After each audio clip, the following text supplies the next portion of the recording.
after he honked at them. In New Mexico, a member of the Muscalera Apache Nation, more than 2 hours from the border, was stopped and questioned by agents who demanded to see their passports. Earlier this month, a Trump voter in Virginia was pulled over and handcuffed by a gun-wielding immigration agent. It's unclear exactly how many citizens have faced the Trump administration's dragnet so far, and while previous administrations have mistakenly held Americans too, there's no firm count on these incidents either. Government doesn't release figures on citizens who have been held by immigration authorities, neither Customs and Border Protection, neither Immigration and Customs Enforcement, which handles interior immigration enforcement. Experts and advocates say what is clear to them, though, is that Trump's aggressive immigration policies, such as arrest quotas for enforcement agents, make it more and more likely that citizens will be caught up in immigration sweeps.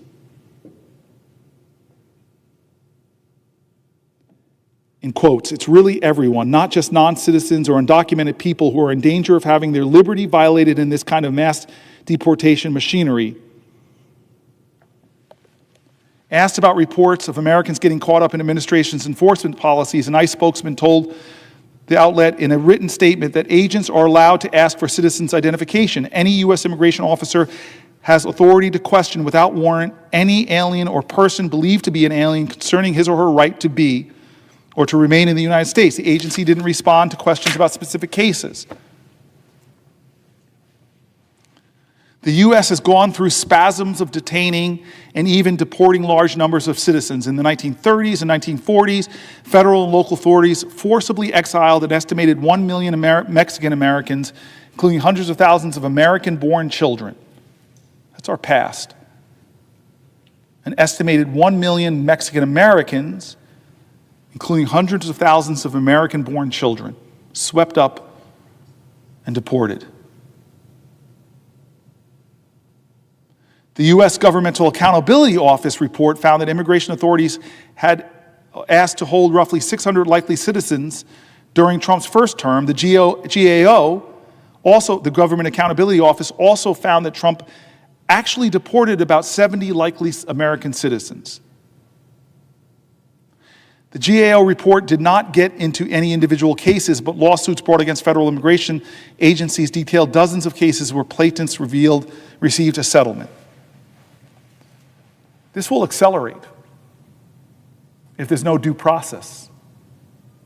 In his first administration, there was some process. But this will accelerate if there's no due process. I live in Newark, New Jersey, and there are dozens of languages spoken in my city, and some of the elders from some of these many different ethnic groups, from European folks who don't speak English to folks from Asia that don't speak English. And imagine one of these Americans gets stopped and doesn't have papers on them, and they see a tattoo, and next thing you know, they're sent to Louisiana or Texas, and next thing you know, they're on a flight. That's not hyperbole. That's not some impossible thing. We know once due process is eliminated in this country, for some, all are in danger. It is a constitutional slippage that Scalia and conservatives who believe in the Constitution nobly object to. Canadian citizen Jasmine Mooney was detained by ICE for 2 weeks. I saw an interview of her, this white woman, stunned. Here's what she wrote. It's Canadian. There was no explanation, no warning. 1 minute, I was an immigration officer talking to an officer about my work visa, which has been approved months before and allowed me, a Canadian, to work in the United States. The next, I was told to put my hands against the wall and patted down like a criminal before being sent to an ICE detention center without the chance to talk to a lawyer. I grew up in Whitehorse, Yukon, a small town in the northernmost part of Canada. I always knew I wanted to do something bigger with my life. I left home early and moved to Vancouver, British Columbia, where I built a career spanning multiple industries acting in film and television, owning bars and restaurants, flipping condos, and managing Airbnbs. In my 30s, I found my true passion, working in health and the wellness industry. I was given an opportunity to help launch an American brand of health tonics called Holy Water, a job that would involve moving to the United States. I was granted my trade work visa, which allows Canadian and Mexican citizens to work in the United States in specified professional occupations. I got it on my second attempt. It goes without saying then that I have no criminal record. I also love the United States and consider myself to be a kind, hardworking person. I started working in California and traveled back and forth between Canada and the US multiple times without any complications until one day, upon returning to the United States, a border officer questioned me about my initial visa denial and subsequent visa approval. He asked why I had gone to San Diego border the second time to apply. I explained that that was where my lawyer's offices were and that he had wanted to accompany me to ensure there were no issues. After a long interrogation, the officer told me that it seemed, quote, shady, and that my visa hadn't been properly processed. He claimed I couldn't work for a company in the US that made use of hemp, one of the beverage ingredients. He revoked my visa and told me I could still work for the company from Canada, but if I wanted to return to the US, I would need to apply. I was devastated. I had just started building a life in California. I stayed in California for the next few months and was eventually offered a similar position, but with a different health and wellness brand. I started the visa processes and returned to the same immigration office in San Diego at the border. Since they had processed my visa before and I was familiar with it, hours passed with many confused opinions about my case. The officer I spoke to was kind, but told me that due to my previous issues, I needed to apply for my visa through the consulate. I told her I hadn't been aware I needed to apply that way, but I had no problem doing it. Then she said something strange. You didn't do anything wrong. You were not in trouble. You were not a criminal. I remember thinking, why would she say that? Of course I'm not a criminal. Then she told me they had to send me back to Canada. That didn't concern me. I assumed I would simply book a flight home.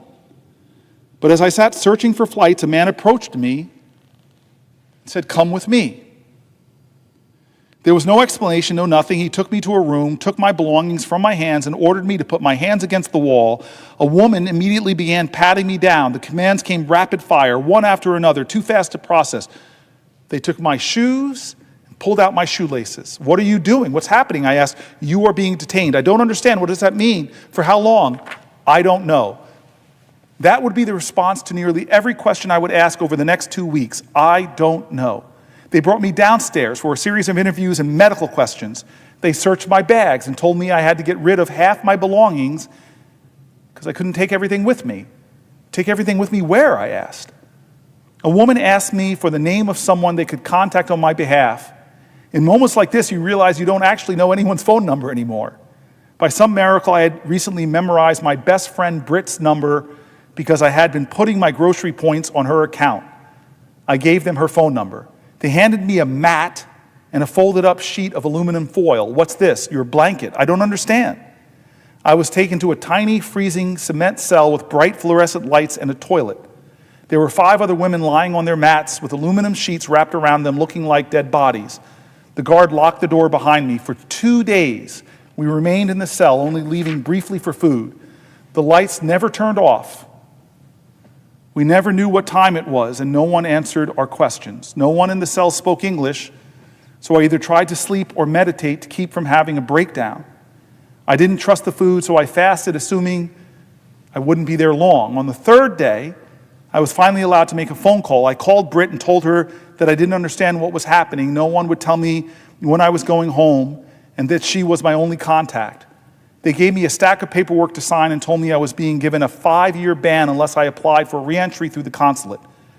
The officer also said it didn't matter whether I signed the papers or not, it was happening regardless. I was so delirious, I just signed. I told them I would pay for my flight home and asked when I could leave. No answer.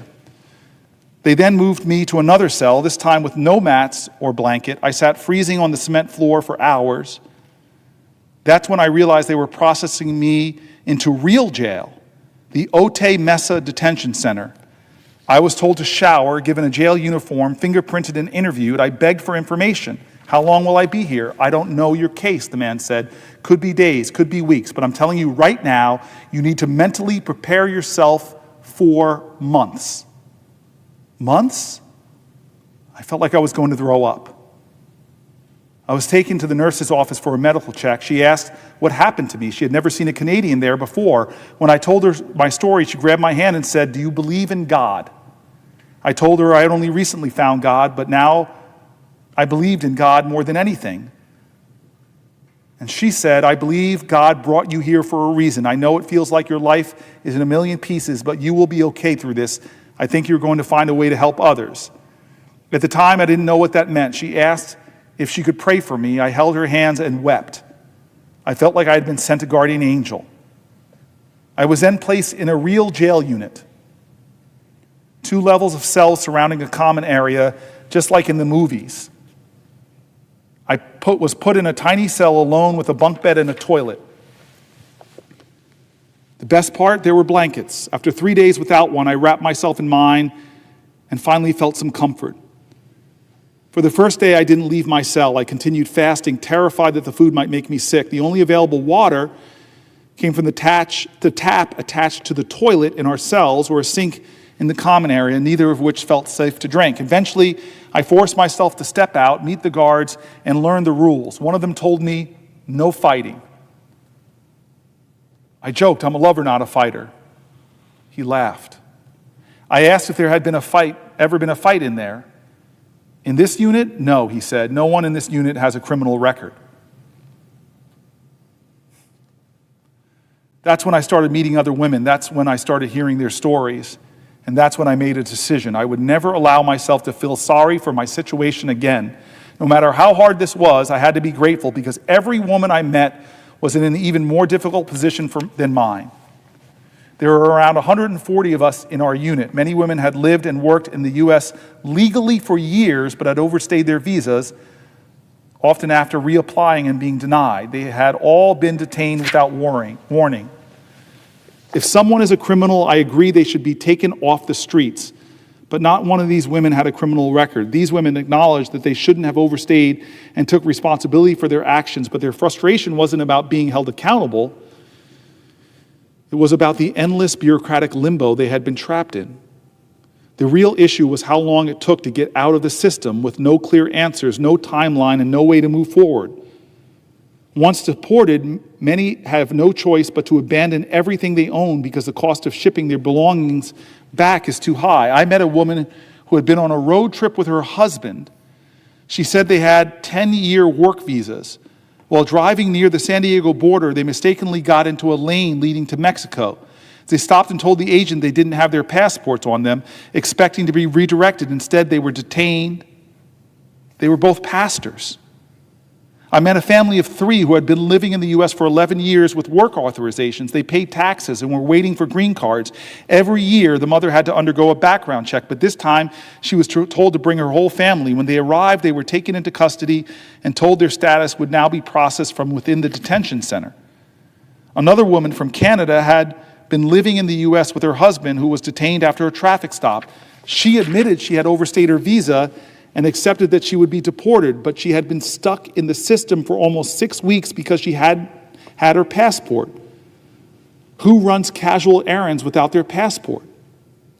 One woman had a 10-year visa. When it expired, she moved back to her home country, Venezuela. She admitted she had overstayed by 1 month before leaving. Later, she returned from a vacation and entered the U.S. without issue. But when she took a domestic flight from Miami to Los Angeles, she was picked up by ICE and detained.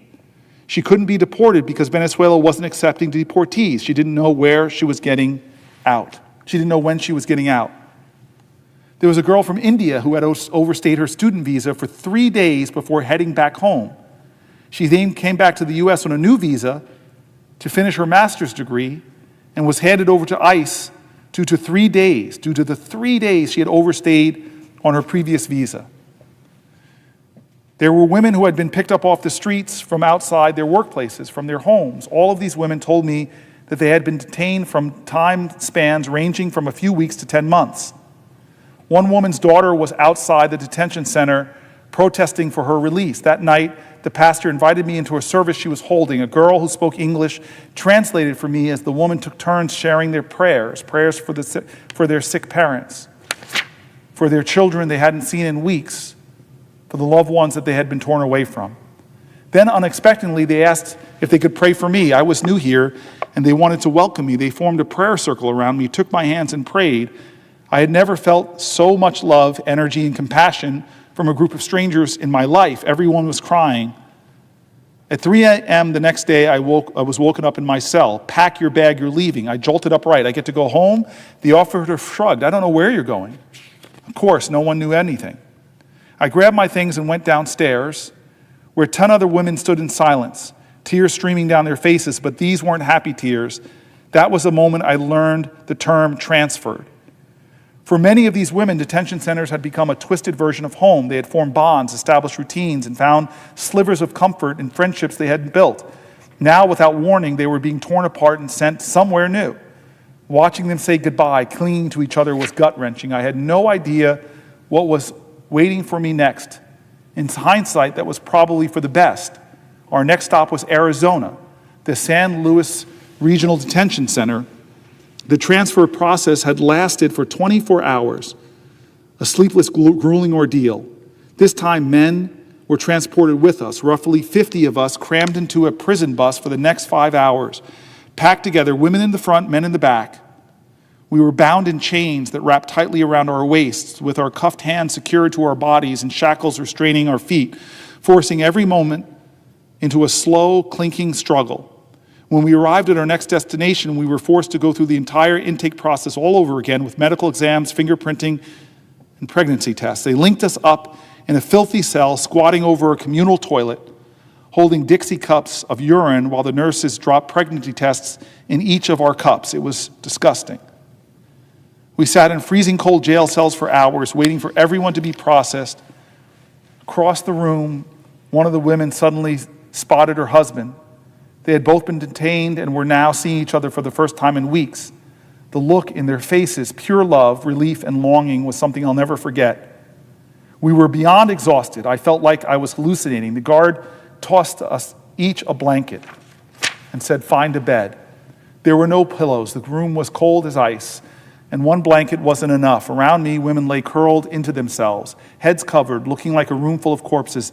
This place made the last jail feel like the Four Seasons. I kept telling myself, do not let this break you. 30 of us shared one room.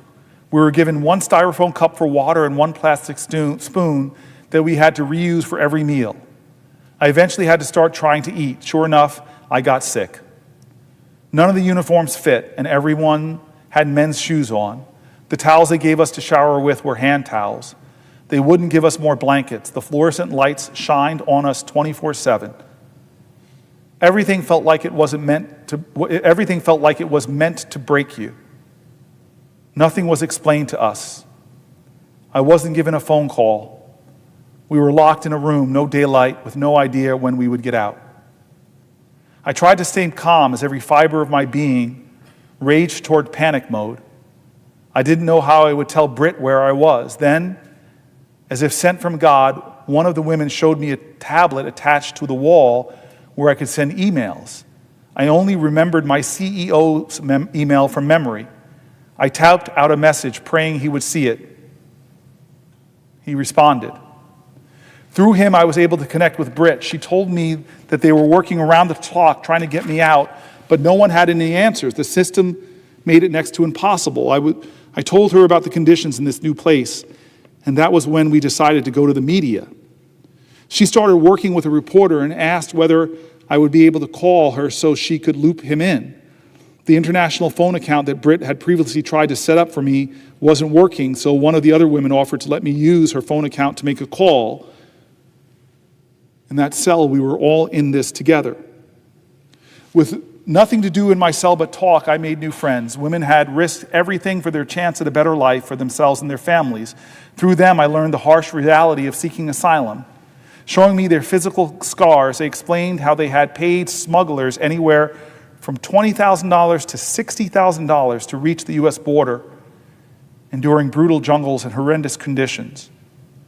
One woman had been offered asylum in Mexico within 2 weeks, but had been encouraged to keep going to the U.S. Now she was stuck, living in a nightmare, separated from her young children for months.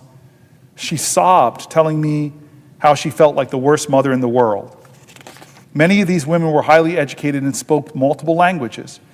Yet they had been advised to pretend they didn't speak English because it would supposedly increase their chances of asylum. Some believed they were being used as examples, as warnings to others not to come. Women were starting to panic in this new facility, and knowing I was most likely the first person to get out, they wrote letters and messages for me to send to their families. I felt like we all had been kidnapped, thrown in some sort of sick psychological experiment meant to strip us of every ounce of our strength and dignity. We were from different countries, spoke different languages, and practiced different religions, yet in this place, none of that mattered.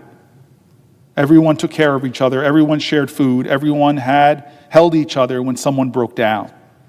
Everyone fought to keep each other's hope alive. I got a message from Brit. My story had started to blow up in the media almost immediately after I was told I was being released.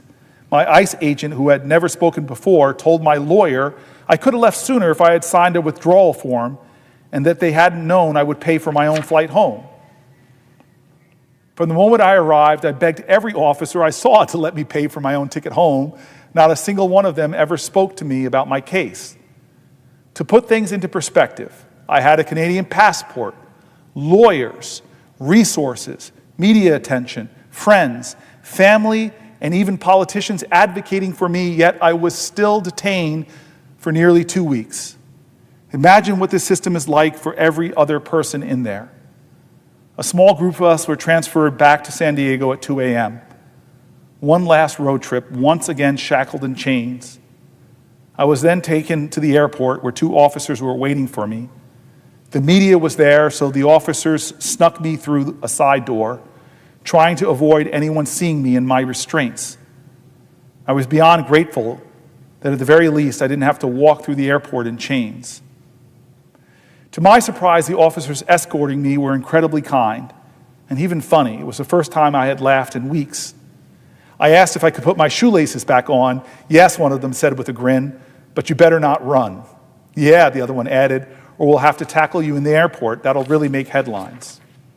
I laughed and then told them I spent a lot of time observing the guards during my detention, and I couldn't believe how often I saw humans treating other humans with such disregard. But don't worry, I joked. You 2 get 5 stars. When I finally landed in Canada, my mom and 2 best friends were waiting for me. So was the media. I spoke to them briefly, numb and delusional from exhaustion. It was surreal listening to my friends recount everything they had done to get me out, working with lawyers, reaching out to the media, making endless calls to detention centers, desperately trying to get through to ICE or anyone who could help.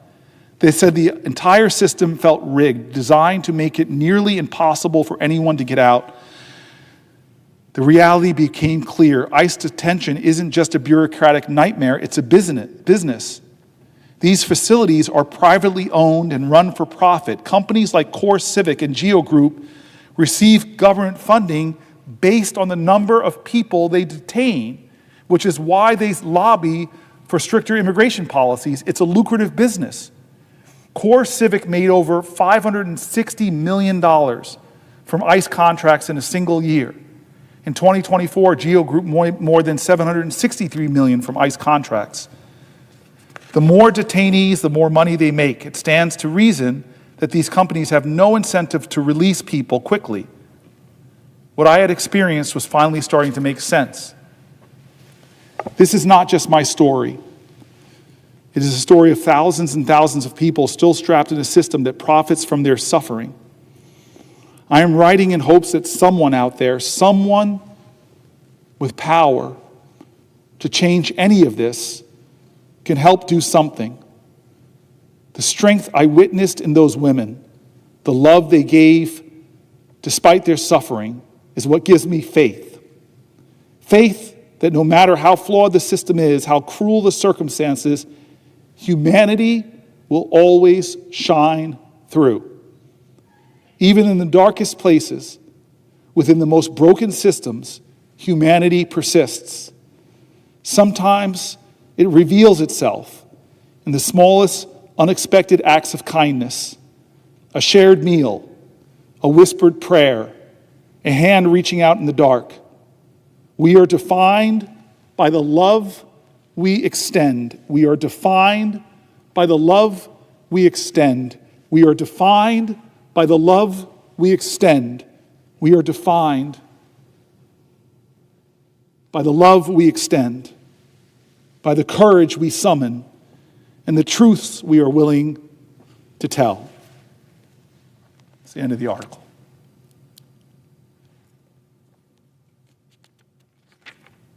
The stories continue. A 10-year-old citizen in Texas, recovering from brain cancer, was detained at a Border Patrol checkpoint, and eventually the American citizen was deported to Mexico with her undocumented parents, even though they were in need of medical attention for their brain cancer. Here's the article from NBC. U.S. citizen child recovering from brain cancer removed to Mexico with undocumented parents. A family that was deported to Mexico hopes they can find a way to return to the U.S. and ensure their 10-year-old daughter, my fellow American, who is a U.S. citizen, can continue her brain cancer treatment. Immigration authorities removed the girl and 4 of her American siblings from Texas on May 4th. 5 Americans in total. When they deported their undocumented parents, the family's ordeal last month when they were rushing from the Rio Grande City where they live to Houston, where their daughter's specialist doctors are based for emergency medical checkup. The parents had done the trip at least 5 other times in the past, passing through an immigration checkpoint every time without any issues, according to attorney Danny Woodward from Texas Civil Rights Project, a legal advocacy and litigation organization representing the family. In previous occasions, the parents showed letters from their doctors and lawyers to the officers at the checkpoint to get through, but in early February, the letters weren't enough. They were stopped at the checkpoint. They were arrested after the parents were unable to show legal immigration documentation. The mother, who spoke exclusively to NBC News, said she tried to explain her daughter's circumstances to the officers, but they weren't interested in hearing that. Other than lacking valid immigration status in the U.S., the parents have no criminal history, Woodward said. Protection, which detained and deported the family, according to the lawyer, said in an email Wednesday, for privacy reasons, we do not comment on individual cases. On Thursday, a CBP spokesperson said via email that the reports of the family's situation are inaccurate because when someone is given expelled removal orders and chooses to disregard them, they will face the consequences of the process. They reiterated that they couldn't speak about the specifics of the case for privacy reasons. The 10-year-old girl was diagnosed with brain cancer last year and underwent surgery to remove a tumor. The doctors practically gave me no hope for life for her, but thank God she's a miracle, the mother said. An American citizen is a miracle. The swelling on the girl's brain is still not fully gone, the mother said, causing difficulties with speech and mobility of the right side of her body. Before the family was removed from the U.S., the girl was routinely checked in with doctors monitoring her recovery, attending rehabilitation therapies, and taking medication to prevent convulsions. It's a very difficult thing, the mother said. I don't wish anyone to go through this situation. What is happening to this family is an absolute tragedy and is something that is not isolated to just them, said Rochelle Garcia, president of the Texas Civil Rights Project. This is part of a pattern and practice that we've seen in the Trump administration, Garza said, adding that she has heard of multiple other cases concerning mixed status families. But for now, this is the only case of this nature the organization has taken on. The Trump administration's border czar, Tom Homan, has said families can be deported together regardless of status. Homan said it would be up to the parents to decide whether to depart the U.S. together or leave their children behind. But undocumented parents of U.S.-born children, if picked up by immigration authorities, face the risk of losing custody of their children without the power of attorney document or a guardianship outlining who will take care of their children left behind. The children go into the U.S. foster care system, making it harder for the parents to regain custody of their children in the future. According to the girl's mother, she recalled feeling like she could not do anything. She said in Spanish, "You're between a rock and a hard place." NBC News is withholding the name of the mother and the rest of the family members since they were deported to an area in Mexico that is known for kidnapping U.S. citizens. In addition to the parents and their 10-year-old sick American daughter, 4 of their other American children, ages 15, 13, 8, and 6, were also in the car when they were detained. 4 of the 5 children born in the U.S. According to the mother, the family was taken to a detention center following their arrest, where their mom and daughters were separated from her husband and sons, and she realized she wouldn't be taking her daughter to the doctors. The fear is horrible. I can't explain it, but it's something frustrating, very tough, something you wouldn't wish on anyone. She said, adding that her sick daughter was laying on a cold floor beneath incandescent lights. Hours later, the family was placed in a van and dropped on the Mexico side of the Texas bridge. From there, they sought refuge in a nearby shelter for a week. Mom said the safety concerns keep coming up at night, and the children haven't been able to go to school. The 10-year-old daughter and 15-year-old son, who lives with a heart disorder known as long QT syndrome, which causes irregular heartbeats and can be life-threatening if not treated well, have not received the health care they need in Mexico. The teen wears a monitor that tracks his heart rate. The authorities have my children's lives in the hands, she said in tears. The authorities have my children's lives in their hands. Both parents arrived to the U.S. from Mexico in 2013 and settled in Texas, hoping for a better life for their family, the mother said. She and her husband both worked for a string of different jobs to support their 6 children. The couple also has a 17-year-old son that they left behind in Texas following their deportation. Just 2 weeks ago, another undocumented mother in California, caring for her 20-year-old daughter, a U.S. citizen undergoing treatment for bone cancer, was detained by immigration authorities and later released under humanitarian parole. We are calling on the government, Garza said, to parole the family, to correct the harm, and to not do this to anyone else. Gentleman yield. I think I need to. I'll yield to a question. I'll yield to a question while retaining the floor, and I thank my brother, I thank my friend, who's now stood with me for almost 11 hours. Those are hard stories to read, Senator Booker, but I appreciate you showing the coldness of this current administration's immigration policy. You know, the tragedy to me is that there's an opportunity to fix what is undoubtedly a broken immigration system. And yet we're into day 71 and Donald Trump has not proposed to us any proposals to fix the broken system. Instead, what he is doing is spending like a drunken sailor on an enforcement system that wastes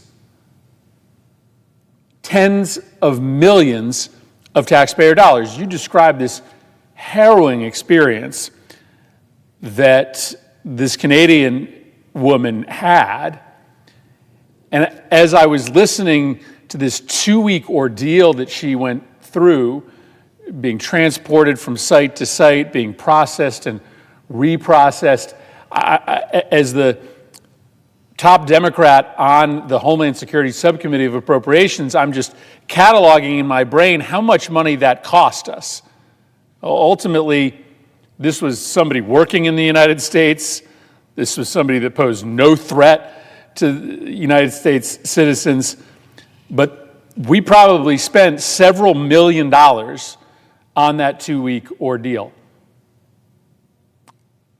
Overall, the Trump administration is going to blow through all of the money allocated to Border Patrol. They are going to have to come back to Congress for a massive additional appropriation, all at the same time that they are shuttering medical research in this country.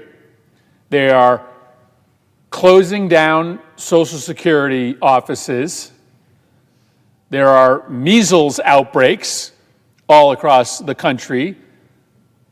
Planes seem to be falling out of the sky as the FAA is enduring layoffs. There are consequences to these spending decisions.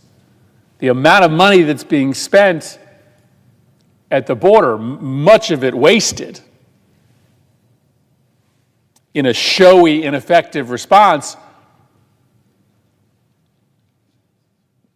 The consequence of that is that the services that average everyday Americans need, like help on their Social Security claims, are being impacted.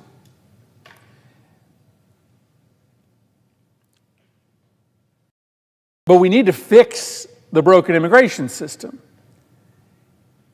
And we had an opportunity to do that last year when Republicans and Democrats came together and wrote a bipartisan border security bill that frankly would have allocated tens of billions of additional dollars, that would have fixed our broken asylum system, would have given the president new authorities. And Donald Trump instructed all the Republicans in this chamber to oppose it. In the end, I think 4 senators, including the author, Senator Langford, supported it, but every other Republican here opposed it. And the reason Donald Trump told them to oppose it was that he would fix it when he became president. But we are now in day 72, and there has not been a single proposal from Donald Trump to fix the broken immigration system. Just a whole bunch of spending, essentially money down the drain because the system itself needs to be reformed. And so it speaks to, my confident belief that Donald Trump does not want to fix our immigration system. He wants to keep this issue open as a sore in our politics. If I was wrong, he would have proposed legislation here to deal with the underlying inefficiency of the system instead of just throwing money at the problem.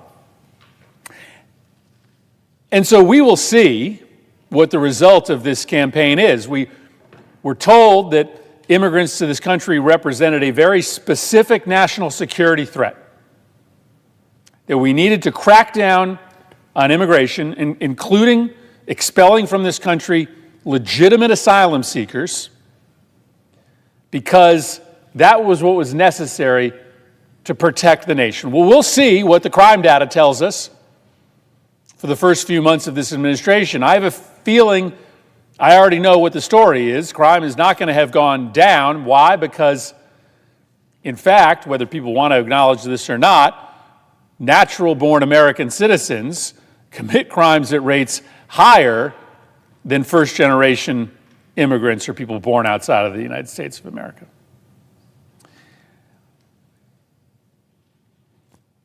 But Senator Booker, I guess the question I want to ask you is this.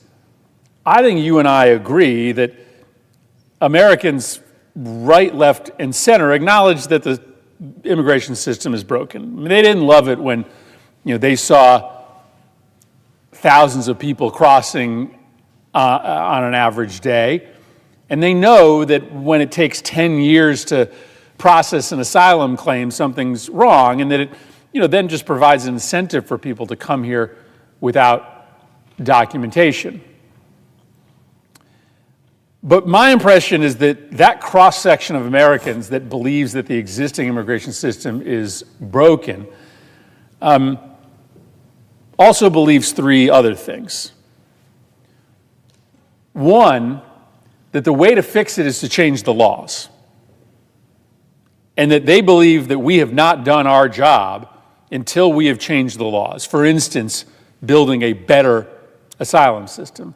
And once again, not a single proposal from the Trump administration on how to fix our broken immigration system. Not a single proposal.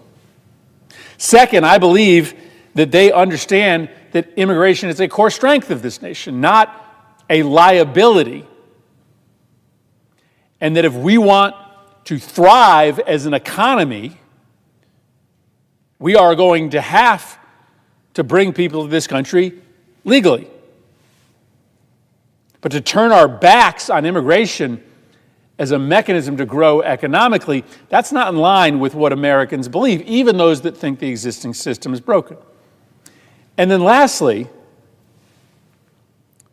I just don't believe this country is as mean as Donald Trump thinks it is. Like, I get it that everybody wants this nation to be a nation of laws, but when an American citizen looks at a child with a medical condition,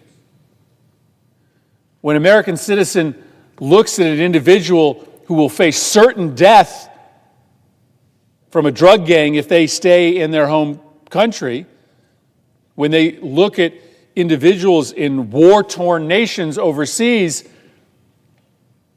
they believe that America is strong enough, is big enough, is generous enough to be able to protect those people from harm. Why? Because that's what America always has been. And so this idea that President Trump has that Americans are mean and spiteful and don't want to help people just because they were born outside of the United States or their parents were born outside of the United States, I just don't think that's right.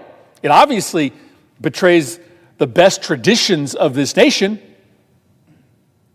but I think it also fundamentally misreads the American people. So I think people want our immigration to be fixed, system to be fixed, but I think they want us to do it. They understand the laws are broken. They do not want to abandon America's tradition of bringing people here from all around the world. They understand that our economy and our economic prosperity is linked to our ability to bring hardworking immigrants to this country, and they're just not as mean as Donald Trump thinks they are. Senator, I appreciate your question, but I just have to say this to you. You worked so hard with Senator Lankford. And one of the things I have to say, and I hope I don't hurt his politics by telling people how much I love Senator Lankford, we disagree fundamentally on a lot of issues. Maybe that will help him. We both are people, though, of faith. We just recently were together at a massive, I think there must have been like 1,000 people there, maybe 500 at least, at a national prayer breakfast event. He's such a man of character. And what I like about him is I know his values because he every day tries to be a good Christian. And this idea of love thy neighbor, or you were a stranger in a strange land, I just kind of took a lot of pleasure watching you, my friend, who I know for the last 12 years, and him sit down in this honest, sincere negotiation. And let's be real, everybody on your side of the aisle didn't agree with you. And everybody before Trump's involvement on his side of the aisle didn't agree, but you guys had the makings of a comprehensive bill that would have passed. Now, I'll tell you also that I came here in 2013 right after a gang of 8 had done the same thing. They actually got the bill out and it died in the House. There are people in America, despite Lankford and you, who many people would put on opposite sides of a political spectrum, that on these issues they agree. And why do they agree, Senator Murphy? Why? Because our economy is dependent upon immigration. You want to talk about a conservative-leaning group, center moderate Republicans, the Chamber of Commerce will tell you, the National Chamber of Commerce will tell you, our economy will be crippled if we don't find a way to bring more people in legally to work on work visas. When I go to the tech community or the biotech community or the AI community or the community is trying to go forward in quantum computing, all of them are saying this is crazy that we are not allowing the brightest minds on the planet, when they get here and get PhDs in half of Congress can't spell, that we drop kick them out of the country. There are so many points of agreement, like take Dreamers, who people on both sides of the aisle have held up as a group of people that are Americans in every way except for the piece of paper. They have no memory of another country. I could keep going through all the things in the immigration world we agree on, including the need to secure our southern border. And so I listen to you on this section, and I look at you, and I remember your frustrations. You're standing up in front of our caucus saying, we're so close. Senator, yield? I will yield for a question while retaining the floor. I just want to drill down on this for a moment, because it gets back to a theme that you've been hitting on throughout the evening and early morning. And that is, not everything has to be zero-sum politics, right? I mean, this is part of what is so exhausting about the last 71 days for many, many Americans. I think it's part of why Donald Trump's approval ratings are sinking by the day, because, listen, you and I are pugilists when we need to be, right? I mean, we fight when we think that there's a worthy fight. That's what this is today. It's a fight. We understand it's a fight for our values. But we don't think everything has to be a fight. We see our jobs as standing up for our convictions, but then finding that common ground. I did not expect to be in that room with Senator Lankford. I was surprised pleasantly when we came to an agreement. You spent months and months hammering out really difficult criminal justice reform with a colleague of yours that you have equal numbers of disagreements with, because we feel like we have a call from our constituents to fight, but then find the common ground. But this administration has zero interest in common ground. Every single day, they wake up thinking only about conflict, thinking only about defeat of their opposition. And they have been frustrated because they've been trying to do a lot of illegal things, and the courts have been telling them no. They're now talking about extraordinary measures like impeaching judges or defunding the courts. Instead, they could reach out to Democrats. They could decide to do what every previous president has tried to do, which is, instead of ramming through a one-side-only policy on immigration, for instance, come to people of goodwill on the opposing party and try to work out a compromise. This is what exhausts the American people, is this administration's complete, total unwillingness to find common ground on anything. That is not where the center of this country is. And on the issue of immigration, we found common ground last year. It was hard. It did not satisfy everyone. But we have proven that on this issue, that is hot, that is difficult for even family members to talk about sometimes, that even on this issue of immigration, we can find that common ground. And so we are here, you are here, because there's a fight to be waged.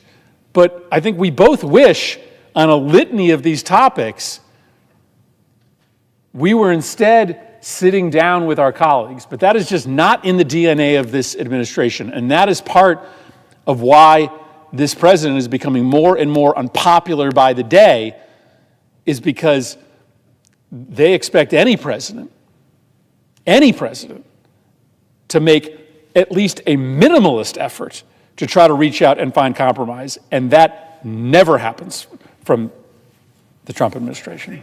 For the question I see in there, and I again, great presidents have great ideas that they bring to Congress, and they fight to pull together and cobble together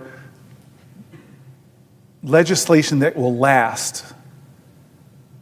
The problem we have right now is this whiplash between Trump's executive orders and Biden's executive orders and Trump's executive orders, and it's not solving the problems. And you've shown that there's enough common ground to do something on them. But I don't want to stick with common ground now, actually, because there's some things in here that are not common ground, like private prisons.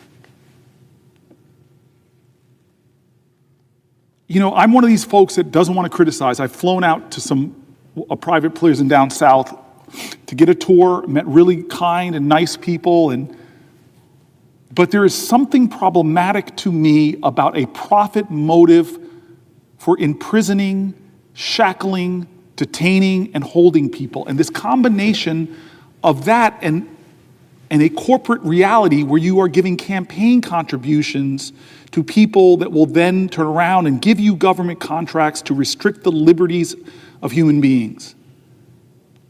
And the story that I read about this woman feeling like they lied to her lawyer and said if she had only said she could pay for her own flight home, but they were keeping her, and every day they were keeping her, they were getting more money from American taxpayers. This wasn't a system designed for justice. This isn't a system that's designed for the rights of human beings in our country. This is a system that has every day an incentive to deny the liberty, to hold people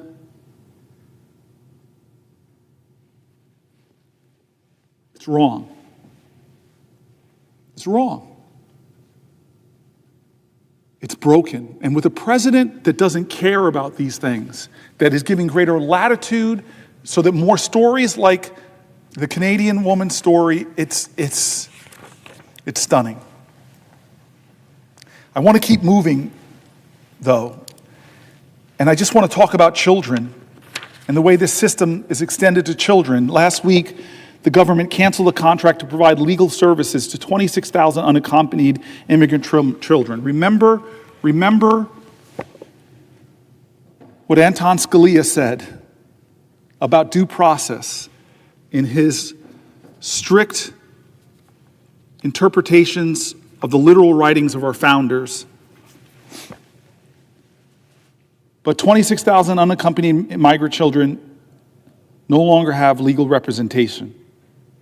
We started on that idea. We started on the idea.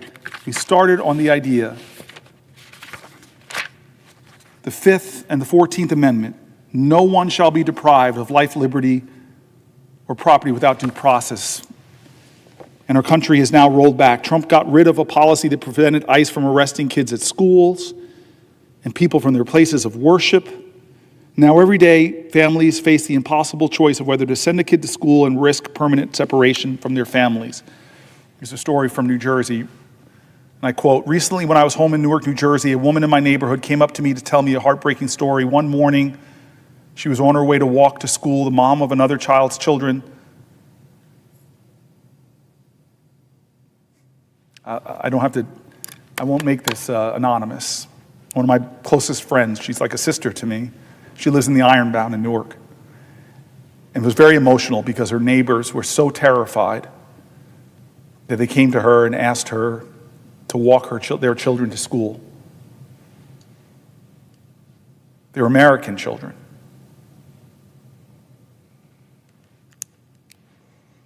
There's so many teachers and school administrators who are speaking out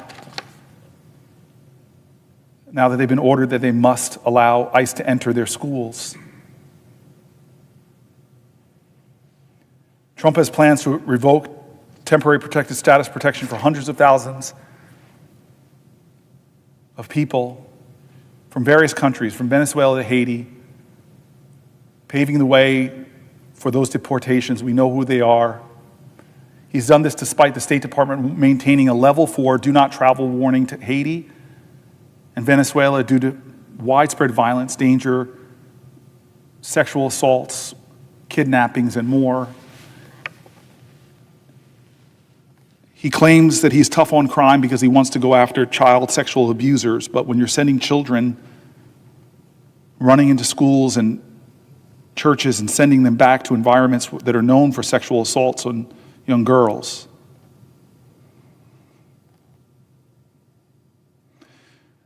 The Department of Justice, Office of Civil Rights, recently dropped its case it had filed against Southwest Key, the nation's largest provider of housing for migrant children, in which the DOJ alleged sexual abuse and neglect perpetrated against undocumented children in federal custody. It was a case that the DOJ brought against this company who houses migrant children because of alleged sexual abuse. And what did our government do under Trump? They dropped charges. They dropped charges. Why? Why? Children being sexually assaulted? It's not worth an investigation? Is it because the administration thinks that pursuing the lawsuit and holding perpetrators accountable will somehow interfere with their immigration agenda? They literally let alleged sex abusers go free with no explanation. The hypocrisy.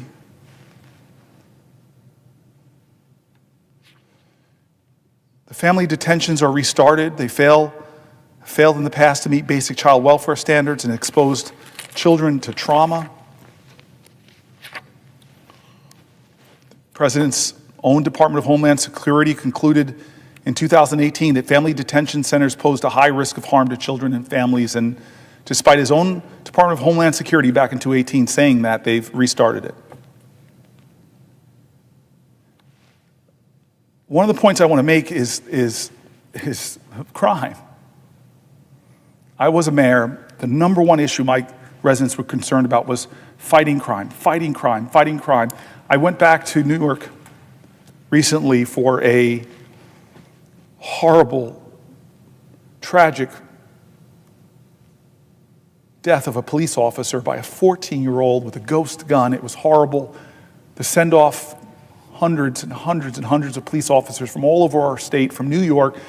This police officer was murdered by a 14-year-old. I still pray for their family, his mom. And as I was standing there looking at this parade of police officers who were waiting for the casket, I had police officers come to me and complain that they're having harder and harder time in New Jersey solving crimes because now victims of crime, victims of sexual assault, victims of robbery who happen to be undocumented are afraid to go and talk to local police because of all this rhetoric that's creating the fear that they'll be turned over to ICE. Imagine in our country there are people out there that are sexually assaulting people but are getting away with it because they're targeting immigrants. And if you don't think that hurts American safety, you're wrong. Afraid to go and talk to police officers, to report crimes.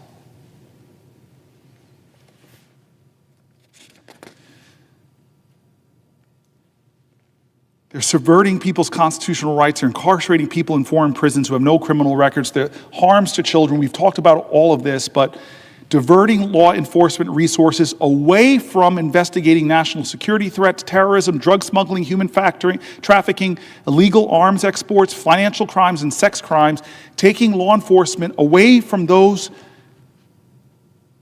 investigating those crimes and forcing all federal law enforcement agencies to enforce low-level immigration crimes, or I should say, undocumented people with no criminal activity beyond their being in our country. Reuters wrote about this misguided redirection of federal resources. I read their article. Federal agents who usually hunt down child abusers are now cracking down on immigrants who live in the U.S. illegally. Homeland Security investigators who specialize in money laundering are raiding restaurants and other small businesses looking for immigrants who aren't authorized to work. Agents who pursue drug traffickers and tax fraud are being reassigned to enforce immigration law. As U.S. President Donald Trump pledges to deport millions and millions of quote-unquote criminal aliens, thousands of federal law enforcement officers from multiple federal agencies are being enlisted to take on new work as immigration enforcers, pulling crime-fighting resources away from other areas, from drug trafficking and terrorism and sexual abuse and fraud.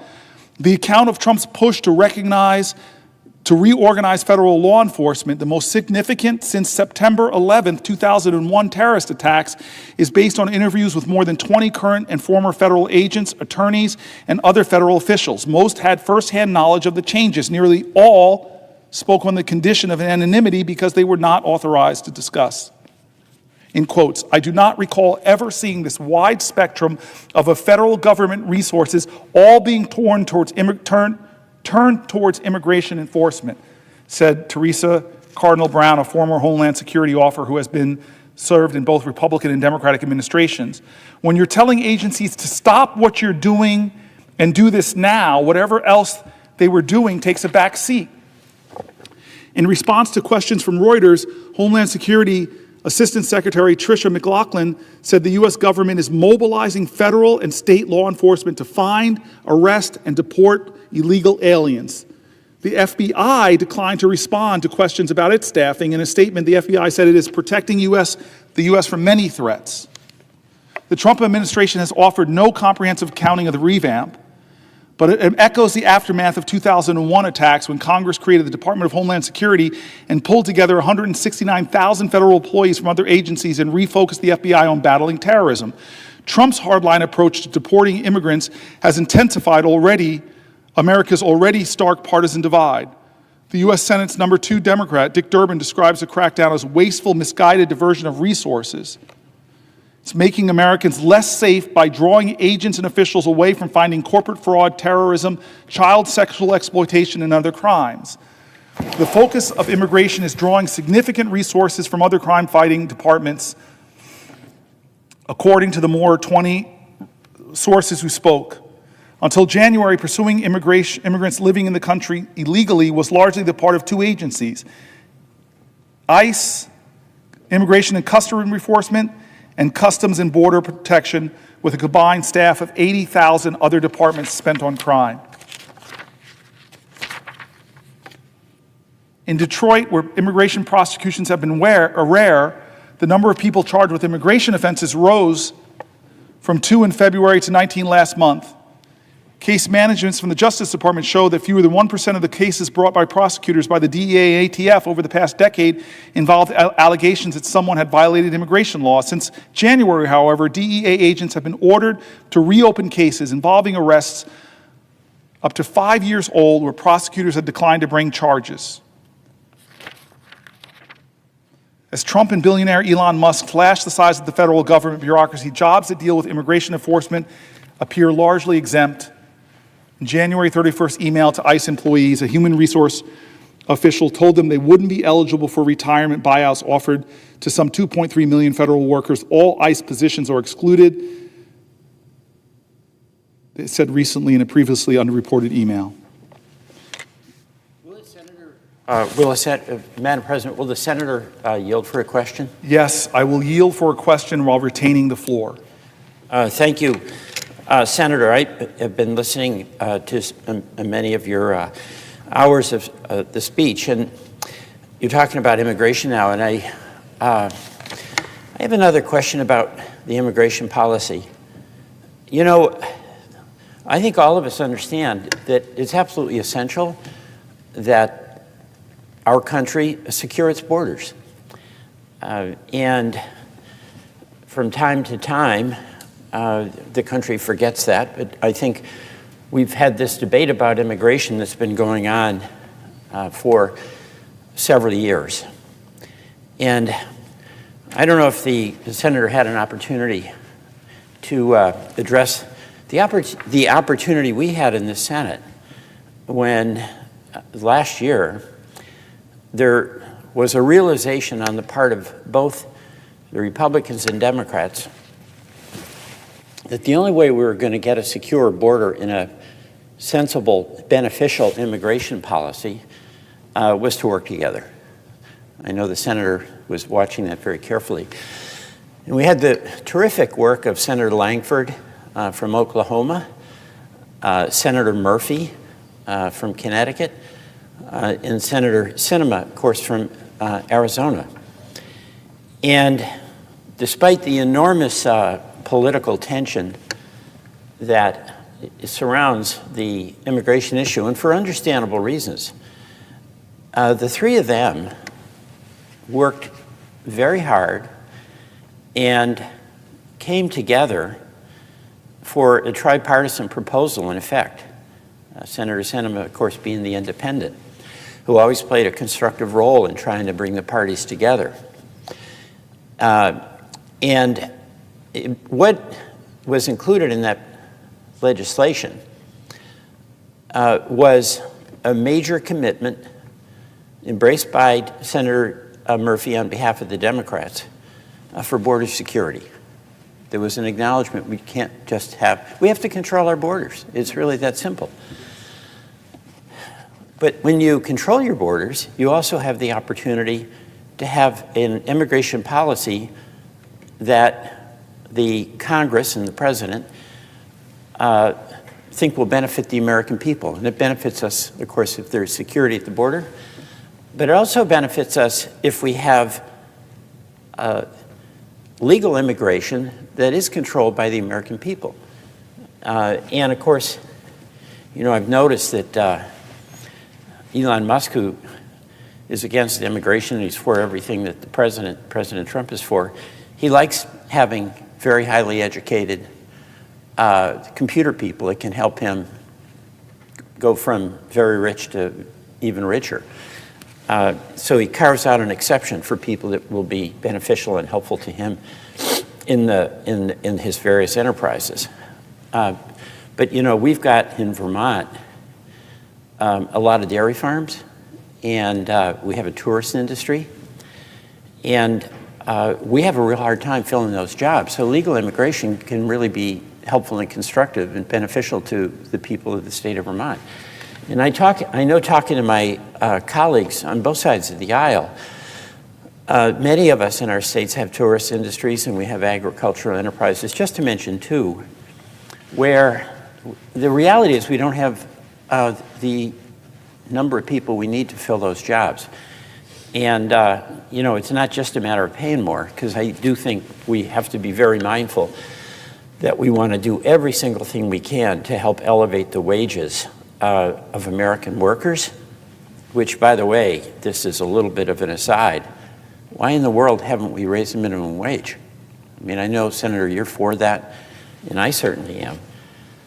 But it astonishes me that we still have, what, is it $7, $7.50? I mean, it's unbelievable what the minimum wage is. A lot of the states have raised it. Vermont certainly has. But we, on immigration, had the opportunity and the bill and the will to make enormous progress so that we'd have an immigration policy that secured the border, had the validation of bipartisan majorities in the House and in the Senate, would have also addressed issues about legal immigration that would help us strengthen our economy, and also would have included a pathway to citizenship for dreamers, folks who were brought here by their parents when they were 4 or 5 or 6 years old, and whose the only country they know is the United States itself. And, you know, my understanding from talking to my colleagues on the other side of the aisle is that there's an enormous amount of respect for many of these dreamers, many of whom have been heroes for us in the military. So this is not in my view, it's not a Republican-Democratic situation. It is a desire on the part of almost everyone in this body to accommodate a reality of a child being brought here by his parents, going to school, getting an education, serving their country, firefighters, Marines, teachers, doing all these things that are really helpful to our country and where they're here through absolutely no fault of their own. And if we were to require them to be deported, and that's an effort that the current administration is making, you'd literally be taking people who might be 30 or 40 years old now, have families, and send them back to the country from which their parents brought them, and they don't even speak the language. And that obviously makes no sense. And when I talk to Vermonters who have very, very strong views about of having a strong border, and I ask them, what about this situation? They think, wait a minute, well, that's different. That's a person who lives here. That's like my neighbor. So I was so disappointed when we were on the cusp of being able to get this legislation passed, when then candidate Trump, in his candid way, said, kill it. And he was candid about why. It would, quote, give, quote, the Democrats a win. I never saw this as a win for Democrats. I saw this as a win for America. And, the reality is that when we have to do really hard things here, and we're not doing hard things these days, but when we're trying to do hard things that are really important for the American people, my experience is you really do have to get to a bipartisan place. Because, we've lost elections, and we lost the last one. And that is on us. It's not on the voters. They made a decision. That's their right to do. And we have to learn, and we have to listen. But when we were listening and hearing loud and clear from the American people that we want a secure border, and then we worked with our colleagues on the other side of the aisle to get a secure border, why in the world would the leader of the party kill it? Why? I mean, we know the reason. He thought it was good politics.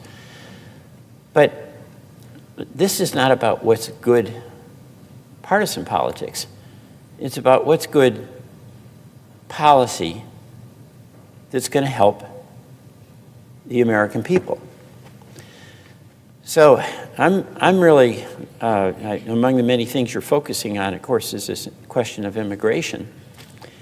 And this is incredibly important, but I want it to be clear that I, as one member of the United States Senate, am absolutely all in for the immigration reform that we need, and that is a secure border. That is legal immigration as we determine the type of immigration that will be beneficial to the American people and sustainable. And it also includes a pathway to citizenship for these children, in many cases, who were brought here by their parents, who had no agency, no involvement whatsoever in the decision to come here, how they got here. Pardon me. For those of us who don't stay up all night, some of us use alarms to wake up. So pardon me for being here earlier than I thought I'd be here, and you're here later than maybe than you thought. But it's such a privilege for you, and it's such a privilege for me. It's such a privilege for the other 98 citizens of this country who serve with us in the United States Senate, that any chance we get to do something that's helpful to the people we represent, don't we want to grab it? Don't we want to do it? And does it matter if our name lives in memory that we were here? It doesn't. What matters is what we do here. And whether, when we leave, we can look back and have the satisfaction of knowing we gave it our best. And I hope, there's enormous pressure on folks in this job from the cross currents of the political world that we live in. And all of us are fallible, and all of us have plenty of opportunity to get it wrong, and we do. But what I've seen in the people I've admired on both sides of the aisle, and I think of Senator McCain, who Senator Murphy worked with so much, there was a heart and soul to that man.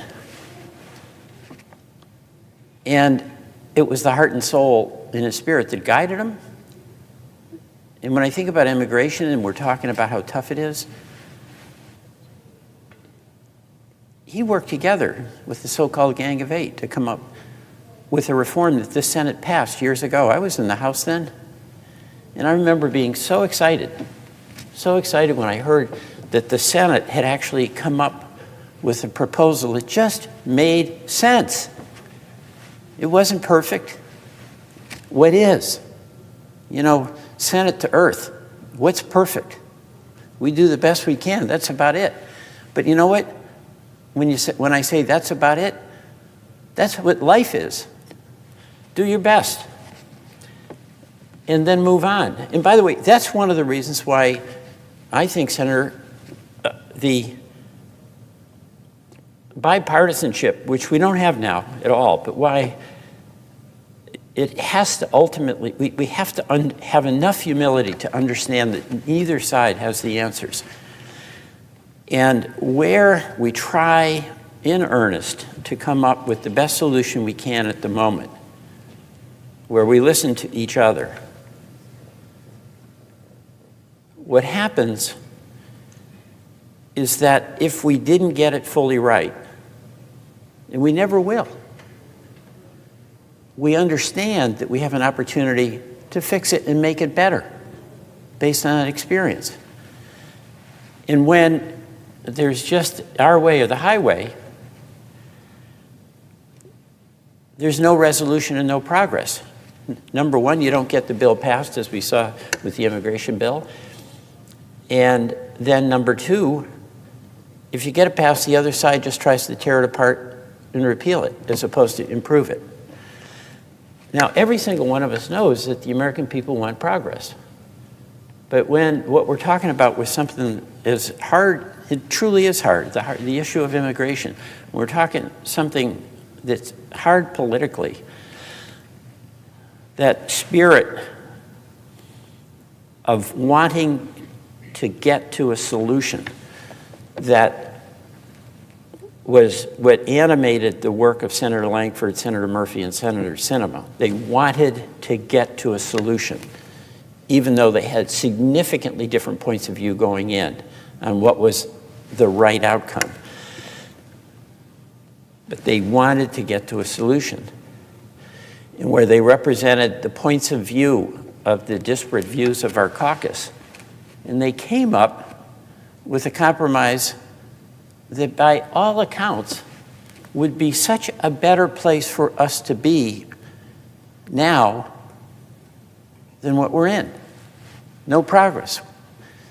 We haven't been able to act on that in immigration bill since the Senate acted with the leadership of Senator McCain and others. And I was mentioning how excited I was. I was in the House at the time, and I was so excited that this bill came over.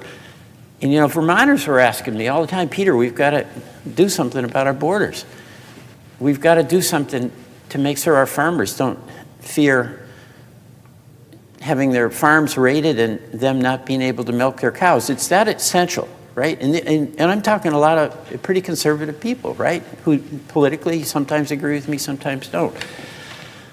But what was so exciting to me was that on the cusp of this coming to the House, I was thinking, I'm going to have a chance to vote for secure immigration, for securing our borders, a rational immigration plan, and I'm going to be able to give a fairness to the dreamers. I was so excited about that. And then what happened is it was announced that the House would not even take up the bill. And why? It was the same reason that then candidate Trump proposed to his colleagues, or to his party members in the House, or pardon me, in the Senate, kill it. And why was that? Really, in all candor, it's the most cynical of all reasons. sometimes people in politics prefer to have the issue that they can fight about rather than use the responsibility and opportunity they have to solve the problem. And that's pretty much what happened with that. And here we are, and we're seeing it again. You know, there's another thing that's happening with the immigration policies of the current administration.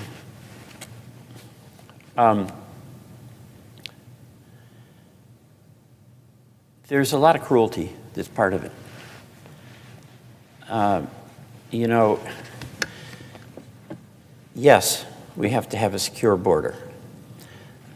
Yes, criminals who came here illegally should be deported. But should the consensus that we have about a secure border, about the legitimacy of deporting criminals who are here illegally, be used to justify a wholesale roundup where the people who are rounded up are almost randomly picked up? You know, some may be on the basis of good information, but it's clear in this roundup where so many people were flown to the jails in El Salvador that the minimal amount of due process, which is inquiry into who is this person, where are they from, does that tattoo mean they're in a gang, or is that a tattoo of mob? Are we a society where we don't provide that minimal inquiry? It's called due process. Our country was founded on it. And it appears in many cases we haven't done that. You know, and then what we're seeing also is that a number of people are being rounded up who are here legally. They're here on a student visa.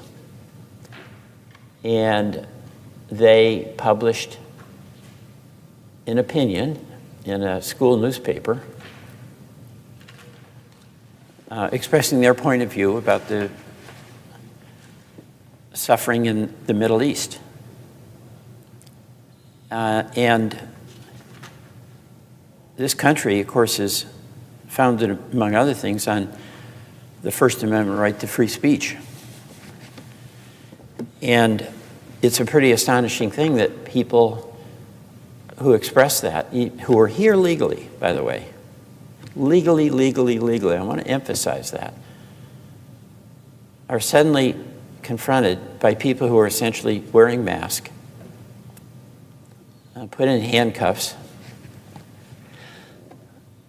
taken away, and then put in a jail at some unknown place until maybe days later you find out where they are. How does that solve the border crisis?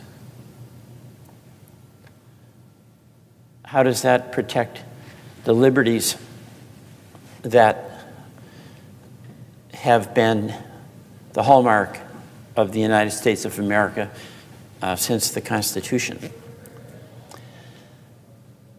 It is cruel. You have a person who essentially disappears. And that's a term I know Senator Murphy used once, and I think, unfortunately, accurately.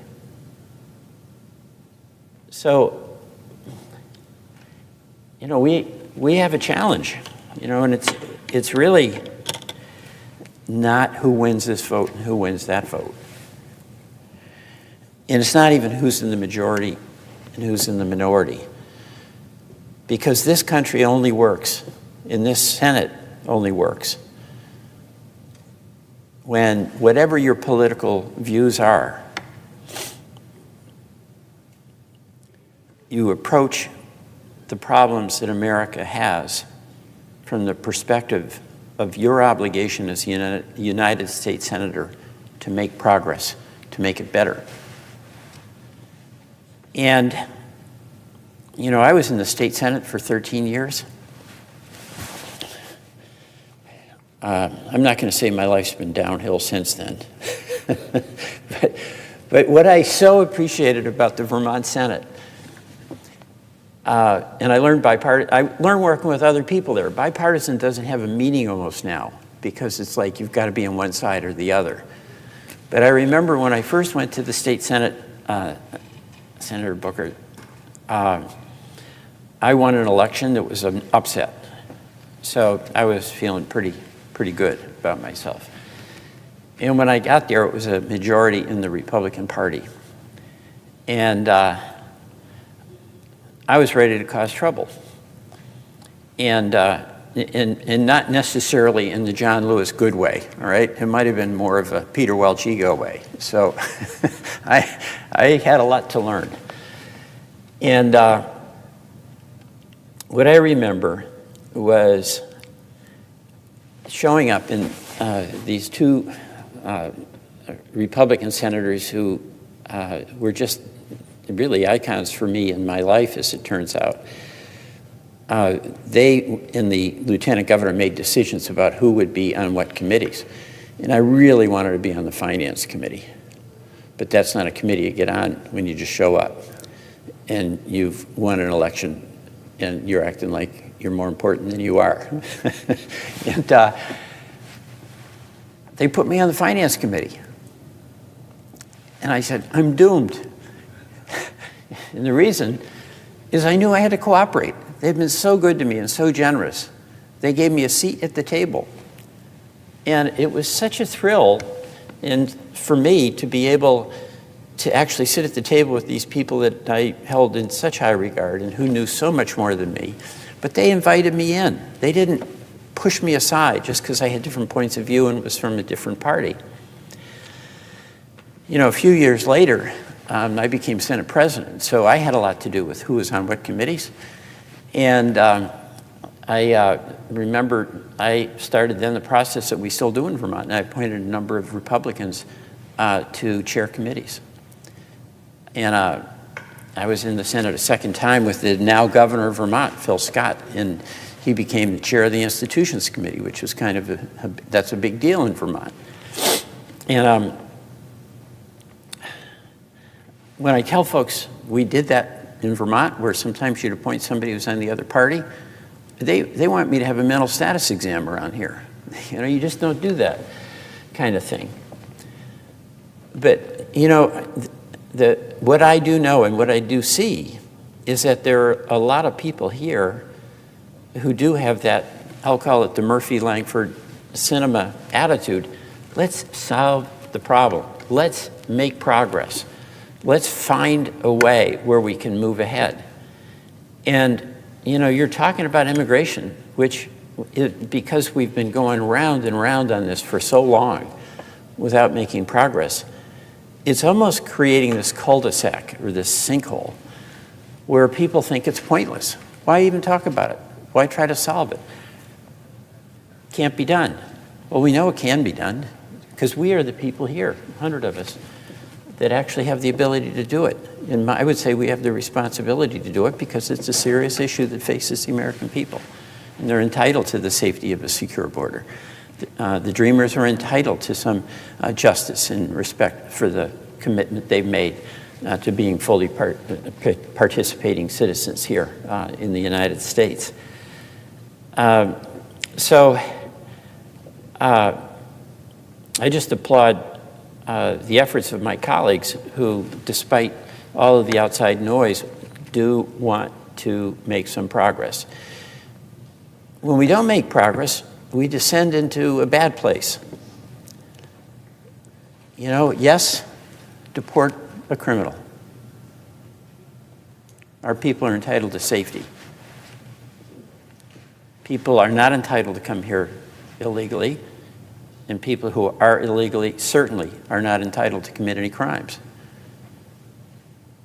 But when we go round and round and just use the challenge of immigration reform as a political cudgel, we end up going into some pretty dark places, and that's where we're heading now, where a person gets rounded up who's legally here because the administration doesn't like the opinion they expressed.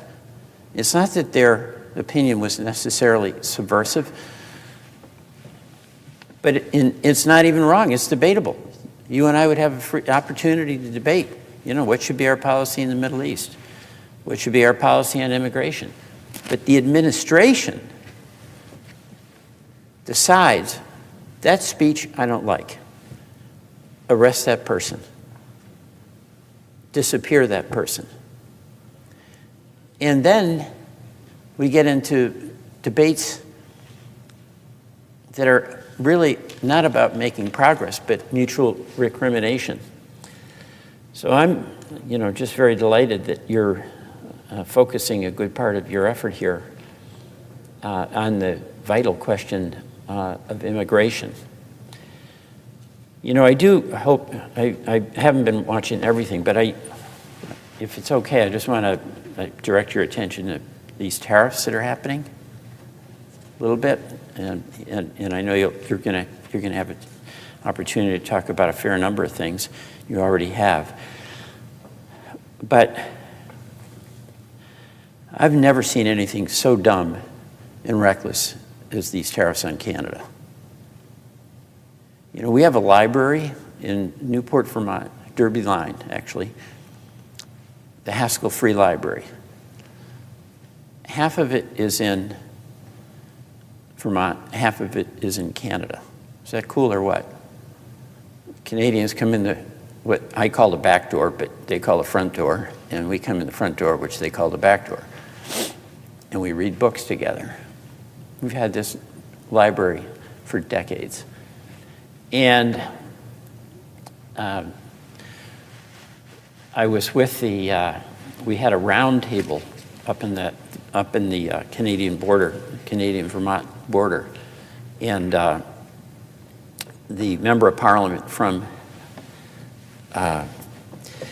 Stansfield, which is the town next to Newport, Madame Bibeau, was with us. And when we were with some folks who ran businesses on the Vermont side and on the Canadian side, and some of whom had operations on both sides, most of these were family businesses. Some were very large, some were small. And it ranged from like farmers, and they on the Vermont side who got their a lot of their fertilizer from Canada, and that's true, by the way, all across the northern border. So it can be Minnesota, it can be Idaho. So many of our farmers all along the Canadian-American border have cross relationships with Canada. They get their fertilizer. It's going to cost 25% more. And we all know how hard our farmers work. Nobody works harder. The margins of what they make is tiny, and you add a 25% tariff. I mean, these people are just, they don't know what's going to happen. And our maple syrup makers, back and forth, we get a lot of syrup from Canada and blend it and make it into products with Vermont syrup. Canada's the biggest producer of maples, the second best maple syrup in the world. Vermont is the biggest producer of the best maple syrup in the world in the United States. But the equipment is largely made in, that our sugar makers use, is largely manufactured in Canada. 25% tariff on that. That's going to hammer the Vermont maple producers. Again, they operate on a small margin.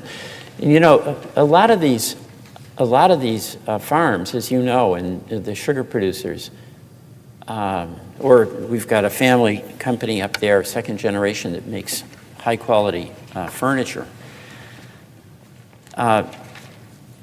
These are family businesses, and they have tight margins. They're competing. They're really working hard. The Northeast Kingdom is really a pretty low income part of Vermont, with wonderful, incredibly hardworking people who are very proud of where they live and who they are and who their neighbors are. They're asking really tough questions about how they can make it and whether they can stay in business. And this is not the same as immigration, but there's an element here that is the same as immigration. Shouldn't any policy shouldn't any policy that we pursue start with the premise that will do no harm? So, Madam President, it might be a policy you're advocating, and I know when you served in your previous job, you'd be wanting to make certain that what you did no harm. In fact, you'd be insisting that it did some good. And my question with the tariffs is whether the administration is starting out from the premise that I think all of us should start with. Yeah, we may have an idea. We hope it might work. But we got to make sure it does no harm. So I'm sorry, I was going to answer that question, but yeah, go ahead. Did the senator finish his question? Yeah, well, that's a long question, and I'm waiting for a long answer. Okay. I want to first start by saying that the senator has a reputation around this place, that there's a deep, penetrating goodness that's in you. I love to watch my Senate colleagues when the other people are not. It's a habit of mine because I think what you do when no one is watching is really telling. There's a belief I have that someone who is nice to you but not nice to the waiter is not a nice person. And we have a body full of people that show some deep, decent goodness. You are one of those people, and what I love watching you is that it could be the farthest ideological person away from you, and you just have this, like you look at people like you see their divinity. Whether it's the person at the highest position, a leader of the Senate on either side, or someone who holds the door. What I love about you is when I watch you, you're one of the senators. Some people just keep to their side of the aisle. I always look up and I find you over there talking to somebody. And I just rely on that decency in you as a friend. And I've come to love you like a brother. And I want to thank you for being here before your alarm in the morning goes off. It really touches me. And I don't know if you remember this, but about 12 hours ago, you sat right here and you embraced me in a hug, and I leaned on that hug because I wasn't sure that I would even make it 12 hours. I take strength from you, my friend, and I take strength from you to hold to my kindness, to look for it everywhere. This is a story I don't think I've ever shared with you, but it speaks to how we get things done and how we should get things done. But when I first got to the United States Senate, my mentor, Bill Bradley, gave me 3 real lessons for me to learn. I think I've obeyed 2 out of the 3. One was to know the rules of procedure really well. That's the one I've probably failed. I'm still learning things 13 years into this about the rules of procedure. The second one was become a specialist in some areas. Don't be a mile wide and an inch deep, and I feel like I've done a pretty good job on that. But the one that he called me that was most fruitful, I've already mentioned one of the benefits I had in doing this with John McCain earlier in this 12 hours. But he commanded me to go and meet with all your Republican colleagues, take them out to dinner, sit with them for lunch, whoever they are. I went out to dinner with Ted Cruz. It was hard to find a restaurant because I'm a vegan and Ted Cruz is from Texas. But I still remember that we went out and how people were sort of shocked just to see 2 human beings breaking bread. But the story I want to tell my friend about is when I went to see Jim Inhofe, Republican from the same state as Langford. And I couldn't get him to meet with me. Couldn't get on his schedule. And I found out that he had Bible study in his hideaway. And so I go up to his hideaway for Bible study. Thune was there. And we all have implicit biases.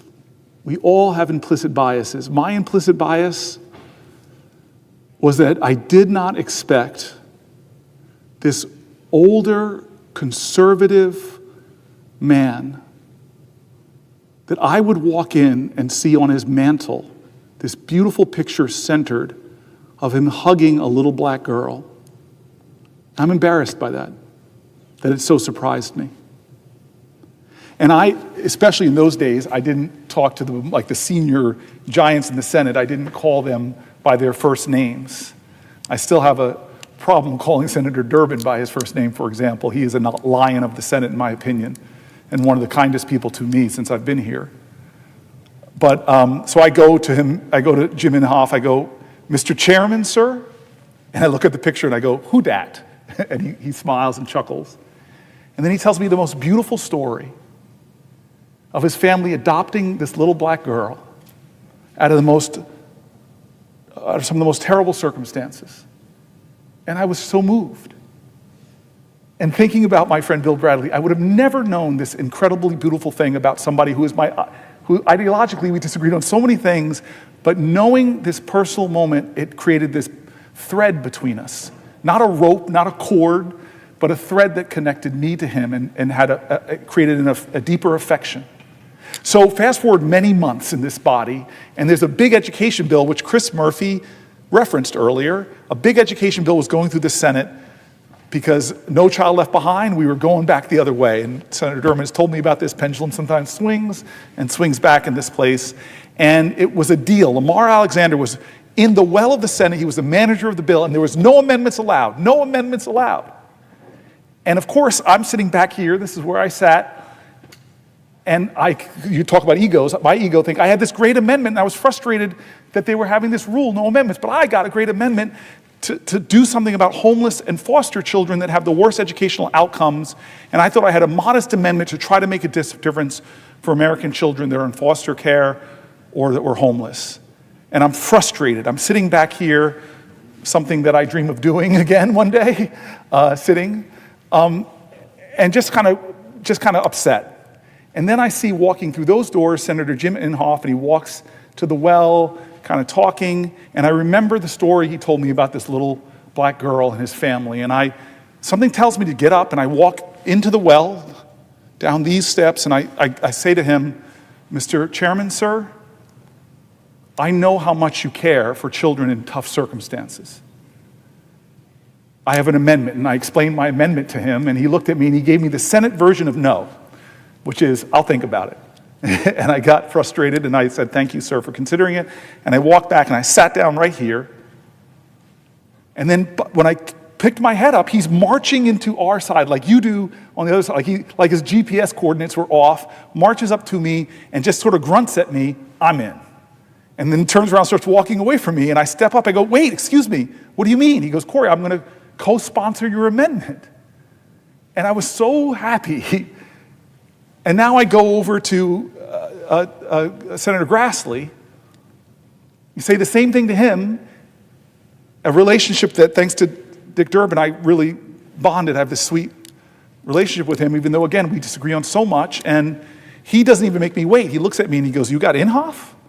And he signs on my... By the time I go to Lamar Alexander, I look at him and I'm like, I got a full house. I'm sorry, I got no other Democrats, but I got all these Republicans. And he looks at me and he laughs and he goes, "Really?" And he puts the amendment on the bill. It's the law of the land now. And so what you said in the beginning of your long wind-up question, my dear friend, my dear brother, is how real change is made. That man, Dick Durbin, when I first got to the Senate, he knew how much I cared about criminal justice reform. He brought me to the table. I started working. As I presided, I started working in conversations with Mike Lee and conversations with Chuck Grassley. We cobbled together a bill. It wasn't done by executive fiat. It was done in the Senate. 87 votes. It's the law of the land. Thousands have been liberated from unjust incarceration. And so my point to the senator is his spirit is so right, is so true about what it takes to make real change. But the president we have right now doesn't seem to be coming to this body with any kind of bold bipartisan legislation to solve the problems of our nation, to cobble together the common ground of this country on immigration. No, he is not acting like that. He is using language like presidential primacy. He's defending his corrupt practices in immigration by saying things like presidential primacy. He's invoking the Alien Enemies Act. He's evoking the Alien Enemies Act, an act from the 1700s to deny due process, which Anton Scalia, a textualist, says that whether you're born in this country or not, you have due process here. The Constitution states only one thing twice. Both the 5th and the 14th Amendments say that no one, not no citizen, no one shall be deprived of liberty or property without due process of law, and yet this president is disappearing people. And as we documented here, disappearing the wrong people. As we documented here, detaining unjustly Americans, separating families, all while pushing his agenda and doing things that the values of people on both sides of this aisle don't believe in, like stopping the investigation of children for alleged sexual molestation. This is wrong. And I sat down with some of the advocates who were telling me and who were trying to fight to stop the law from being broken, and they scared me, Dick Durbin. Because they said what I said on this floor: if someone is willing to violate the Constitution for some, it endangers the constitutional rights for us all. Do not think this is, those people. If they are violating rights of some, it is a threat to the rights of all. I am standing here because of a national crisis that is growing. We talked about Social Security. We talked about health care. We talked about education. This is a crisis for us. And this is what the person said. They talked about the Insurrection Act. They've been hearing people in the administration talk about the Insurrection Act. Every person in this Congress and across the country wants a safe and secure boarding, but scapegoating immigrants to erode basic constitutional freedoms does not make America safer, does not make our community safer, does not reform our immigration system like we should be doing in a bipartisan manner like Langford and Murphy. It does not stand our long-standing problems from our agricultural industry to our tech industry. History has shown that when due process and basic constitutional rights are eroded for some people, it does not stop. It continues to erode. The shoreline that kept you safe will shrink until it reaches you. I am reminded of German pastor Martin Niemöller's quote about fascism in Germany. They came for the socialists, and I did not speak up because I was not a socialist. Then they came for the trade unionists. I did not speak out because I was not a trade unionist. Then they came for the Jews. I did not speak out because I was not a Jew. Then they came for me. And no one was left to speak. Well, everything that has happened in the last few months contradicts American values, shared values. I am most concerned about what this signals for the future and the potential invocation of this president of the Insurrection Act. Some of our country's most prominent lawyers have warned that the invocation of these two antiquated laws, the Alien Enemies Act and the Insurrection Act, may result in the true erosion of our constitutional rights. Trump's recent invocation of the Alien Enemies Act is the first step. Disappearing people without due process, as Justice Scalia says is wrong.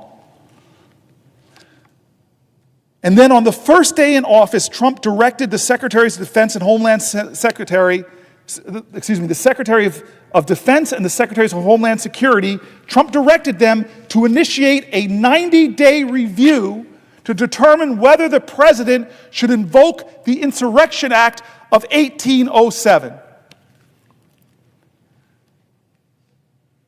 That 90-day review, when do those 90 days come up, folks?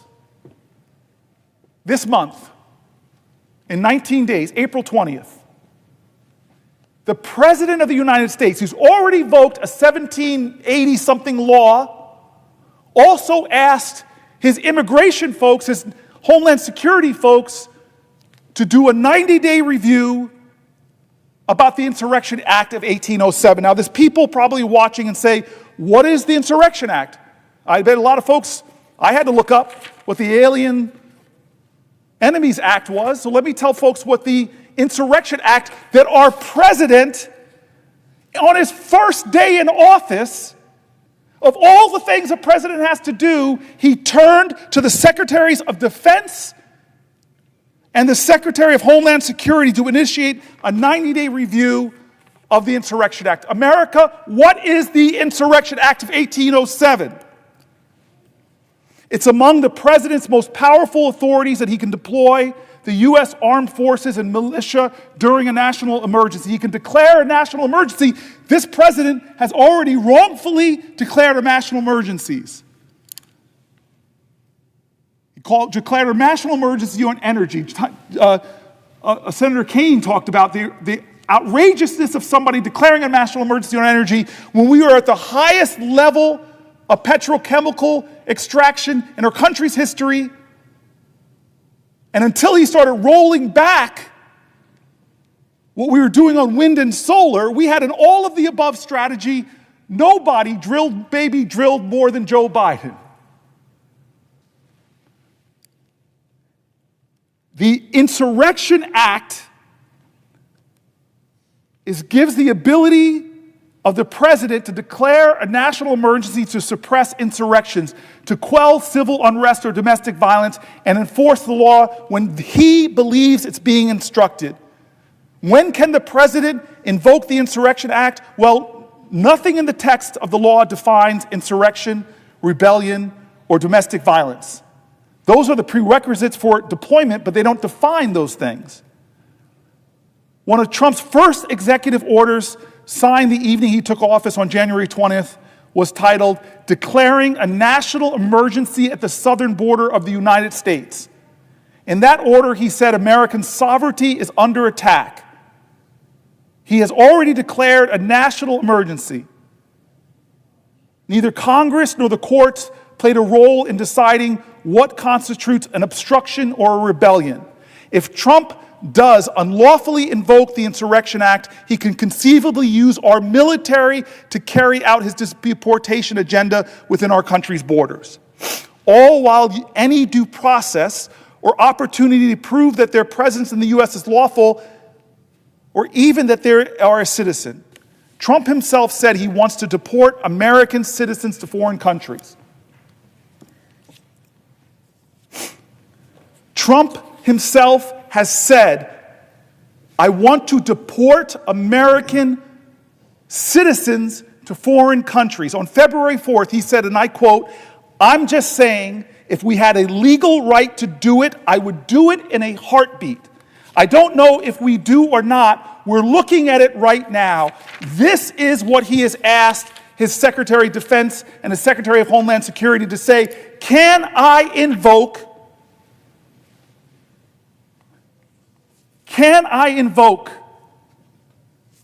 the Insurrection Act?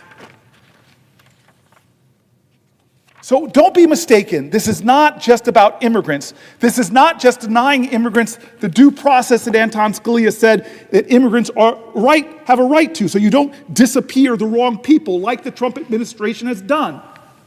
That you don't wildly disagree with what a citizen is saying and use that as a pretext to disappear them.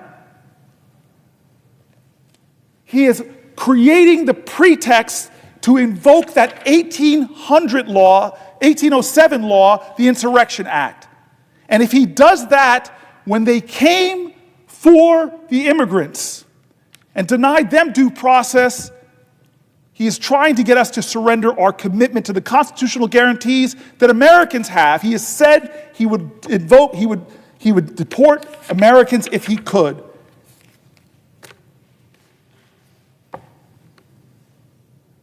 When the president denies due process to some in America, it threatens the due process of all.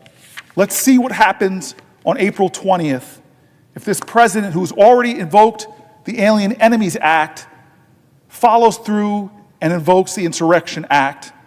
But why wait till April 20th? Raise your voice now, stand up now, do something now, cause some good trouble now. Let this president know that if he does ever do that, there will be a rising up of people's voices, a rising up of good trouble, as John Lewis would say, to say, not in my country, this is unacceptable.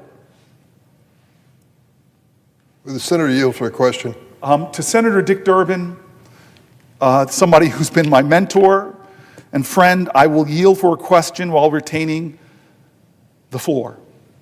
Thank you. I first want to acknowledge this extraordinary moment in the history of the Senate. I believe you have been holding the floor now for more than 10 hours, and perhaps we'll go on it even longer. And you've been joined by your colleague and friend, Senator Murphy of Connecticut. And I'm sorry to take the early morning shift, but I didn't want to miss this moment in history, not just for the historic nature of it, but for the substance of it as well. I just remind my colleague and fellow member of the Senate Judiciary Committee, it was only 3, maybe 4 weeks ago that we had witnesses before the Judiciary Committee, and I asked a question, and one of them is pending on the calendar, the executive calendar on the floor. His name is Dean Sauer of Missouri, and he's seeking the position of Solicitor General of the United States. Along with him was the lady aspiring to be the Assistant Deputy Attorney General for Civil Rights, Harmeet Dillon, and Aaron Reitz, who has been approved by the Senate for a legal policy position.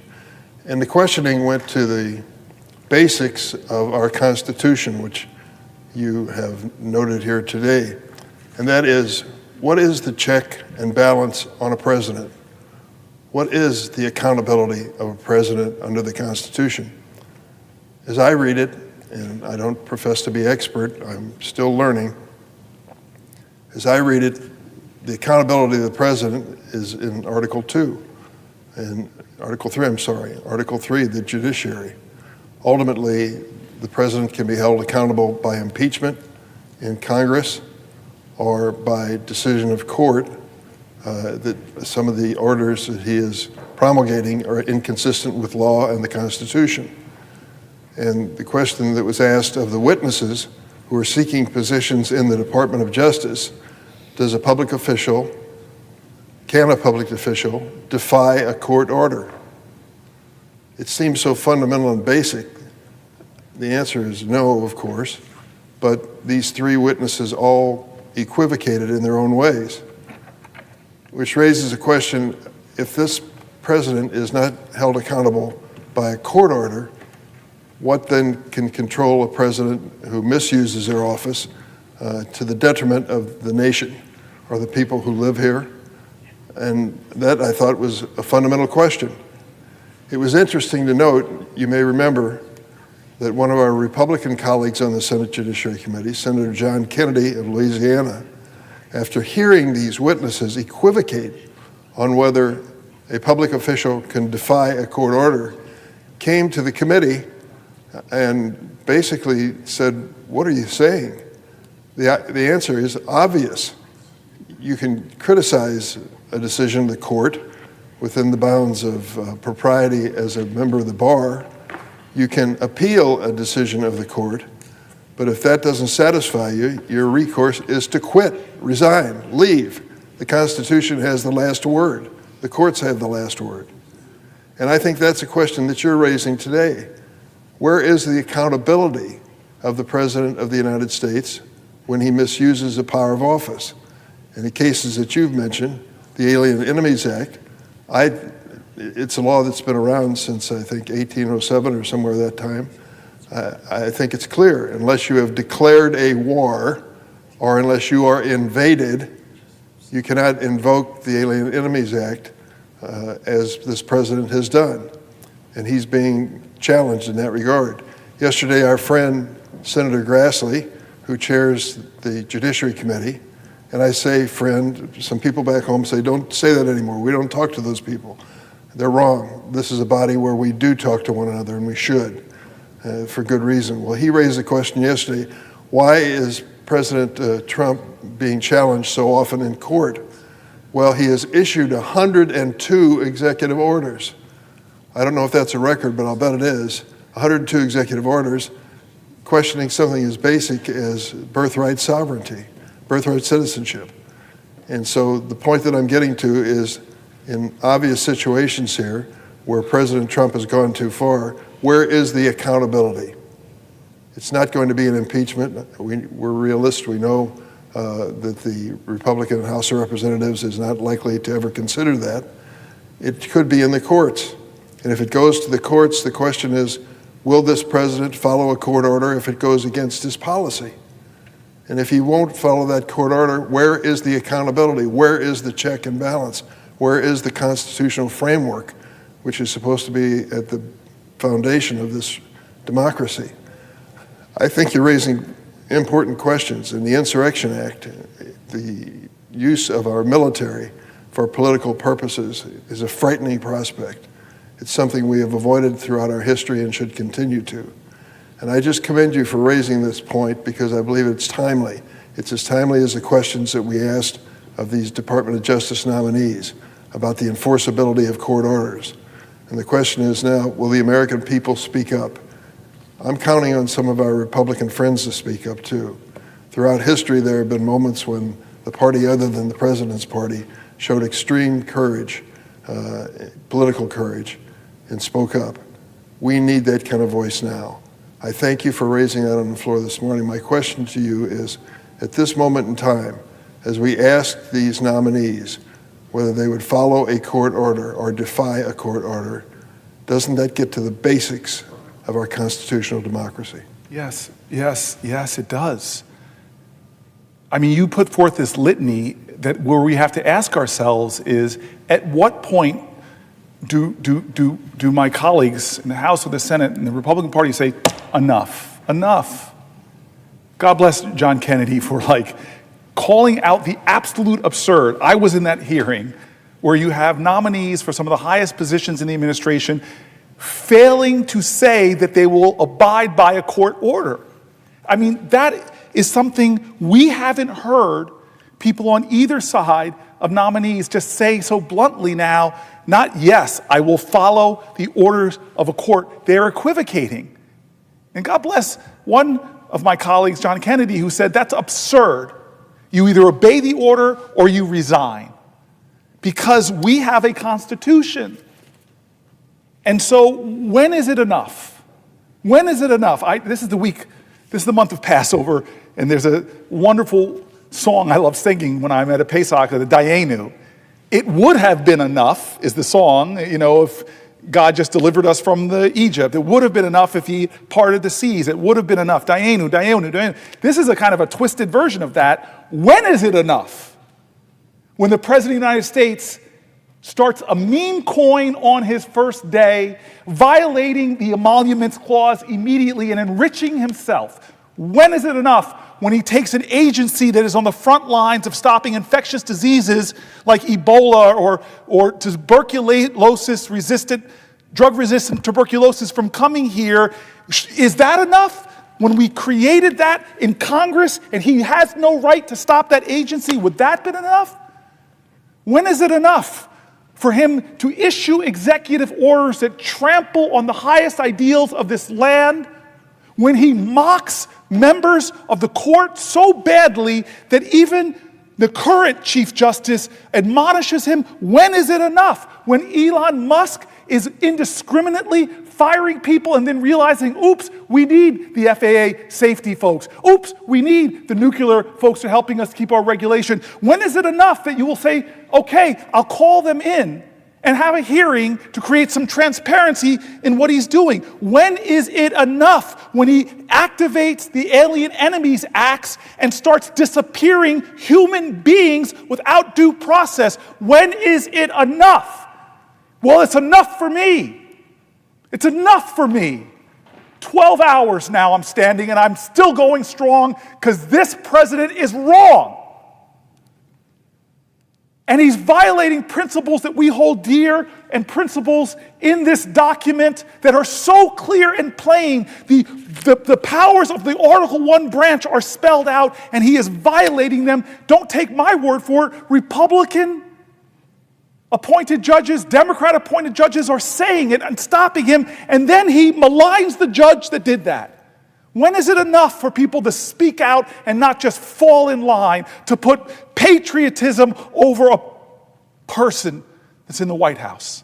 So to your question, sir, to my friend, and I'm sorry to get a little animated at this early morning hour, but I am so frustrated. And not just because of that, but I'm reading the stories. We're going into the next section, which is national security, and I'm reading the stories of our citizens of this country. Not just New Jerseyans. Yeah, there's a lot we've read in these 12 hours, but there are people from all over the country are reaching out to my office, and I know they are yours. You're the second highest ranking Democrat in here. I know they're reaching out to you because you're a man that stands for justice. I know they reach out to your office too because you're one of these outposts for sanity in a Congress that is being too complicit to an executive that is overstepping his authority and violating the Constitution and hurting people who rely on health care and Social Security. I'm reading these stories, sir, because the voices of the Americans that don't have the privilege that the 100 of us don't get to stand here, but I believe the power of the people is greater than the people in power. That's the ideals of our democracy and our Constitution. So I'm rip-roaring and ready. I'm wide awake.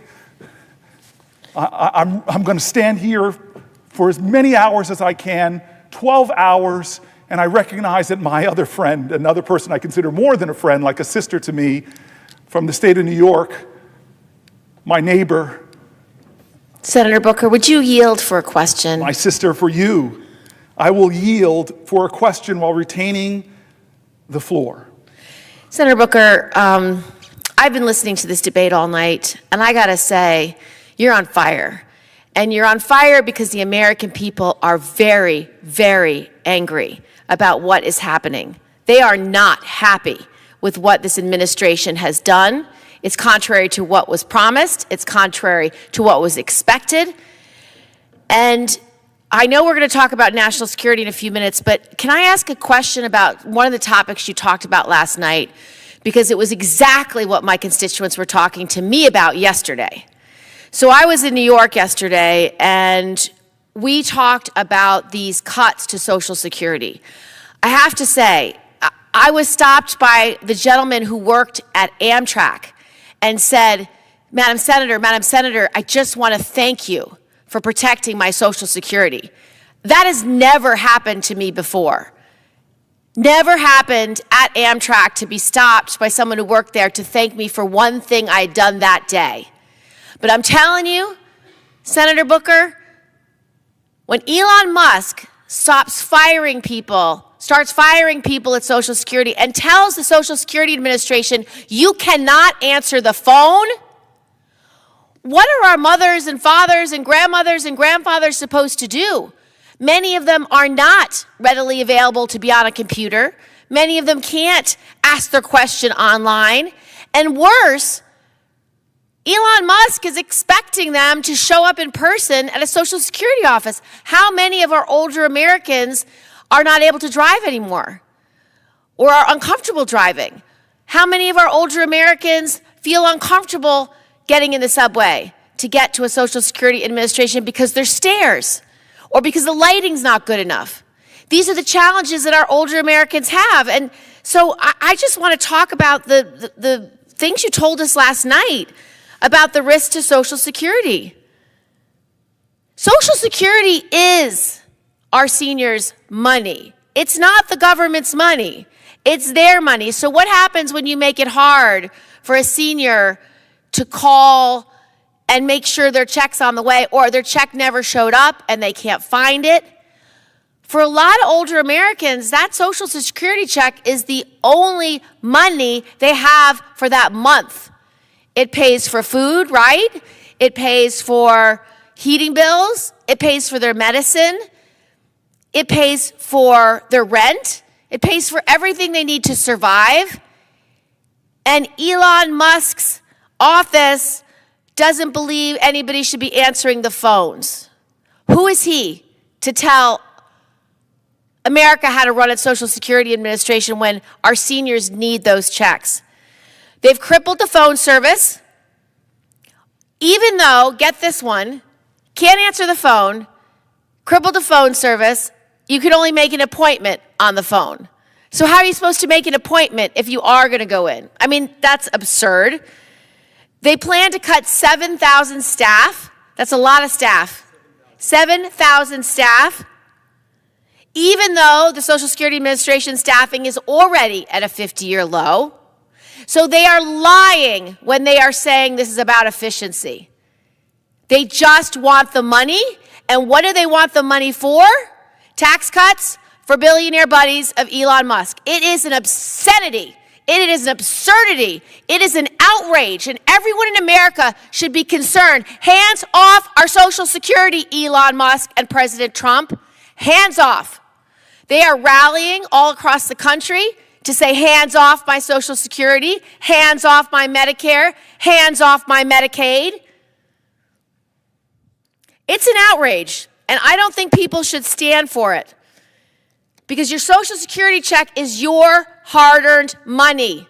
It is not for Elon Musk to play with, to shift around, or send it to tax breaks for his billionaire friends. Now, I have to say, my office has been working closely with one senior.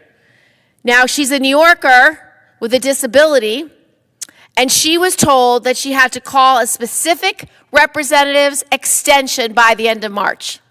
Well, that was yesterday. And if she didn't get this person, her application could be denied. She's called every day, sometimes more than once a day. She has been on hold for 4 to 5 hours just to reach this representative. As of yesterday, when we reached out to her, she had still not reached the representative. So Americans across the country are panicked.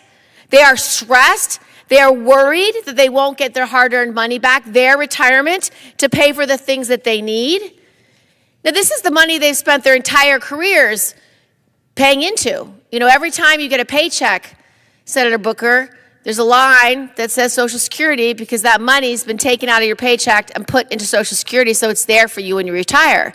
It's your retirement. The page is sitting here right here. You are paying into your Social Security. Now imagine this is your first paycheck, isn't it? I bet it is your first paycheck.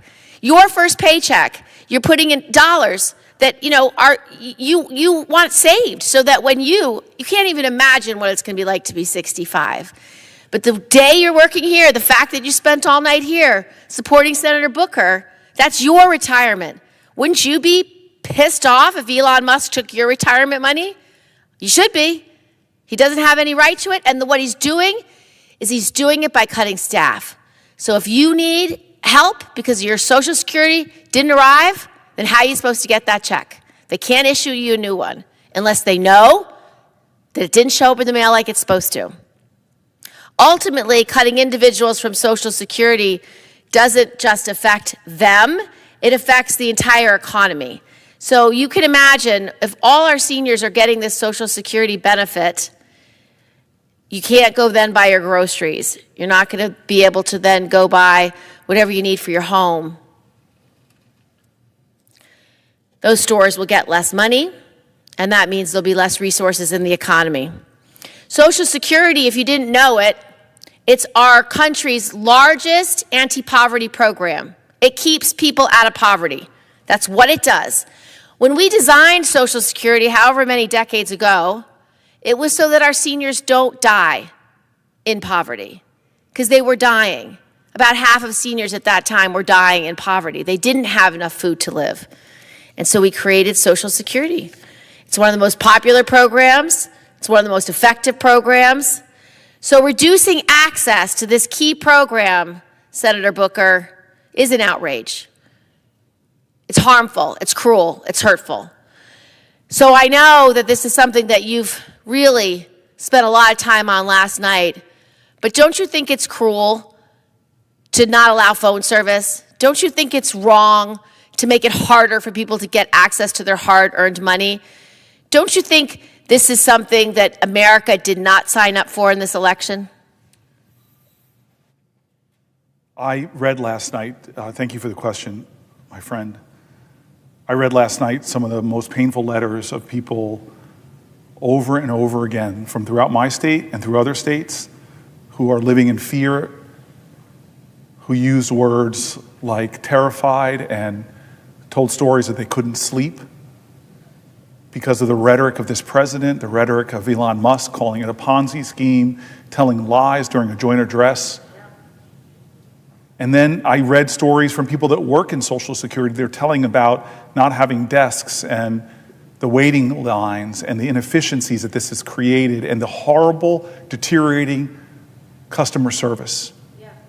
And I've been trying as much as I can during this last 12 hours to read the stories of Republicans. Yeah, this affects everyone. Yes.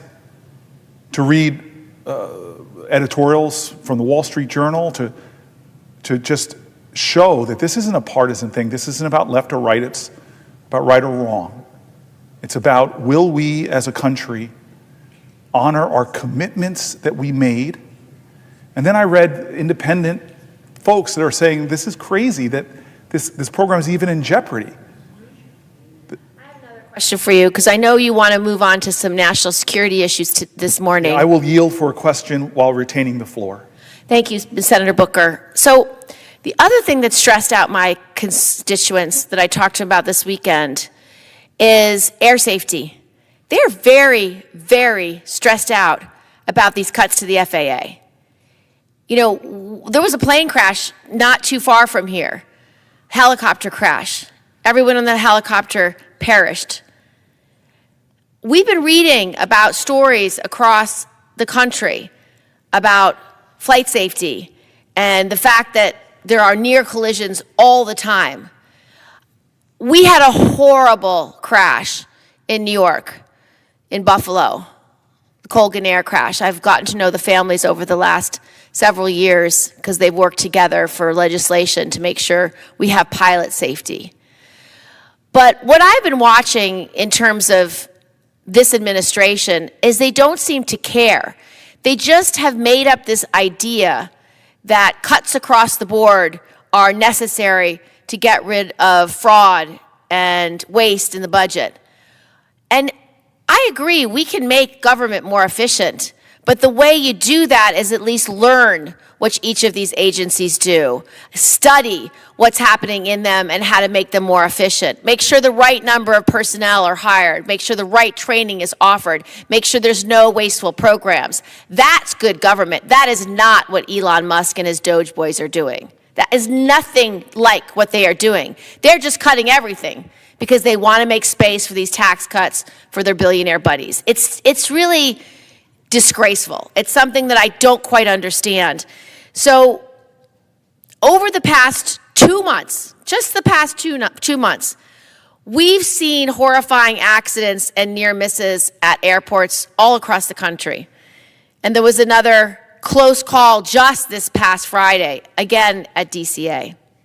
Many of these accidents have been a result of chronic understaffing and antiquated technologies at the FAA. But instead of fixing those problems, the first thing the Trump administration did when it came to power was fire people. I think he's kind of stuck in the loop of The Apprentice. You're fired, you're fired, you're fired. I don't get it. Like, good government is important, and I support efficiency. That's not what they're doing.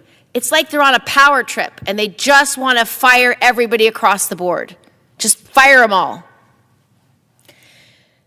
So while a court forced the FAA to rehire workers, thank God for the courts. Thank God for the judges that are doing their jobs and looking at these lawsuits appropriately. Many federal workers have simply moved on and found new jobs because these are highly skilled, highly sought after employees, people that we really want working in the federal government to keep our country safe. Now, just weeks after the horrific plane crash here with 67 people getting killed in Washington, The administration fired hundreds of Federal Aviation Administration employees, jeopardizing the public safety and threatening our national security. So that made no sense. Like, it was right on the heels of some horrific accident that we all witnessed. Now, over 90% of U.S. airport terminal towers don't have enough air traffic controllers. Critical shortages remain for other aviation safety personnel as well, such as safety inspectors and mechanics, because to make sure when we get on that plane, the plane's ready to go. In New York, nearly 40% of positions are unfilled at 2 facilities on Long Island that direct air traffic for Newark, our shared airport, JFK, and LaGuardia. As a result, over these past few years, the U.S. has experienced a substantial and alarming increase in the number of near misses. According to an analysis from the New York Times, in 2023, close calls involving commercial airlines occurred on average multiple times each week. And a number of significant air traffic control lapses increased 65% over the previous year. What did they cite as the major reason behind the increase? A shortage of air traffic controllers. While the Trump administration claims no air traffic controllers or critical safety personnel were fired, we know that many of those who were let go played an essential role in maintaining our air traffic control infrastructure. Others were responsible for maintaining navigational, landing, and radar systems. We also know that safety inspectors, systems specialists, maintenance mechanics are among workers who are affected, and at least one of the employees fired worked for FAA's National Defense Program, which protects our airspace from enemy drones, missiles, aircraft, and used as weapons. I want to talk about those missiles and drones as well. I really want to talk to you about what your thinking is here, that we don't have a plan. You had the incursions in New Jersey, incursions in New York at the same time, and we don't have assurance that those drones aren't being operated by China or Russia or Iran or another adversary for a nefarious purpose. We have to get to the bottom of this, and that's something that, Senator Booker, you and I have been at the forefront on when questioning the administration about what they're doing on this issue. So the question I have is, why did the administration fire these workers and so easily part with them? Who will perform these duties going forward? What risk analysis was performed to ensure this won't make flying less safe? Now, I asked these questions of the Secretary of Transportation in a letter on February 20th, over a month ago, and what was their response? We don't know. They haven't answered my letter. They're not willing to engage the Senate in actually policy and decisions that keep our state safe. What's worse is that we don't know if this is where it ends, or if more reductions are coming, and more reductions that allow for safety for our FAA. Now, DOGE's so-called workforce optimization initiative, it's BS. They don't do the analysis first. They just make the cuts. We need the Secretary and the acting FAA administrator to be responsive to Congress's questions and oversight. The American people deserve to have a federal aviation agency that is dedicated to actually doing the job of protecting us, protecting this country. The Trump administration needs to take immediate steps to address FAA staffing shortages across the entire agency, not just air traffic controllers. So, Senator Booker, the question I really want to ask you is, for your state, for New Jerseyans, what are they thinking? Like, how do they receive this information? What do they say when they read about drone incursions over one of your arsenals, over one of your sensitive military bases? What do they think about cutting staff to the FAA when they watch all this information about crashes? I know my constituents are pretty stressed out about it. They don't understand why someone's making these cuts. Again, the why is the most important question. It's not for efficiency. It's not to get rid of the fat. It's not to get rid of the fraud. Never heard an allegation there's fraud in the FAA. Never heard an allegation there's fat in the FAA. They've been understaffed forever. So they're lying about the purpose. So what is the purpose? What is the purpose? What are they going to do with that money, Senator Booker? I'd like to know. So I appreciate this more than you know, and there's a line threaded throughout your entire question about the way they're going about doing this from so many agencies. First, they're trying to kill certain agencies, Department of Education, which they can't legally do. The USAID, they can't legally do. We created that as the Article I branch of government. But on some of these other agencies, like Social Security, where you started, we know it's ready, fire, aim, and actually the aim part never happens. They're savagely cutting personnel, and organization after organization, seniors, thousands of them, are already writing in about the undermining of service. The Wall Street Journal article we read last night said that the customer service at Social Security is going from bad to worse, and painted horrific pictures that are putting seniors in crisis. Not to mention the closing of Social Security centers in rural areas where people have to now drive hours and hours and hours. And so the FAA, it was one of the early outrages that they hired people that they then realized they needed and tried to find some way to pull some of them back. And you and I both know that the way they talk about government workers, a large percentage of them are our veterans, the way they demean and degrade them, the way they accuse them of being parts of corruption, fraud, or fat, when the stories we've been reading of what some of these folks do is extraordinary. And so your question, though, brings up a lot of national security issues. I'm going to bridge to that because you and I both were really, really incensed that we weren't getting enough information when we had these incursions. And I want to start what I've been doing in other sections, is just reading, elevating on this floor the voices of people from our country, trying to elevate more of the voices to let people know we see you, we hear you, your outrage, your hurt, your fears, they have value.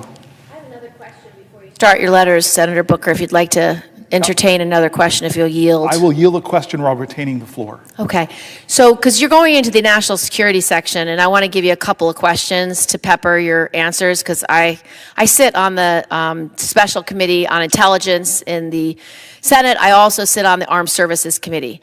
And so national security is an area where New Yorkers care a deep amount about. And I've been spending the last 15 years focused on how we keep this country safe and what we should be doing. And so I get a lot of questions from New Yorkers about this issue.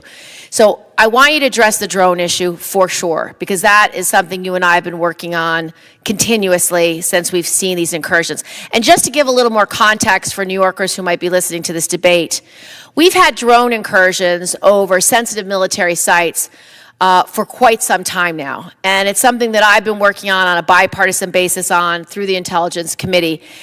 And some of these incursions are every night, over and over again, over sensitive military bases. There was one over Langley. We've had them over arsenals in New Jersey, over sensitive sites in New York. We've had them over military bases across the country. And, you know, I don't like it when the answer is, oh, we know where most of this is. This is mostly FAA traffic. And I don't like it when I hear it from this administration or any administration, because it's not true. Some of the drone sightings are planes in the air, helicopters, maybe weather balloons, maybe enthusiasts, but they do not know if all are. And in these specific incursions, they do not know the origin of them. They do not know whose they are. They do not know who is operating them. They do not know the purpose of these drones. These drones could easily be spying. They could be planning attacks. They could be doing anything nefarious. We have no basis to say it is all known and we are not concerned. And so this is something we are going to get to the bottom of. I am very incensed about it. It does not leave our personnel as safe and does not leave our secrets safe. So drones is one issue. The second issue, if you could address on the national security side, is cybersecurity. I think that, and election security, one of the cuts that the Doge boys made, which I literally cannot understand why they would ever do this. This is making us weaker. It is making us less safe. It is not good for America. And it shows how ill-advised this process is and how uninformed this process is and how we can see through these cuts how insincere this process is. This is not about waste. This is not about fraud. This is not about good government. This is about making massive cuts for tax breaks for billionaires because that is where they want to spend your tax dollars. New Yorkers' tax dollars and New Jerseyans' tax dollars. They want to take it and give it to tax breaks to the billionaires. Okay, so this is the question. These cuts, they have cut all the personnel or the main personnel at an organization called CISA that were supposed to be doing election security. So the people who actually were working with the states to make sure our election system can't be hacked, they fired those people. They fired the senior personnel at the Department of Defense, our most experienced generals, across the board, members from the Joint Chiefs of Staff, just fired them. For what reason? I don't know. No substantive reason was ever given. But these are the senior personnel who actually keep us from wars, who have the judgment and the experience to advise the president, to advise Congress, to advise us on how to keep us safe. And then the last group they cut were the lawyers. Do you remember that Shakespeare play, The First Thing We Do is Kill All the Lawyers? Well, the context in which that was given was in order to have a coup. So Shakespeare, hundreds of years ago, said, if you want to have a coup, the first thing you do is kill all the lawyers. Well, they fired all the lawyers, the senior lawyers at the Department of Defense. They fired the generals who actually know how to keep us safe. And then they fired the personnel at CISA who are responsible for election interference. They fired the people at the FBI who are also responsible for election interference.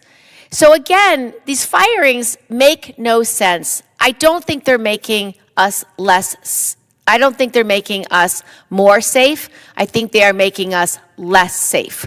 When you fire the people who know what they're doing and are dedicated to keeping us safe, doesn't make us safer.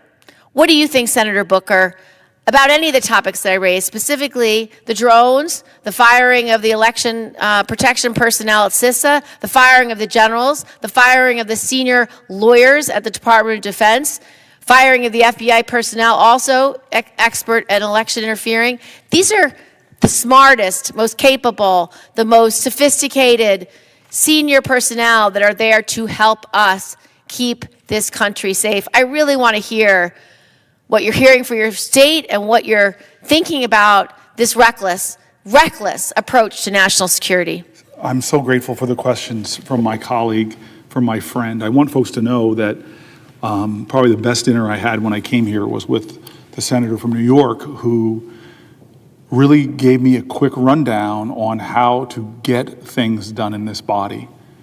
I've watched her work on both sides of the aisle relentlessly to get things over the finish line, to help people in our region, from 9/11 folks who were our first responders, to get their health care, to fight, to support the military, empower the military, but to fight against sexual assault in the military. She is one of these phenomenal people, and a lot of her questions we're going to get to, including that question that was obviously painful about national security, is that, like, hey, one of the strategies of Russia, we know this, is to attack elections of other democracies, to try to sow discord, to try to undermine the very voting process. And the Trump administration pulled away a lot of the people in the DOJ and elsewhere that their sole purpose was to fight against foreign election interference. And so how can we have a nation where the president that's in charge of national security is not doing things to address the issues that were in your questions? And I want to start by reading a couple constituent letters. I know we want to step back and talk a little bit about immigration because my colleague and my friend and my partner in leadership in the Senate, Tina Smith, is here. But I want to get into some of these letters because I said over 12 hours ago that we were going to continue to elevate the voices of people out there. And so this is coming from someone from New Jersey.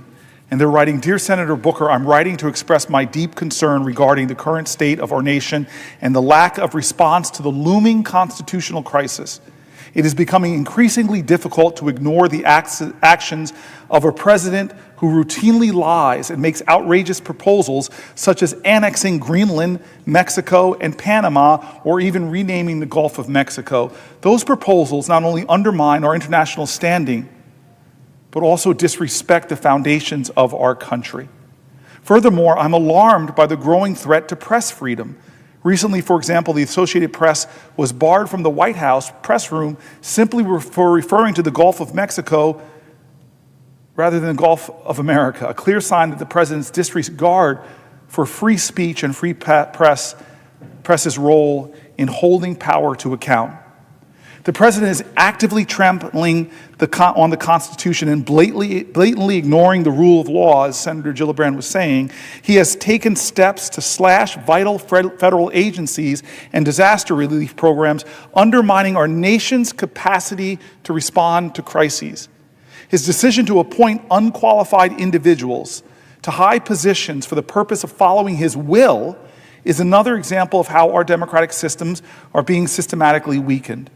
Additionally, his reckless and irresponsible approach to foreign policy is making the world more dangerous. His insistence on blaming Ukraine for Russia's invasion and ongoing war is not only historically inaccurate, but also deeply damaging to our allies and global stability. Even worse, his administration has entertained so-called, in quotes, peace settlements that exclude Ukraine from the process entirely, effectively allowing Russia to dictate terms without any Ukrainian input. Such actions betray our commitments to sovereignty and democracy and embolden authoritarian regimes worldwide. Domestically, his agenda is destructive. His administration has pursued the withdrawal from USAID, the gutting of critical global humanitarian and development efforts that have long served U.S. interests abroad.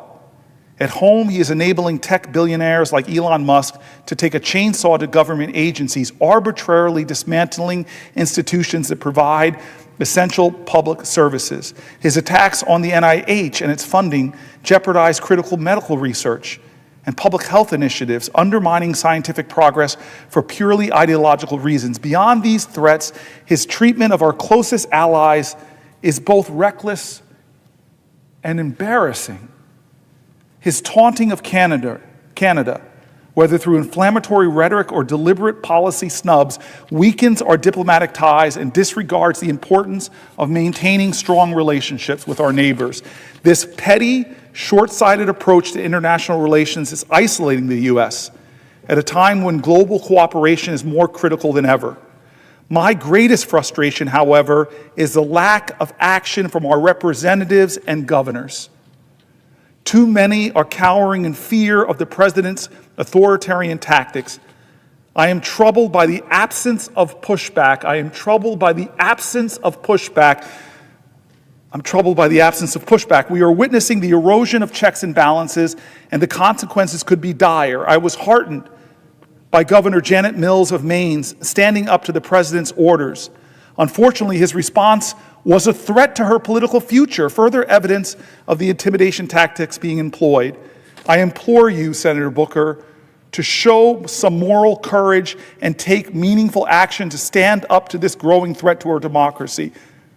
Please let me know how you are responding to this situation and what steps you, Senator Booker, are taking to defend our Constitution and the rule of law. Thank you for your time, and I look forward from hearing from you soon. I hope at this early morning hour at almost 8 o'clock that maybe you are listening because I hear you, I see you, and I'm standing here because, in part, of letters like yours.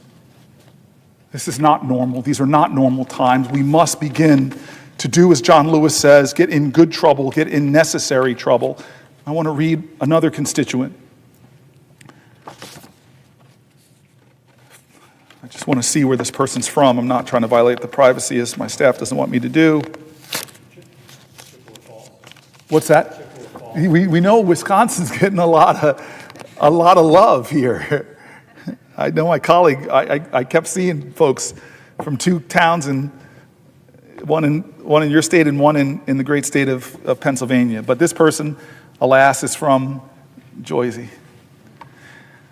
I wrote to ask you to do all you can to resolve funding for the National Institute of Health and USAID. I work in information technology at Princeton University, and I've seen firsthand the destructive termination of funds is causing to research and education. We are losing the momentum of research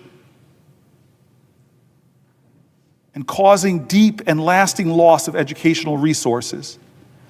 The NIH and the National Science Foundation provide funds for basic research as well as applied topics. The benefits of this research will be long-lasting, and the cost of disruption will be very high. Similarly, the disruption of USAID is tragic. My daughter works for an organization working with USAID on climate mitigation and adaptation. She has lost job security as a result of the Trump administration's actions. Work she has built on in Ethiopia, Kenya, and elsewhere will be disrupted due to lack of funding. Thank you for your leadership as our senator. I am proud to be represented by you as well as our new senator, Andy Kim. The promise of our country is great, but we must redefine our purpose and imagine a new future. Your experience and knowledge will be critical to our country's success. Let me go with two more and then turn to my colleague. This is a short one. I am writing to express my concerns about the chaos and lawlessness coming out of the White House. USAID must be restored. Please use powers to restore democracy to the United States of America. This is not what democracy looks like. Thank you. Somebody from New Jersey.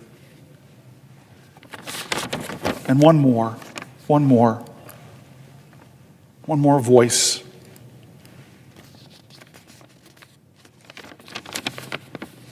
As a parent of a USAID Foreign Service officer recently in Ukraine, now in Kenya, I am outraged and horrified by the coup now being staged by Elon Musk under the authority from the president. To be called criminal after putting your life at risk in the service of America's interest is itself to be a victim of criminal-like behavior. I have seen the beautiful roads and railroads in Africa built by Chinese. In one fell swoop, Trump has given that continent to the Chinese and the Russians. He did the same thing years ago by canceling participation in the Pacific Free Trade Pact, forfeiting our power and our goodwill, making China the largest player in the region. I saw the goodwill in the eyes of passersby from the Philippines to Georgia to Tajikistan. Now I hear it turned to hostility. Think of sports fans in Canada booing our national anthem. Think also of the infants that will now die from AIDS because of USAID's treatment program was abruptly stopped, along with vaccination programs and programs for stopping diseases such as Ebola, monkeypox, hemorrhagic fever. These diseases will come home. With even a 90-day pause in workers in these programs, we will lose jobs and rent, and some never will return. Refrigeration of medicines will be at risk. Clinics and offices will become unavailable. Humpty Dumpty will not be quickly put back together again. Some of what Trump wants to do will ultimately need approval of Congress. I urge you to fight every one of his proposals and appointments. Slow the legislative process as much as you can. Please. I hope Trump will lose his majority. Thank you for your attention. I will be of service in any way possible to right these wrongs. I love when constituents don't only point out what's wrong, but stand up and say, I will be in service. Let me know how I can help. Your voice is helping tonight, speaking to these issues is helping tonight. I know my Senate colleague is here. If she has a question, I will yield while retaining the floor. Mr. President. The senator from Minnesota. Thank you, Mr. President, and thank you to my colleague from New Jersey for yielding for a question. And I want to just start by thanking my colleague for who's one of my dearest friends in the Senate, for using his voice in such a powerful way over the many, many hours that you've been holding the Senate floor. And I know you well enough to know that you are not doing this because of your belief in the power of your voice. You are doing this because of your belief in the power of all of the voices that you've been amplifying all through the night. And your belief of the importance that the millions of Americans who are so frightened and concerned and horrified by what they see this administration doing, and wanting to feel like there is somebody here that is fighting for them and that is listening to them. And the way in which you are reading these letters today and all through the night, Senator Booker, I think is a tribute to your respect for all of those Americans. And so I'm so grateful for that. And I wanted to take a moment, if I could, to ask you to yield for a question related to what you've been talking about. You know, and I certainly agree with you that these are not normal times in our nation, and as elected officials, it is our duty to speak up and to fight back against the abuses and the overreach of this administration, and to raise up our voices, raise up the voices of our constituents who, as I said, are both frightened and furious about what's happening. So my question to you, Senator Booker, is about some of the Trump administration's recent actions regarding immigration. And my question is in three parts. First, I think that we can all agree that our current immigration system in this country is broken. It is not working well for anyone. It's not working well for American businesses that depend on a global talent pool. It is not working well for families who want to reunite with their loved ones. And it is not working well at all for those who seek refuge from persecution and believe in the promises that are carved into the Statue of Liberty.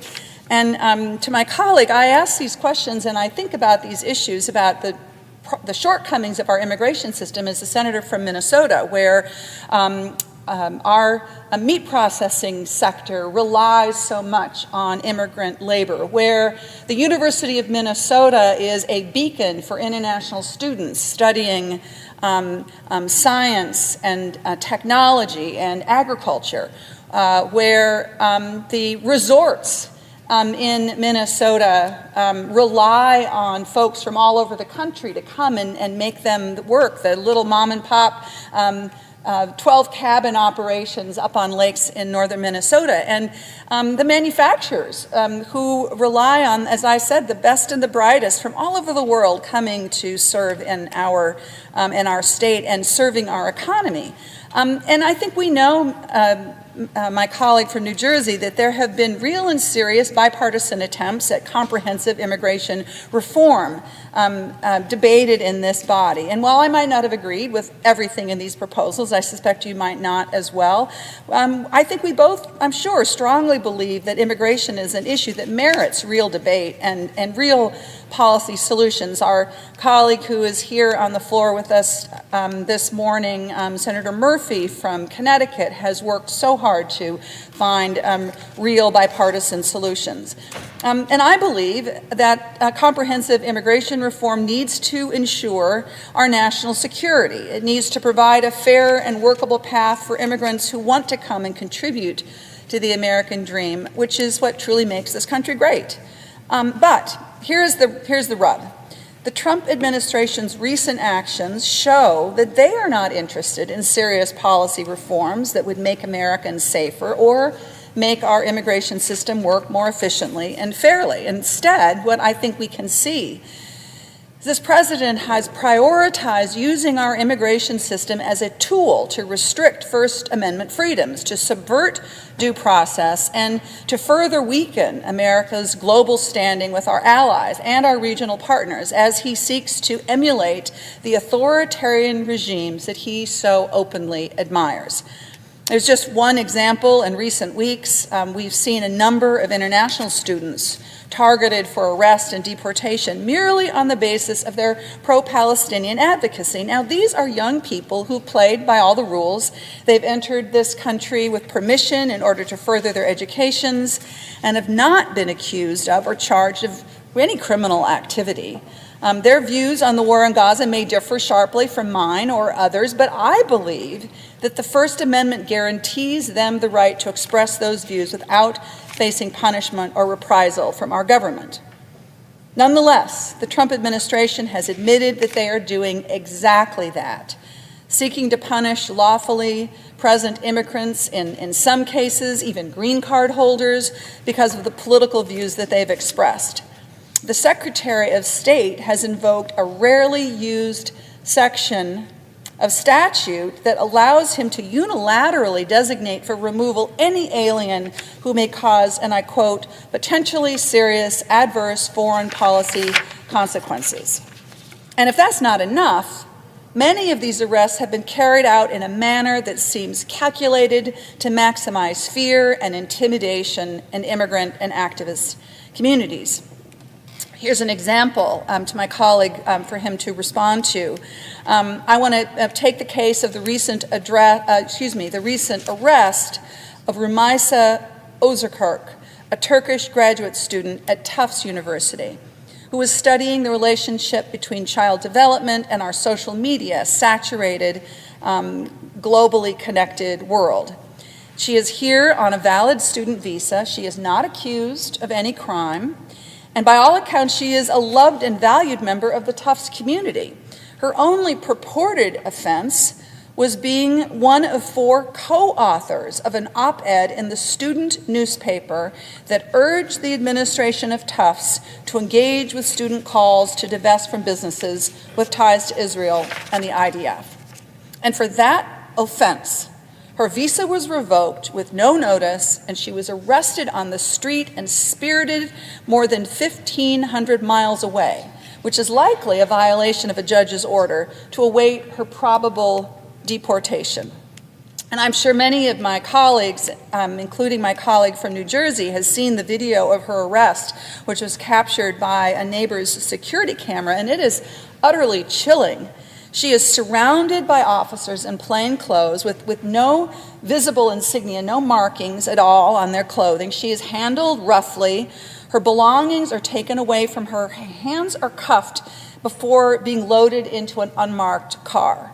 I mean, it is no exaggeration that her arrest looks like a kidnapping, one that you might expect to see in Moscow rather than in the streets of Boston. And of course, the terror of what she experienced is horrible to think about, but I also think about the thousands and thousands and thousands of other students here with a student visa or other lawful means who see this and think to themselves, this could happen to me.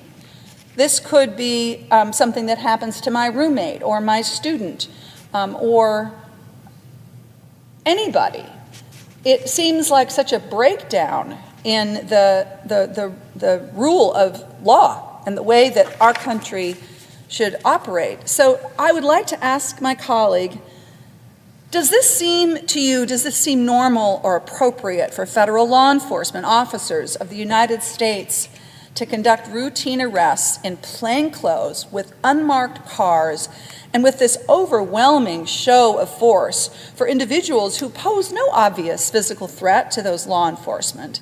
And I mean, furthermore, is this not exactly the sort of operation that you would order if your goal is to intimidate and dissuade immigrant and activist communities from exercising their constitutional rights to free speech? Does punishing people for their political speech seem consistent with American democratic values? I can't believe that we would think that it would be consistent. And I wonder if my colleague from New Jersey would like to respond in any way to this. I want to respond deeply. I first want to thank my colleague for being here in the morning.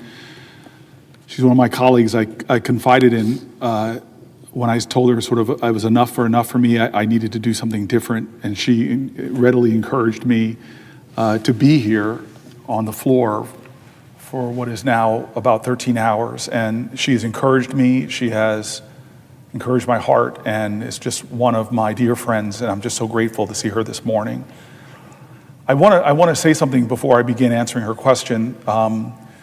In my home county, the one I grew up in, Bergen County, there's a family, the Alexanders, whose son, Idan, is an American who is being held by Hamas, and he is being likely tortured and in trauma and in pain.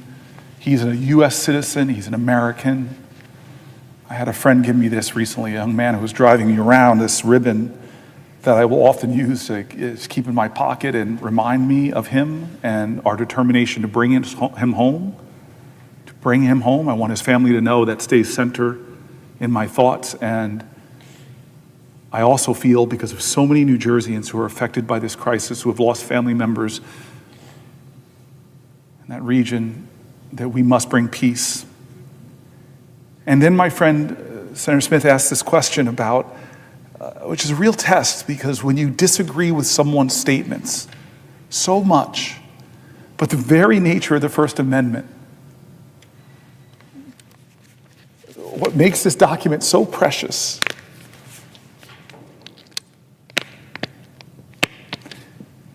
is that it says that no matter how reprehensible your speech is,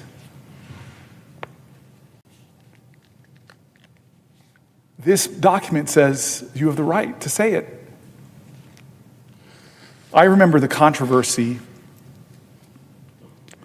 over an NFL player who kneeled. And one of the voices that just sticks into my hand is a man who was a white guy from the military who just said, I fought battles, I think it was Afghanistan, and I am offended by his staking a knee. But the very reason I fought was so that he would have the freedom to do it. And so I came back. I was there on October 7th, and I have very hurt, strong feelings about what's going on over there, and urgent desires to end the nightmare, to bring people like Idan home, to end the nightmare for so many Israelis and Palestinians. And I find some of the things people are saying so unhelpful to the crisis and to the moral truths that I believe in. But I will fight for people's rights. And so here is a situation where you see video and it just doesn't seem like who we are.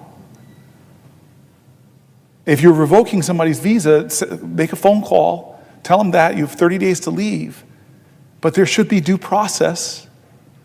And you should have to prove your claims in court. If this person is somehow lying with some kind of enemy, prove it. But what I saw there doesn't reflect the highest ideals.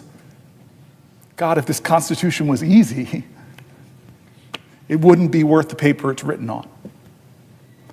And so I love my friend because she wades into some difficult waters, but she's guided by the oath that she took to defend the Constitution. And in these complex and difficult times, she's standing up. And I tell you, when we were in the immigration section last night, or earlier I should say, we read the most painful stories. My brother over on the other side of me, I've got some of my really dear friends on the floor right now, Senator Murphy, Senator Warnock, Senator Smith. My brother, Senator Warnock, knows that we are a nation that is paying hundreds of millions of dollars over the years of the Trump administration to fund private prisons that are being paid, incentivized to take away people's liberties. We read stories in the immigration section about people that got trapped in those systems that should never be there. Horrible stories, painful voices I've read about folks who were caught up in a system. And I just loved that one article from that Canadian that was for weeks put in a private prison. And suddenly, when she heard the lies of the people who found ways to keep her there, the aha moment that she realized that these people, every day I'm there, they get profit. They're not incentivized by justice, they're incentivized by profit.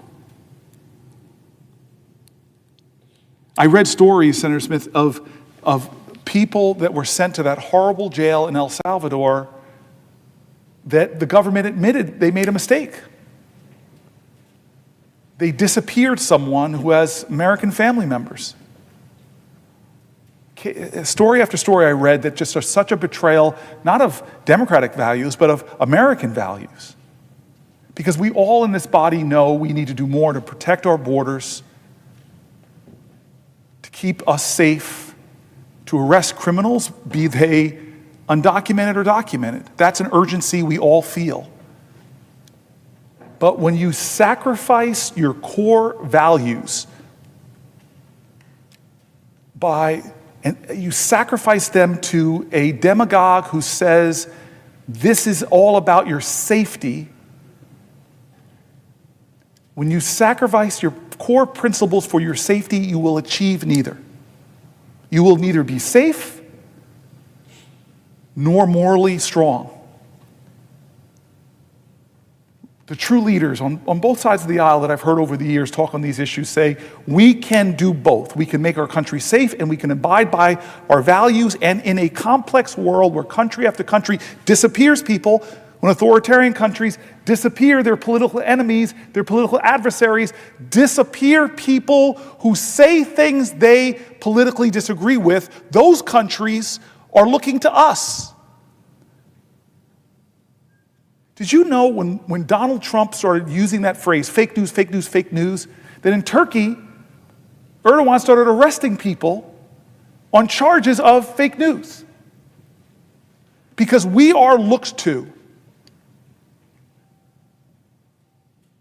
I believe, like Reagan said, we could be that city on a hill, but we are up high and folks are going to look to us for what is the world order going to be? What is democracy globally going to look like? Are we going to defend democracy and democratic principles, or will we behave like the authoritarians that we should be against? So this is a fundamental question you ask, and it has been resonating all these 13 hours. We keep coming back to the Constitution because so many of the things the Trump administration are doing, from the separation of powers to violating the very first words of our Constitution, the very first words, this commitment we make when we swear our oaths, all of us, we the people of the United States of America, this is our mandate, in order to form a more perfect union, establish justice. It comes really quick. It comes really quick.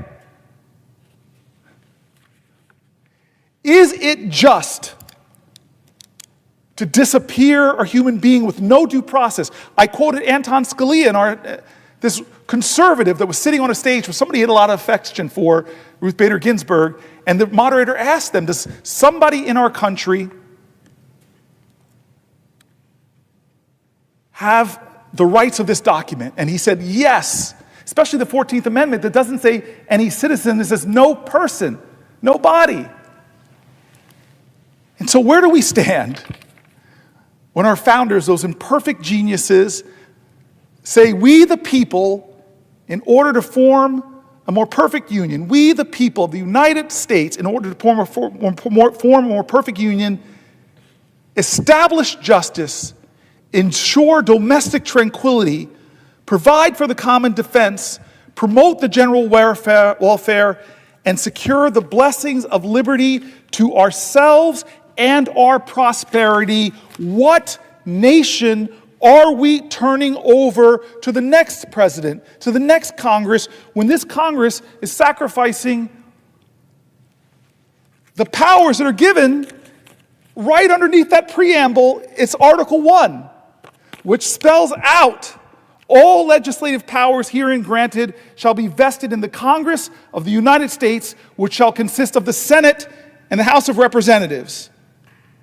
And then it goes on to talk about what we have the power to do. We set the laws. This president is invoking emergency powers like the Alien Insurrection Act, a 1780 something law that the last time was used in World War II to detain Japanese Americans, something so shameful, to put them in concentration camps here in America. He wants to take power from our Congress. And the thing that is killing me, that is actually breaking my heart, Brother Warnock, the thing that's actually breaking my heart is that we're letting them. Right. That we're letting him take our power. If Elon Musk was a Democrat and Joe Biden said, hey, go after the spending power of Congress, all the things that they approved, it's hard to do bipartisan things here. God bless Patty Murray and Susan Collins coming together and getting spending bills, hard worked, hard done. Lord knows, I sometimes play a little Motown in here, ain't too proud to beg. I go to the appropriations leader and say, hey, my New Jerseyans in this county need this, and this county. We work on all this. I fight for programs with Lindsey Graham and USAID, with the now Secretary of State, Marco Rubio, programs that he approved. The Department of Education, I've worked with Republicans to put things in Department of Education. There are people here that work in a bipartisan way to try to simplify the FAFSA forms. I could go through all the work we've done that now this body, the Article 1 branch of Constitution, right under the mandate of the United States of America, as Tina Smith is telling us, right after we, the people of the United States, in order to form a more perfect union, establish justice, as the senator, my friend. And so that's why we're here. That's why now the Senate is filling up. It's friends galore. We got Amy Klobuchar now on the floor. That's why we're here. No business as usual. No business as usual. We're not doing the usual order. We're talking about these things. We're making the case. We talked about immigration. We talked about Medicaid. We talked about Medicare. We talked about health care. We talked about medical research. We talked about Social Security. We're marching through. 13 hours. I got more in the tank. And so I thank you for that question. It brings up very emotional things for me, I'll be honest. It brings up pain and frustration and hurt. It brings up me the pain of so many New Jerseyans that have reached out, the Palestinian doctors in my state who've worked with my office to get Palestinian babies into America for care. It brings up the hurt of being there and seeing the worst slaughter of Jews since the Holocaust. So many things are painful, but if we sacrifice our values, it reminds me of the mosque being built, 9/11. It reminds me of all these difficult points, the marchers in Skokie, of the KKK, all these difficult points where the values of this Constitution were tested, where we were being measured. But I have to say, what this president is doing with the Alien Insurrection Act, what this president is doing with no due process, what this president is doing with flushing the Department of Education, with getting rid of the USAID, with attacking thousands of people that serve our veterans, that serve our Social Security, those things should be obvious to this institution, to the Senate, that that's wrong. That they have unelected, the biggest campaign donor, unelected, who's getting our personal information, and there's no transparency. Nobody in this body can say they know what information, confidential information Elon Musk has, and knows what they do to it, because they never brought him here to answer for it. So I thank my colleague for the question, and I know Reverend Warnock is going to ask me one. I just want to take a couple pages into this for a second. The American people alone, our approach to foreign policy practiced by the president, what the president has done is left our allies feeling abandoned, feeling degraded and insulted. He's left our adversaries feeling emboldened. and has done things that has hurt our national security, that has made Americans less safe. In the short time President Trump has been in office for his second term, Americans have already been put in harm's way because of the reckless approach of the administration. It all begins, in fact, with his extremely poor judgment. This administration has prioritized the obsequiousness to Donald Trump over the expertise when it comes to some of the most important national security jobs, and it has sidelined dedicated professionals who've devoted their lives to keeping our country safe. This administration has also demonstrated an inability to distinguish between America's adversaries and America's allies, and a disturbing failure to understand how America's partnerships and investments abroad protect and benefit communities here. I'm reminded of General Mattis to say, if you're cutting things like the USAID or the State Department, buy me more bullets. But this is something that folks on the floor have talked about. I see one of my friends and somebody I really look up to. I see Tim Kaine, who sits a little bit higher up on the dais than me on the Foreign Relations Committee, somebody I've turned to many times. And he was astonished by this. And I know he, like me, has had private conversations with our Republican colleagues about this. But this body has not called for one hearing or one investigation, no accountability. What am I talking about? It's when last week we learned Vice President J.D. Vance, Secretary of Defense Pete Hegseth, Secretary of State Marco Rubio, Director of National Intelligence Tulsi Gabbard, Director of the CIA John Ratcliffe, Trump's National Security Advisor Mike Waltz, Special Envoy for the Middle East Steve Witkoff, and several other high-ranking officials in the Trump administration discussed attack plans against the Houthis in Yemen in a group chat over the commercial messaging app Signal. We learned of this because the president's National Security Advisor mistakenly invited the editor-in-chief of The Atlantic, Jeffrey Goldberg, on the text chain. And after Jeffrey Goldberg published a story describing this jaw-dropping national security failure where they could have broken at least 2 laws that I'm aware of, just by doing that, from the preservation of public records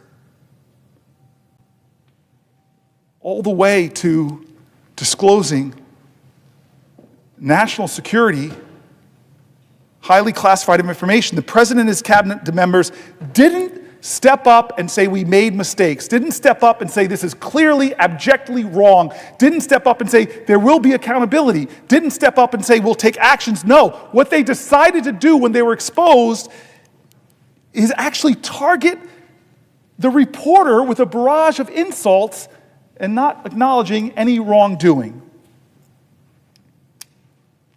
Unsurprisingly, the Trump team's response led Jeffrey Goldberg to publish the rest of the Signal chat messages, which exposed more administration lies. We're going to go into that, but I really want to turn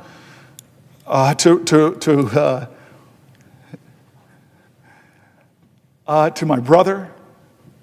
And I said earlier about Senator Murphy's speech, one of my favorite I've ever heard when I was in the Senate. Brother Warnock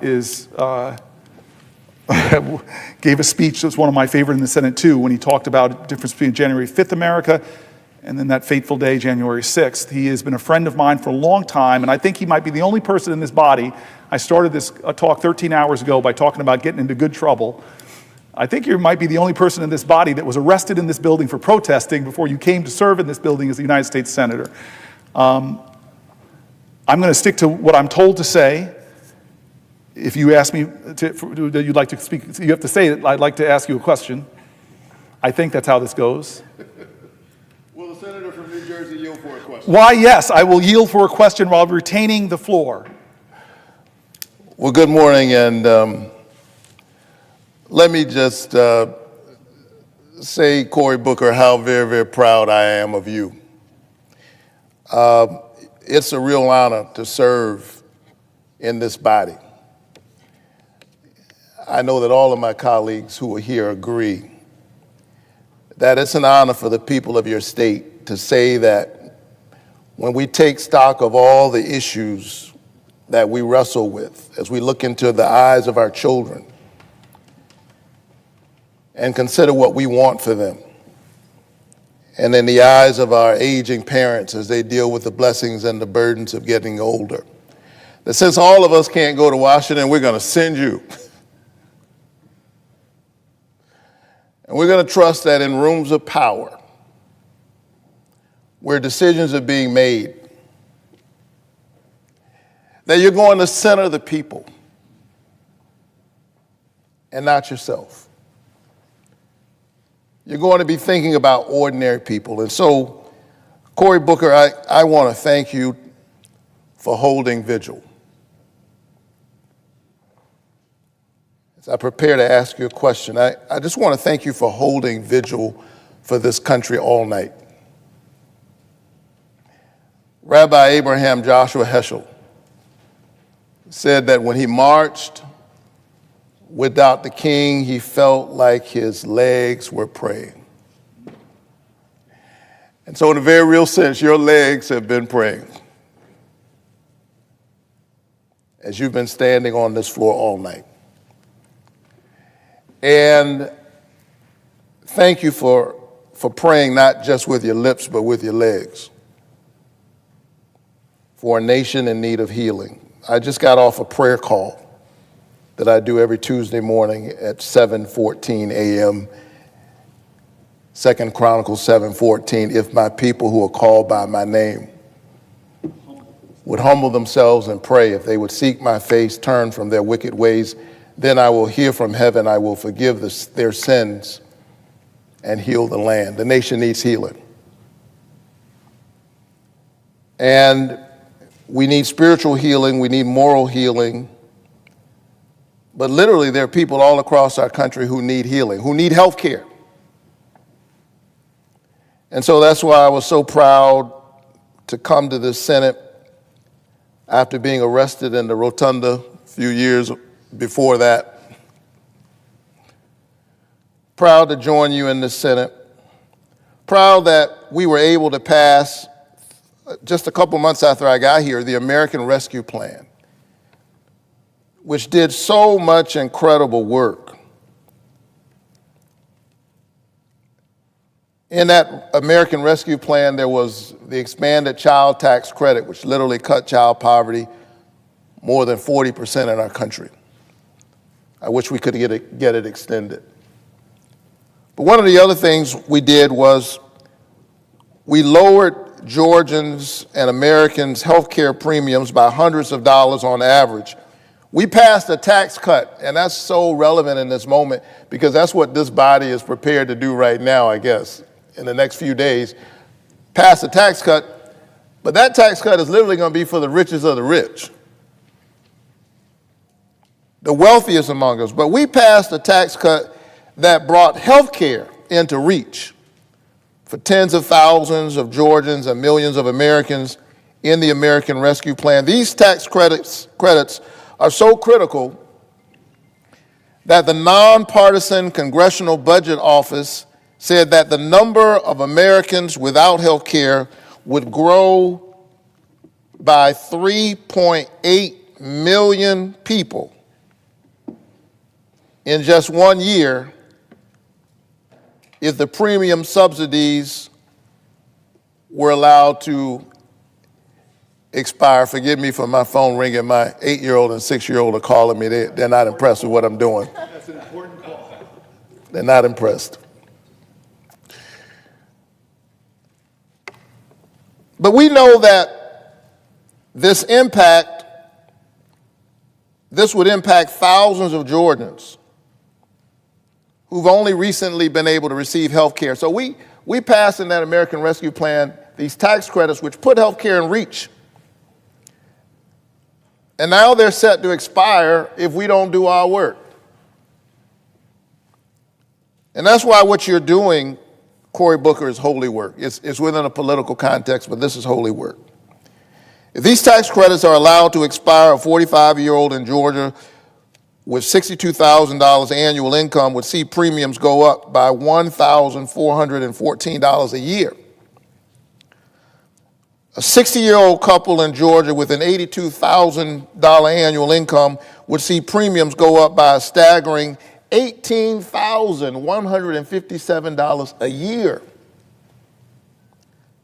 Think about that. Nearly 1/3 of Americans have less than $500 in savings in their bank account. Imagine the health care costs for a 60-year-old couple going up by more than $18,000. A health insurance premium hike like this would be more than an inconvenience. It wouldn't just be a nuisance. It's literally the difference between having health care coverage and not having health care coverage. And so I'm thinking about people like that. And I'm thinking about my constituent, Cassie Cox from Bainbridge, Georgia. She wasn't able to afford health care on the Affordable Care Act marketplace until the premium tax credit brought health care into reach. And shortly after she became insured, she severely cut her hand, which landed her in the emergency room with 35 stitches. And with insurance, it still cost her about $300. Had it not been for the tax credits that allowed her to get health care, she could have been in financial ruin. She's one of the hundreds of thousands of Georgians at risk of losing their coverage if these tax credits are allowed to expire, if we don't do our work. If we're more focused on the wealthiest of the wealthy rather than the concerns of ordinary people. Senator Booker, should Democrats and Republicans come together to extend the premium tax credit for hardworking folk in New Jersey and in Georgia? What do you think? My easiest colleague question I've gotten over these 13 hours, yes, they should. I was talking in the healthcare section about, while there's these big issues that we should be concerned about, $880 billion from Medicaid,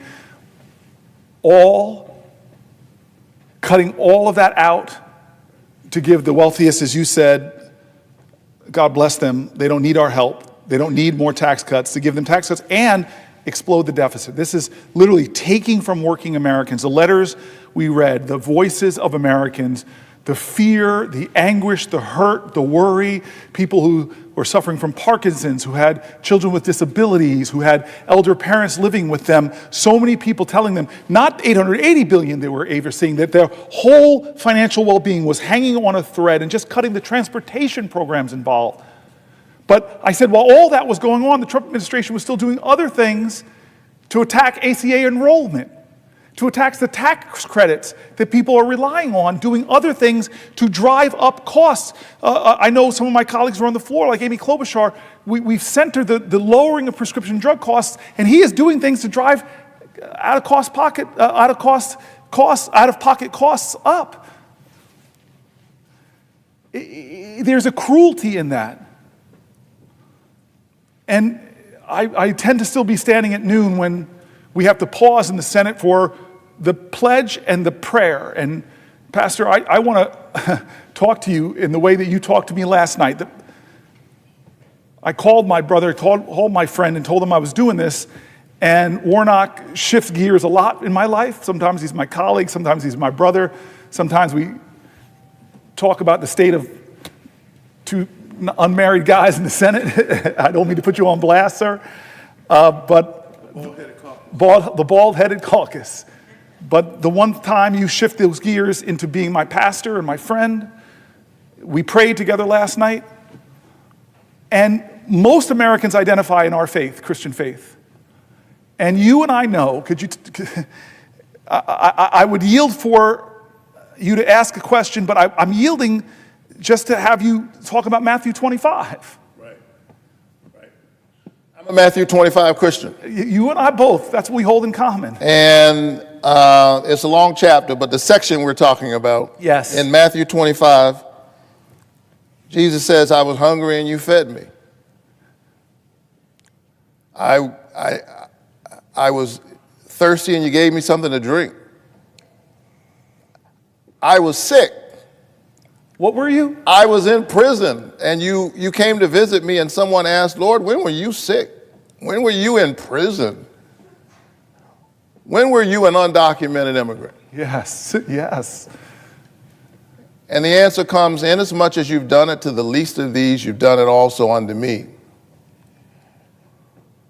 Another part of that text says, and when you don't do it for the least of these, you don't do it for me. The scripture says that the one who gives to the poor lendeth to the Lord.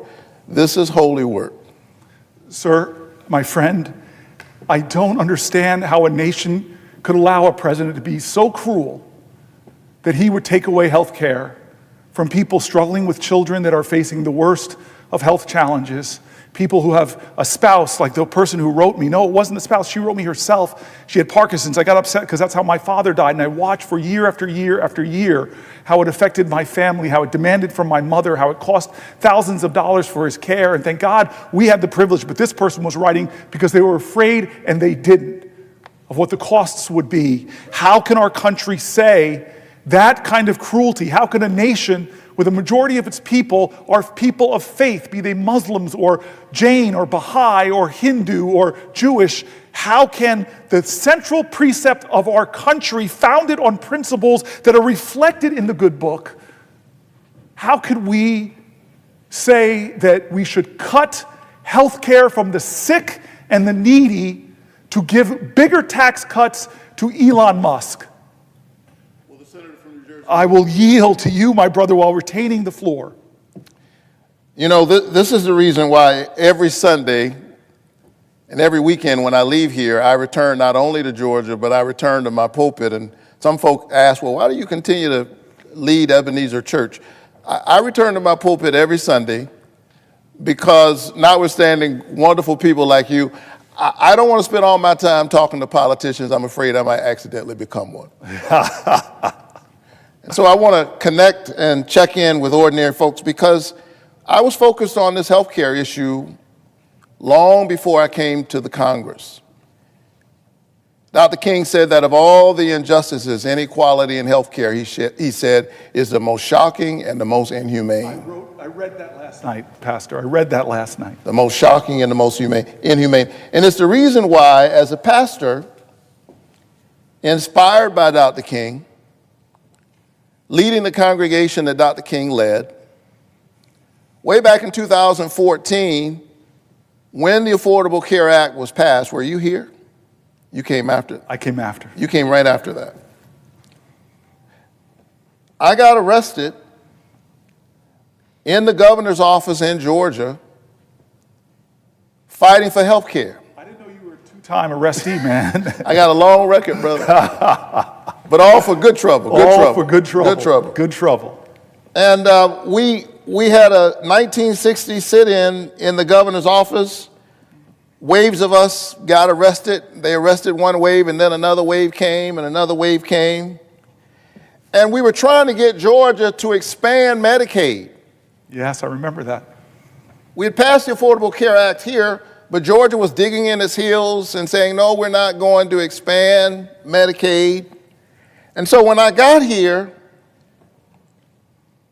Senator Klobuchar, I made it a priority of mine to get incentives for Georgia to expand Medicaid. And you remember, I went to our caucus. Yes. And I said, look, Georgia and about 9, then 10 other states have not expanded. They should have done it a long time ago. Let's see if we can make it even easier for them. And as a freshman senator, I was able to convince our caucus to give $14.5 billion for non-expansion states, which includes $2 billion just for Georgia, to incentivize Medicaid expansion. Why? So that working people in the gap, people who literally go to work every day, can get health care. Georgia has left that $2 billion sitting on the table and almost 600,000 Georgians in the gap. The governor's plan has literally enrolled a whopping 6,500 people in health care. But we've got nearly 600,000 people in the gap. And this is not theoretical stuff. Every time I talk about this, I have to talk about Heather Payne. Because Heather Payne is a resident of Dalton, Georgia. She spent her career taking care of others. She's a traveling nurse. Heather worked throughout COVID as an ER and labor and delivery nurse, yet often she did not have health care coverage herself because she fell into the health care coverage gap. Sometimes she had health insurance coverage, sometimes she didn't. She made too much money to qualify for Medicaid, but the only coverage options available to her were unaffordable, costing anywhere between $500 and $1,000 a month. And so about 2.5 years ago, Heather Payne, a traveling nurse, noticed that something was wrong in her body. And even though she noticed that something was wrong, Senator Klobuchar, she literally had to wait for months before she could see a doctor to save up the money. And then she finally went and saw a neurologist who said, you know what, you've actually had a series of small strokes. And even after getting that diagnosis, she had to put off serious medical procedures because she cannot work as an ER nurse anymore and is still waiting to get approved for disability so she can get Medicaid coverage.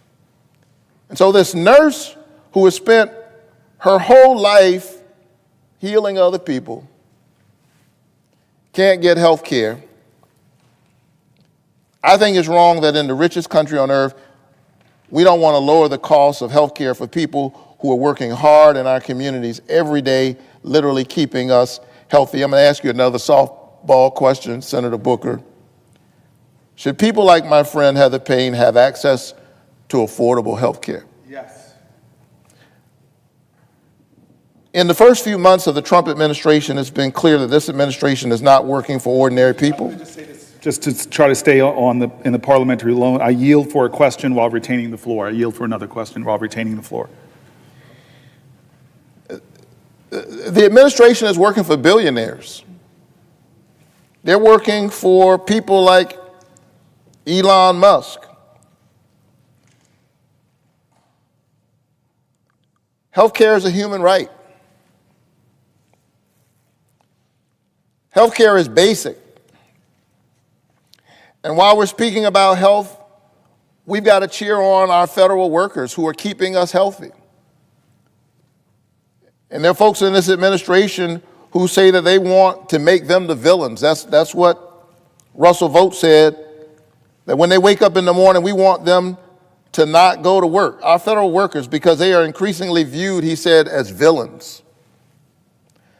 I got news for Russell Vought. The people who staff our VA hospitals are not villains. The people who keep our food safe and our water clean are not villains. The people who keep our military bases operating are not villains. And so we stand with them in this moment because they are indeed keeping all of us healthy. And so in closing, and nobody believes a Baptist preacher when he says in closing, let me say that, again, you're doing holy work here, brother, by holding this floor. You are literally holding vigil for our nation. We are beset by the politics of fear. The scripture tells us that perfect love casts out all fear. We are witnessing again this ugly game, the politics of us and them. And there are a lot of folk who, because so much of what has been going on in our nation across Republican and Democratic administrations, let's be honest, has not been working for ordinary people.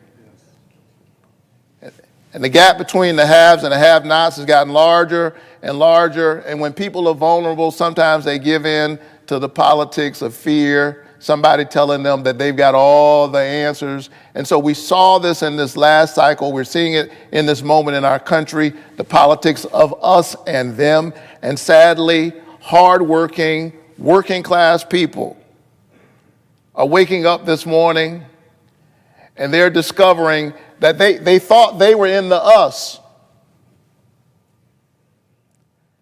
And they're discovering that they're in the them, that the them is larger than they thought. And so we've got to hold vigil for each other, for workers, for women, for immigrants, for immigrant families, for our sisters and our brothers, red, yellow, brown, black, and white, for the aging who need Social Security, for the working poor who need Medicaid, for those who are seeking asylum and they just need a dignified path, for those who've been working here for years and they need a dignified path to citizenship. We've got a whole vigil for each other. And so thank you for this work. This is not the end, but the beginning. The struggle continues. Dr. King said that the true measure of a person is not where he stands in moments of comfort and convenience, but where he stands in moments of challenge and controversy. So thank you for praying for this nation with your lips and with your legs. And I'm going to ask you one last question. Do you intend to keep praying? Amen. Hallelujah. Yes, I do. Thank you for that question. I know there's going to be a question coming to me. I just want to say, pray Isaiah 40:31 for me. I think you know what that is. Got it. I'm going to ordain this man. All right.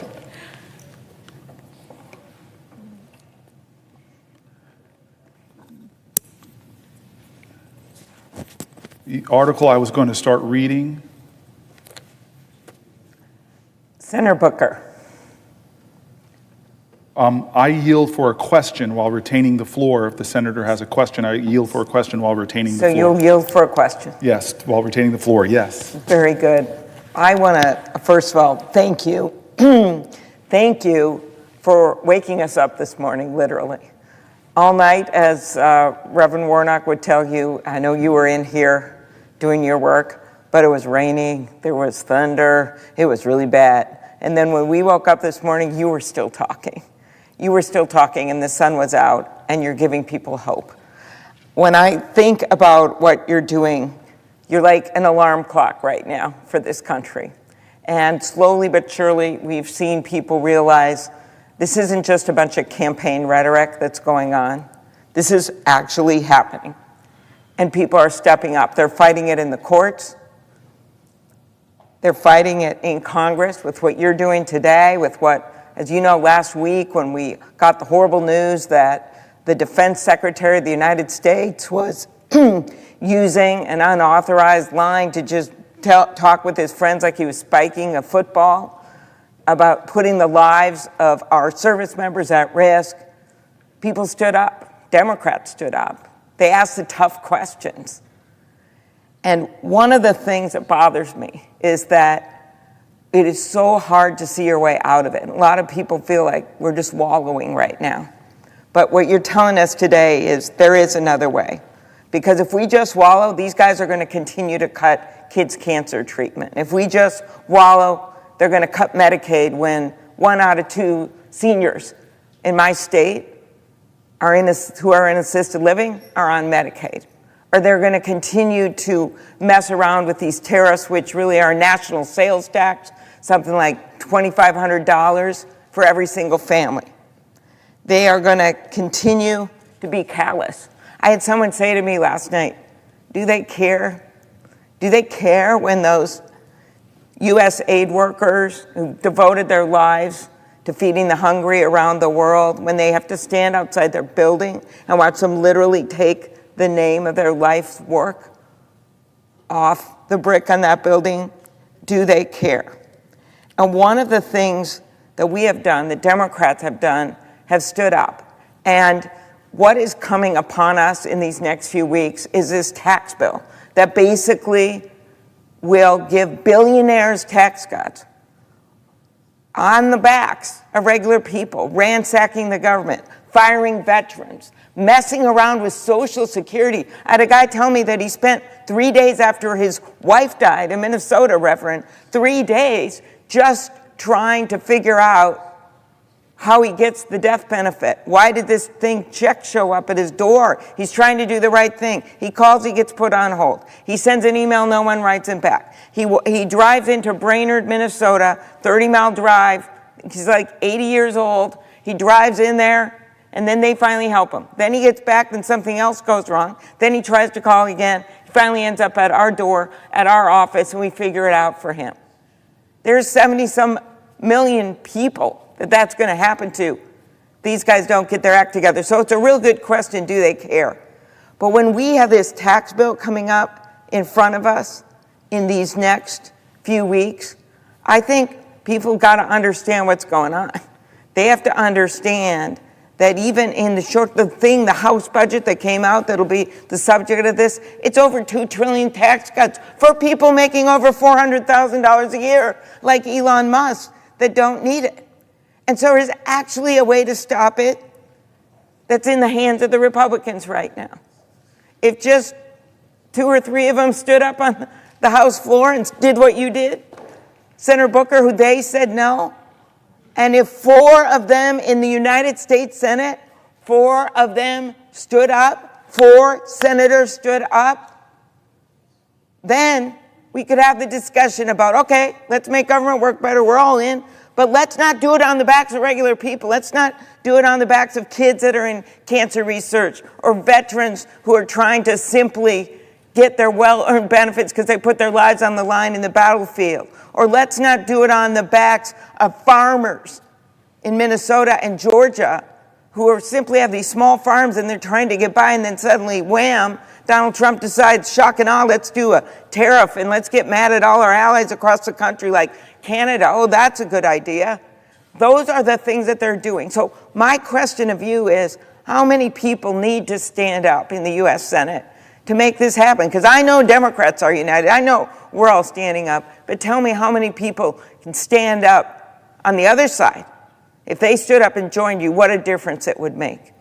So I want to thank the senator for the question. And when I think of people who stand in adversity, I still see you standing in a snowstorm and the strength that you've had as you stood up to fight for affordable health care, stood up and fought for affordable prescription drugs, stood up and fought for farmers and for police officers and for communities. You are that kind of person that gives me strength that I've learned so much from. And you have brought this issue up. What you just said on the floor to let you know this is not performative for her. She has brought this up in our small meetings with Chuck Schumer. She has brought this up in our caucus meetings. I've seen her talk about it in her own state. This question of what will it take? And here's something that pains me to hear, that Elon Musk is calling Republicans up and saying, if you take this stand, I'm going to put $100 million in a primary against you. That they are bullying people who dare to stand up and say, maybe this appointee is not the most qualified person you could find to lead this cabinet position, or maybe it's wrong to cut this agency that we together created in Congress. There are people who are asking those questions, but we have seen them get dragged through X, mob attacked when it comes to their virtual presence, and threatened to be primaried. But we know, because you're somebody that works on both sides of the aisle, that there are really good people of conscience on both sides of the aisle. And as the great pastor said, there are enough sins in this body to go around for all of us. But this is not a partisan moment. It is a moral moment. This is not a left or right moment. It is a right or wrong moment. We have a president that is shredding the very agencies that Americans who are struggling are relying on. Working people that over the last 71 days are finding higher prices, that are finding housing prices going up. Farmers in my state too, it's our 4th largest industry. I've had farmers who'll come to me as far away as Texas and tell me that they're clawing back these contracts that we've already relied on to buy things already, and now you're putting me in a situation where I might lose my farm. You see veterans who come to our offices. I know they come to your office, Senator Klobuchar. You're a senator from Minnesota, but you are a national figure, so I know they're coming to your office. And they're saying things to me like, I'm a veteran. I could go do other jobs. I wanted to work on suicide prevention and mental health issues, and I'm being fired? And you said it right. I've heard you say it in private. I've heard you say it in public. I know it irks you Because you're one of these sort of balanced people. Okay, we have a big deficit that is a real problem. Maybe they're trying to lower the deficit. But they're not. That's the irony. They're not. They're about to explode trillions of dollars, most of which disproportionately will go to the wealthiest people, as you've been pointing out in our private phone calls, over and over again, Senator Klobuchar.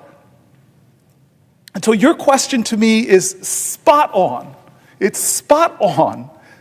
And it's why I am standing here right now at the top of another hour, because of what you are saying relentlessly, persistently, and unyieldingly. Why are we hurting Americans from our farmers? We just talked about rural hospitals here for about 20, 30 minutes and what the threats are to them. We talked about rural social security centers and the threats that are to them. We talked about communities all over our country who are being hurt. And your question, why? To give tax breaks that will disproportionately go to the wealthiest Americans who you and I are not those people that demonize wealth. We don't demonize success. I want more people to start businesses. I want more people to dream of moving on up like the Jeffersons. I want more people to have that vision. I am not one of those people that are going to be mad at you because you're very successful. I'm going to be one of those people that says, you don't need more tax cuts. And we as a society have an obligation to each other, to those farmers, to those rural folks, to the cops I stood with at the funeral of one of their colleagues in Newark 2 weeks ago. We have an obligation to them to help them get equipment, to protect themselves. This country cannot do something that is so monumentally, fiscally irresponsible. Who was the one person in the House that voted, a Republican that voted against it, a guy named Massey? And I watched it. I had to smile and laugh because he said the quiet part out loud. He's sitting there looking at something. I saw him in an interview, and he says, by their own numbers, this doesn't add up. They're adding to our deficit by the trillions. He stayed true to his principles. What happened to all those mighty deficit hawks in the House of Representatives on the Republican side that caved to the pressure of a president? I'm so happy you asked it in the right fashion, as I yield for a question while retaining the floor. Very good. That was perfect. So I think one of the things you talked about was just this deficit and what's happening and what we're seeing with their proposal right now that's going to come right before us. By some estimates, it's going to add $37 trillion, $37 trillion in 30 years as we go ahead. I mean, I literally cannot believe that, when in fact we could step back now and we could say, what things can we do? What things can we do on the tax code? Because there's a whole lot of things we can do to strengthen Social Security, strengthen what we have in our government. And what really, when you step back and look at the economy, and I heard this the other day on a business channel, just about a month or two ago, man, we were coming out strong.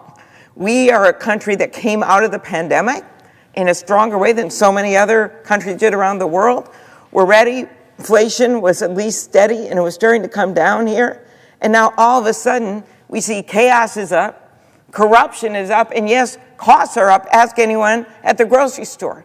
And one of the problems when you look at what we could be doing to address the debt is that the proposals out there are just going to make it worse. That means more interest payments. That means more interest payments on the backs of regular people, and that means less we can do to help them as we look at what's happening right now. And one of the things you raised, Senator Booker, which I appreciate how much you know about this, is just this prescription drug negotiation and Medicare. So what do we finally do? So decades before you or Senator Murphy or Senator Warnock got here, before I got to this place, they made a sweetheart deal with the pharmaceutical companies, and they actually baked in so that they didn't have to negotiate prices for 73 million people. And anything. They could just charge whatever they wanted for these prescription drugs. What happens? Well, guess what happens? Suddenly, the drugs for our seniors are 2 to 1 what they are in places like Canada, our neighbor, our friend. 2 to 1 what they are over there. You got people driving up to Canada from Minnesota because we can see Canada from our porch. And they are like going up there trying to get less expensive drugs. And then they figured, what's going on? So a whole bunch of people started to say, let's look at this. It took years to get this done. Finally, we passed a bill it said they've got to negotiate. And we took the first 10 drugs. And the last administration got to pick those drugs, and they picked blockbuster drugs. Drugs like Eliquis, drugs like Xarelto, drugs like Januvia, Jardiance. I memorize them because I can always find people that take them. I don't make them raise their hand, say they take them. But these are blockbuster drugs. And they reduced the price by like 70% for our seniors. That's going to kick in soon, but not if this administration messes it up. And for we have seen from everything from, giving signal lines about secret battle plans to reporters to deciding they're going to shut down the people that worked on protecting our nuclear facilities, and oops, we made a mistake. Or how about when they said, okay, we want to do something about avian flu, but we're going to fire all the people that work at, oh, no, we're going to fire them back. We're going to hire them back. That's what's been going on right now. So when I look at this really complicated prescription drug negotiation where you're taking on some of the biggest companies in the world, I say to myself, okay, so our Secretary of Health, Kennedy, he won't even agree, and when he's asked under oath if he's going to keep this up. They fired a bunch of people that would work on it. They haven't shown they're going to keep this negotiation going. Meanwhile, we've got put in place a $2,000 cap for our seniors out of pocket on drug costs under Medicare. That's really good. We put in place that insulin limit on $35 a month, and we thank Reverend Warnock, and we thank you, Senator Booker, Senator Murphy, everyone that worked on that. We got that in place. So now we got the big thing, which is the negotiation of all these drugs, because 15 more drugs are coming their way for negotiation. Again, blockbuster drugs, Ozempic, blockbuster drugs. Those drugs are coming their way for negotiation, but they have not committed to do that.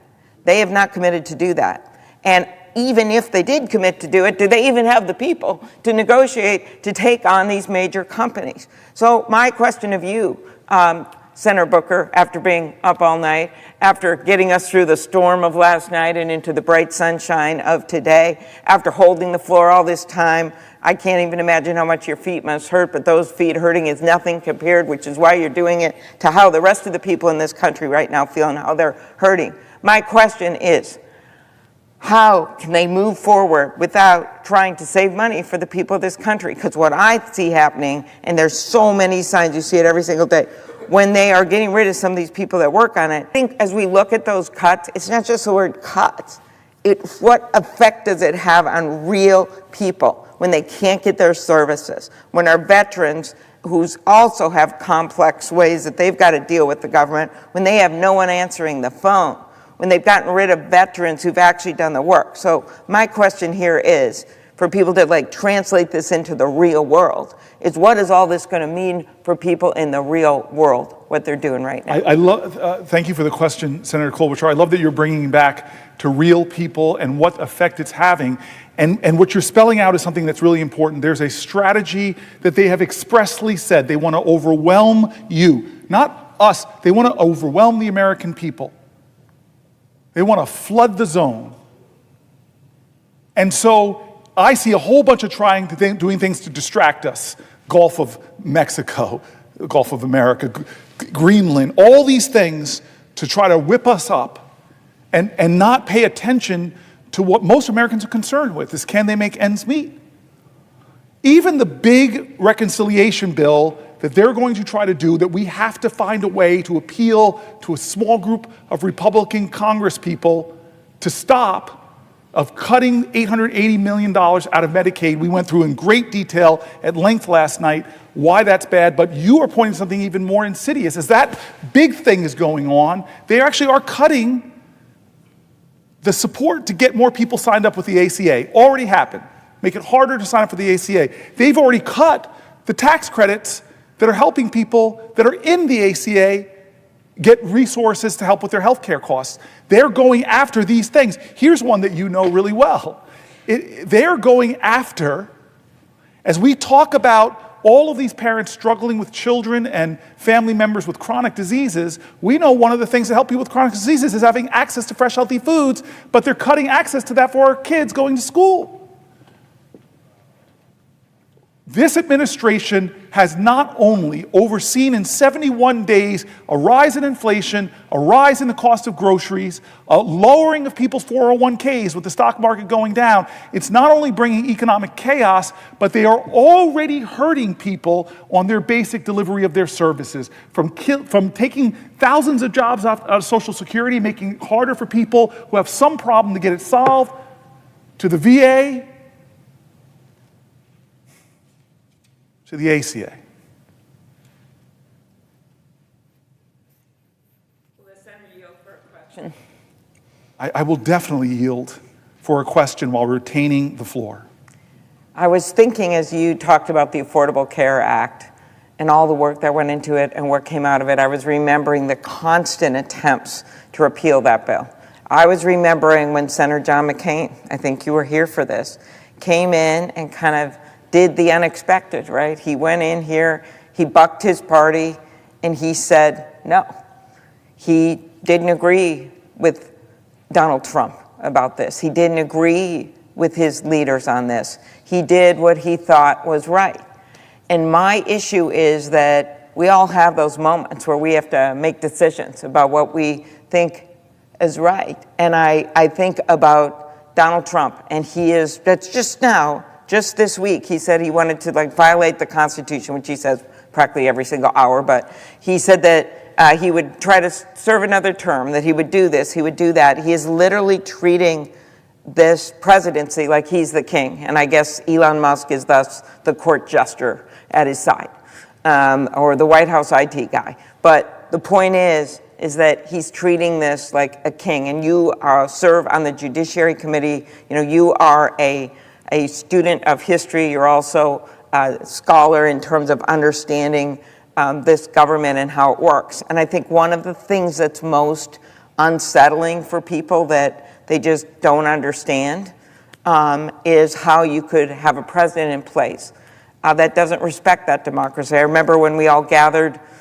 for the inauguration, and I had 4 minutes because of my job with the Rules Committee to address those gathered in that rotunda. And I noted that our democracy can be a hot mess right now, but it's still the best form of government that we've got, that our democracy is truly our shelter in the storm. It's our shelter in the storm, to quote a great songwriter from the state of Minnesota. That the reason that we don't have, I know you may have a few songwriters from there, if the Senator could yield for one question, who is your best songwriter and singer from the state of New Jersey, just to make clear who is. Oh, is that your question? Will you yield for a question from me? I will. Yes. I will answer that question by avoiding it, because in New Jersey there are so many great patron saints, from the great Bon Jovi to the great Bruce Springsteen to the incredible Queen Latifah, the chairman of the board from New Jersey, the great Frank Sinatra. So I'm not going to pick. We have so many great singers, rappers like Redman. We are just a thriving state of Count Basie. There's just too many. I would not force you to do that. Of course, it's Prince, I think, from your state. Prince, Bob Dylan. But that aside, I'm very impressed, Senator Booker, that after 12 hours now, 13 hours, that you still are able to make sure that you mention every songwriter. But that aside, Bob Dylan once had that great line, "Shelter in the storm." Our democracy is shelter in the storm. And then I noted that day that in some countries, presidential inaugurations, they're held in gilded palaces, not in the United States of America. In the United States of America, it's held in the People's House.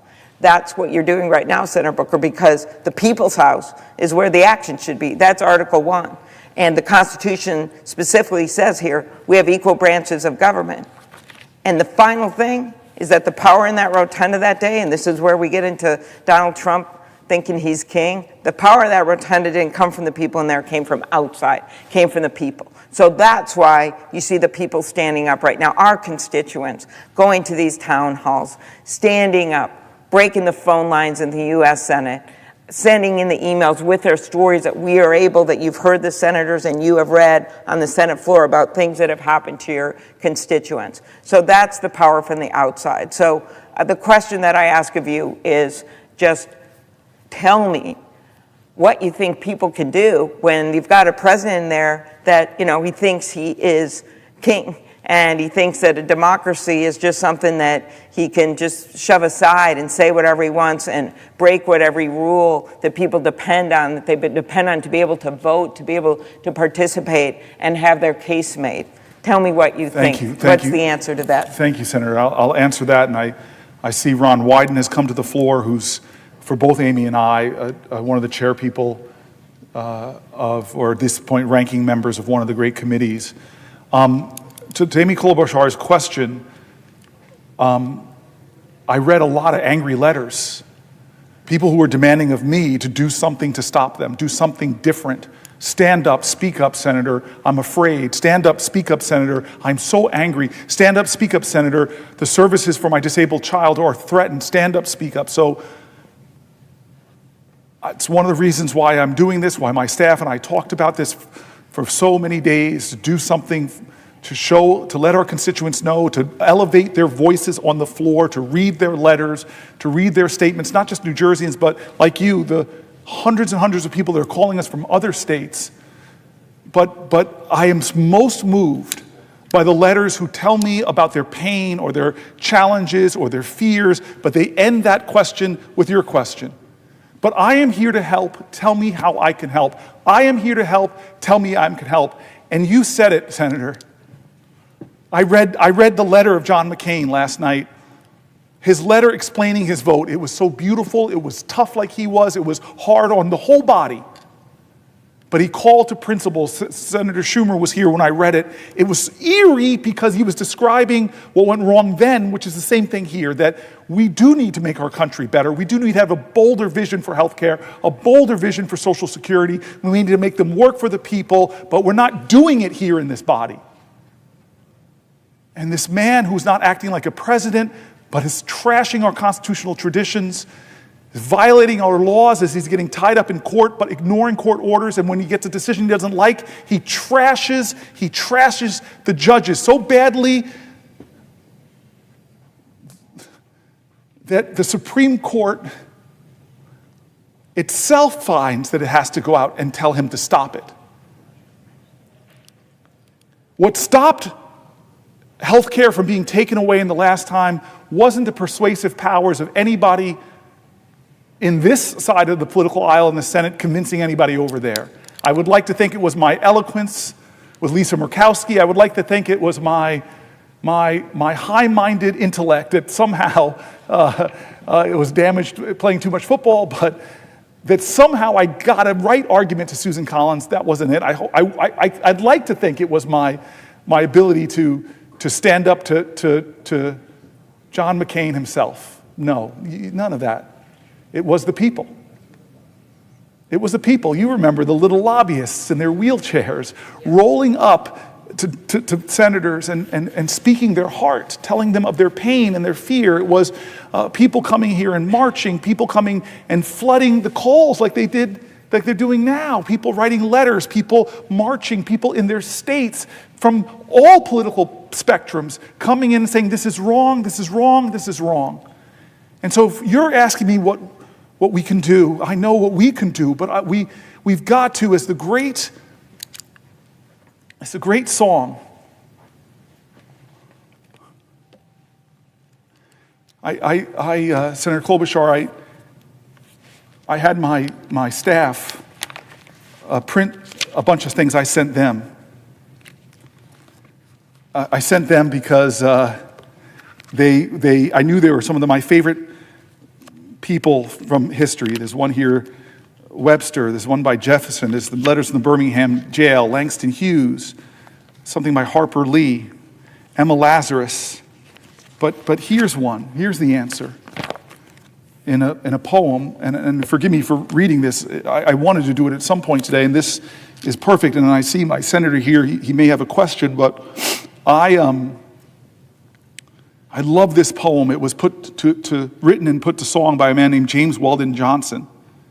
He was an educator, a poet, a diplomat, a civil rights activist. He was born in the great state of Florida. And he said that this is what we have to do. Lift every voice and sing. Lift every voice and sing till earth and heaven ring. ring with the harmonies of liberty. Let our rejoicing rise high as the listening skies. Let it resound like the rolling sea. We must sing a song full of the faith that the dark past has taught us, sing a song full of the hope that the present has brought us, facing the rising sun of a new day begun. Let us march on, let us march on, let us march on until victory is won. It doesn't ignore the wretchedness of our history. It speaks to the truth and the excitement and the hope about that past and the virtues that our ancestors gave us. He goes on, stony the road we trod, bitter the chastening rod, felt in the days when hope unborn had died. Yet with a steady beat, have not our weary feet come to the place for which our fathers sighed. We have come over away with the tears, which tears have been watered. We have come treading our path through the blood of the slaughtered, out of the gloomy past, till now we stand at last where the white gleam of the bright stars is cast. The last stanza. God of our weary years, God of our silent tears, thou who hast brought us thus far on the way, thou who hast by thy might led us into the night, keep us forever in the path we pray, lest our feet stray from the places, our God, where we met thee, lest our hearts, drunk with the wine of the world, we forget thee. Shadow beneath thy hand, may we forever stand, true to our God and true to this native land. What can we do is do like our ancestors did. What can we do? Do like the people who never gave up, who, even when this country that they loved didn't love them back, they kept fighting and kept pushing. And we know that, Senator Klobuchar, because we've witnessed that. In my time in the Senate with you, we've seen the most amazing, shocking moments within a Bergefeld case at the Supreme Court, recognizing the humanity, the dignity, and the equal rights of LGBTQ Americans to have love and marry. We've seen fights in this time that we've been here, where we've seen victories on health care that made such a difference in people's lives. We've seen the fights while we've been here, some of the most painful moments where we've seen the arc of the moral universe bent, not by the people here, not by the people in this body. You think we got suffrage because a bunch of men on the Senate floor said, okay, guys, come on, put your hands in here. Ready, give women the right to vote on 3. Ready, break. That's not how it happened. It's not how it happened. It happened because the power of the people is greater than the people in power. You think we got civil rights because one day Strom Thurmond, after filibustering for 24 hours, you think we got civil rights because he came to the floor one day and said, I've seen the light. Let those Negro people have the right to vote. No, we got civil rights because people marched for it, sweat for it, and John Lewis bled for it. And so I'm scared too. But fear is a necessary precondition to courage. I am angry too. But my mom told me, never let your anger consume you. Channel it, fuel it, so it can help your love be greater and stronger. Amy Klobuchar, that's what this moment needs. And our job in this body is to be truth tellers. Our job, just as you said so brilliantly, is to elevate the voices of the people of the country, because you're right, Amy Klobuchar, this is the people's house. It's Article 1 of the Constitution, and it's under assault. Article 1 is under assault. Our spending powers, or budgetary powers, the power to establish agencies like the Department of Education and USAID, it's under assault by a president that doesn't respect this document. And how do we stop them? I'm sorry to say we hold powerful positions, we are elected by great states, but we're in the minority right now, and you spelled it out at the beginning of your questions to me. It will take 3 people of conscience on that side. It will take 4 here. I'm going back to my book because there's somebody that you know, I don't know if my staff put it in at the last moment. Yes, they did. Margaret Chase Stevens, who you know. Margaret Chase Smith, excuse me. A U.S. Senator from Maine, a Republican. When a demagogue had rose in the land exploiting people's fear, deporting Jews who were not citizens of this country because they were accusing them of being communists, at a time that this body was being twisted and contorted to the will of a demagogue, where nobody had the courage to stand up. It was a woman from the Republican Party that stood, I don't know, somewhere in this body. Her feet might have been tired. Her heart might have been hurt. She might have been afraid of the consequences to stand up to people preaching the Red Scare. But this woman in this body, rare thing in those years, this woman in this body who are founders, those imperfect geniuses that wrote this Constitution, the woman in this body who wasn't imagined by our founders, thank God they called upon us to make a more perfect union. And generations of activists finally made it real that women could serve in this body. She had the courage, the audacity to call her own party to task. I read her words. She said, "I don't believe that the Republican Party is any sense a party of fear. But I do believe that the Republican Party has made an alliance with the four horsemen of fear. The fear of communists, the fear of labor unions, the fear of the future, the fear of progress. I think it's high time that we remembered that we have sworn to uphold and defend the Constitution," she continues. "I think it's time that we remembered that the Constitution, as amended, speaks not only of the freedom of speech, but also the freedom of trial by jury." This great senator, this great Republican said, whether it is criminal prosecutions in a court or character prosecution in the Senate, there is little political distinction when the life of a person has been ruined. Those of us who shout the loudest about Americanism, in making character assassinations all too frequently, those who, by our own words and acts, ignore some of the basic principles of what it means to be an American. The right to criticize without thinking the president is going to drag you from the Oval Office for criticizing him. The right to hold unpopular beliefs. That if you have beliefs that I find contemptible, it doesn't mean that I can disappear you from a city street. She goes on, the right to protest, that just for assembling and speaking up, that's not a right to cut hundreds of millions of dollars to that university's science funding. The right to independent thought.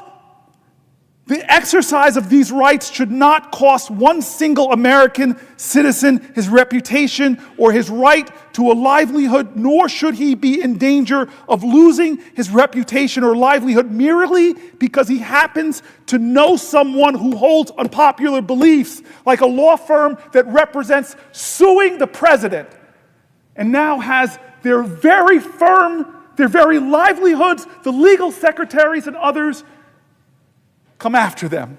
Margaret Chase Smith goes on to call her party to be a woman of conscience, to stand up and say, I quote, "The American people are sick and tired of being afraid to speak their minds, lest they be politically smeared as communists or fascists by their opponents. Freedom of speech," she says, "is not what it used to be in America. It has been so abused by some that it is not exercised by others. So, dear God, if I stand up in this body and say it is wrong to put Pete Hegseth in the cabinet as Secretary of Defense because he's unqualified,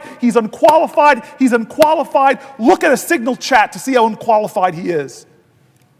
Margaret Chase Smith continues, "As a Republican, I say to my colleagues on this side of the aisle that the Republican Party faces challenges today that is not unlike the challenges it faced by Lincoln back in the day. The Republican Party so successfully met that challenge that it emerged from the Civil War as the champion of a united nation. In addition to being the party which unrelentingly fought loose spending and loose programs.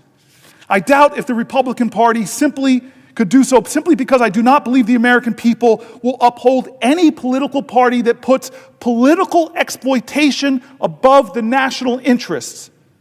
Surely we Republicans are not so desperate for victory. I do not want to see the Republican Party win that way. While it might be a fleeting victory for the Republican Party, it would be a more lasting defeat for the American people," she says. Surely it would be ultimately be suicide for the Republican Party and the two-party system itself that has protected American leaders' liberties from the dictatorship of a one-party system. You ask me, Amy Klobuchar, what do we need to do? We need to call to the conscience of our comrades in the People's Branch and say, how could you go along with a reconciliation that will put trillions of dollars of debt on our children and our children's children? How could you go along with cutting $800 billion from Medicaid only to give tax cuts to the wealthiest, to disproportionately go to the wealthiest? How can you in good conscience, if you're a fiscal hawk, if you're a Christian conservative, how could you hurt the weak to benefit the rich and powerful? That is the answer to your question. The people of the United States of America, all of us, have to stand up and say, no, not on my watch. I'm a Republican, I'm a veteran, I'm a police officer, I'm a firefighter, I'm a teacher. Not in America. We won't allow this. We won't allow this. We won't allow this.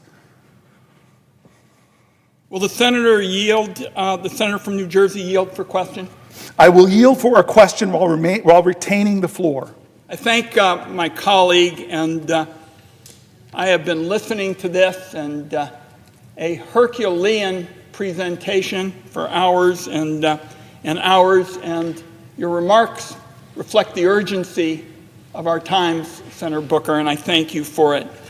Let me frame the question this way. I hold open to all town hall meetings in every county in my state each year. I've had more than 1,100 of them, and since Donald Trump took office, what we have seen in these town hall meetings is fear and terror, and I might add, record turnouts.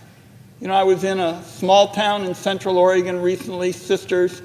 We had almost 1,400, people here.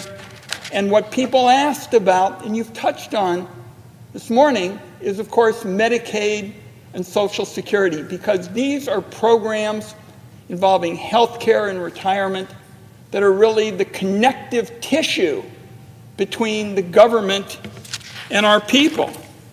And these programs make it possible for people to pay for essentials. They're not going to fancy places. They're buying groceries, they're paying rent, they're buying medicine. We had one separate town hall meeting, I say to my colleague, just with federal employees whose goal is to get out in the woods and help prevent fire in Oregon. I organized this meeting. They too are terrified. They've dedicated their lives to trying to help. Now, we serve the American people. And I'm telling you, I've seen service in action over the last few hours with your reflecting the urgency of our times. Our salaries are paid for by taxpayers, and I'm particularly troubled by the fact that we're getting all these reports that many senators are saying, I'm not going to do town hall meetings. They're on the other side of the aisle. As I said, I've had 1,100 of them, 10 of them so far this year. Seems to me that's refusing to answer to constituents. And you've been here all night, and you're setting a very clear example about what it means to push back against authoritarianism. So just like I have town hall meetings, my question to my friend from New Jersey is, what are you hearing from home? Pretty straightforward question, but it sure as heck is what the times are all about, because people are saying, what are you doing back there? What's important to you? And I talk about town meetings. I had a town hall, I say to my friend during the speech that was made on the floor of the House. I had 30,000 people participating. That's a lot for my small state. So I know what I'm doing, and I think the American people would like to hear a bit about what my colleague is hearing from his state and why it's so important that he's out here mopping his brow today, trying to stay on his feet, making the case for the urgency of our time. What are you hearing? Thank you, Senator. I'm hearing a lot of fear, a lot of anger. I'm hearing head of hospitals say that this is outrageous, the threats to our hospitals in New Jersey. I'm hearing heads of critical health services tell me what the Medicaid cuts will mean to their organizations. I'm hearing from Catholic priests that are doing extraordinary things in service of their communities. I'm hearing from citizens who are veterans who got fired from their jobs. I'm hearing from people, as I read letters from people who work in the Social Security agency, and what the chaos that's been created and the lack of the deteriorating service to seniors. I've heard from seniors who are terrified about what's being done to Social Security and how it might affect their lives. I'm hearing demands from our constituents, people demanding, Senator, that we do something about the outrages they're seeing. And I think that when I hear New Jerseyans by larger and larger numbers, and I'll be back in my state. I know we are planning meetings and a town hall and a lot more this weekend. But I have to say, now more than ever, we need more of it. We need more of it. And one of the reasons I'm here is because I want to elevate those voices of my constituents. I want to tell the stories that my constituents are writing in about, and lift their voices and tell them that they're seen, they're heard. I've been going through section by section, as you pointed out, Social Security, section on healthcare, section on education and the Department of Education and the work that it does. I've been going point by point through. This is the agenda. I didn't know how much of I can get through. But we laid it out. We have binders for each one of these issues. Immigration, we went through.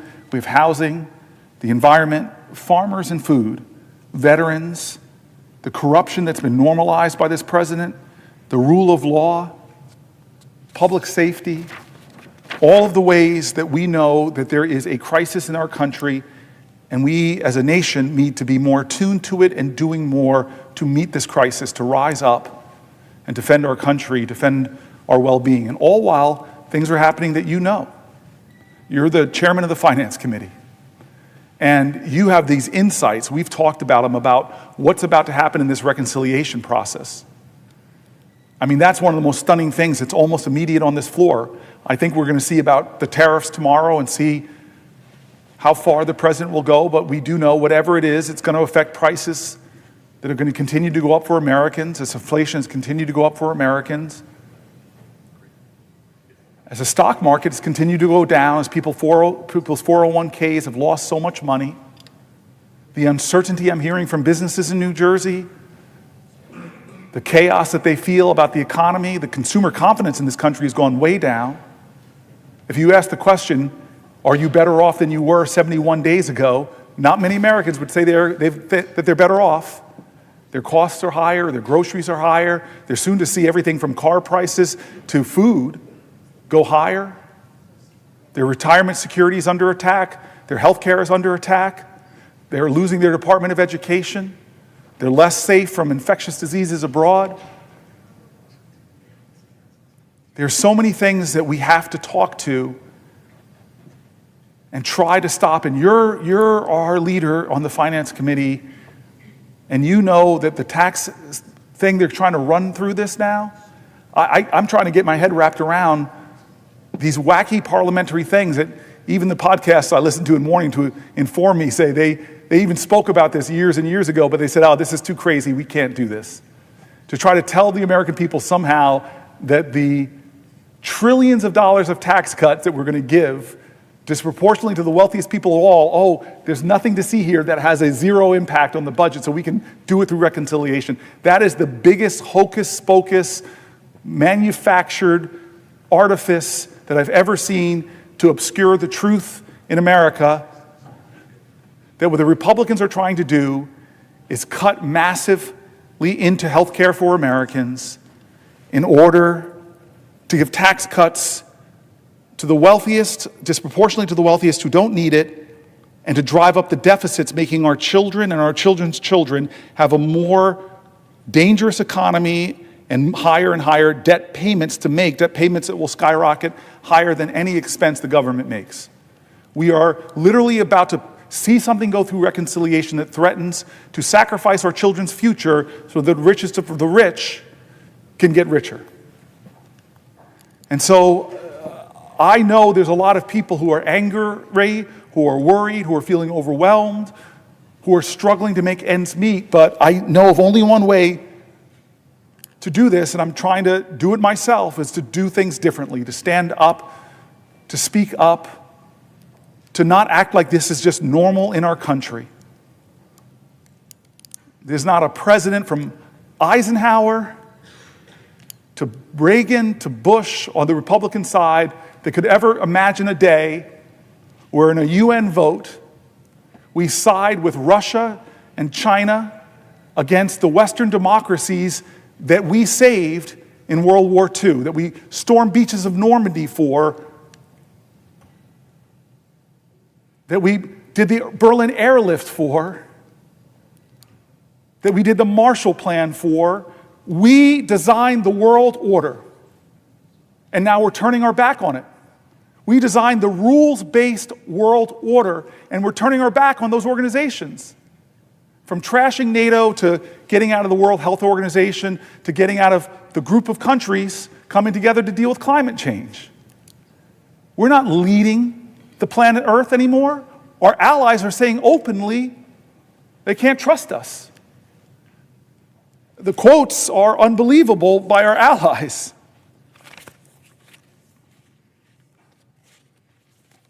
Generations of Americans all know one thing: Russia is our adversary. This principle was reinforced after Russia's brutal and unprovoked invasion of Ukraine in February of 2022. The American public knows a lot about Putin and his cronies and what they've done to the brave people of Ukraine. Russia has abducted over 19,000 children, taking them from their families and homeland. Russia has targeted civilians, bombing hospitals and schools, including a strike on a children's hospital during the supposed ceasefire negotiations just a few weeks ago. Russian forces have raped and assaulted Ukrainian civilians, and Russia has tortured prisoners of war. One would think, given all the horrors inflicted by Russia, that the United States would continue to treat Russia as the adversary and the pariah that other Western democracies treat it. But that's not what Trump has done. He's done the opposite. On the third anniversary of Russia's unprovoked invasion of Ukraine, the Trump administration joined Russia and North Korea in voting against a UN resolution condemning the invasion that has killed over 12,000 Ukrainian civilians and injured 30,000. Imagine that. I had the foreign minister of a great ally in NATO in my office looking at me and saying, basically, what the heck? My friend Chris Murphy on the floor, we sit close to each other. He's further up the dais than me in foreign relations, and this stuff is insanity. Here's NBC News. President Donald Trump has said Ukraine, not Russia, started the war. He called Ukrainian President Volodymyr Zelensky not Vladimir Putin. He called Zelensky a dictator. Meanwhile, Trump's administration is standing down on a suite of tough anti-Kremlin policies. In just over a month, Trump has executed a startling realignment of American foreign policy, effectively throwing U.S. support behind Moscow and rejecting the tight alliance with Kyiv, cultivated by former President Joe Biden. The extraordinary pivot has upended decades of hawkish foreign policy towards Russia that provided a rare area of bipartisan consensus in an increasingly divided nation. Trump's recent moves have drawn international attention, unsettling U.S. alliances and thrilling conservative populists who favor a turn away from Zelensky. The new posture was put in stark relief on Friday during a tense Oval Office meeting. We all remember this. Between Trump and Zelensky, the leaders clashed in front of the press, raising questions about the future of American support for Kyiv. Alliances and partners around the world are our biggest strength against any U.S. adversary or competitor, from China to Russia to Iran to North Korea. We are the strongest nation on the planet Earth but our strength is multiplied and magnified when we stand in alliance with those nations that share our values and are bonded to us and are committed to us. In fact, the only time Article 5 in the United Nations, that article that says that if one person in NATO is attacked, everyone is attacked, and they all join together, that one time it happened was 9/11, when our NATO allies stood up with America. And so look at NATO. It's been the bedrock of the international order for 80 years. It was created in 1949 by 12 countries, including the United States, to provide collective security, and in many ways to provide collective security against the Soviet Union. Since then, 20 more countries have joined NATO through 10 rounds of enlargement, bringing the total number of NATO countries to 32. The most recent additions were Sweden in 2024 and Finland in 2023, who applied to join NATO in 2022 after Russia invaded Ukraine, because those countries are realizing that the authoritarian dictator that Putin is, who threatens his smaller neighbors, those other nations have realized they should be standing with NATO. That we have a principle of collective defense, as I said, enshrined in Article 5 of the North Atlantic Treaty. Collective defense means an attack on one ally is considered an attack against all allies. A strong NATO has made America safer and stronger and more prosperous. My colleagues on both sides of the aisle have recognized this. I've been in this body for 12 years. I've been told by people who I've learned from about foreign policy when I came here as a mayor and leaned on people like Chris Coons, and leaned on people like Chris Murphy, leaned on people like John McCain, leaned on people like Lindsey Graham, leaned on people like Senator Rubio. He helped pass a law that enshrined congressional action before the president can withdraw from NATO.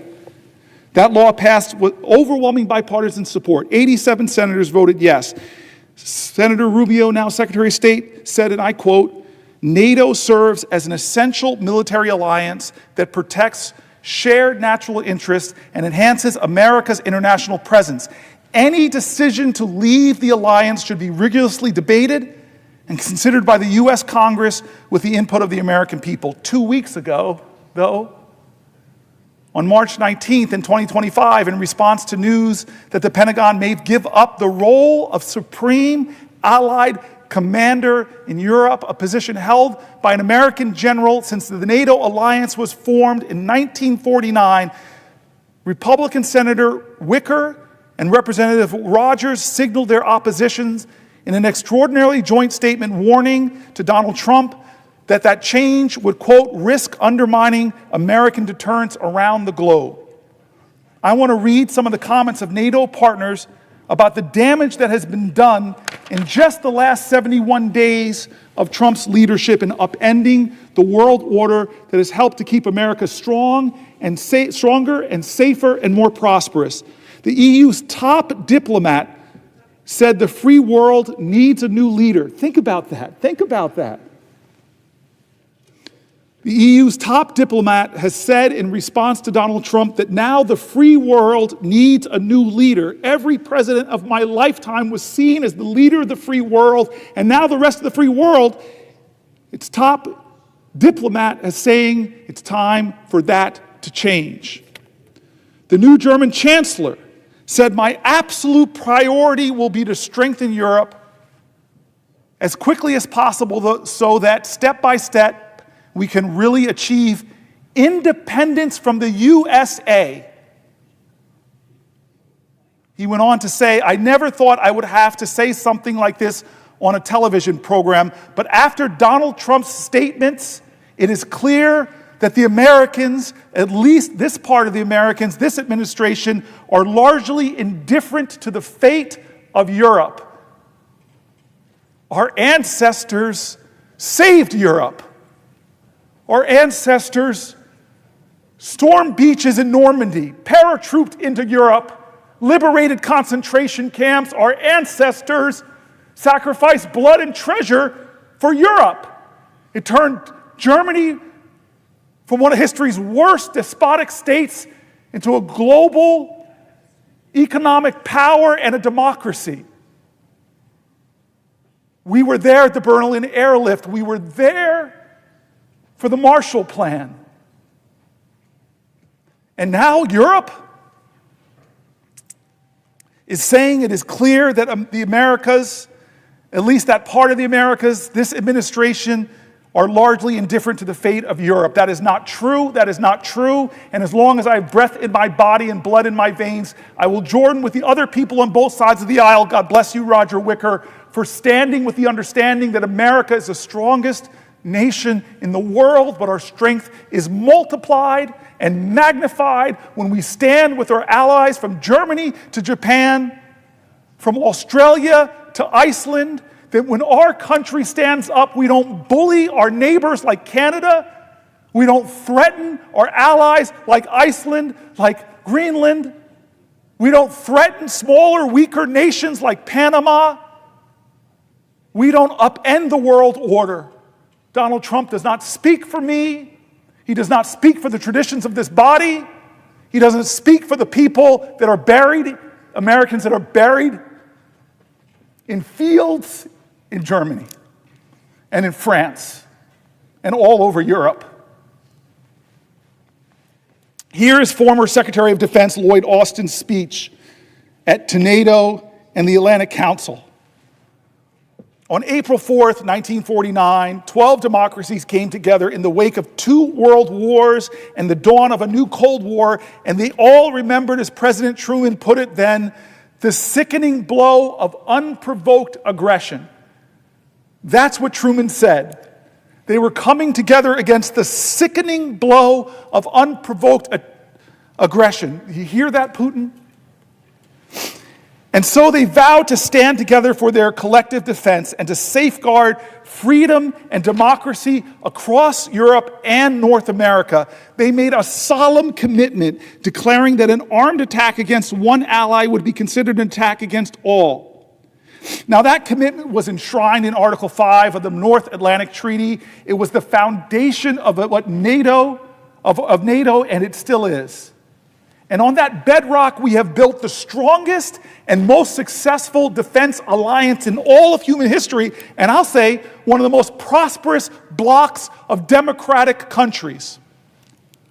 Throughout the Cold War, NATO deterred Soviet aggression against Western Europe and prevented a Third World War. In the 1990s, NATO used air power to stop ethnic cleansing in Bosnia and Herzegovina and in Kosovo. And the day after September 11th, 2001, when al-Qaeda terrorists attacked our country, including slamming a plane into the Pentagon not far from here, NATO invoked Article 5 for the first and only time in history. Will the senator yield for a question?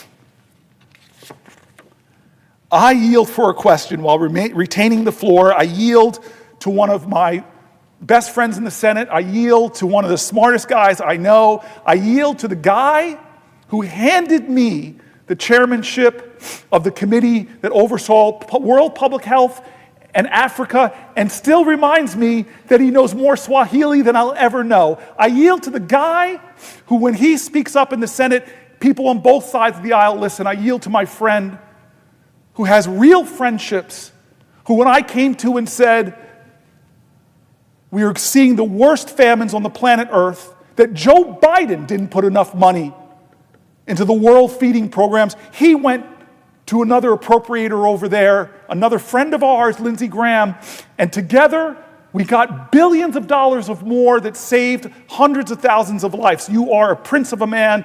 You are my friend. You are somebody that is a hero who folks don't know their name in the countries that you have affected with your strength on foreign policy. Dear God, my friend, I yield the floor for a question while retaining the floor. I ask my friend... Excuse me, I'm going to say that correctly. I yield for a question while retaining the floor. I do not yield the floor. I ask my friend and colleague from New Jersey if he is familiar with Psalm 30, verse 5. Not at this moment. And if not, I offer to repeat it because I think it speaks to this moment. Weeping may endure for a night, but joy comes in the morning. Now, this is a holy month, It is the month of Lent. It is the month of Ramadan. It is the period of reflection preceding Passover. And my question to my colleague is rooted in a scripture in the Torah, in the Psalms, forgive me, known to both of us, one widely engaged in these days. Weeping may endure for a night, but joy comes in the morning. This is a reminder both of the possibility of redemption, of the urgency of hope, and of your night-long sacrifice on this floor. Let me ask, if I might, two more questions of my friend and colleague. To my colleague from New Jersey, are you familiar with a front-page story on the Washington Post entitled, "Trump's USAID Cuts Cripple American Response to Myanmar Earthquake," an article running today in the Washington Post? I have not read the paper to this day, but I had suspected that that might be the case, given that my colleague from New Jersey has dedicated his night to standing tall and fighting hard to make sure that the people of the United States know what is going on. And I'll share with you just for a moment that it hurt my heart to watch the national evening news last night and see a Chinese humanitarian emergency response team celebrated as they pulled survivors out of the earthquake rubble in Myanmar. It did not hurt my heart that there are Chinese nationals providing emergency relief, but it hurt my heart that exactly those people who are the very best in the world at responding to humanitarian crises, exactly those people had just received termination letters, and their work with USAID had just been suspended. Normally, in every humanitarian crisis I've known in my lifetime, the first in are the men and women of USAID and the U.S. Armed Forces. Whether a tsunami, a tornado, wildfires, or an earthquake, we had world-leading humanitarian response capabilities. And I think it is a tragedy that we have not.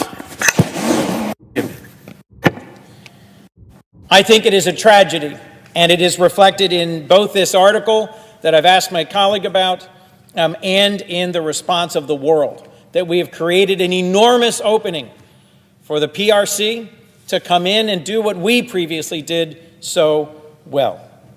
Let me ask another question, if I might, of my colleague. Are you familiar with what has just happened to food banks all over our nation in terms of an announcement about impending deliveries of badly needed surplus food? This, I suspect, will be the focus of your future comments on agriculture, but I mention it as something that has impacted my state, and I suspect yours as well. Well, first of all, I want to stay disciplined. When you ask me a question, to yield for a question, I want to say I yield for a question while retaining the floor. And I want to say to the colleague, I'm familiar with some of this, but if as a part of a question to me and not anything resembling a colloquy, I will yield for a question while retaining the floor if you have another question. To my colleague, are you familiar with an article, USDA halts millions of dollars worth of deliveries to food banks? I'm pretty sure I am. I am. I will simply then ask my colleague a question. Therefore, if you were going to ask me a question, I yield for a question while retaining the floor.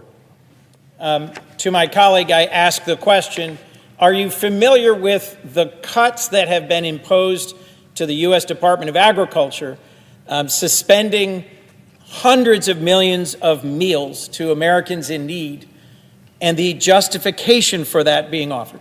I am familiar. I've mentioned it earlier in this last 15 hours. So thank you. Last question. I yield for a question while retaining the floor.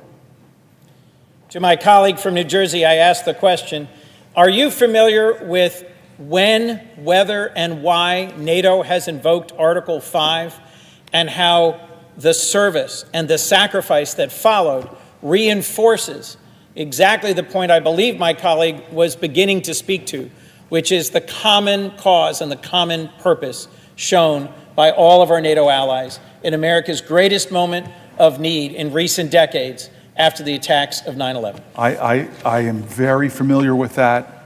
It haunts me that when America was in crisis, I live 11 miles from ground zero, And to my colleague, are you aware which of our European NATO allies lost per capita the highest number of their soldiers in combat serving alongside American service members? A nation I visited, a nation whose service members I visited, a nation that is today aggrieved by comments made recently. Are you familiar with our trusted ally, Denmark? Yes, I am. That country that has shed more blood than any of our allies, side by side, fighting with America, is Canada. Is Canada. Denmark.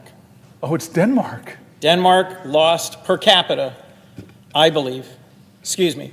Let me simply ask of my colleague one more question. Thank you very much. I yield for a question while retaining the floor. Is my colleague aware that broadly distributed across our NATO allies is service and sacrifice, including the loss of their troops in combat, and that every single loss in combat was a loss of great service and sacrifice by our NATO allies? Yes, I am familiar, and I'm grateful for you making those points as we threaten Greenland and Denmark and try to bully them in a way that, with a rhetoric that fashions more after the behavior of Vladimir Putin's threatening before the Ukrainian invasion, as opposed to what allies do, who are grateful for shared sacrifice, who are grateful for shared honor, who are grateful for shared prosperity. What is happening right now, to me, is shameful. How we're treating our allies is unacceptable, and the tariffs that will be imposed will indeed hurt Canada and other NATO allies, but they will hurt us in the long run more, not only in the immediacy of the driving up of prices for Americans. What the president is doing as he turns his back on Republican traditions and American and Democratic traditions, it's going to hurt us more as a nation in the long run, as other countries look to other places for leadership of the free world. Will my colleague yield for another question? I yield for a question while retaining the floor. Is my colleague familiar with the testimony of General Jim Mattis, a decorated four-star Marine Corps general who served as Secretary of Defense in the previous Trump administration, who testified about what the consequences would be if we were to defund development and diplomacy?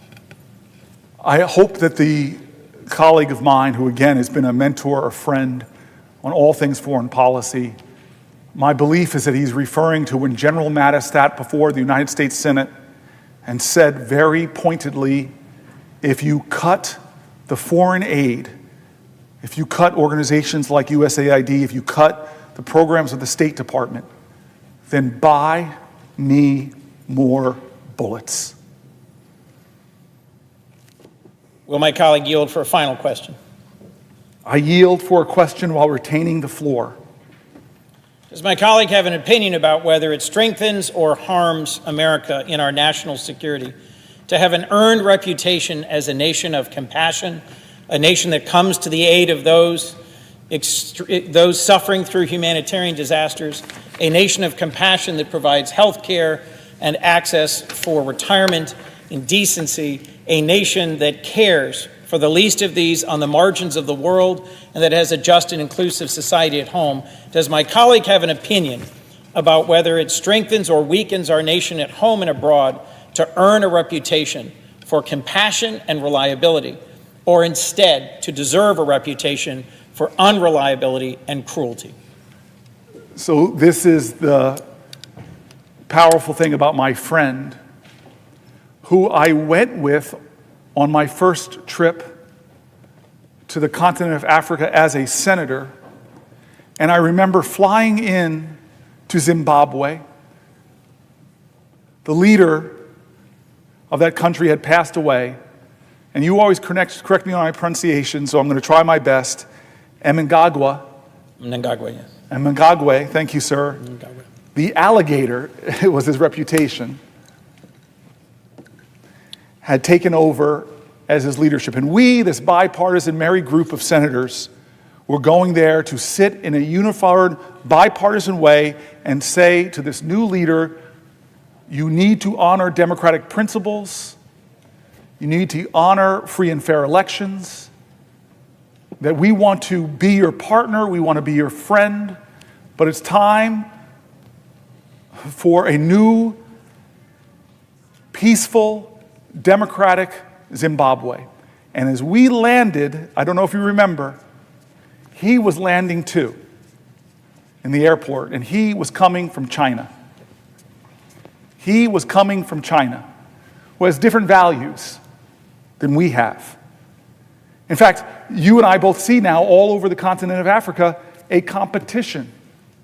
We come with USAID, we come with PEPFAR, we come with a program called AGOA, helping with economic development. We come with scientists that stand in the breach against the worst infectious diseases. One of the most courageous things I saw Chris Coons do in my life was when the Ebola scare was happening about 8 years ago,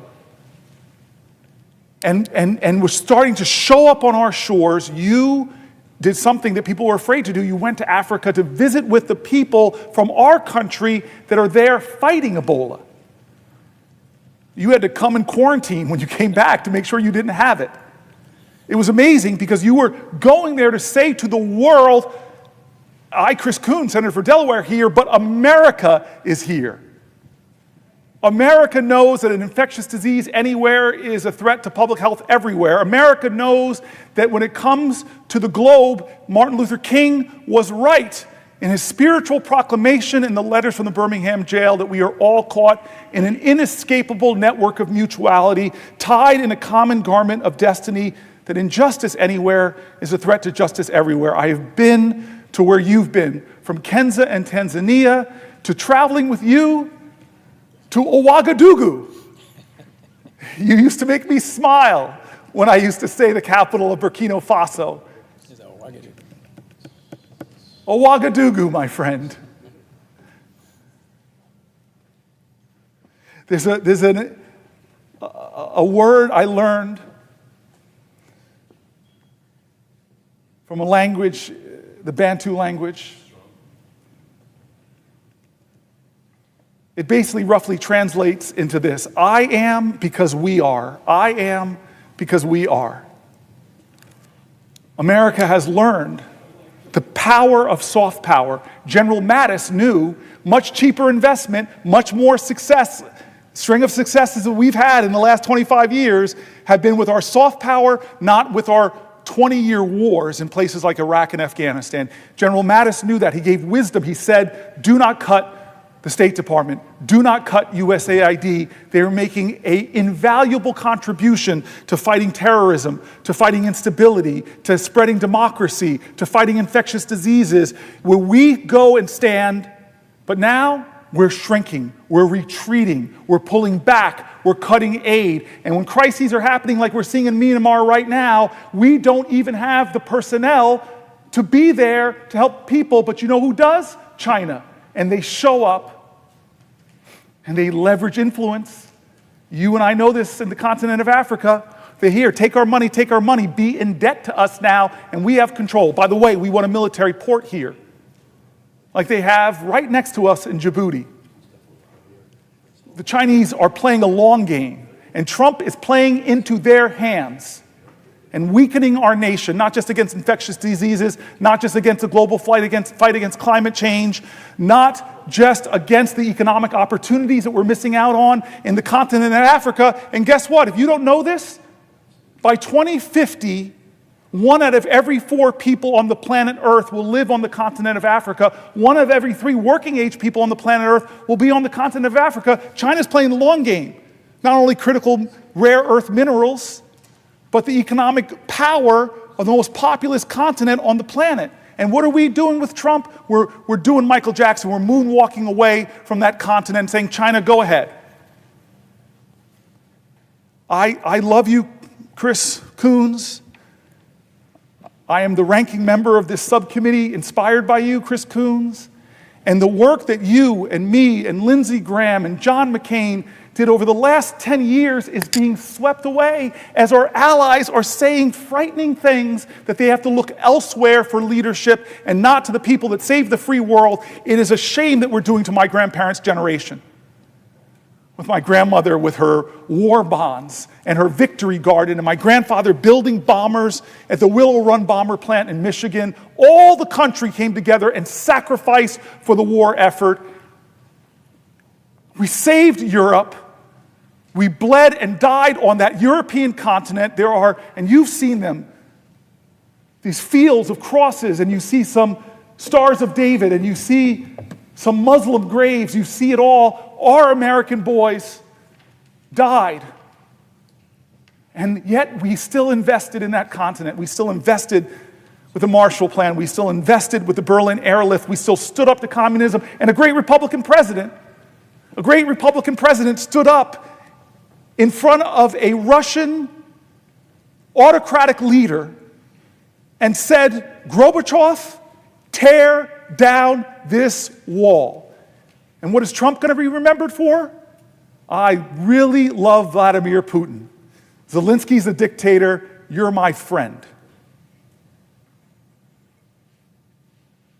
You and I both visit VA halls. And occasionally we meet a World War II veteran. In my state, there are some incredible men that still wear their hat. And if they can, they stand with pride. They are called the greatest generation. And what are we doing to their legacy? What are we doing to their legacy, Chris Coons? I'm going to keep talking unless somebody wants to say, will the senator yield for a question? Will the senator yield for a question? I yield for a question while retaining the floor. First of all, thank you so much for what you are doing, Senator Booker. You are drawing our nation's attention to what Donald Trump and Elon Musk and Doge are seeking to do to our country, especially the most vulnerable in our society. And you, Senator Booker, you have been a champion for the poor, for the sick, for the disabled, for those most in need throughout your entire life. That is who you are. You are absolutely a champion for those who need help the most. So as we look at what Donald Trump is proposing, to destroy the Department of Education, just to level it, knowing that Title I money goes to the poorest children in Newark, in Boston, so that they can have as close to an equal footing as is possible so that they too can compete to ensure they enjoy the American dream. To got Medicaid, knowing that there's 338,000 people just in Massachusetts alone who are on disabilities, who need Medicaid in order to deal with those afflictions which their families need a little bit of help to deal with. To begin a process of saying that Social Security is a Ponzi scheme. Yes. And knowing that ultimately they need the billions of dollars for the tax breaks for millionaires and billionaires. And they have to get it out of education. They have to get it out of Medicaid. They have to get it out of veterans benefits. They have to get it out of Social Security. We know what their plot is. The plot is to get $2 trillion out of the programs that affect ordinary people in order to have tax breaks for the wealthiest people in our nation. And most of it will come out of health care. It'll come out of Medicaid, ultimately out of Medicare, out of the Affordable Care Act, out of veterans benefits, health care for every family, for the wealthiest in our society who don't need a tax break. The one thing they don't need right now is a tax break, especially when Elon Musk and Jeff Bezos and Jeff Zuckerberg now control more wealth than the bottom 50% of our nation combined. Do they really need a tax break? I mean, I know the president put him right behind him at his inauguration, but, oh my God, the cabinet sits behind billionaires? The founding fathers are spinning in their graves, thinking about how they've inverted what is supposed to be the way in which our government, our country works. So I thank you for your incredible leadership. You are putting the spotlight on what is going wrong in this country right now, this oligarchy seeking to take over our nation. So I thank the senator for what he is doing. It is just so consistent with his whole life, what he stands for on the floor of the Senate today, a conscience for the nation. So can the senator tell the Senate today, the nation, what this could mean if we continue down this path of Donald Trump and Elon Musk and Doge for those families who need help the most in our society? I so appreciate the senator, and I want to tell folks, when I wrote my book, I thought I knew this man here, but I did a lot about environmental justice in my book. I did about a lot of these toxic chemicals out there that are threatening our people. And I came to the Senate one day, so humbled, because I told him I knew you as my colleague. We both got here around the same time, but I had no idea of the kind of things you did in the United States House of Representatives, how many bills that made a difference for people's lives in Boston and in Newark and Camden and Passaic. You are one of the people that, after a few years here, I discovered in 2015, writing my book, how amazing your career is. And now, having served in the Senate about the same amount of time, I am so grateful for you. And you have been so consistent in why you came here, not forgetting the people you've been fighting for your whole career. And so your question is right aligned with that point. It was said earlier about this humanity's biggest fight, humanity's biggest consistent theme, us versus them or just us. I don't like when we pit one group in this country against another group. It's not us versus the billionaires or us versus the Republicans. It's understanding what is best for we the people. How can we create a more perfect union? And I will tell you this right now. We are a union in trouble compared to our global peers. We have higher disease rates, higher diabetes rates, higher cancer rates, higher maternal mortality rates, higher premature birth rates, higher infant mortality rates. There are so many things going on in this country that should not go on. But yet we are a nation of utter abundance. We are a nation of incredible wealth and resources. And we've proven in our past to be a nation of incredible vision. And that's why I don't understand why we are playing so small, why we have a president that is playing so small. It's not coming here like presidents of the past and saying, we together, from Reagan to Clinton to Obama, there's a big challenge, America. We together are going to get into the room and do sausage making, Republicans and Democrats, and we're going to find a way to write great legislation. Whatever you want to say about Joe Biden, he was a big president because he didn't try to do things by executive fiat, or as a quote of Donald Trump's I put here, the primacy of the executive, ignoring our Constitution. You know how many bipartisan bills were hammered out here? I see another dear friend of mine, Mark Warner. You know how many bipartisan bills Mark Warner was at the table for? My senior senator who's chairman of Intelligence.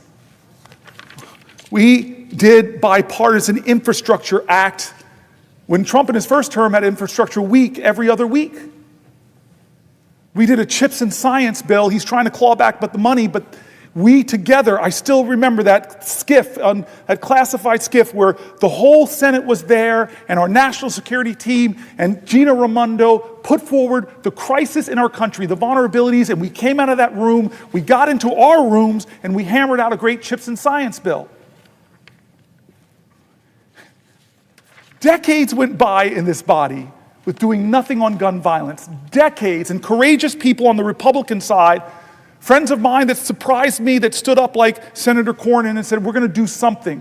I've got my lines, you've got your lines, but let's find the space in the middle. And we did programs, and if you come to New Jersey, the community violence intervention money is lowering murder rates in places like Newark by over 50%, helping to get it done along with our great law enforcement officers. And the incredible thing about that now is Trump is trying to claw back that money, violating the separation of powers, because we decide how we're spending money in America, not the executive. Read the Constitution.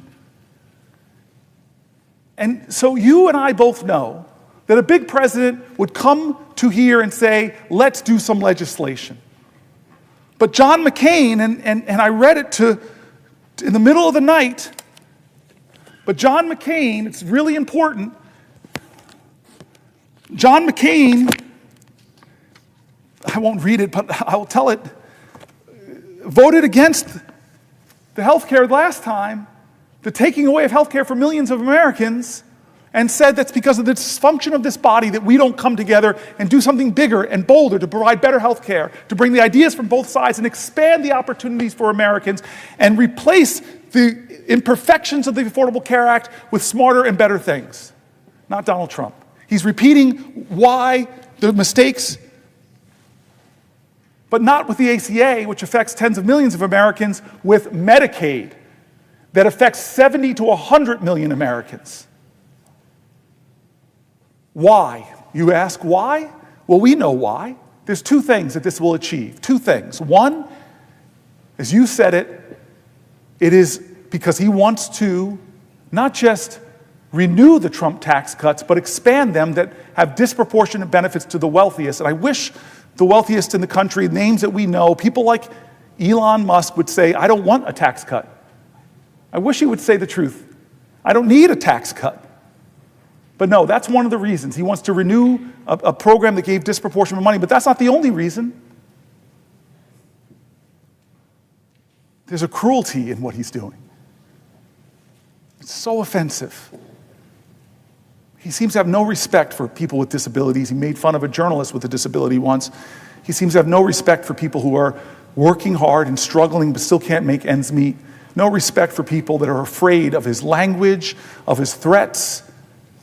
They think that what he's doing to Social Security might mean they don't have it, that what he's saying to Medicare and Medicaid are lies because he's got more registered lies than any president of my lifetime. They don't think they can trust this president not to hurt them because he already is. And so I was told by my parents what defines you as a person is not what happens to you, but how you choose to respond. What happens to us as a nation is not what happens to us. They can bomb us from Pearl Harbor to attack us at 9/11. The American character was defined by how we responded to those crises. And yes, there have been major political crises before, but we responded by bending the arc of our nation more towards justice, taking care of more and more people, saying that we belong to each other in America. It is we the people. It is we the people. I see the standing of my friend, Mark Warner. I don't know if he has a question, but I know what I'm told to say if he asks me to yield for a question. Will the senator yield for a question? I yield for a question while retaining the floor.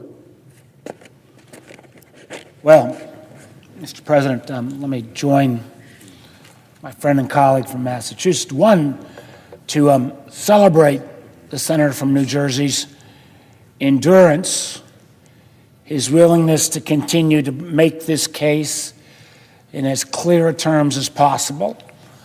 Not having been here last night at 6:30, I do wonder when he started this speechathon at 6:30 whether the bob and the weave and the move was quite as strong, or was he firmly attached to the podium.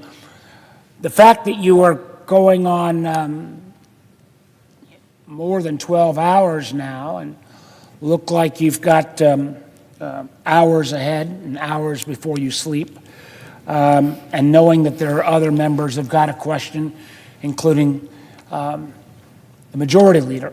I just want to be brief with mine. You've talked a lot with great passion about the damage done domestically. As chairman of the Intelligence Committee, now vice chairman, I have been aghast at the sloppiness of this administration time after time after time in terms of their treatment of classified information. First 2 weeks of the administration, strangely, a couple hundred CIA agents' identities were revealed on a non-classified chain. These probationary employees, means new employees, the American government had spent a couple $100,000 on each of them. you got to get a security clearance, you got to get them trained. Unfortunately, these folks can't deploy abroad. They can't deploy undercover because their names were carelessly put on an unsecured channel. If you say, well, that was just a one-off. Well, what about a week or so later, the Doge boys, they print a whole list of federal properties that should be for sale. They quickly take it down a few hours later, realizing they once again have screwed up. But in putting up that list, they put on classified dark sites that the American government, again, spends millions of dollars to protect. Or more recently as well, the Doge boys, either ignorantly or maliciously, either one just plain stupid, put out the list of a classified agency, its budget, total head count, again, all classified information.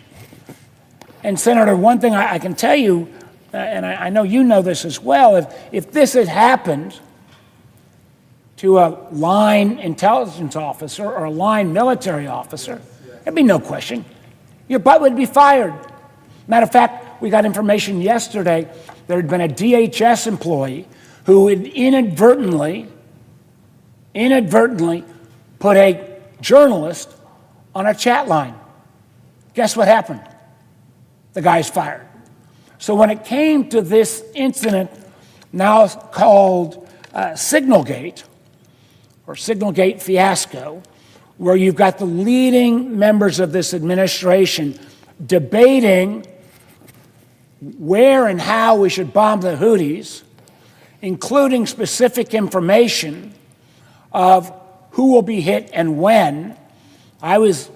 Senator Booker, I was down in Hampton Roads this week, and these were the communities that surround the Norfolk Naval Station. Norfolk Naval Station is where the Truman, the aircraft carrier, has been deployed from. It is the aircraft carrier that the flights that attacked the Houthis flew off of.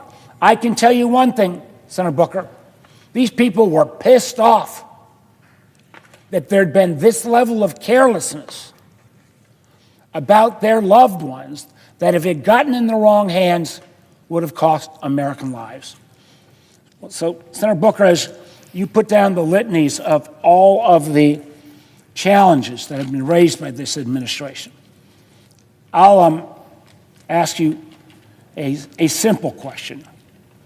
Do you agree that this pattern, not one-off, pattern of sloppiness endangers our national security? Yes, absolutely, yes.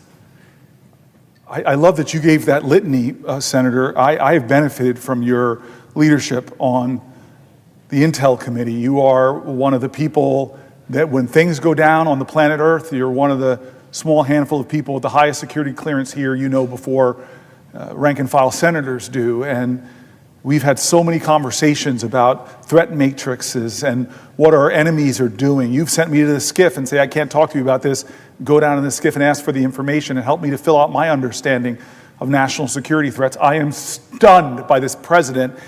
All that I've read in the SCIFs about what Russia is doing to this country, I am stunned and angry by this president and what he is doing to us by cozying up to Putin and turning his back on our allies. But the sloppiness, the unqualified leaders that he's put in place, it has caused us to be more at risk. And the Signalgate, you said it. If that had happened under any other president, Republican or Democrat, whoever controlled the Senate would have hearings.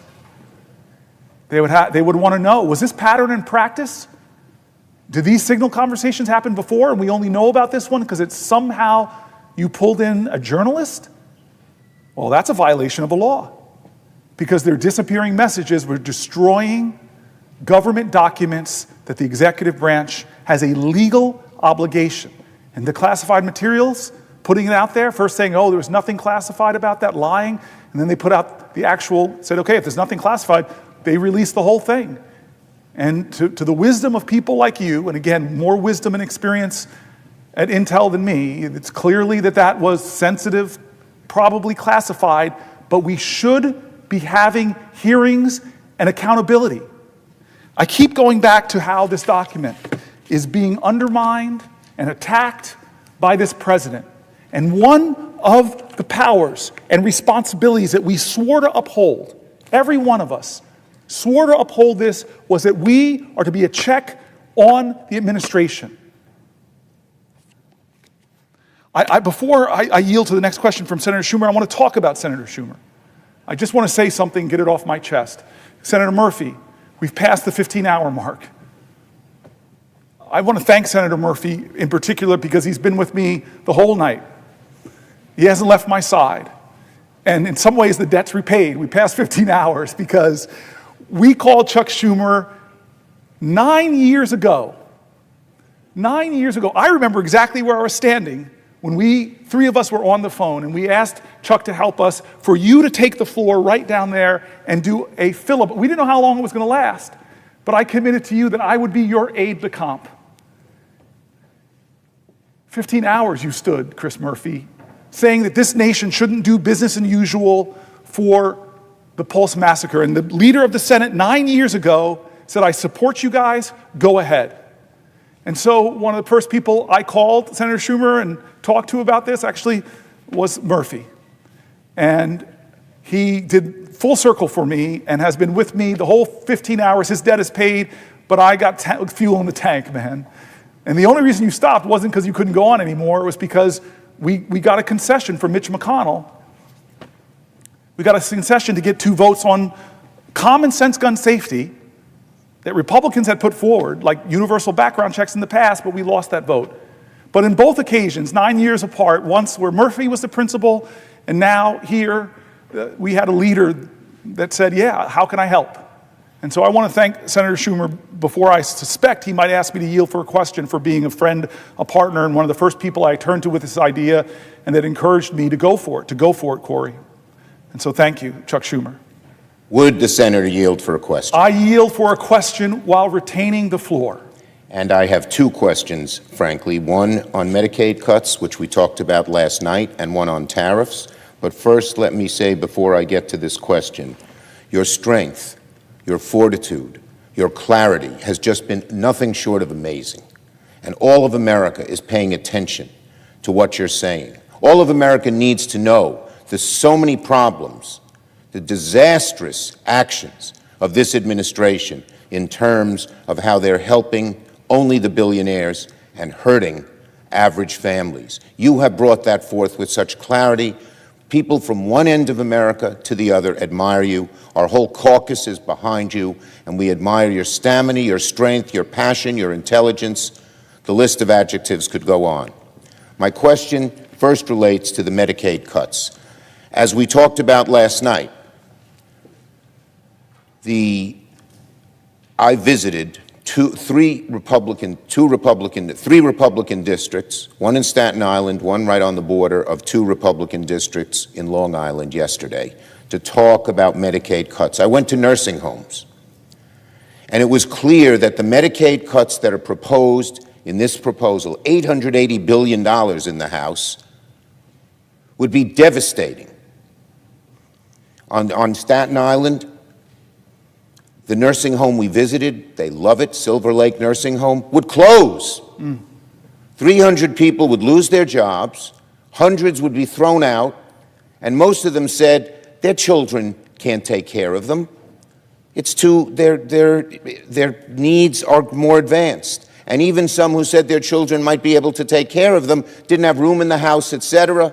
So it's affecting, Staten Island's a middle class, voted for Trump. But we made a plea to their congresswoman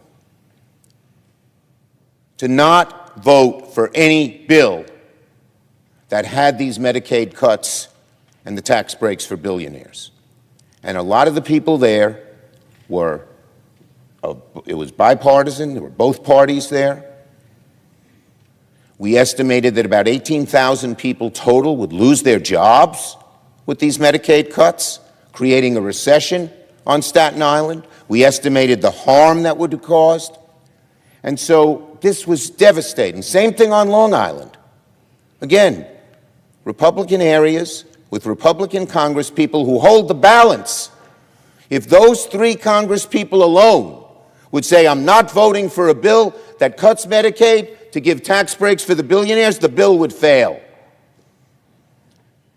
So, and I know that you in New Jersey and my colleagues in Massachusetts, Connecticut, and elsewhere are doing the same thing, congressmen and senators, and I've talked to Leader Jeffries, and he's doing the same with his folks.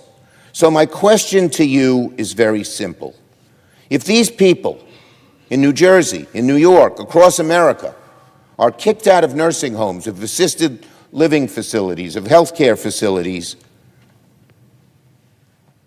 what would they do? How could they, and how does the senator, with his passion and everything else, feel when the only reason they're doing this is give tax breaks to the wealthiest of Americans?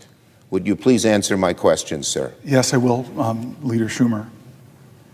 I earlier, or late last night rather, I read dozens and dozens and dozens of letters from terrified people. The stories were heartbreaking as people rendered their pride and gave us insights into the more painful aspects of their lives. I got emotional over one about a person talking about being diagnosed with Parkinson's and know that the disease will get more and more debilitating, like I saw with my father, and demand more and more help, and she was paranoid that the burden on her family, that they couldn't afford it.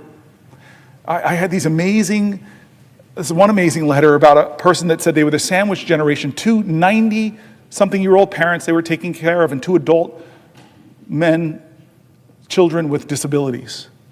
And for all of these people, like you saw in the nursing homes, Medicaid wasn't a plus or some kind of abundance heaped upon their lives. It helped them keep the fragile financial world they were living in stable. And then not just an $880 billion cut, Senator Schumer, but even just a half of that or a quarter of that would cut services that would pull apart their whole lives, their ability to care for their loved ones, their ability to still work. One person just said, just the transportation we get through Medicaid for my disabled child is the link that holds it all together. And callously and cruelly, they're talking about this, not in any kind of insightful way, not any kind of, well, here's we can make it more efficient and actually help to keep, none of that kind of thought or logic of bringing in experts, because we read page after page after page of rural hospital leaders, of urban hospital leaders, and more and more and more. So your question is clearly that it is this crazy scheme right now to expand the Trump tax cuts that overwhelmingly, disproportionately go to the wealthiest of us in America who need not our help, that would still yet expand the deficit by trillions of dollars, which means your children, and I know how proud of a grandfather you are, your grandchildren would have to pay for that debt. They're stealing from your grandchildren so that the wealthiest amongst us could get bigger tax cuts, and at the same time taking away medical coverage from the most vulnerable. What is that? It's not who we are. It's not who we are, America.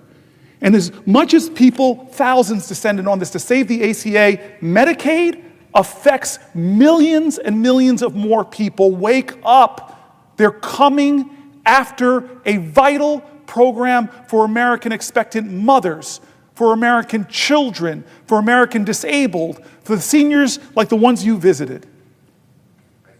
No, I have one more thing to get off my chest, sir, and this is a little lighter. You heaped so many kind things on me, I don't know if you realize that never before in the history of America has a man from Brooklyn said so many complimentary things about a man from Newark. But I would remind my colleague that we are both New York Giants fans. Who play where in New Jersey? This is not a colloquy. I hold the floor. I do not yield. Brooklyn stole the Nets. It's an injustice from Newark. They stole the Nets. I do not yield the floor for a rebuttal. And the Giants and the Jets play in New Jersey. There's only one football team in New York, and that's the Bills. I do not yield, but I do love and respect. But when I got the floor, I don't have to yield. This is the one time in my life I get the last word with my much more senior, much wiser friend and senator who's My colleague, I do have another question on an unrelated subject. On a different on an subject? Unrelated subject. Okay, unrelated. But I will say, as long as he gives me that commitment, I yield for a question while retaining the floor. First, let me say before I ask my question, go Bills. Second, given the 15 hours which you've shown such amazing strength of an all-American athlete who could probably, given what you've shown tonight, be a star on our Giants, but so I will not even try to rebut where the Giants are. But I will ask you this question, second, and just going back to before I get to tariffs, one of the leading hospitals in New York told me if there were only a 20% cut of Medicaid, less deep than they showed, that they would close. They're the only cancer care place in the Bronx, 1.3 million people. And they give great care. They're the only one. They would close. So the devastation of these cuts, the American people should realize, is just enormous from one end of the country to the other. In middle-class communities and upper-middle-class communities like Long Island, middle-class like Staten Island, poor communities like the Bronx. But on tariffs, let me ask a question. So here we are, right on the edge of April 2nd. Today's April Fool's Day, but the tariffs that the president is proposing, unfortunately, are not part of an April Fool's trick. They're real and they're devastating. And my question to my colleague, with these tariffs, which is estimated would cost the American family $6,000 more on average, would raise costs on everything across the board, and would throw devastation into our economy. Look at the stock market. It goes down when Trump's serious about tariffs, and it goes up when he says, well, maybe he's not so serious. And with the chaos that is caused, so businesses, which love certainty, small businesses, medium-sized businesses, large businesses, need certainty. So my questions are these. Does the great senator and great Giants fan from New Jersey agree that prices could go way up, all the way up to as much as $6,000? And does he agree that the chaos from Trump's tariffs is discombobulating the economy in very serious ways? And again, does he agree that the reason that they seem to be doing this, they count the revenues? This guy Navarro seems to have no sense of reality, and yet he seems to be in charge. And they count the revenues to help them get more tax cuts for the wealthy. Almost everything they do, including tariffs, it seems to me, is aimed at getting those tax cuts for the wealthy, which, God bless the wealthy, as I've heard you say last night when we spoke. We're not against people who make a lot of money. God bless them, but they don't need a tax break. No, they don't. They should realize the beauty of America helped them become or stay billionaires. The money we invested in education, in roads, in schools, and helping kids get food makes a better workforce. So my question to my colleague on these tariffs, A, does he agree that it could raise the price on an average family thousands of dollars? It's estimated $6,000. Does he agree that the chaos caused by Trump's on again, off again, this country, this much, that much, this product, that product, is hurting the economy and hurting business people do their jobs? And does he agree that it seems the motivation is tax breaks for the wealthiest people? So Could you please answer my question? I will, yield Leader back Schumer. to him. I will. So you and I both know that in 72 days now, it's the next day, the 72 days that Trump has been in office, he has caused havoc on the American economy, especially given the economy he inherited. Inflation is up. Prices are up. Consumer confidence is down. The stock market and people's 401ks and retirement plans are down. He continues to do things to rattle confidence, to raise prices, and to hurt not the billionaires, the people that can afford these things, to hurt average Americans who find housing prices too high and it difficult to make ends meet. Every time, and I've looked at the tariffs throughout history. In fact, one of my friends sent me this really funny clip I hope somebody will put up for me from, I think it was Ferris Bueller's Day Off, where he was talking about tariffs and was like, Bueller. The reality is, or maybe it was another movie, I'm mixing it up. It shows my pop, what's that? You're entitled after Thank you, 15 right hours. now. But the tariffs haven't worked out for Republican presidents who tried them during the Depression. The evidence is here. Learn from our history.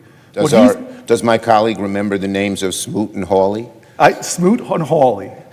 Yes, sir. I definitely remember those names from high school history. God bless you, Mr. Al Gore and Ms. Saru. So yes, what he's going to do tomorrow is going to rattle the markets. What he's going to do tomorrow is raise prices for Americans. What he's going to do tomorrow is lie to folks and say that this is something that China will pay or whomever will pay, when actually it's the American consumers that will pay with higher prices and more economic insecurity. This man, I tell you this quote that Frederick Douglass once said. This I do remember. He said, "The limits of tyranny is prescribed by the endurance of those who are oppressed." How much more will we take of this? How much more will we as America say, cut our Medicaid to give tax cuts to the billionaires? Take the Affordable Care Act and take away tax credits, take away enrollment support. Hey, come after Social Security, cut thousands of people, make customer service get worse, as said the Wall Street Journal.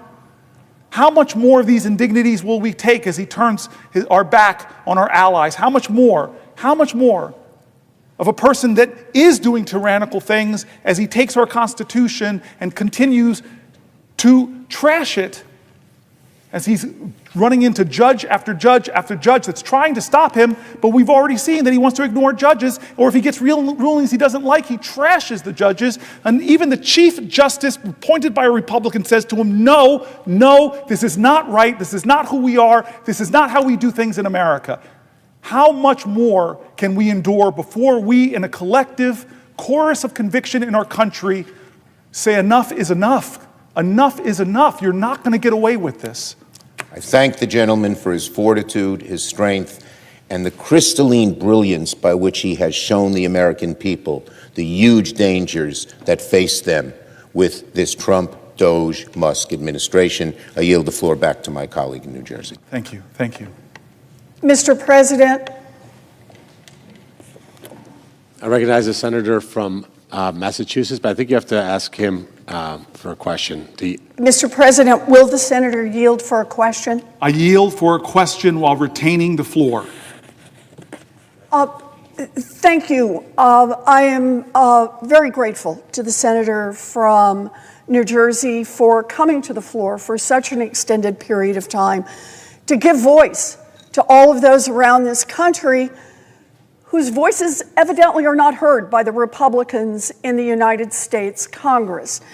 And I wanted to ask a question for the 73 million people who are beneficiaries of the Social Security system and for their families, for the people whose grandma is getting Social Security, for the people whose cousin, whose dad died, who is getting Social Security benefits, about what's happening right now between Donald Trump and Elon Musk, our current co-presidents, and what they're trying to do to the Social Security system. So I start this question with just a basic observation. Social Security is not charity. It is not something we give away to those who are less fortunate, and we do this out of the goodness of our hearts. Social Security is a contract that people who work in America pay into the system for all of their working lives, and when the time comes that they retire or something happens to them and they are not able to do that work, that they can count on the Social Security system and the payments that they are legally entitled to. I want to underscore here, legally. Now, if America wanted to change that contract, the place they have to go is right here to Congress. Yeah. They have to come to the United States Senate, or they have to go to the House of Representatives, and they have to say, we actually want to change benefits for Social Security recipients. And by the way, that has happened dozens and dozens of times in our history up through the late 1980s, where we made adjustments in the Social Security benefits. For example, for the fact that people lived longer, for the fact that people worked longer. And so we made minor adjustments in the system. We also made adjustments to make sure that there were cost of living changes in how much Social Security would pay out. So anyone who wants to change the benefits that people are legally entitled to has to come here to Congress and make that happen. But it appears that Elon Musk and Donald Trump have tried to figure out an end run. And the end run is to say, okay, we can't directly change benefits, but what we can do is we can effectively cut off benefits. Now, how can they do that? Well, one way is fire all the people who help people get their Social Security benefits. And think of it this way. Someone who wants to collect Social Security, let's just say at age 66, they decide, okay, I'm ready. It's time for me to retire. I can't do this anymore. I want to collect my Social Security benefits. And they try to fill out the form. Turns out it gets rejected. There's a number off somewhere in the system. Somebody's got a confusion over what the name is or where somebody worked, or an employer from decades back failed to fill out the right form. So now there's a problem in the system. So what does the person do? Well, first they might try calling. But if you fired the people who answered the phones, that's not going to work. Okay, so what's the next thing you do? You go to your local Social Security office.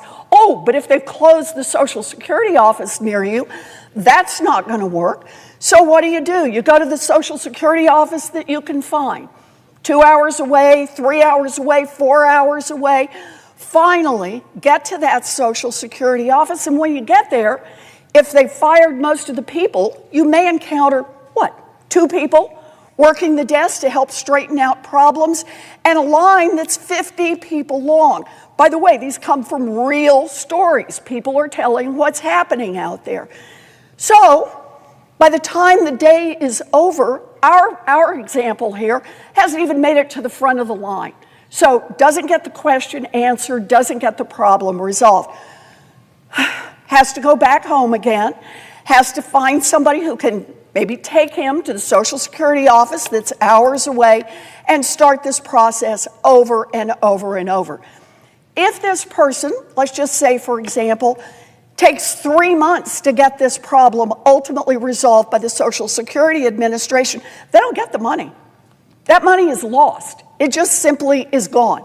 They do not get the money they are legally entitled to, and they have no right to go back and collect it, even pointing out that it was Social Security's error. So failure to correct these errors, or to give people an opportunity to correct these errors, is effectively the same as having cut their benefits. And you do that for 1% of the people, drive up your error rate. You do that for 5% of the people. You do that for 10% of the folks who are getting Social Security. And man, those cuts really start to add up. They really start to add up for the people whose benefits are cut. They really start to add up for Donald Trump and for Elon Musk. But let's look at another possibility here, and that is just simply delay. Checks don't go out on time. When checks don't go out on time, then the promise that people relied on, that check would come on the 3rd of the month, that's what they count on for rent, that's what they count on to put groceries on the table, that's what they count on to support themselves, it's gone. So maybe they'll get the check next month. Another billionaire Republican, Howard Lutnick, said, don't worry about it. His mother-in-law would simply count on the fact that they'd straighten the problem out, and maybe next month she would get her payment. I suppose if your son-in-law is a billionaire, you can count on the fact that somebody will make sure your rent gets covered and groceries on the table.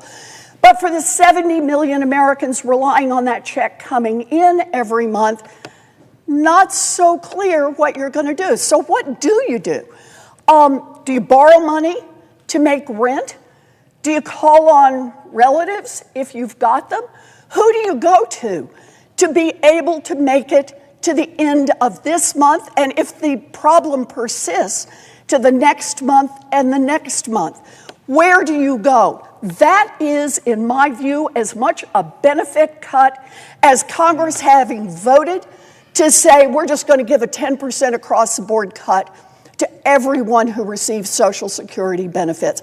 There are a lot of ways to cut benefits, and breaking your promise to 73 million Americans is a benefit cut.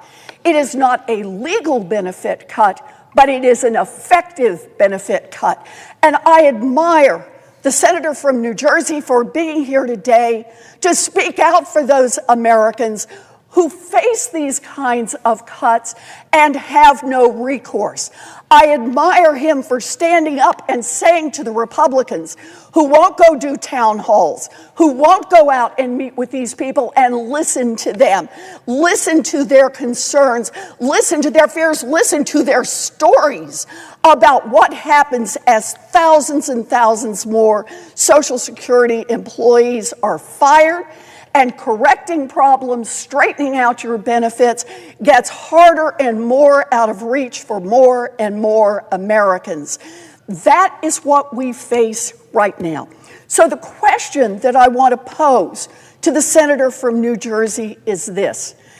At a time when Donald Trump and Elon Musk are looking for an indirect way to cut Social Security benefits. And let's just pause here, if I can, to say, why? Yes. Why go out of your way to cut Social Security benefits? Come on now. 73 million Americans rely on this. This has been the backbone of America's promise to its own people, that you did the work, you put in the money, and now you're entitled to the benefit on the other side. Why are they doing this? Because they want to reduce the amount of money that is available for Social Security and instead take that money over so that they can advance tax cuts for billionaires and billionaire corporations. They're just trying to grease the skids here for the billionaires to get even richer and ask the 73 million Americans who rely on Social Security to pay for it out of their own hides. So the question I have for the senator from New Jersey is, when Elon Musk and Donald Trump are determined to try to use a backdoor way to cut Social Security benefits, A, are they acting legally? And B, how do we put a stop to this? Yeah, amen. Amen.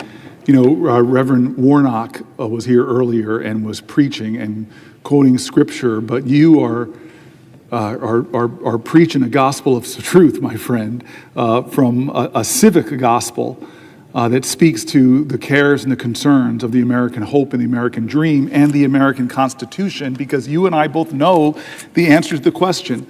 I have to say, for folks who are watching, she is the great senator from Massachusetts, but she used to be a professor in New Jersey. She was a Rutgers professor. I was listening to her way before I got to the Senate, when she was fighting for the CFPB, when she was fighting so people would not be taken advantage, was establishing the first ever agency whose sole purpose is to stand up to big banks, to big corporate powers, and defend people, an institution that got billions and billions of dollars back into the pockets of the American consumer. And what did Donald Trump and Doge do to an institution that we set up in Congress in a bipartisan way? They did something that is against the Constitution and went after to hack it to pieces so that it's no more. But add insult to injury, down here, we just had a vote on overdraft fees that was stunning to me because there was just no defense of it. It was a clear thing. Some of the big banks said, you know what, we don't need those usury fees, it's actually wrong. Some of the big banks just stood up and said, did the right thing, but a handful of others were still taking advantage of people, and this Senate got to vote, which side are you on? And we failed. So your question is right. You detail what is right, how people are getting hurt already, how the benefits of Social Security are already being affected, how rural places, Social Security offices are being closed already. And the question of why, under the guise of efficiency, but you're hurting our elders who deserve dignity in their retirement. It's stunning to me, Senator Warren, stunning to me that we're actually even having this discussion and having this debate when there's been not one congressional hearing about what Elon Musk is doing.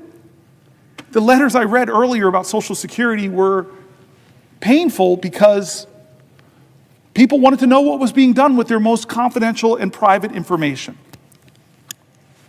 I want to continue because we were working through national security, and given the time, I want to rush to just read some stories of voices. I wanted to come to the floor and read people's voices, elevate voices. And so here's a voice, a statement from Julia Hurley from Bergen County, New Jersey. Thank you, Julia, I see you. My family's roots are deep in New Jersey, all the way back to my great-grandparents, with my mom's side from Bogota, Fairlawn, and Upper Saddle River, and my dad's side from Spring Lake and Wall Township. I have north and south roots.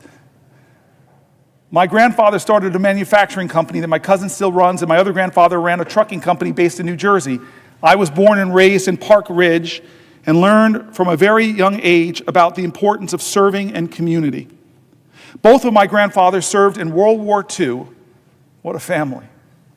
My family was always involved in charity and our churches, and ever since I can remember, I wanted to help people, doing my first fundraiser for homeless people in Bergen County when I was maybe 8 or 9. The passion for service took an international bent after I went abroad for the first time during an exchange trip to Germany with Park Ridge Junior Senior High School in 2001 and fell in love with travel. Shortly after that, September 11th happened.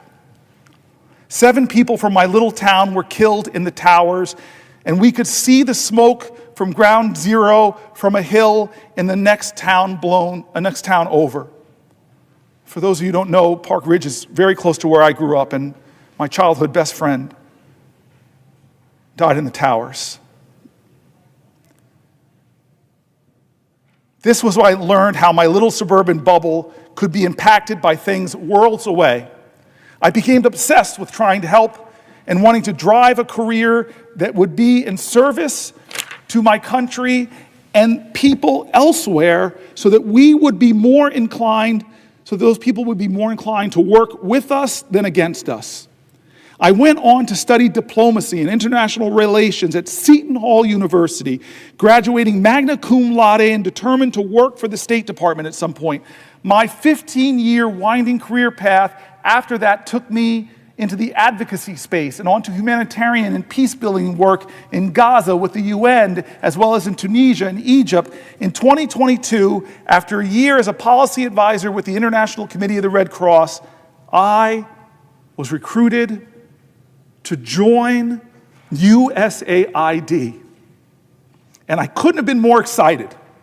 This was a dream job, an opportunity to serve my country and impact policy in a real way, sharing what I had learned from working abroad and at home to shape U.S. foreign policy and efforts to advance development and humanitarian assistance on the ground.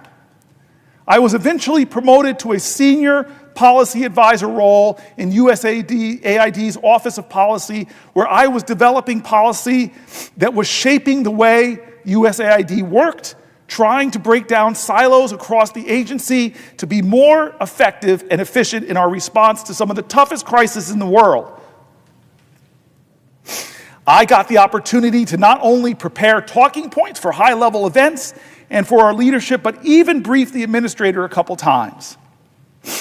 That all came crashing down around January 28th as my colleagues began being terminated and furloughed. I went into the Trump administration like any other bureaucrat, ready to engage and help because I want every administration to succeed and lean on us as experts to help advance American policy. I worked with our team and I briefed our political appointee director who started on Inauguration Day and hoped to see what I could do to continue building on the reform work I had been doing for a year at that point. Instead, everything quickly unraveled. Elon Musk called USAID a criminal organization that should die, he said. And the President of the United States deemed us radical left lunatics. I was terrified, afraid of what people might do when two of the most powerful men in the world were saying things like that. Our jobs were then in question, and the USAID offices were quickly closed, with our belongings still in them. We were left not knowing what our fate would be for weeks. As DOGE dismantled the USAID, I watched in horror as the programs shut down. The people we served suffered. And friends and colleagues from the agency and our partner organizations lost their livelihoods and their mission-driven careers. On March 14th, I was finally terminated. I've been heartbroken since, shifting between deep depressions and rage. Because of the sledgehammer approach that DOGE took, the entire foreign assistant architecture was broken. Organizations I would have gone on to work for are going bankrupt, cutting staff, and definitely not hiring.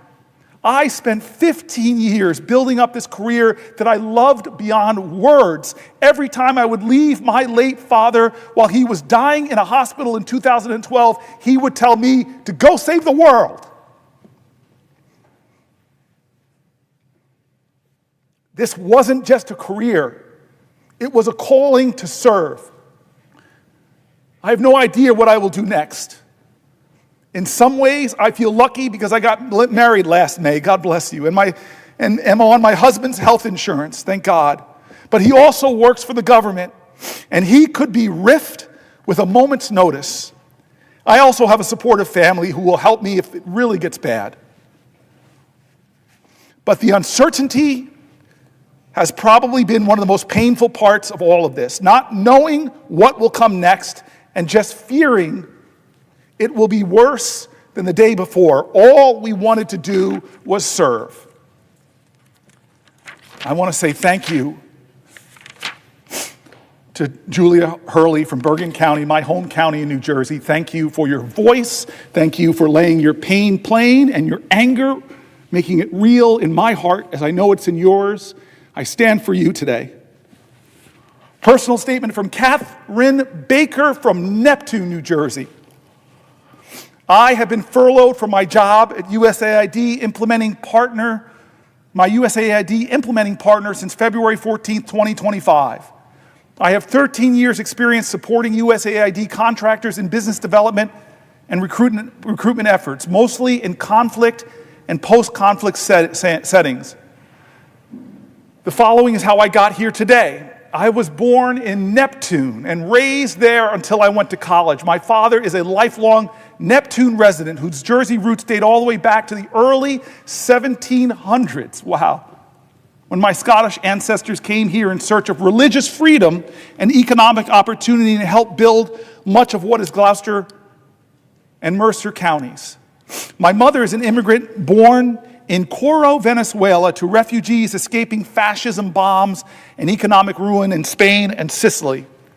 Every summer, my mom and I traveled to Venezuela to see her mother, my aunts and uncles, and countless cousins. Coro, the capital of Venezuela's state, responsible for most of oil refining, sits on the Caribbean coast and is about 15 minutes plane ride from Aruba, surrounded by sand dunes. Our family friends lived in homes with dirt floors, corrugated aluminum roofs, and a hose out back you would use to shower while fending off the chickens that roamed freely. Coro is a city in constant drought. We would get water every other day, and you'd use a trash bin filled with water and a ladle to shower on your non-water days. Coro, as you could imagine, couldn't be more different from Neptune, New Jersey. I went to St. James Elementary and Red Bank Catholic High School in Red Bank from kindergarten through 12th grade. If 13 years of Catholic school teaches you anything, it's the importance of taking care of one another, especially those that are suffering from poverty, famine, and disease.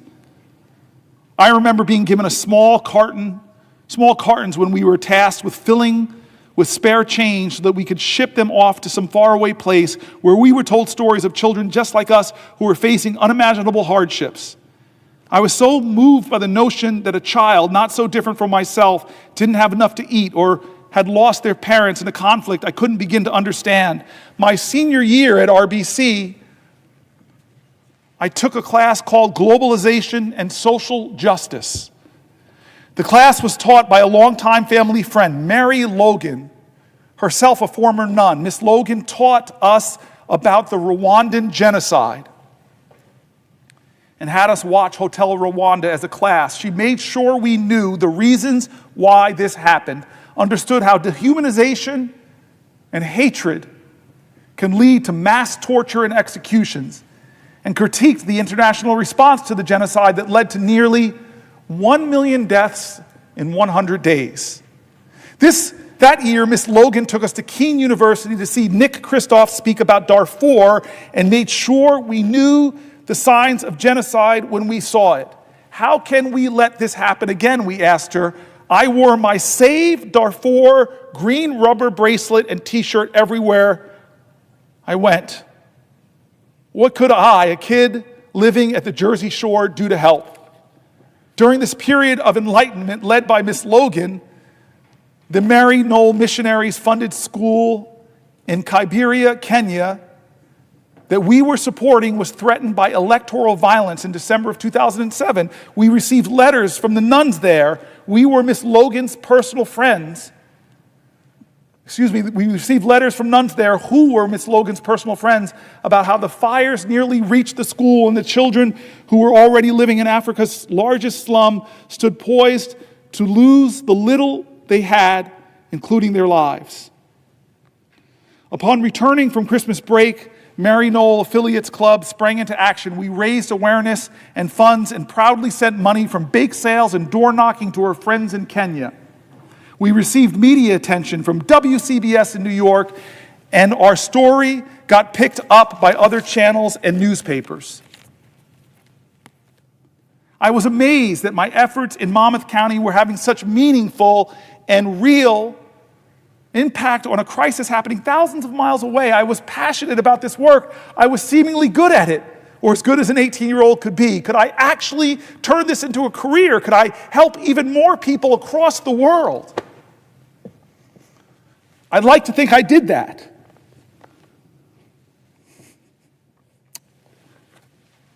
I'd like to think I did that.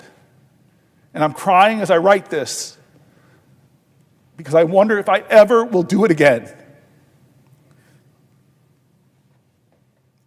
The past 10 years, I've focused on conflict prevention, stabilization, preventing, countering violent extremism, and citizen security in conflict or post-conflict areas. Not only did I conduct desk research and analyze problem sets from behind a desk, but I got to travel to those countries and meet with local governments, civil society organizations, and advocacy groups to hear from them about the issues and discuss solutions. I spoke with survivors of the devastating 2004 tsunami in Sri Lanka and Tamils whose fathers and brothers disappeared during the Civil War and are likely burned in unmarked graves somewhere on the island. I worked closely with a woman my age whose families fled Kosovo to the United States during the war when we were about 9 years old and returned as soon as she could to her home country to promote continued peace between Albanians and Serbs. My recent trips to Kosovo were so illuminating, not because of the pain or struggle of these people, but because of the respect and admiration and gratitude they had towards the United States of America. Anyone who has been to Pristina knows of the Bill Clinton and Bob Dole statues. I didn't know about that. As well as the Hillary Boutique. A few years ago, when I was negotiating an employment offer with a Ghanaian candidate for a USAID-funded Preventing Violent Extremism program, I couldn't meet his salary expectations. He said to me, "That's okay. I will take whatever you can give me. If the United States will make sacrifices for the people of Ghana in support of this program, I'm willing to make a sacrifice too with a pay cut." He proudly accepted the offer. The recognition of these funds could be spent elsewhere was not lost on him. Generosity and kindness are always more greatly appreciated by those who have less. All but one of my company's USAID contracts, which totaled nearly $400 million, were terminated almost overnight by DOGE. Over 80% of our Virginian-based office was laid off or furloughed. I bought my first condo last year, a milestone we all strive for, but too few people my age are able to achieve. I applied to 60 jobs in 1 month, all of which I'm qualified for. I have received 2 interview requests. This after being a sought-after professional in my industry with a strong network cultivated through years of hard work. This has ruined me. My mortgage payment isn't what makes me cry, though. It's our local staff and partners that come to mind every night as I say my prayers. My colleague, a Sudanese refugee living in Kampala, working on a terminated USAID peace-building program from Sudan, texts me every week to ask how I'm doing. He called me to make me smile because he knew I was crying. He now calls me Sad Eyes. And has made it his mission to never see tears fall from these lashes again. I obviously lie to him and say mission accomplished, but it will never be true. Not only is the United States not stronger, not safer, not more prosperous, but the beacon of our democracy grows dim across the globe. Without leadership, other countries hostile to the United States will step in and innocent people will continue dying. When I close my eyes, the specter of very real people from my travels and projects appear, and I hear the echoes of suffering they shared with me. Suffering they were sure to know was alleviated, however temporarily, by the United States of America through USAID.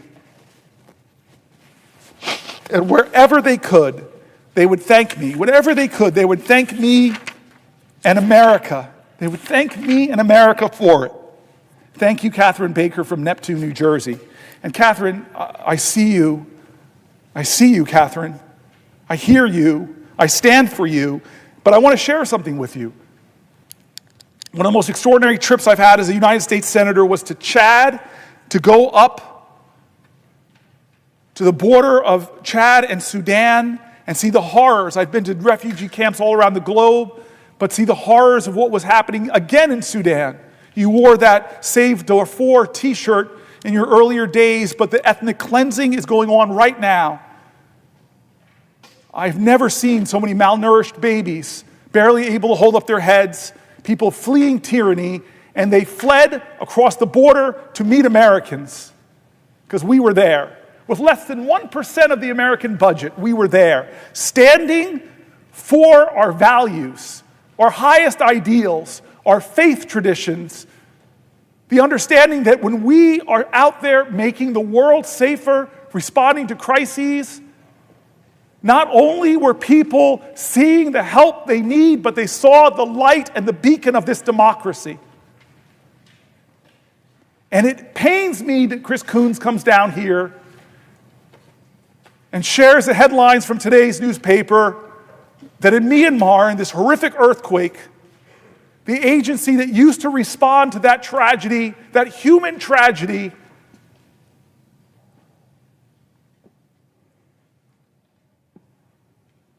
doesn't have the resources. America's not there. It's a void. And then Chris Coons says in the article I'm surely to read today or tomorrow whenever I can't stand anymore, he says, who fills that vacuum? Who showed up but the PRC, China showed up.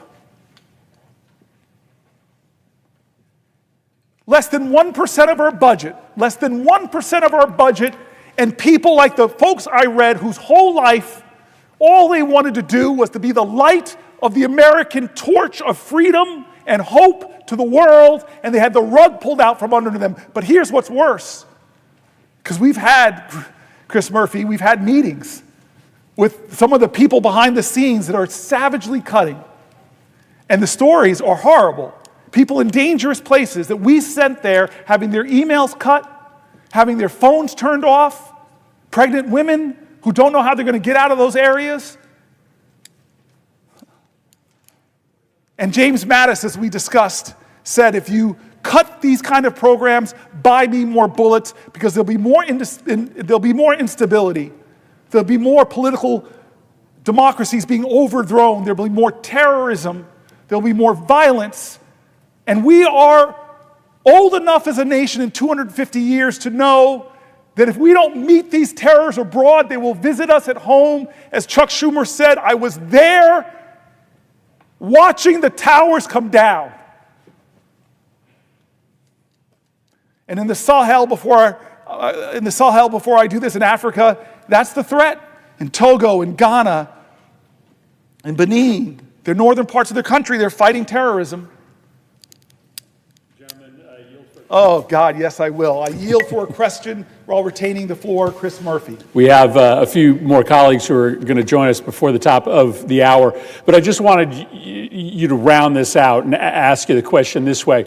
Often when we talk about the withdrawal of USAID from the world, the withdrawal of the United States from international bodies like the WHO, the beneficiary is China. But I think you were hinting, as you talked about the African continent, that the threat is much broader than that, because USAID is not just doing counter-China programming, it's also doing counter-extremism programming. In Lebanon, for instance, it's doing the primary work to push back against Hezbollah's political influence there. It's doing work to counter Russian influence around its periphery. And so isn't it the case, Senator Booker, that as USAID is pulled off the playing field for reasons we still don't understand, that it is all of our adversaries, state adversaries and non-state adversaries, who are tragically celebrating at this opening that we have given them to gain additional influence? Senator Murphy, that is correct. You've been one of the most articulate voices for this decision. I shouldn't even call it decision, this reckless trashing of USAID, this vilification of the proud men and women that stand in Ebola outbreak, that stand against terrorism, that stand against hardships and ethnic cleansing, that stand against malnutrition. You're so good at pointing out that those are American interests, and that not to do that makes this a more dangerous and unsafe world. A world where countries like ours want to lob missiles into Yemen post facto of crises. So I hear you, Chris Murphy, and I answer your question with a simple understanding that what you're saying is right, and I'm going to tell you that I've got so many other to read, but we are way behind the schedule of where we wanted to be at this point. We're way behind at about 16 hours and 24 minutes. And so to obey my staff, as senators are told to do, I want to move quickly to just the housing issues. Oh, I'm sorry, unless, of course. So I want to move quickly to housing and start really with the theme of affordable housing. Again, we keep returning to the economy and how the Trump administration is making things worse in every area, especially for people struggling. And so let me be clear that for decades, under Democrat and Republican presidents, it's become increasingly difficult for working class Americans to afford a home. In recent years, this nationwide housing affordability crisis for so many Americans has nearly reached a breaking point. The crisis now impacts nearly all Americans, shared across all demographics, regardless of partisan identification, race, age, gender, education, or whether you own or rent your home. We in America are in a housing crisis. According to the Center for American Progress, 80% of Americans living in rural communities believe housing affordability is getting worse, while 72% of residents in urban areas feel the same way. In October 2024, the Center for American Progress found no matter your zip code, the goal of home ownership in America is drifting further out of reach all across the country. Over the past two decades, housing costs have dramatically outpaced income growth in the United States, increasing the rent burden, heightening barriers to home ownership. The Housing Price Index, a gauge of how selling prices for single-family homes have changed over time, was more than 50% higher in July 2024 than it was in July 2019. According to the Brookings Institution, the U.S. housing market was short 4.9 million housing units in 2023 relative to the mid-2000s.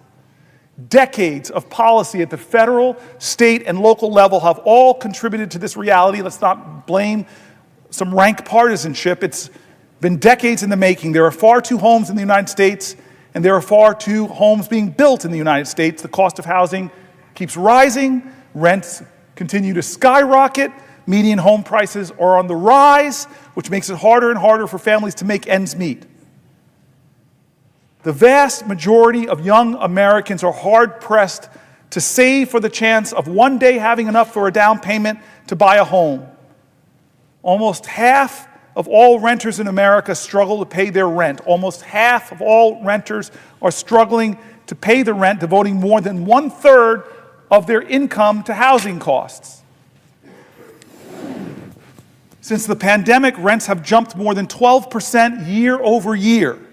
Hidden rental fees and other expenses on already cost-burdened tenants continue to mount as landlords assume more and more power and leverage, leaving tenants and prospective home buyers with nowhere to turn. Last year, NPR methodically walked through the supply shortage that's impacting our country.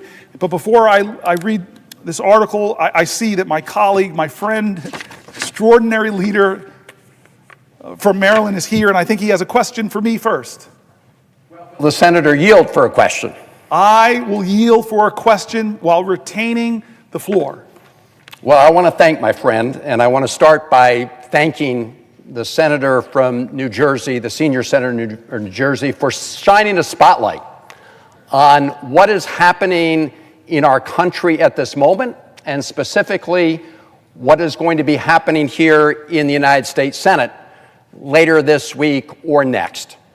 And I have a question for the senator, but I want to take some of the threads of what you've been saying as I put this to you, because you are shining a light on the great betrayal.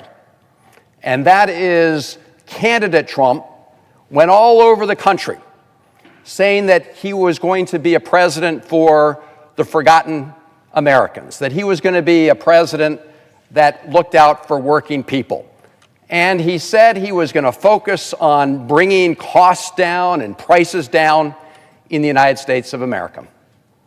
And yet, ever since he was sworn in, he has done just the opposite. Prices are going up, including, as the senator was talking about, housing prices. Affordable housing is a crisis in this country. And yet we see Elon Musk and his Doge cronies cutting deeply into affordable housing programs over at the Department of Housing and Urban Development. We see also, and tomorrow he calls it Liberation Day, it's actually going to be sales tax increase day. There was testimony that we've got in the Banking and Housing Committee that when you increase these tariffs on Canada, as he's proposed to do, not in a targeted way, but in an across-the-board way, according to the National Association of Home Builders, that will increase housing prices for Americans up to 10% more at a time we're already facing an affordable housing crisis. And of course, the folks who benefit the most are those billionaires who are part of his cabinet and others in the hedge fund industry who are going out and buying up a lot of houses, not because they need the house for their family, but because they want to flip it at a big profit, making it even less affordable to the American people. So the housing crisis is one part of what is getting even worse because of the actions of Donald Trump and Elon Musk. And it's part of this greater theme of the great betrayal. And later this week, Republicans here in the Senate say they're planning to bring to the floor what we call a budget resolution, which is a framework that will be providing for very big tax cuts for the ultra-rich Americans, tax cuts for big corporations, some of which are offshoring all of their profits. Senator Wyden and I were on the floor just last week talking about how Pfizer has half of its sales revenues here in the United States, but books none of its profits here, and therefore by this scheme called round tripping, where you sort of push your money around the world, they lower their taxes, which means the American people get shortchanged. So all of this is part of a scheme to provide tax cuts for the very wealthy at everybody else's expense. And the senator from New Jersey has been shining a light on what it means when we say this will come at the expense of other Americans, that this tax cut for the very rich and big corporations will come at the expense of the rest of America. So I want to amplify that as I do a wind-up to the senator. Number one, it's Elon Musk and the Doge operation. Let me be very clear that this is part of the most corrupt bargain we've seen in American history. Elon Musk spent $280 million to help elect Donald Trump president, and Donald Trump has turned the keys to the federal government over to Elon Musk, not for efficiency, but to rig the government in favor of people like Elon Musk. That's why they want to get rid of the Consumer Financial Protection Bureau. This is a bureau that has returned billions of dollars to Americans who were cheated by scam artists. And they are coming in to dismantle the CFPB because they want to be on the side of the scam artists and deny American consumers the benefit of getting their dollars back when they've been cheated. So this has nothing to do with government efficiency. It has to do both with rigging the government for people like Elon Musk and trying to lay the groundwork, claiming lots of cuts that they will then use to pay for, they say, tax cuts for the very rich. So who's being cut by Elon Musk? I don't know, Senator, if you saw the other day in the sort of spin room at the White House, did you catch that where Elon Musk and some of his folks were explaining the work they did? They said, we're really doing this with a scalpel. Well, the reason that's especially interesting is it was just weeks earlier that Elon Musk brandished a chainsaw. Yes. Right? Yes. Yes. At CPAC, which is actually, they met over here in my state of Maryland. That's what they're doing. They're taking a chainsaw, and they're taking a chainsaw to departments that help our veterans. These are people who care for our veterans, and our veterans are being especially hard hit, including when they did these firings, arbitrary firings, right, of probationary employees. And veterans were saying, why are we being hit so hard? And the White House spokesperson said, and I'm quoting, perhaps they're not fit to have a job at the moment. That was the response from one of the White House spokespersons, as if individuals who'd served our country in the military were not fit to serve our government as civilians. That's the kind of attitude we've got. We just learned today that the RIFs, the reductions in force letters, were received by folks in the Department of Health and Human Services.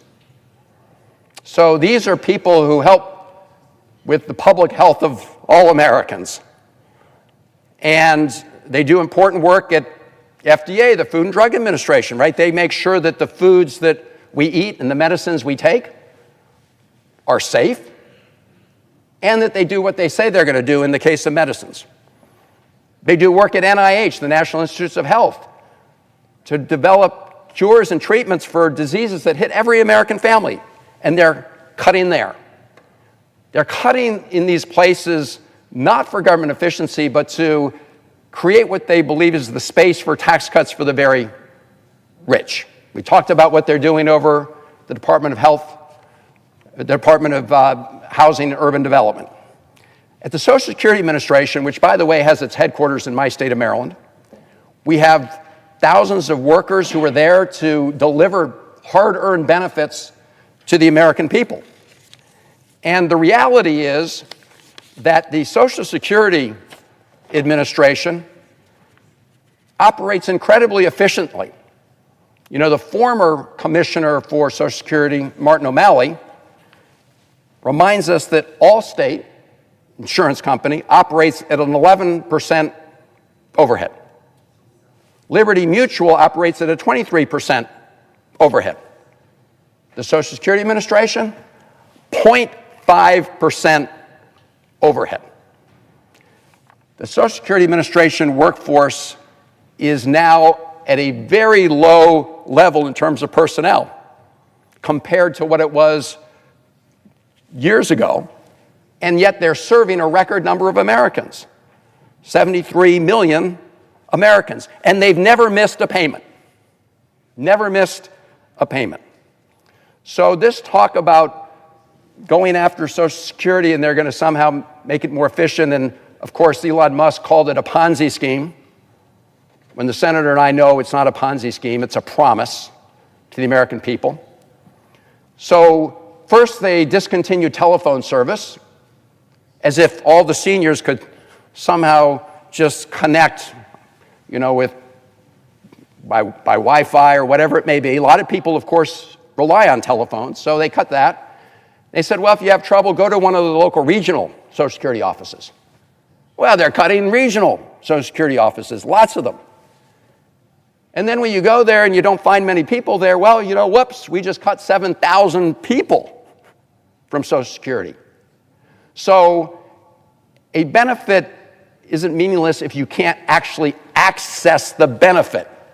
And what they're doing is making it harder for Americans to get those benefits. So when we hear about the Musk Doge operation, make no mistake, not about efficiency.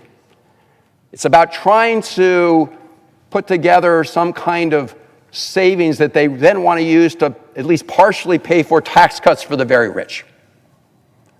Another way they're doing that, we've heard a lot about that, and the senator's spoken about it, is cutting Medicaid and food nutrition programs.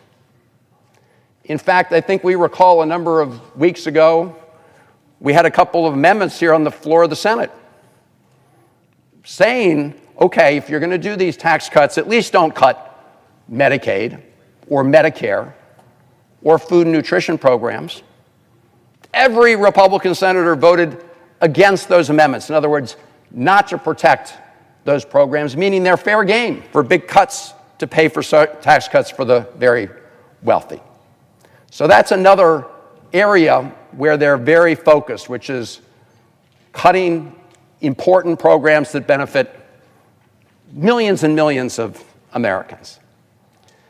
There's another way they're doing it, and Senator from New Jersey, and again, thank you for shining a light on all this, has talked about it, which is these across-the-board tariffs, right? So I think all of us know that strategically targeted tariffs, they can be useful at certain points in time to protect strategic American industries. I'm for those. But across-the-board tariffs, and across-the-board tariffs on a friend and ally like Canada or Mexico, all that is a tax increase on the American people. Let's be clear. So these are the areas where Donald Trump having said that he was going to be there for working people, is doing the opposite, right? These across-the-board tariff cuts are going to increase costs and prices for the American people. Cutting Medicaid and food nutrition programs is going to hurt the very people that Donald Trump on the campaign trail said he was fighting for. And the Doge Musk operation is taking a chainsaw to important services and important consumer protections that benefit all Americans in order to claim that they're providing some savings for tax cuts for the rich. So it wasn't that long ago that just down the hall here, Donald Trump was sworn in as president. And I remember what he said. He said, this is going to be a golden age for America. And who was sitting right behind him? Elon Musk, the richest person in the world, and other billionaires in the Trump cabinet, including one who just said not that long ago that Americans on Social Security wouldn't miss one of their Social Security checks. Only the fraudsters would notice that. Say that to the 73 million people who get Social Security. But that's the attitude of the billionaires in this Trump cabinet, the people he's really looking out for. And so when he says a golden age for America, that's who he means. He means Elon Musk and the billionaires, Elon Musk who's rigging the government for the billionaires, and all the others in the cabinet who don't think Americans would miss a Social Security payment that they earned.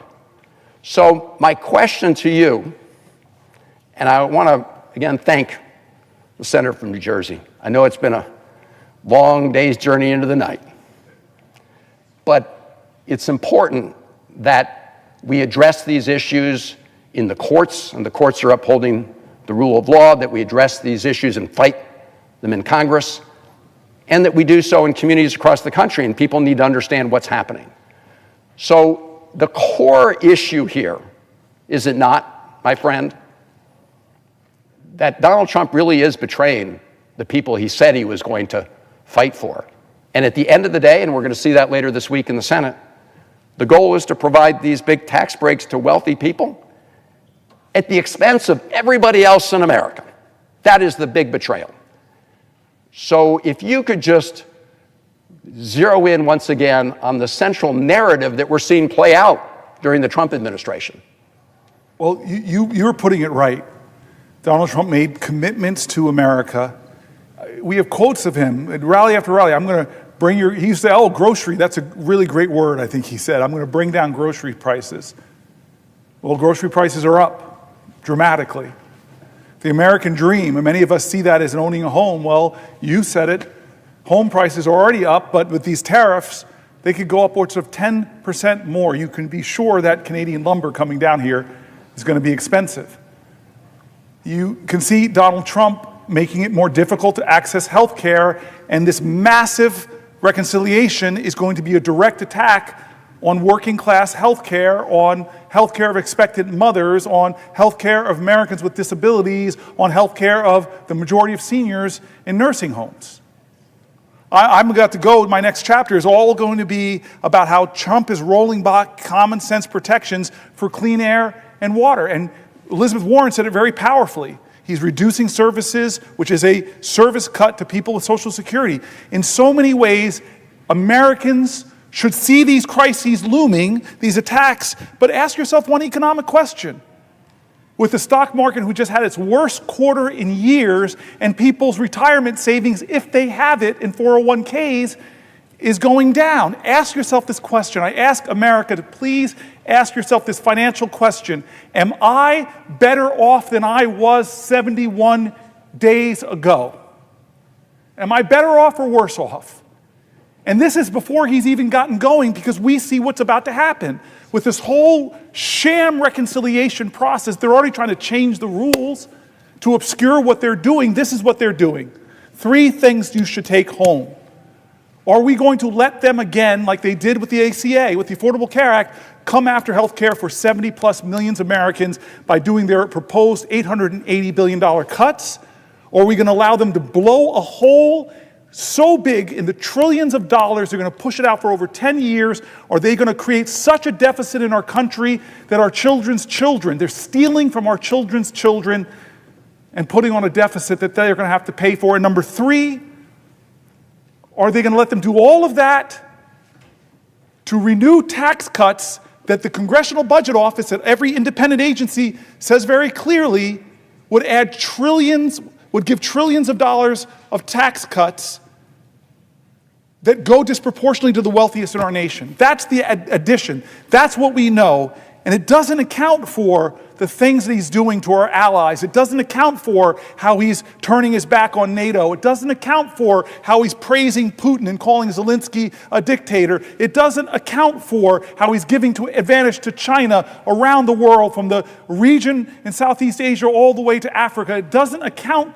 for how he's already made it harder to enroll for the Affordable Care Act. It doesn't account for all the other things he's doing that we wake up and hear every day, not to mention trying to threaten Greenland, trying to threaten Panama, trying to change the name of the Gulf of Mexico. All these things he didn't tell us he was going to do, didn't promise. He promised to lower your grocery prices, they're higher. He promised, I'll be a better steward of the economy. It's worse than we inherited. Over and over, he's breaking promises and doing outrageous things like disappearing people off of American streets, violating fundamental principles of this document, invoking the Alien Enemies Act from the 1700s that was last used to put Japanese Americans in internment camps? Do we see what's happening? How much is enough? That we have to stand and do something different, not just in this body, in America, because you know this. How we stopped him in his last term was the American people rose up, spoke up, stood up, rose up in the most extraordinary nonviolent demonstrations and demands. So thank you. Yield for another question. Yes, I will yield for a question while retaining the floor. And I see that my friend and colleague, Senator Alsterbrooks from the great state of Maryland, is on the floor. So I'm going to be very brief with this question. And I want to thank you for reminding us, of course, of the other great betrayal that's been going on over the last 70+ days. There's the betrayal against the American people and working people here at home, but then there's the betrayal of our allies, like the Ukrainians, who Donald Trump is throwing under the bus as we speak, and other close partners and allies around the world. And I have to depart here for a moment because we have a hearing in the Senate Foreign Relations Committee, and I'm privileged to serve on that committee with the gentleman from New Jersey. And one of the people before the committee is their nominee to be our ambassador to Turkey. Now, of course, Erdogan just locked up his major opponent, the popular mayor of Istanbul. We've not heard a peep from the Trump administration about the question of how this undermines democracy.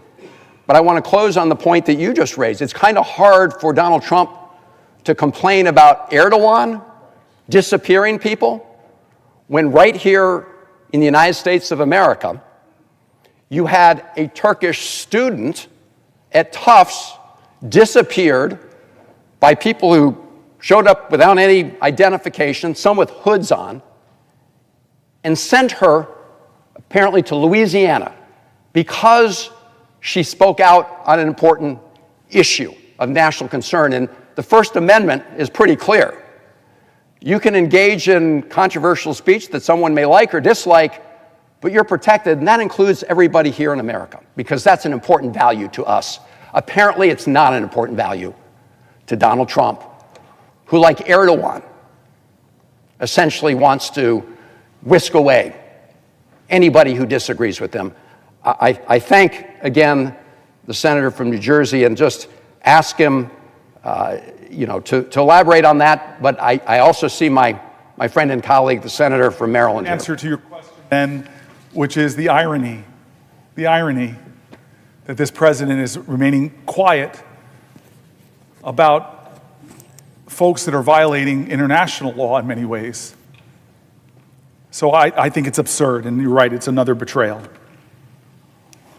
Will the senator yield for a question? I yield for a question while retaining the floor. First, I'd like to commend my colleague. I want to thank you, first of all, for your spiritual obedience. I want to thank you so much as well for your commitment and your dedication. And want to thank you as well for your courageous leadership. I want to thank you also, Senator Booker, for your recognition of the times that we are living in. These are times that we will recount, our children will recount, and I think all of those of good conscience who watch during this time and say nothing will also be held to account. As the senator has eloquently remarked, these are not normal times. We're watching an administration that is drunk with vengeance, hatred, and surrounded by incompetent people who are taking callous actions, who are inhumane, and because of their incompetence are making costly mistakes that will harm the American people and denigrate the hardworking people of this country by proposing tax cuts. And these tax cuts are not designed to help the average American person. They are designed to help billionaires. And they're doing so by firing thousands of middle-class workers and more. What we are seeing before our eyes is not only unconscionable, we know as well that it is deeply immoral, that it is inhumane, it is wicked. We are seeing with glee the actions of people who are so happy to tear down, but I am watching and waiting to see what it is they intend to build in this country. And in your remarks over these hours, you have made that plain for the American people to see. You've uplifted the stories of everyday people. And what we recognize as we hear about the firings and we hear about the devastation and chaos is we're not talking about numbers. We're talking about humans, about people. These are our friends. These are our family members. These are our neighbors. These are our church friends. These are our colleagues who this administration has harmed. And so my question today centers around the topic of housing. We have a housing crisis in this country. That's no secret. And in fact, we recognize that through the actions of this administration, what is harmful will be exacerbated. Maryland is nearly 100,000 housing units short. And as you know, it is both about an affordability and a supply problem. We need to make home ownership, which is part of the American dream, and how the average American builds wealth in this country accessible to more Americans. I think about my parents, Mr. Senator, who married at 21 and 22 years old.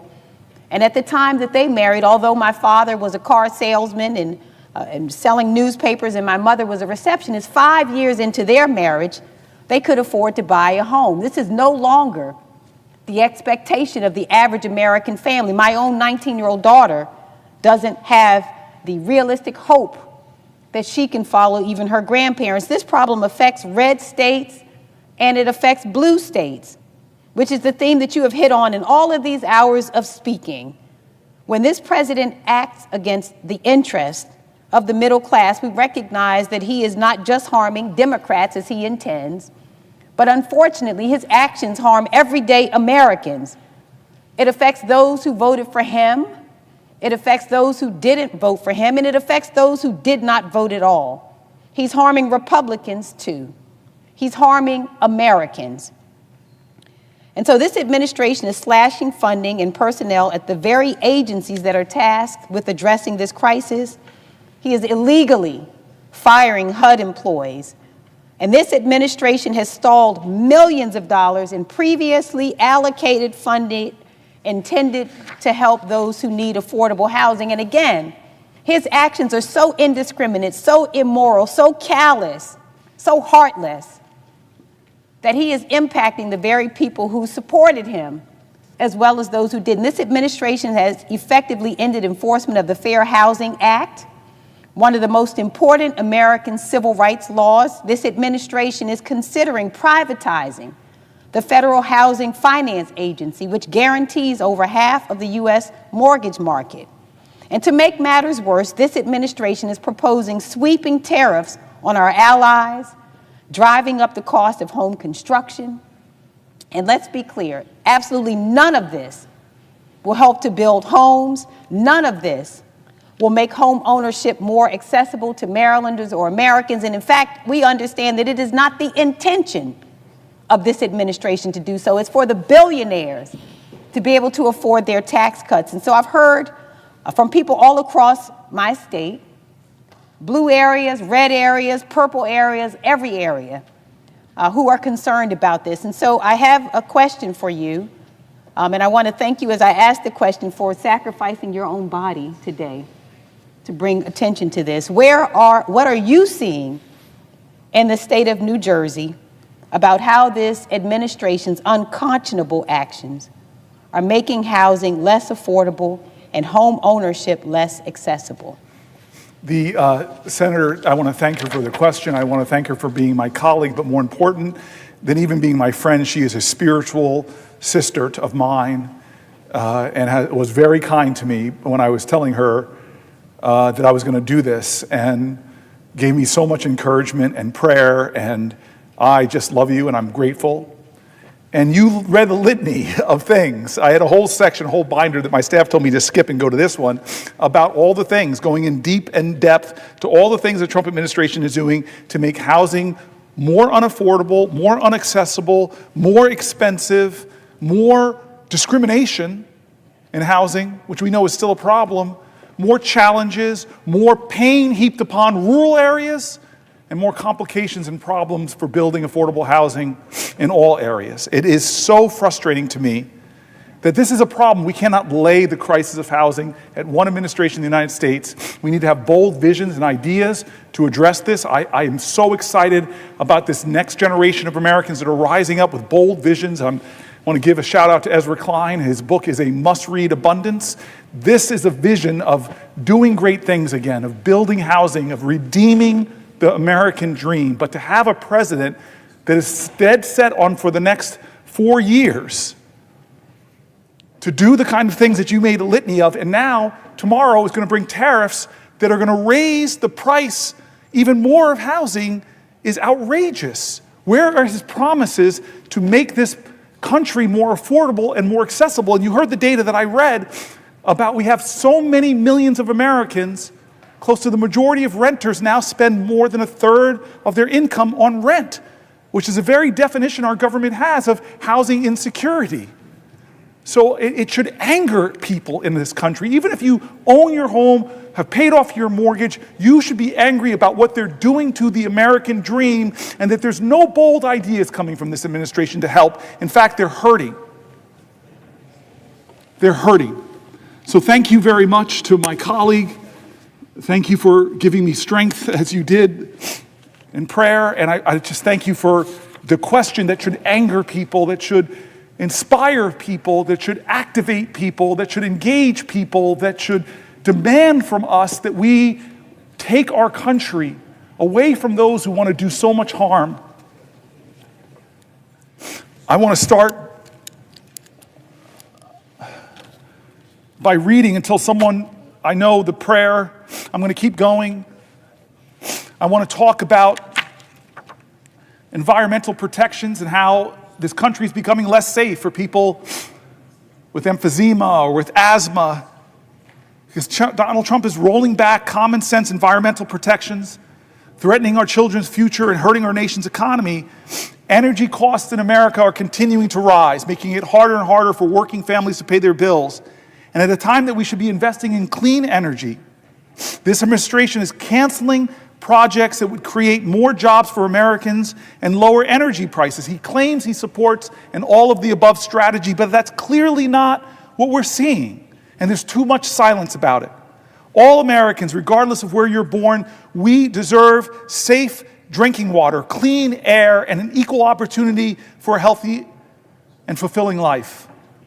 President Trump promised America the cleanest air and the cleanest water, but on entering office, he immediately instructed the EPA, the Environmental Protection Agency, to cut a long list of common sense environmental protections. This administration is rolling back efforts to reduce emissions from power plants. He's letting polluters pollute our air more. That affects the health of Americans. It drives up aggravating the rates of asthma and emphysema, weakening rules that keep our rivers and our water systems clean as well. Pursuant to the order of February 29, 1960, the hour of 12 noon having arrived, the Senate having been in continuous session since yesterday, the Senate will suspend for a prayer by the Senate chaplain.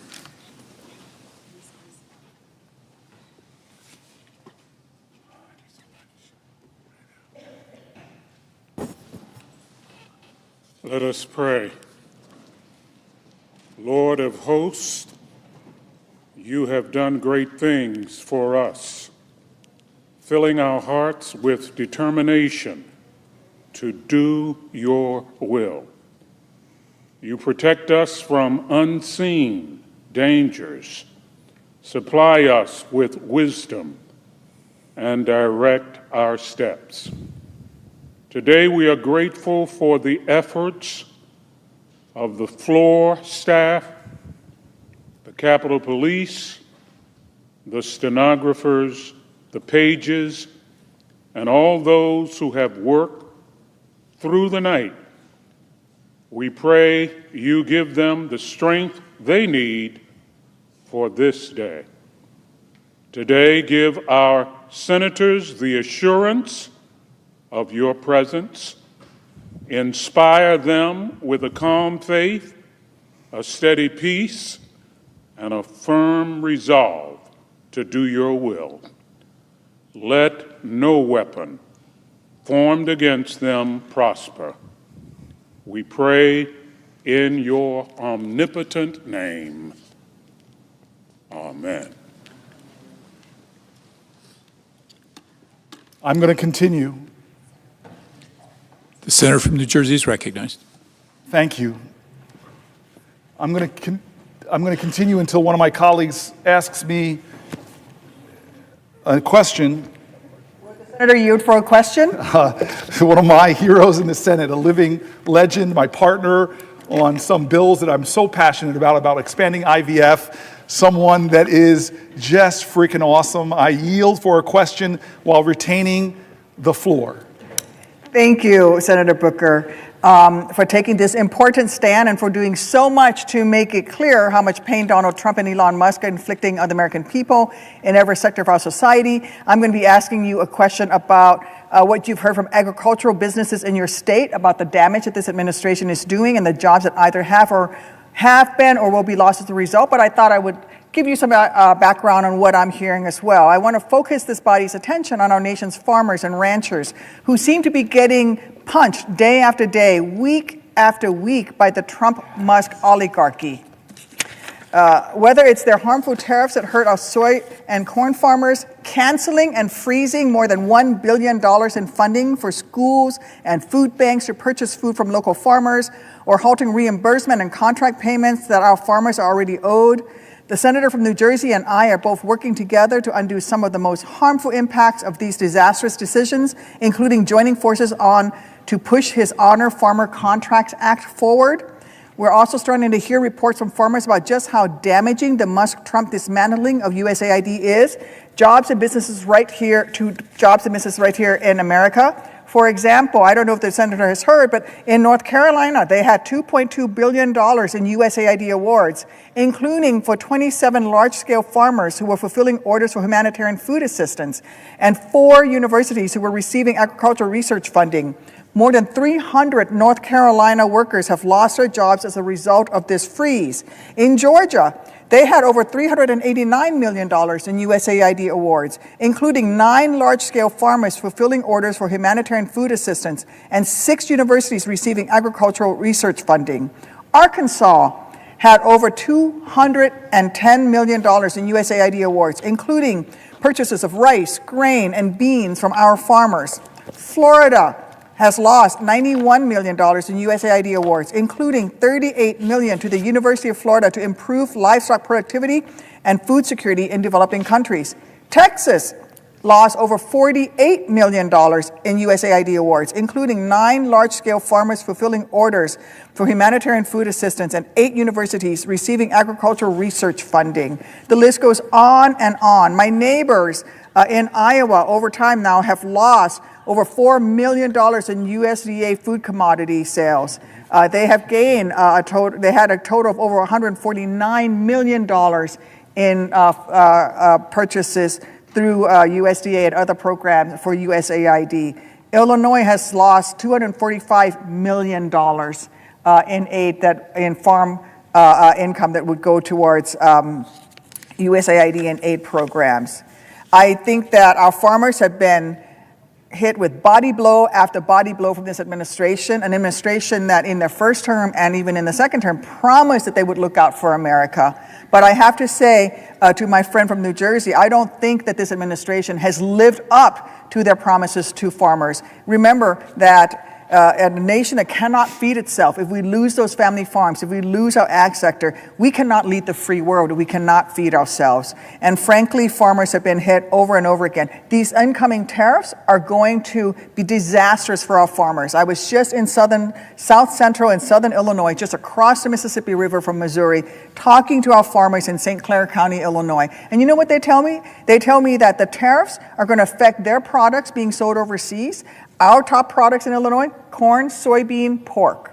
We're also the largest grower of pumpkins. So if you get that Libby can of pumpkins at Halloween time and Christmas time and Thanksgiving, that's thanks to Illinois. If you ever want to come, I'll take you out to the pumpkin fields.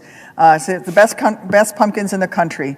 But frankly, they are being hurt over and over and over again. And so they're going to see the prices on their commodities affected. They can't sell their products overseas to the top countries that purchase their products. At the same time, their inputs, the fertilizer, the equipment that they need will be more expensive. The tariffs against Canada in terms of steel and aluminum is affecting John Deere. John Deere, hundreds of years old, an American company founded in the heartland of this great nation, is laying off people. And so we have to do better by our farmers. And our farmers have been betrayed time and time again by this Trump administration. They promise big things, but then they come in and by cutting programs like USAID, they are hurting our farmers, their bottom line. I sat down and I met with farmers who were 7th generation, 8th generation watching the teenage son of the farmer, and they're afraid that they're not going to have a farm there anymore.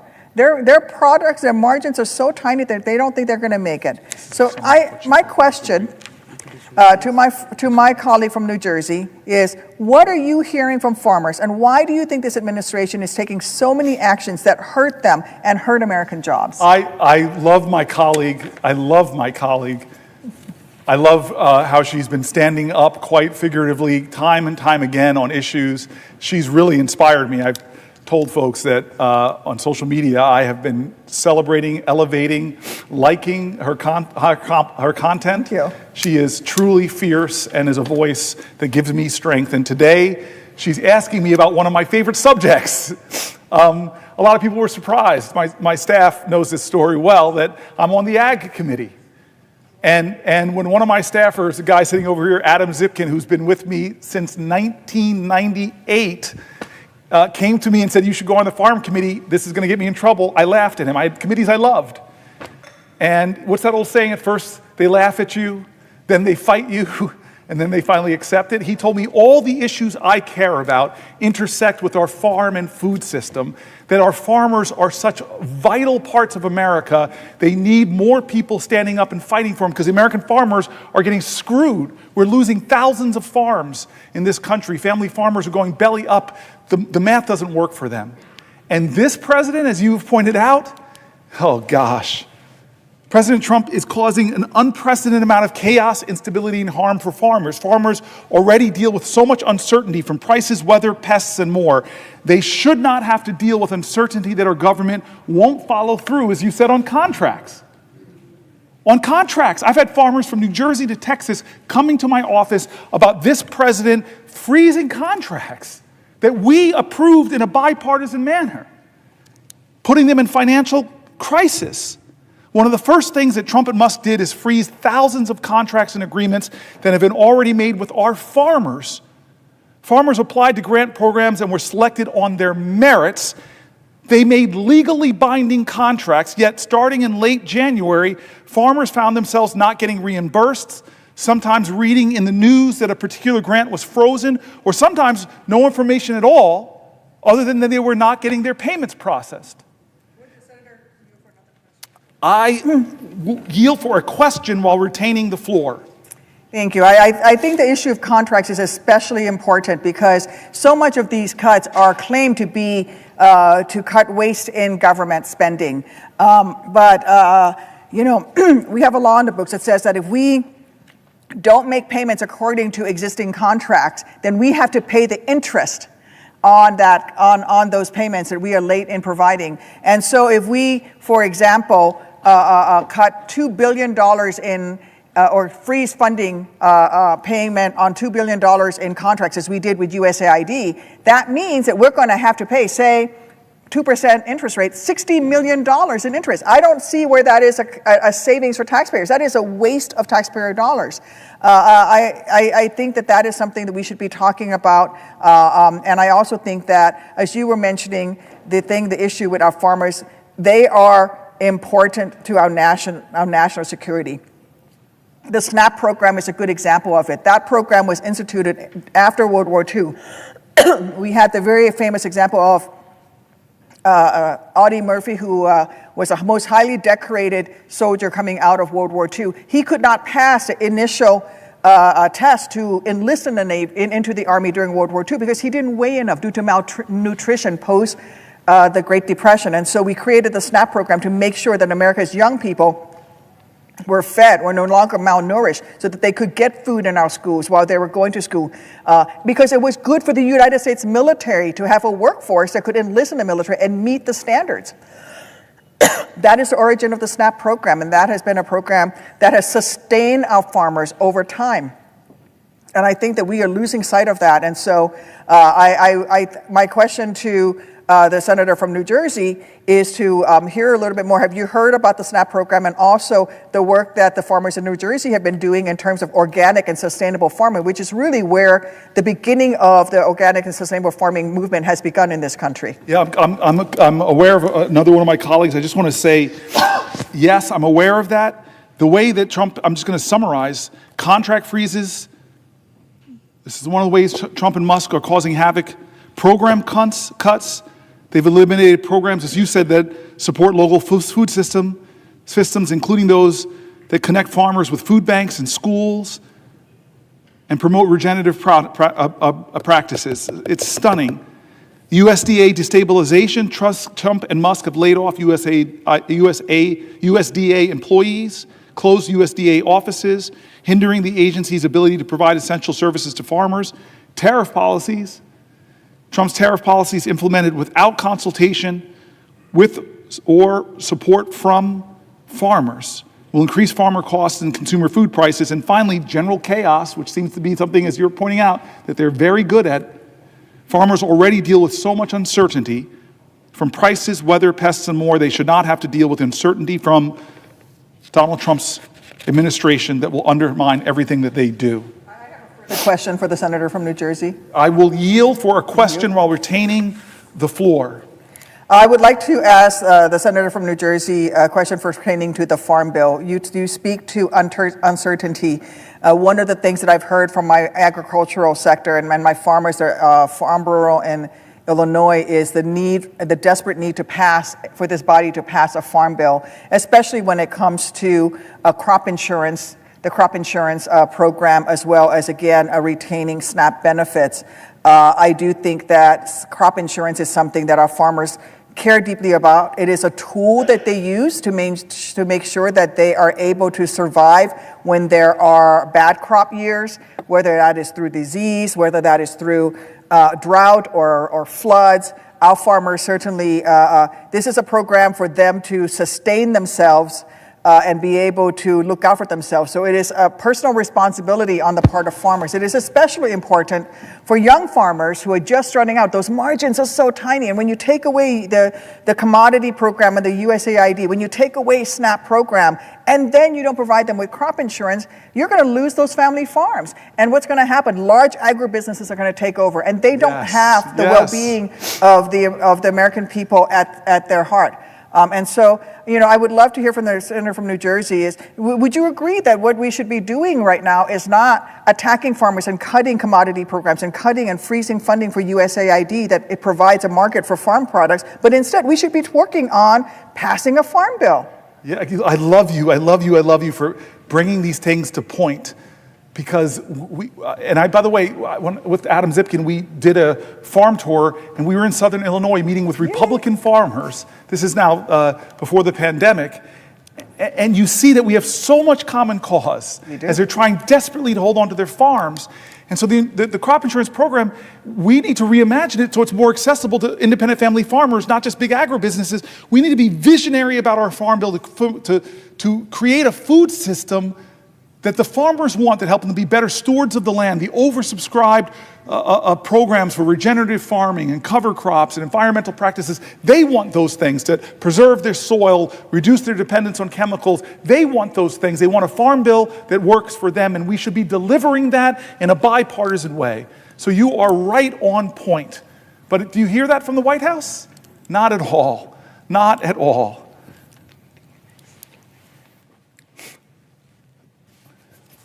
Would the senator yield for a question? I will yield for a question while retaining the floor.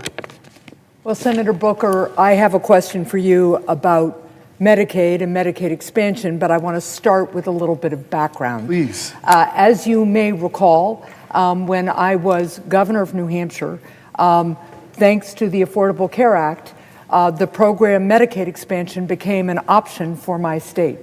And I worked with people of both political parties to make sure that the people of New Hampshire could actually get the benefit of Medicaid expansion. Expanded Medicaid meant that for the first time, working adults who couldn't earn enough money to actually buy insurance themselves, but who were working and single, could actually get health care coverage. Medicaid expansion meant that people with mental illness who wouldn't be covered by traditional Medicaid actually could get health care and could get coverage. People with substance use disorder, with addiction, could finally get Medicaid coverage and get better.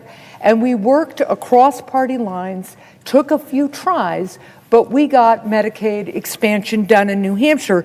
And today, Medicaid covers more than 180,000 people in my state, including more than 90,000 children, more than 15,000 people with disabilities, and nearly 10,000 seniors. And here's another number that people don't always think about. It covers 10,000 people who are getting addiction treatment. My state, as you know, has been very, very hard hit by the fentanyl crisis. And, just in when the president gave his joint address in March, I brought a woman from New Hampshire with me who had been suffering from addiction. Medicaid expansion covered her treatment. She got into recovery. She's now working in the private sector, but also offering counseling and peer recovery services to people who are trying to get their addiction treated through Medicaid expansion. And she is now on private insurance. I remember talking to another Granite Stater while we were working to pass Medicaid expansion. So she had been laid off from her job as part of the Great Recession, right? She had an ongoing chronic stomach condition. So as she got laid off, her health insurance went away too, and she couldn't afford the COBRA fee to keep her health insurance. So she couldn't get health care. So she got sicker and sicker, so she couldn't go to work. But because she was a single adult, she couldn't get Medicaid coverage. So here's somebody who has been working, wants to work, has a chronic illness, can't get to work. We passed Medicaid expansion. She got coverage, she got treatment, and she got back to work. The other great benefit of Medicaid expansion covering people with addiction in New Hampshire has been that as people have gotten better, as more and more physicians have learned to integrate addiction care into primary care, we have a lot more people in recovery. And like many of our states, we also have a workforce shortage. What's been happening now? New Hampshire is a leader in recovery-friendly workplaces so that people who got this Medicaid expansion coverage, got their addiction treated, got better, can go to work in the private sector and get private insurance. That's some of the benefit of Medicaid expansion. But of course, what we are hearing about now from the House and Senate Republicans is their desire to make massive cuts to Medicaid, including Medicaid expansion. And they're doing it. They want to rip away health care from millions of Americans so that they can pay for big tax breaks for billionaires and corporate special interests. So the Republicans have proposed cutting up to 1/3 of federal funding for Medicaid. If those cuts go into effect, that could mean 30,000 children in my state will lose their health care coverage. That means 1 in 5 seniors in New Hampshire could lose their nursing home care. And all told, that could mean 60,000 people cut off from Medicaid, including, for instance, a young man whose parents I just met at the airport, actually, who has autism and Medicaid pays for his health care, right? But he could be cut off too. So if Republicans continue with this plan, I am really, really concerned about what is going to happen to millions of Americans who currently get their health care through Medicaid. So Senator Booker, can you address the ways in which Medicaid helps provide health care for Americans and the disastrous impact it would have if Republicans proceed with their plan to take coverage away from up to 25 million Americans just so that they can pay for big tax breaks, by the way, for people who are already billionaires? So before I answer the senator's question, I just want anybody who's watching to know that I'll put it bluntly, this is one of the baddest ass human beings serving here in the Senate. You have been a governor of a state with all the challenges. You are beloved. I've spent a lot of time in New Hampshire, folks. It's after New Jersey. It's one of my favorite new states. No disrespect to New Mexico over here on my right. But I love your state. I love the people of your state, and they love you. You are an extraordinary governor. You are a trailblazer, a glass ceiling breaker, a name taker. You are a badass. And to have served with you as my colleague, you have the kind of leadership in the Senate that is needed more of. Somebody that stands in the middle and draws people together to common sense and pragmatism. I started on health care, some 16 so hours ago. And I read, you would be proud of me, because she's one of these voices that comes to me and says, hey, Cory, let's bring people together. I know that the presiding officer, who's new here, but he has the same spirit of trying to bring people together. And this might be the third time I've seen him in the chair over the last hours, 17 hours. Thank you, sir. But you whisper in my ear all the time, like we've got to find a way to do this together. We've got to find a way to put more indivisible into this one nation under God. And so I hope that you would be proud, because I told my staff, who prepared with days preparing all these sections from farming to environment, all the ways that Donald Trump is betraying his promises, betraying America, driving up costs, wrecking our economy, endangering us globally and here at home, and turning us back on a lot of our values, all while disrespecting this document more than any president I've seen. But I wanted to make sure, I told the instructions to my staff, pull from all the Republicans you can. We want to use the Wall Street Journal. We want to use the Cato Institute. We want to bring this together, because what we're standing up here is not to talk about left or right. We're talking about what is right or wrong. I do not want to talk about this being a democratic moment. It is a moral moment. And you are the perfect senator to be asking these questions about health care to me because of what you stand for. You, when you got elected as governor twice, I think, when you got elected to the Senate here, you had to get votes from Democrats, Independents, or Republicans, or you can't win in New Hampshire. I've been in your state. I've met the people. And God, you have a very participatory democracy up there. People feel like if you're not going north to south house parties, you have to engage directly with the people. They don't care what party you ascribe to. They want to feel you, see you. They don't care how much you know until they know how much you care. That's why I think you're such a badass leader. And so you would have been proud of me when I did the healthcare section, because I read from Republican governors and Democratic governors. 40 states expanded Medicaid. And all of these governors, all of these voices said exactly what you're intimating here is, do not let Donald Trump cut $880 billion out of Medicaid. It will crush rural hospitals. Yep. It'll crush level 1 trauma care centers. It'll crush organizations that deal with beautiful disabled children. It'll crush people who are struggling for health care. It'll crush nursing homes. It'll hurt red counties and blue counties. It will hurt America. Republican voices were saying that. And to have a bipartisan senator who embodies the spirit this place should ascribe to more to say these things is affirming the truth. Why? Why are they rushing to cut $880 billion, which voice after voice that I read said it would do so much damage to people's lives, so much damage to healthcare providers, so much damage to hospitals? Why?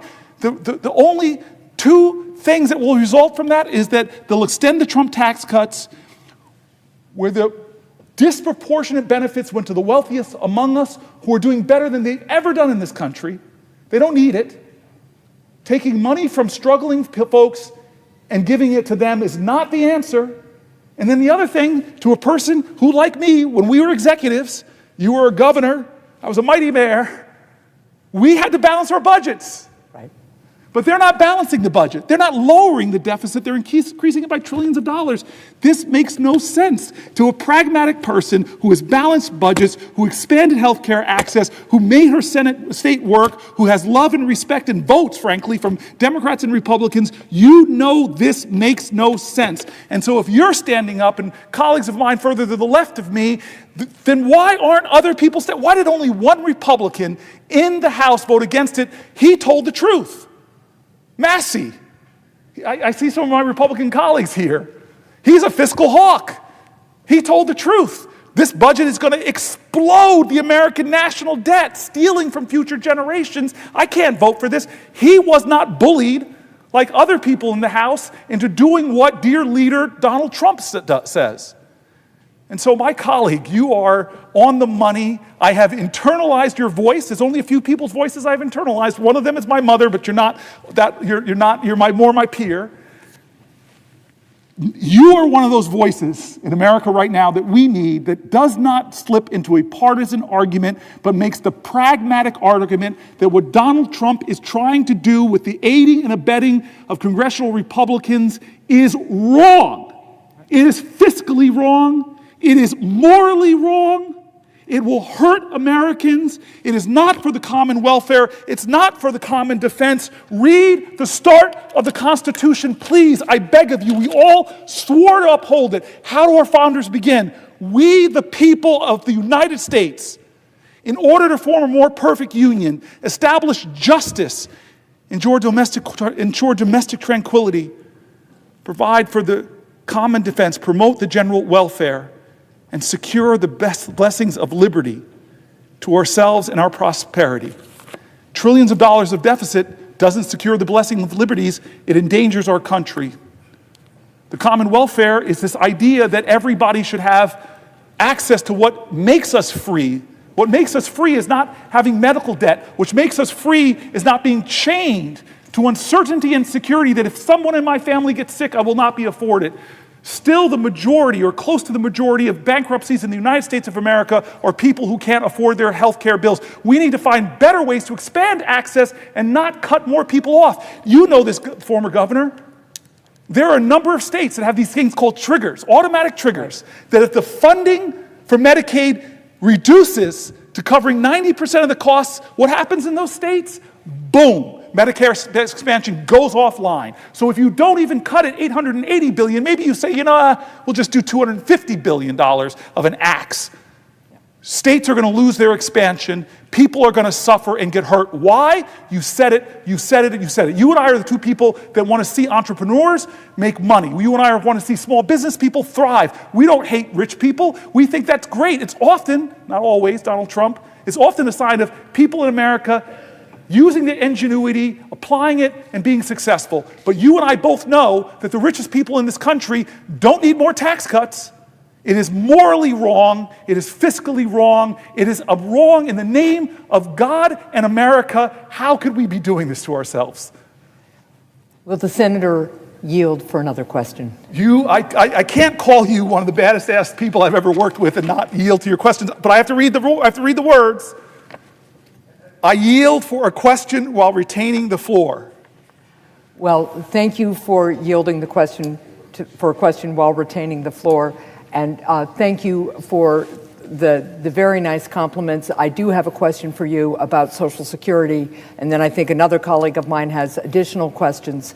But look, as you know, you just talked about my wonderful state, New Hampshire. You also just talked about your mother, and I should just also let you know that my mother always made me memorize the preamble to the United States Constitution. So as I listened to you read it, I Shots thought, fired Mom, on the Senate floor. Where's the parliamentarian? I hope my mom is watching. Rule right 19 now. her. But here's my question, and just by way of background. As you know, New Hampshire is a small state. It's a very rural state. And recently, the Trump-Musk forces have announced that they want to close a Social Security office in Littleton, New Hampshire. Now, Littleton, New Hampshire, that Social Security office, which takes applications and provides technical assistance for people who need Social Security or need Medicare or who have questions about their current coverage, right? It is the northernmost office in New Hampshire. So they closed that office, and now my folks in the North Country, and there are about 334,000 people in New Hampshire with Social Security, right? My people in the North Country will have to drive as far as 100 miles to go to another New Hampshire Social Security office. And meanwhile, of course, they're laying off people from Social Security offices, and they're making it harder to get assistance via the telephone, which, as you know, many people who are on Social Security find the telephone the easiest way to make a connection, get technical assistance. So Elon Musk has called Social Security a Ponzi scheme. He says he wants to cut $700 billion from Social Security and Medicare. So my question to you, as we're looking at a administration that says that it wants to make things more efficient, but is actually laying people off, closing offices, making it harder for people to actually connect with the Social Security office. My concerns, of course, are that this is just going to delay claims, delay coverage, make it harder for people to get on Social Security because actually Trump and Musk want to cut Social Security. Trump said, of course, that he was going to protect it when he was running for office. But now he's letting Musk do his cuts. So, Senator Booker, can you speak to the ways in which seniors across the country count on Social Security benefits that they have paid into? Right? This is not charity. People pay into the Social Security system. They earn the benefit. And can you talk about the disastrous impacts if this administration takes benefits, Social Security, Medicare away from our seniors? Earlier, or last night, I had a whole chapter on Social Security outlining not just what you said, my colleague, my friend, but stories from seniors. And some of them really got to me. They were hard to read through. I have to say, I had prepped this by reading a lot of them, but somehow on the floor, when I read about the woman who had Parkinson's, when I read about the person taking care of their elderly parents, a spouse with dementia, children with special needs, and Social Security, it helps a lot of folks, but here's the craziness of the Trump attacks on the Social Security Administration. First, he makes people insecure about it. My mom lives in this amazing senior home, Las Ventanas, in Las Vegas, Nevada. Most of the people there, first of all, I love them all for who they are, not their party affiliation, but it's more Republicans than Democrats. And the stories my mom tells me about just the worry that they or other people in their family have because of Elon Musk calling it a Ponzi scheme, of Donald Trump talking about utter lies from the highest post in the land during a joint address, savaging Social Security with lies that everybody from conservative papers to Democratic papers to right-leaning, left-leaning papers have all called that lie, lie, lie, lie, lie. There are not millions of people receiving false payments.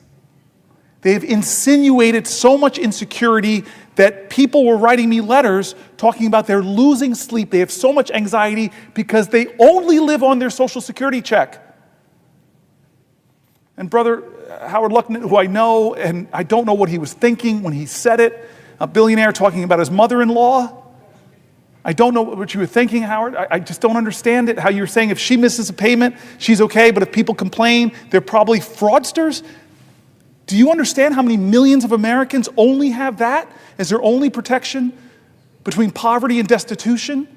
That if they miss a payment, they can't make their rent, they can't buy food? And so they've created so much insecurity, so much fear, and I compared it, Governor, I compared it to the difference between an FDR and a Donald Trump. FDR knew people were suffering, they knew people were afraid, and he stood before the American public and didn't lie to them, didn't attack people, didn't demean people, didn't degrade people. He comforted people. He allayed their fears. He inspired them. You have nothing to fear but fear itself. What an opposite in leadership. And so, yeah, there are a lot of people who right now don't know, but then my colleague from Massachusetts comes in and makes the very clear point, that professor we have in our caucus, she makes a clear point. They've already done benefit cuts because when you close offices in rural areas, that person who is missing a check or has an issue, now they have to drive, how many miles? 100 miles. Now, what is that hardship to a senior? I got heard from people in their 90s. They already are having benefit cuts. The Wall Street Journal, I told you, I was trying to make you proud. I wanted to get as many sources from anybody that was more center to right. And I read from the Wall Street Journal and said the customer service in Social Security is going from bad to worse. That was the title of the article.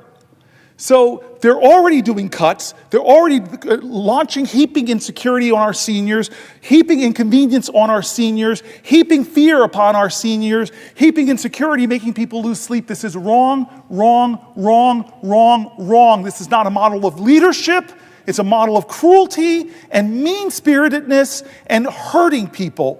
When is it enough, America? When is it enough that we say it may not be my grandmother that depends on that Social Security check, but I love America, and you cannot love Americans. You cannot love America. You cannot call yourself a patriot. Please listen to me. You cannot say you love this country and that you're a patriot, because patriotism is love of country, but you can't love your country unless you love your countrymen and women. And love means that if somebody, some mother or grandmother is hurting, is afraid, that I'm going to stand up and do what I can to comfort them and fight for them. Because today it might be your grandmother, it might be your family with a disabled child. This is not right or left, it is right or wrong. This is not a partisan moment, it is a moral moment. Where do you stand? We started this by talking about John Lewis. It is time for good trouble, necessary trouble. Thank you, my friend. Even though you made fun of me for in my tired state not remembering the very important preamble to the Constitution. Very well. Thank you very much. That actually means I take your compliments because you don't give them abundantly or overly well, so thank you very much. Senator, yield for a question. Heck no, not to you, not to you, not to you. Let me tell you, I have something to get off my chest about you. I woke up I woke up yesterday morning, and the first thing I did, now this shirt's all wrinkled and a little ripe, but the first thing I did is grab a gift from you. People don't get upset ethics-wise. We're allowed to give each other's gifts. This was like, I don't know how much it cost, but you gave me, I was talking to you about traveling and how we have to pack bags and go all the time. And he said, you told me I travel with a steamer. And I pulled out this little steamer for this shirt that I'm wearing right now. You were one of the kindest, sweetest people I know. You're one of my closest friends here in the United States Senate. And I want to say something about you, because in this moment, if people are watching, I want people to go there. We had a conversation. You came to my office. It's always a sign of respect when you come to the senator's office.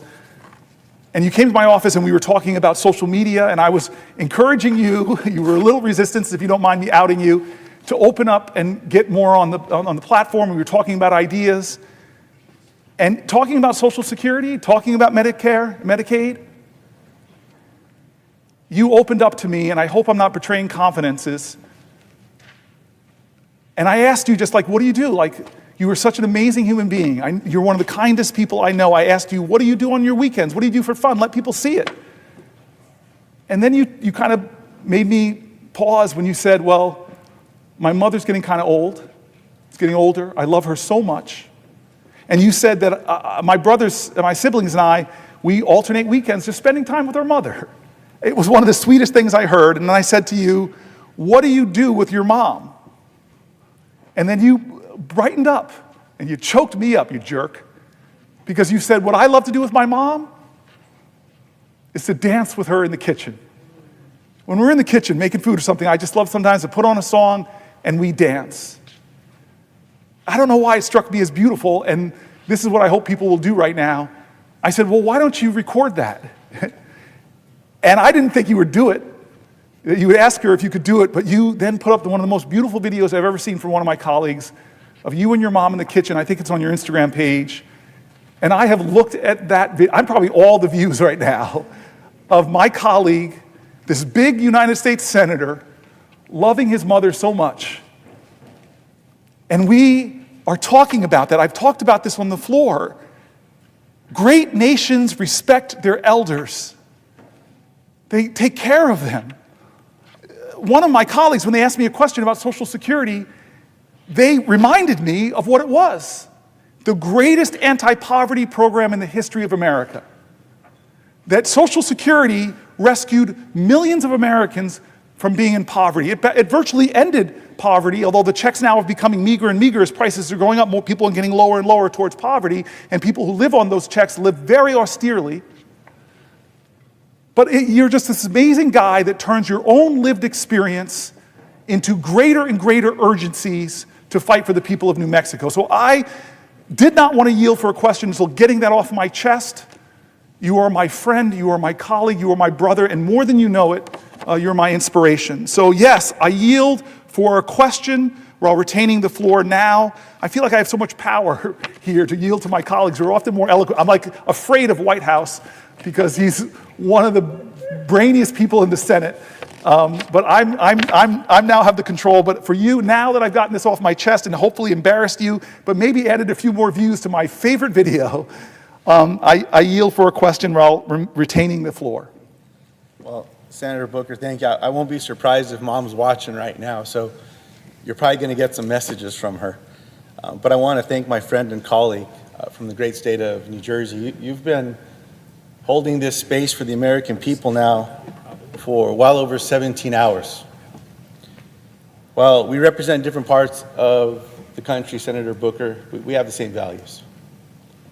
I learned from you the importance of treating people with respect and dignity. That's what we should all be talking about here today, every day. I've also learned a lot about grace from you. Now, I come to the floor to ask you a question about farmers. I think you and I both appreciate the long hours that farmers put in to take care of that soil, their families, the planning that goes into this, sowing seeds. Sometimes you have to do a little weeding to make sure that we're going to all benefit from the fruits of their labor. Now, having fresh food in a grocery store is not something that can be taken for granted. And for a lot of our constituents, I've had these conversations with nominees that have come before us when they ask me, well, why is someone just eating potato chips or Doritos from that local store? I'll educate them by saying that's the only store around. Yes. There's food deserts everywhere. But we could do something about that. We have programs in place that recognize the importance of getting someone a meal that needs that meal. Supporting our farmers out there to sow those seeds, to help them with their planting. But what I'm seeing right now, Senator Booker, is our farmers have been on the receiving end of these federal funds being taken away from the United States Department of Agriculture, these reckless tariffs that are hurting farmers and ranchers just as much as they're hurting anyone in America. Outbreaks, bird flu. People know what the cost of eggs are at the store now. And then they look into what's going on here, and there's this bird flu that's going around. And my constituents ask, well, why did the United States Department of Agriculture under Donald Trump fire the people, epidemiologists, that are responsible for containing this thing? It didn't make any sense to folks. I was in the Ag Committee earlier today, Senator Booker, and I was asking some questions to USDA. And I learned that on March 7th, 2025, under the Trump administration, the United States Department of Agriculture terminated the Local Food and Schools Program and the Local Food Purchase Assistance Cooperative Agreement. And then they went further, and they also notified grant applicants on March 24th that the fiscal year 2025 competition for the Patrick Leahy Farm to School Grant Program is canceled. Why does this matter to farmers and ranchers and people back home? These programs allow food banks and schools and others to purchase food from our local farmers. Now, our local farmers aren't just making a decision on what seed's going to be planted so they can sell the lettuce next week. They start this a year going back. So when the United States Department of Agriculture a year ago started talking to these farmers and ranchers about what programs were going to be in place, and then these farmers responsibly went and found customers to sell their food, food banks, different groups around the country, they planned the rest of the year to be able to get that nutritious food into the bellies of people that need it most. That sounds like respect and dignity. Yep. What's not respectful is when the Trump administration gives them a few days' notice and pulls the rug from under them and cancels the program that's going to allow the food bank, their customer, to buy their food. What do the farmers have to do now across America? Now, it gets worse and worse. I won't go into all of it, Senator Booker, but here's one of the dirty little secrets. All of these programs that are being taken away from the American people, it's to find an extra dollar for this tax policy under Donald Trump that my constituents started calling back in 2017 the Trump tax scam. Wow. Right? Well, why are you calling it that? And they said, well, everyone promised me, I'm making less than the median income, making less than $80,000, which is a lot of money in New Mexico. Across America, median income there is a little lower. I was told that we were going to get the brunt of this tax cut, recognizing that we're hardworking and how hard it is to make ends meet. But that's not what happened. Most of this went to families and folks making over $2.8 million. I don't have anything against those families. I wish them well. I want them to make more, $10 million next year. But they don't need a tax cut.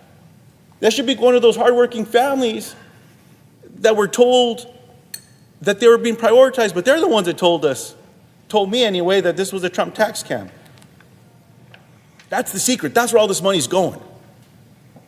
So, Senator Booker, whether I'm in a grocery store and I'm chatting with constituents, and we're out there looking at egg prices or whatever it may be, they're concerned about what's going on here, and all they're asking for me to share with my colleagues here is just tell them to tell us the truth. Yes. If they're going to vote to take these programs away, they have the votes by Republican colleagues. Just be honest. Treat my constituents with the respect and dignity so that they can plan. So that a single mom that has a child whose Medicaid may get ripped away, but that child has cancer, how are they going to plan for care in 6 months? So that farmer who started planting seeds recently but was planning over a year on what to do so they could find another customer so that they're not going to lose that farm as well. Now, before I ask you this question, sir, I want to end with this. Senator Booker, you often share a story of Abraham Lincoln's inaugural address, his second, and the man whose reviewed mattered most to the 16th President of the United States. One of my favorite stories. When asked his opinion of Lincoln's performance, former slave and abolitionist Frederick Douglass replied, "It was a sacred effort." Let me be the first to say this is a sacred effort, Senator Booker, and I'm proud to stand alongside you. So, Senator Booker, the question that my constituents and I have for you is, can the farmers and ranchers of America afford to pay for another Trump tax scam with all this nonsense that's going on? I mean, it's a question I get when I'm at church. I say not during church, but after church is okay. Yeah. Or at the grocery store. But when I'm visiting with folks back home, this is what they're asking me. And thank you for the question. You said it, the same words that literally, I didn't write these words, my staff wrote this little paragraph here. Trump is pulling the rug from out from under producers that need stability and reliable markets. Because you and I sit, right by each other in the Ag Committee, and we see this connection that you so beautifully say, this idea that we are separate from each other, the invisible lines that divide us in this country are bunk compared to the strong ties that bind us. That farmer producer in a rural neighborhood is deeply connected to the person in my community. And I live in an inner city, Newark, New Jersey. There is a powerful spiritual connection. And you talk to that farmer, and they've got pride that they're feeding America. And they have pride in the ground. You described it so beautifully. They have pride in their soil. They want to be stewards of the land, and they want to create a vibrant American food system. And they rely on people that empower them in that process and don't pull the rug out from under them, drag back contracts, cut programming, especially not those programs that help them get fresh fruits and vegetables, healthy foods to food banks. You talk to the food banks. They'll attest that families, how grateful they are for that fresh fruits and vegetables. You said it right. Parents want the best quality food for their kids. But this food system is killing them. And when I heard the new Secretary of HH&S talk about, hey, we need to get greater access to fresh, healthy foods. Food is medicine. Things I've been saying for years. And what do when they get in there? They cut the very programs that help our farmers and get fresh fruits and vegetables to kids to deal with chronic disease. How could you say out of one side of your mouth, Trump, oh, I'm going to let the Maha people go their way, and then the first thing you do is cut the programs that help kids get healthy, nutritious foods? It makes no sense. It makes no economic sense. It hurts our farmers. It hurts our farm workers. It hurts our end users. It's not fair, and I appreciate your question, sir. Thank you.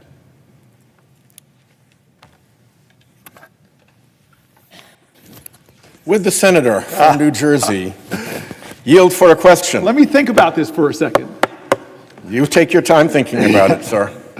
I want to thank Senator Whitehouse. He's been a colleague and a friend for a long time, and he stands right there at that desk for very long speeches. I think I'm trying to go a long time. You go a consistency of times, and you've talked about the climate crisis, you've talked about the Supreme Court scams. You've not only educated members in this body on these issues, you've educated America. You are a YouTube star now, and I learn from you every time I hear you speak. So I'm a little worried right now, but I'm going to step out on faith and yield for a question while retaining the floor. So, first question. It's been 17 hours. How are you doing? I shall not complain. I shall not complain, but thank you for checking in on me, my friend. Yeah, well, thank you for what you're doing. Second question, if you would yield for a second Yes, question without yielding the floor. I yield for a question while retaining the floor. One of the ways in which I try to discuss what's going on in this country when people are horrified, anxious, astonished, whatever, is to describe it as the rule of the looters and the polluters. The looters are the creepy billionaires coming to government, trying to figure out how to get even more for themselves. It used to be that people thought that there was a thing too rich to steal. That doesn't seem to be a thing for these creepy billionaires. They're more than happy to wreck Social Security so that they can send in their tech bros and their private equity folks to put right what they have broken. And the looting goes on across the entire face of government, scarred and disfigured by Musk and his little Musk rats, I like to call them. And then, of course, you've got the polluters who are doing a similar thing, which is to steal from the public, only instead of stealing through government, they're stealing by dumping their pollution into our common air, into our common climate future, into our waters, into our lands, and defending through political influence and clout and power and dark money in this building their privilege to pollute for free. And the end point of both of those is regular Americans who are getting, to put it bluntly, pretty hosed, so that people on the other side of that, the creepy billionaires who are behind the climate denial scheme, who are out to wreck the American government so that it can't regulate their conduct or make them behave like honest bankers and investors or insurers or whatever, react for a moment, if you would, to that framing of our beautiful country now being subject to the really malevolent whims of the big looters and the big polluters. Well, first of all, I will say to you that I meet wealthy people like a group called the Patriotic Millionaires who advocate for progressive tax policy and are the first to say and speak out against this tax scam. I don't, again, it's, to me, what does patriotism mean to you? Patriotism, by definition, means love of country. If you don't love your fellow countrymen and women, how do you love your country? And so, what would you do? I actually know what you would do. I don't even have to answer this question. If somehow you came into $1 billion or more dollars, you would not be asking for more. You would literally say, wait a minute, Republican Congress, wait a minute, Donald Trump, what you're trying to do is take away health care from expectant mothers, from disabled children, from seniors, in order to give me more tax credit. I would think that the patriotic thing to do, that the thing in love, you would say, Donald Trump, go screw yourself. If the senator would yield for another question while retaining the floor. I yield for a question while retaining the floor. I would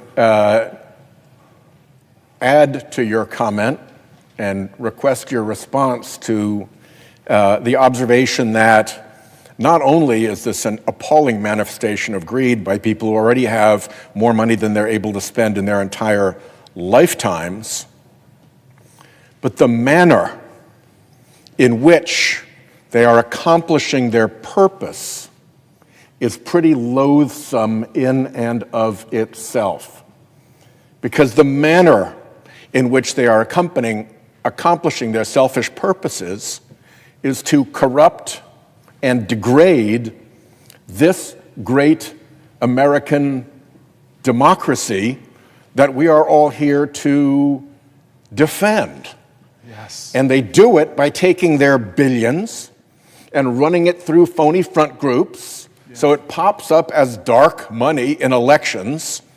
And of course, the beneficiary of the dark money, the candidate, figures out exactly who's behind the big dark money contribution that ends up in the super PAC that is supporting them.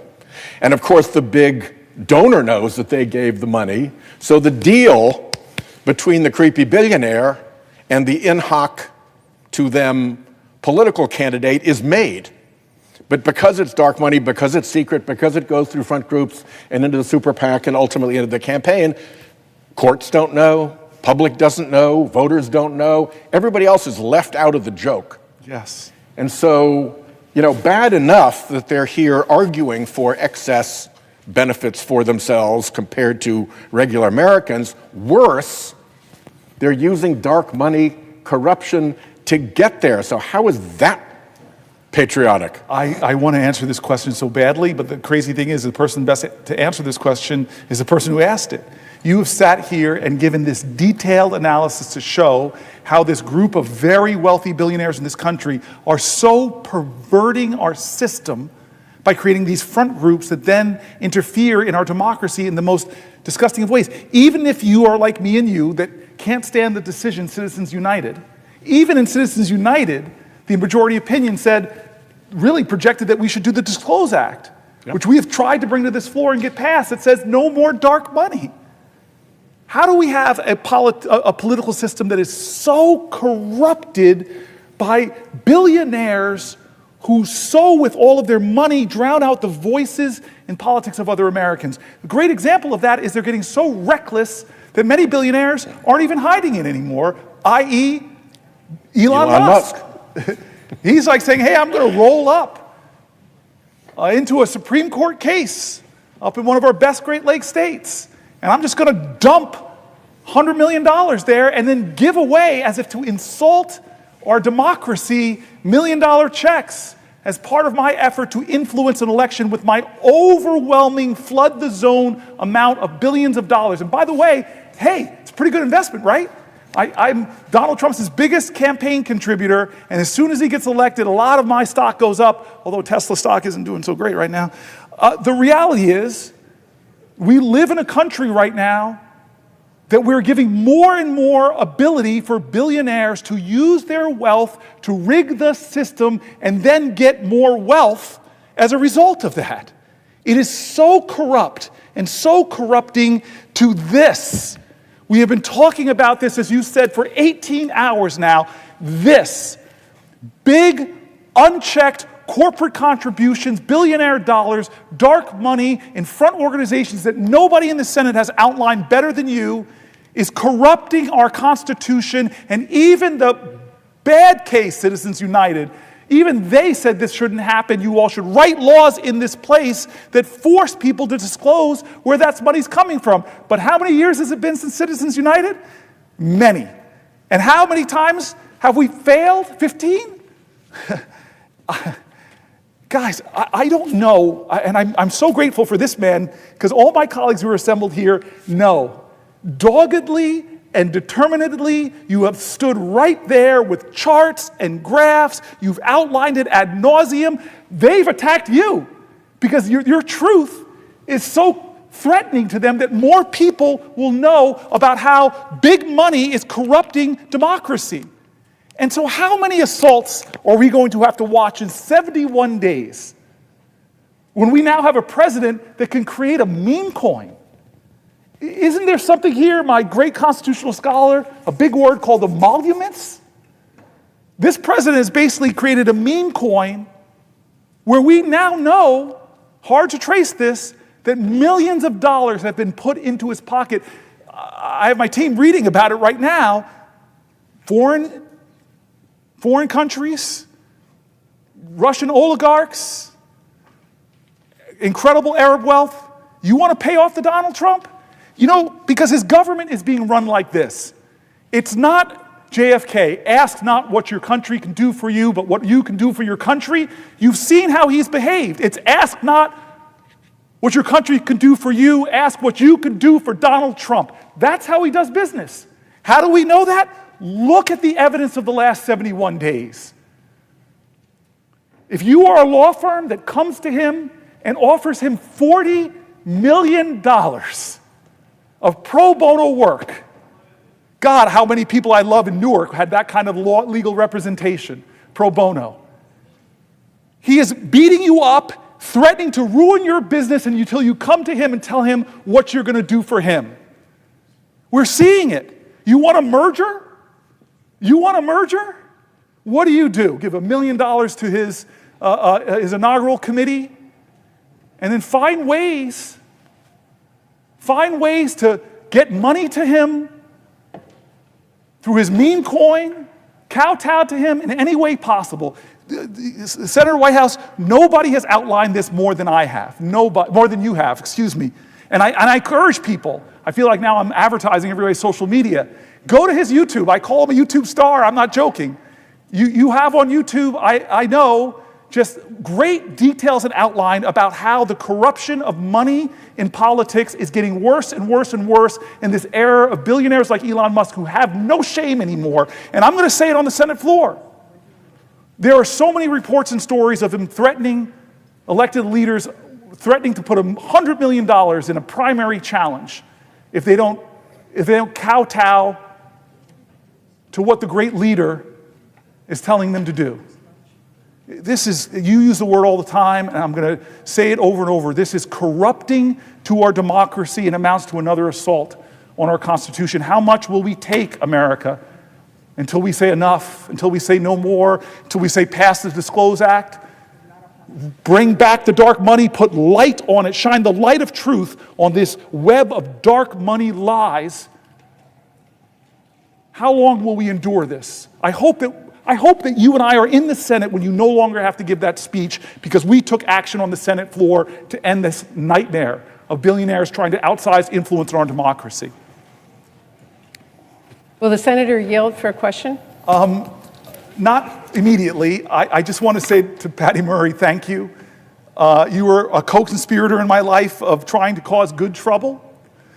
You are one of the most powerful people in the United States Senate, yet you have never lost your compassion and your care for people.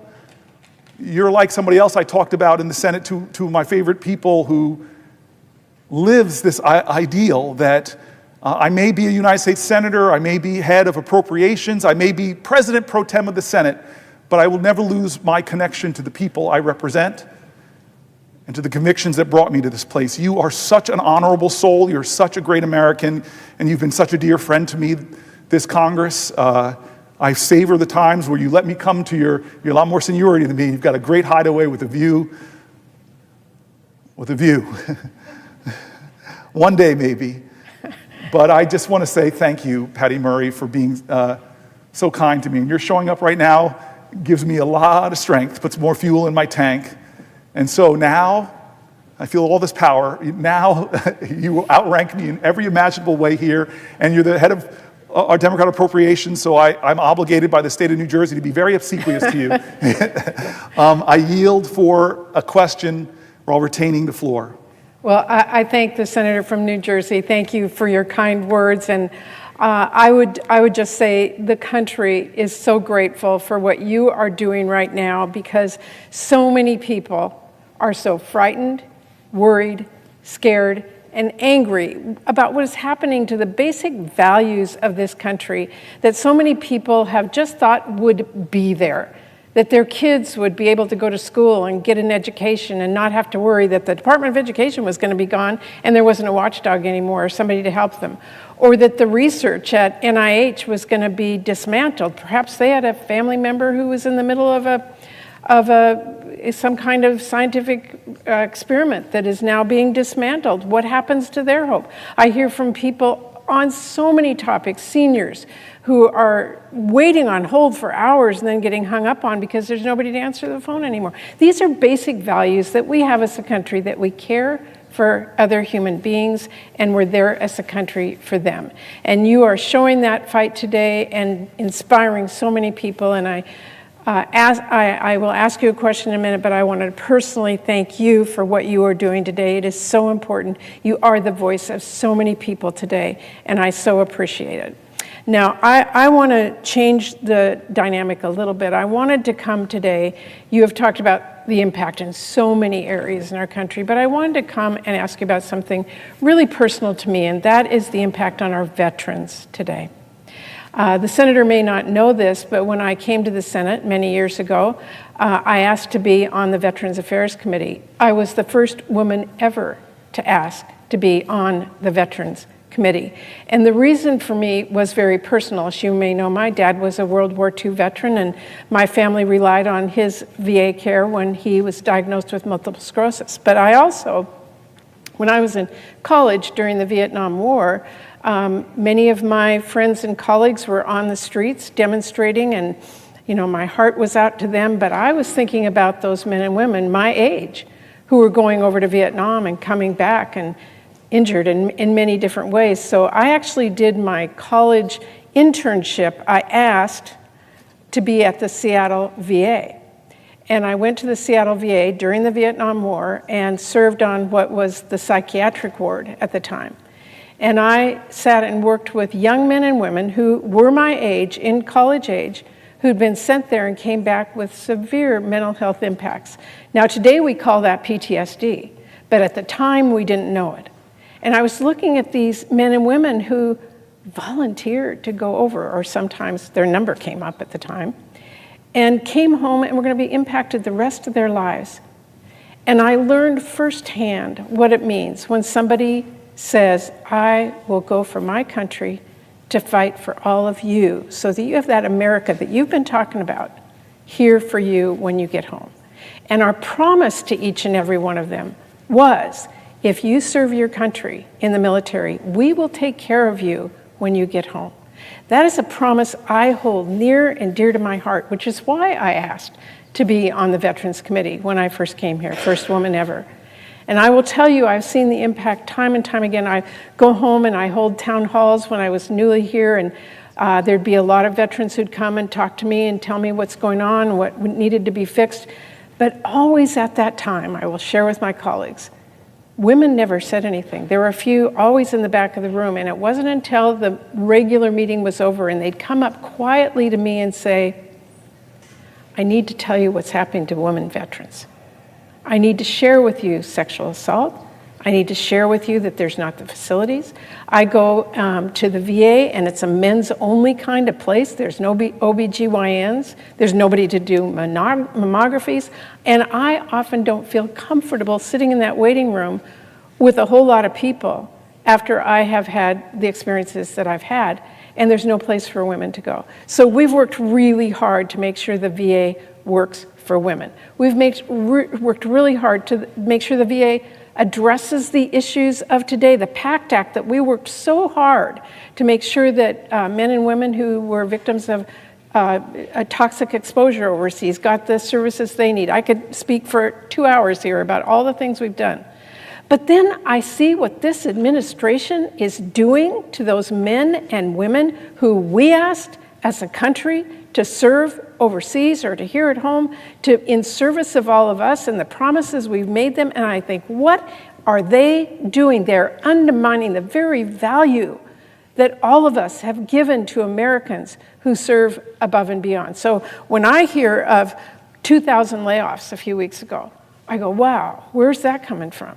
Well, I know, because I'm getting the phone calls, like I'm sure you are, from a VA research who has been taken off the job, fired, unexplained, told he wasn't doing a good enough job somehow, doing research on basic things like prosthetics, or doing basic research on PTSD, or doing basic research on the kinds of things that our men and women who serve overseas are subjected to and need to come home and have the specialized service and resources that they need. Or I hear from veterans who can't get the services that they've been asked for. So now when we are hearing this administration is about to cut 80,000, you didn't hear me wrong, 80,000 more people from the VA, a vast majority themselves are veterans. I wanted to ask the senator, how does that hit you? How do you feel about that? I'm so grateful you brought this up. And especially all the work we had to do when I got elected 12, 13 years ago.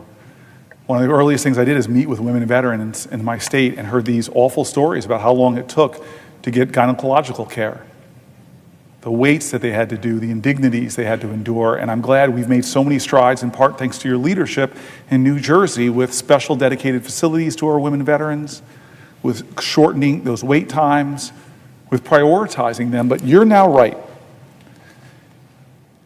Their proposal is to cut 83,000 positions from the VA. And you know this, you said it, this just years ago, this governing body passed the PACT Act with overwhelming bipartisan support. It was signed by President Biden in August of 2022, the largest health care and benefit expansion in VA history. You were one of the leaders, increasing disability compensation and extending eligibility for VA care. To meet this increased demand, the VA added 61,000 employees in 2023. These new hires included claim processors, physicians, nursing staffs, medical support assistants, food service workers, and housekeeping staff. And now the progress this body made is in jeopardy by this president. We added 61,000 just to keep up with the demands and the needs, and now he's cutting 83,000. This is an article, if you don't want me to yield. DAV urges Veteran Affairs to be more transparent about vet care amid layoffs and budget cuts. Veteran Affairs Secretary Doug Collins says veterans' care won't be impacted. We saw the largest expansion of VA healthcare benefits in a generation under the PAC Act. Collins attended DAV's recent midwinter conference where he came from behind the podium, walked into the audience, and told attendees that vet care and benefits would not be impacted by the Trump administration. In recent appearances on CBS Eye on Veterans podcast, DAV Communications Chief and Air Force veteran Dan Clare said the VA has not demonstrated how it's going to keep its promise. They have not demonstrated it. DAV also does not have a lot of information about what's planned, he said. Can you imagine that? Leaving all these veterans with insecurity and uncertainty. Now we're hearing about the 83,000 people losing their jobs. 20,000 or so folks might be veterans themselves. We're concerned about how we're going to be able to cut that many people and maintain care and benefits. The VA hired thousands of staffers since 2022 in response to the PACT Act, which brought 800,000 new enrollees into its systems. Collins has said cutting the VA workforce by 83,000 would bring it back down to its 2019 level before we did all those expansions to help women's vets. Clare said he has not heard about specific performance problems with those who've been laid off. Well, you haven't heard about it. Veterans' needs have not changed, and they remain great. The people who are sick from the burn pits didn't necessarily get better overnight, and some of these folks are going to have a long road to hoe when it comes to their health. DAV is getting calls frequently from veterans who are scared, angry, and don't understand what's going on and how it's going to affect them. Clare was one of the first whistleblowers on burn pits in Iraq, which eventually inspired the fight to pass the PACT Act to help veterans who became sick or even died from their toxic exposures. When we started talking about dioxin, when Vietnam veterans heard that, they immediately thought of Agent Orange. And that's probably what this is, our generation's Agent Orange. There's a lot of decisions being made behind closed doors, he continued. We want to know what the plan is. We want to know what the plan is. We're not against efficiency of government. We're not against even removing VA employees who may not be fit performers. A veteran has a unique understanding of another veteran's needs, Clare continued. When you lose those folks out of the VA, the veterans, you lose an institutional capacity to understand veterans. It is also unclear how these cuts will impact VA research, which Clare also stressed has helped veterans deal with complex issues that are service-connected, such as traumatic brain injuries and post-traumatic stress. In addition to being concerned about how recent budget cuts and staff reductions will impact veterans' care and caregivers, Clare said DAV is also concerned about the impact on veteran-owned small businesses. DAV is asking veteran business owners whose contracts have been recently canceled or who have been fired from their VA jobs to reach out here. DAV is actively keeping a list of veterans negatively affected by the Trump administration's cuts and plans on fighting for them in the weeks and months to come. And those lists that they're keeping are getting longer and longer and longer of people affected by this. So to answer your question, it's absurd. It is offensive. It's ready, fire, aim. Tens of thousands of veterans laid off, veterans who do business and work in contracts ended. Why is this another group that the President of the United States is scaring? Frightened veterans, angry veterans. I'm hearing from them in my state. You know you're hearing them from yours. What's the plan? What's the plan? What's the plan? They have no answer for us. All they're doing is cutting Social Security staff, undermining the delivery of those services, the cutting the VA services. And why, by the way? Is it creating efficiency or effectiveness? No. Is it to create savings? Because we got to create savings to give more of those tax cuts to billionaires like Elon Musk. It is not fair. It is not right. When we send people off into the most dangerous environments on the planet Earth and ask them to put their lives on the lines for us, the least we can do as a nation is not penny pinch on their backs of the service that they deserve. For one additional question. I yield for a question while retaining the floor. The senator's right. And so many veterans are afraid right now. And I had a veteran tell me that he was one of those people that got the letter, you haven't performed well. He worked for the National Park Service, actually. And he said, I've been saving lives. I've been cleaning trails. I've been making sure that the national parks are safe for all of you. And then he said to me, I'm a veteran. I served in the war. And I served my country there because I wanted to serve my country and my fellow Americans. And I came home and worked for the National Park Service to do the same. And now, as a veteran, my country's not there for me. And I would just say to my colleague and to everyone who's listening, to these men and women that we make a promise to, that we say we will be there for you when you come home, that does not mean slamming a door in your face. It doesn't mean that you have to wait for hours to get the services that you earned. It doesn't mean that you will be mistreated. It means that we will honor you. And I would thank the senator for his response and just say to him again, do you think we're treating men and women in this country as great Americans by the actions that are being taken by this administration? Thank you for the question. No, and I'm just going to read another article that's going to make even clearer the point you just laid that's so strong and so important. This is from Axios, How White House Firings Are Hurting Veterans. The Trump administration's big cuts to the federal government are hitting one group particularly hard, the country's veterans. Why it matters? Many of those who've served in the military derive a sense of purpose and belonging from their government work, viewing it as a way to serve their country and help their peers outside of active duty. The big picture. It's not clear yet how many vets have been fired or will be. Last year, veterans made up 28% of the federal workforce, 28%.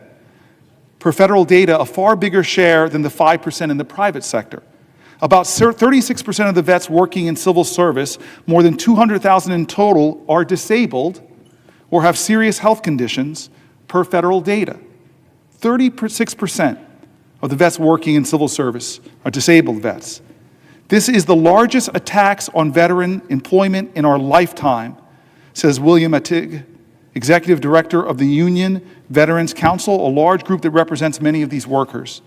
Attig, who was deployed in Iraq from 2003 to 2009, has been talking to newly unemployed members trying to get a tally of everyone whose job was lost. Zoom in now. Some veterans still holding on to their jobs for now are waiting for the hammer to drop. We're being smeared as leeches, but I just want to serve my country and provide for my family, an employee at the Department of Defense who's a disabled veteran, and requested anonymity because he didn't want to put his job at risk. Talk about free speech.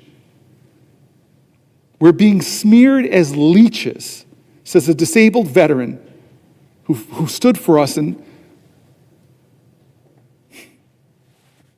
he was thrilled to land his job, he said a few months ago, but is anxiously waiting to see if he'll be one of the more than 5,000 workers at the Pentagon that the Pentagon said it would fire next week. Privately now, GOP lawmakers are growing uneasy with the cuts to veterans. I know this because I know the heart of so many of my Republican colleagues. Politico reports adding that vets have been disproportionately affected by firings, and again, GOP lawmakers are growing uneasy about it. The White House did not say how many veterans have been fired. At least one department, the Department of Interior, has rapidly carved out an exception for them. President Trump has consistently stood up for our brave men and women, delivering crucial reforms that improve VA health care, said White House spokesperson Anna Kelly in an email. There are a few reasons government work attracts vets. The federal government has a veterans preference. Put simply, when deciding among a group of qualified candidates, they're first in line. I think that's right. You'd have to jump through a lot of hoops to not hire a veteran, said a former official. With more veterans working in government, more feel welcome to work among people who understand them. Others are drawn to their retirement benefits. Years of military service counts towards your federal pension. Plus, though, many of these folks feel drawn to mission-driven employment. Most veterans feel like they're putting on another uniform when they go work in other federal agencies. These jobs are a crucial piece of the puzzle in most military life, he says, adding that it's also a key part of suicide prevention for this at-risk group. One of the most important things you can do for a veteran is help them with a job. How can we expect to maintain what is in America an all-volunteer force if we fail to show those folks willing to serve how we care for our service members when they come home? Slashing more than 83,000 jobs from the VA alone, it's clear that these cuts are going to have a disproportionate impact on veterans, veteran contractors, and the services they receive. I'm angry about these cuts, but most of all, it should make all Americans feel a sense of sadness. We ask our veterans to sacrifice so much, and we all know, who know veterans, it's not just the veterans, it's also veteran families that make that sacrifice, that share in that service, that share in that commitment. And these veterans, some of the more talented, dedicated leaders I know, they're not doing it for the money. They're doing it because they're called to serve. You know how many people jumped into service after 9/11? Friends of mine rushed to join the military, to serve in Iraq and Afghanistan. And now they're home, many of them with invisible wounds, many of them with visible wounds. And the services they rely on for their health care, the services they rely on as lifelines, the services they rely on often that give them hope and opportunity, not compounding their trauma. This is now being attacked by a president who's not keeping his promises. He says he values veterans, but the facts are different. She devoted her life to serving the U.S., then DOJ targeted her. It has been 6 days since Joy Marver was locked out of her office at the U.S. Department of Veteran Affairs, 5 days since she checked herself into hospital for emergency psychiatric care, and 2 days since she sent a letter to her supervisors, "Please, I'm confused. Can you help me understand?" Now, she followed her wife into the storage room of their house outside of Minneapolis, searching for answers no one could give her. A half dozen bins held the remnants of 22 years spent in service to the U.S. government. First as a sergeant first class in Iraq, then as a disabled veteran, and finally as a VA support specialist in logistics. She devoted her career to a system that had always made sense to her, but now nobody seemed to know whether she had officially been laid off, or for how long, or even why. "Are you sure you never got an email?" asked her wife, Mickey Jo Carlson, 49. "How would I know?" asked Maver, 45. "They deleted my account." "Maybe it's because you were still probationary." "My boss said I was exempt," Marver said. "I was supposed to be essential." In the last few months, more than 30,000 people across the country were fired by President Trump's new initiative called the Department of Government Efficiency, a historic reduction of the federal workforce that has been all the more disruptive because of its chaotic execution. Entire agency divisions have been cut without explanation or mistakenly fired and then rapidly rehired, resulting in several lawsuits and mass confusion among civil workers. After a court ruled last week that many of the firings were illegal, the government began reinstating workers even as the Trump administration appealed the decision and promised more layoffs. The VA alone said it planned to cut about 80,000 more jobs this year, including tens of thousands of veterans. And for Marver, the shock of losing her job was eclipsed by the disorientation of being repeatedly dismissed and belittled by the government she served. She had watched on TV as Trump's billionaire advisor, Elon Musk, took to the stage at a political conference, wielding a chainsaw to the beat of rock music, slicing apart the air with what he called his chainsaw for bureaucracy. She had listened to Trump's aides and allies deride federal employees for being lazy, parasitic, unaccountable, and essentially wasting taxpayer money in their quote-unquote fake jobs. In Marver's case, that job had meant helping to retrain soldiers for civilian work and coordinating veteran burials while earning a salary of $53,000 a year. Here's the note I got a little while after I was hired, Marver told Carlson, pulling a form letter from the government. "You represent the best of who we are as Americans," it read. "You could have chosen to do anything with your talents, but you chose public service." Kind of boilerplate, but it's nice, Carlson said. Madam Chair? Senator Booker, will you yield for a question? Before I yield, I just want to acknowledge my friend in the chair, and she's cracking a tight whip, so I appreciate you following the rules here. I got to read this now, and then I'm eager to get your question because you are one of the few people I knew before I got to the Senate. That is what I wanted to talk about. Well, I'm sorry. I didn't yield. I didn't yield for a question. I still you can't say anything, sir. Oh. The parliamentarian will jump all over you. I have the floor. So much power, it's going to my head. Sir, will you yield for a question? Oh, man. Known you for like 25 years. I wanted to talk about you, but you're being so insistent.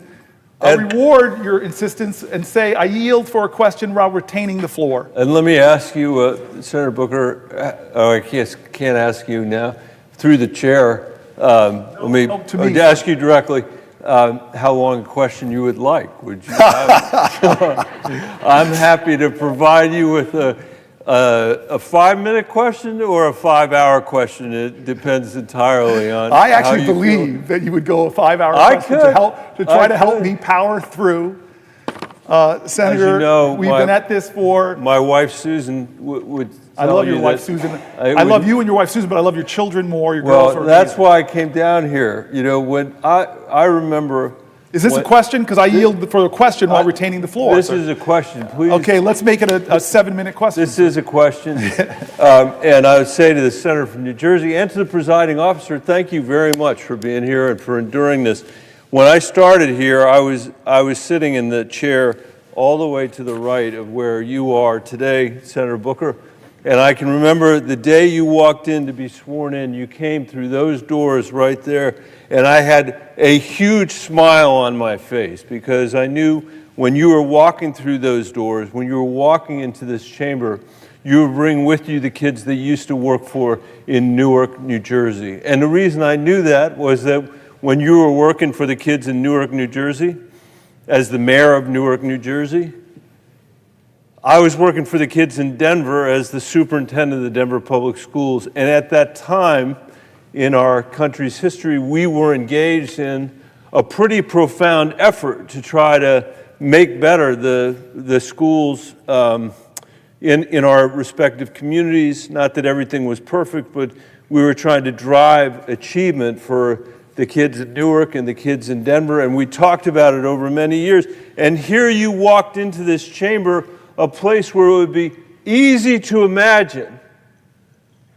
has long had the habit of treating America's kids like they're someone else's kids, not like they're America's kids. I know that because if the kids in America were represented by the 100 desks that are in this Senate, roughly 9 of them would be graduating with a college degree in our country.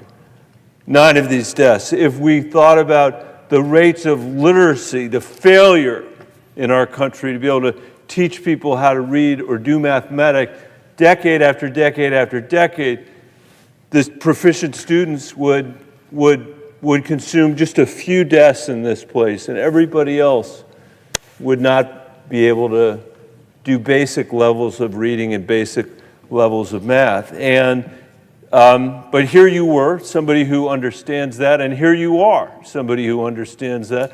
And one of the very first projects you and I worked on, and this is coming to my question, was the child tax credit. This was an effort to turn back 30 or 40 years of trickle-down economics that said that what we're going to do is cut taxes for the richest people in the country and just have it trickle down to everybody else.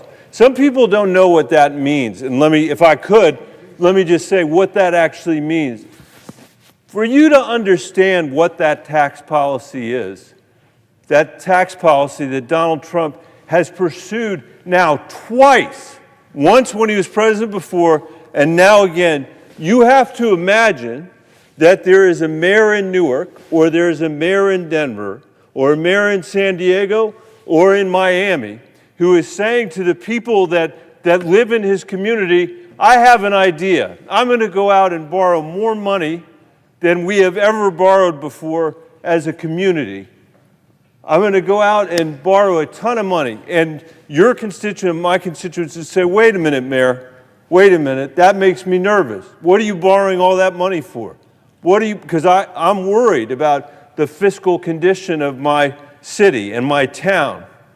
This conversation would happen in every city and every town in Colorado or New Jersey, whether they're Democratic or Republican mayors. You'd have to answer the question, what are you spending the money on? What are you going to borrow all this money for? Is it for our parks? No. Is it for our schools? No. Is it to give mental health services to kids who desperately need it? No. Is it for our roads and bridges, our infrastructure? No. Are you going to do something important for our water systems? No. What is the answer? What are you going to do with that money that you are borrowing, that you are mortgaging our kids' future? What is this important thing that you're going to do with it? The answer is we're going to give it to the two richest neighborhoods in New Jersey or Newark or Denver, and we're going to expect that it's going to trickle down to everybody else. That is the theory. That is what trickle-down economics is. That is what the Trump tax plan is, and there's a reason why no mayor in America has ever done it, because you would be run out on a rail. Because you couldn't explain it. You're going to borrow money from the kids of our police officers, our firefighters, our teachers, in order to cut taxes for the richest people in the community in the hope that they'll buy a little bit of an extra,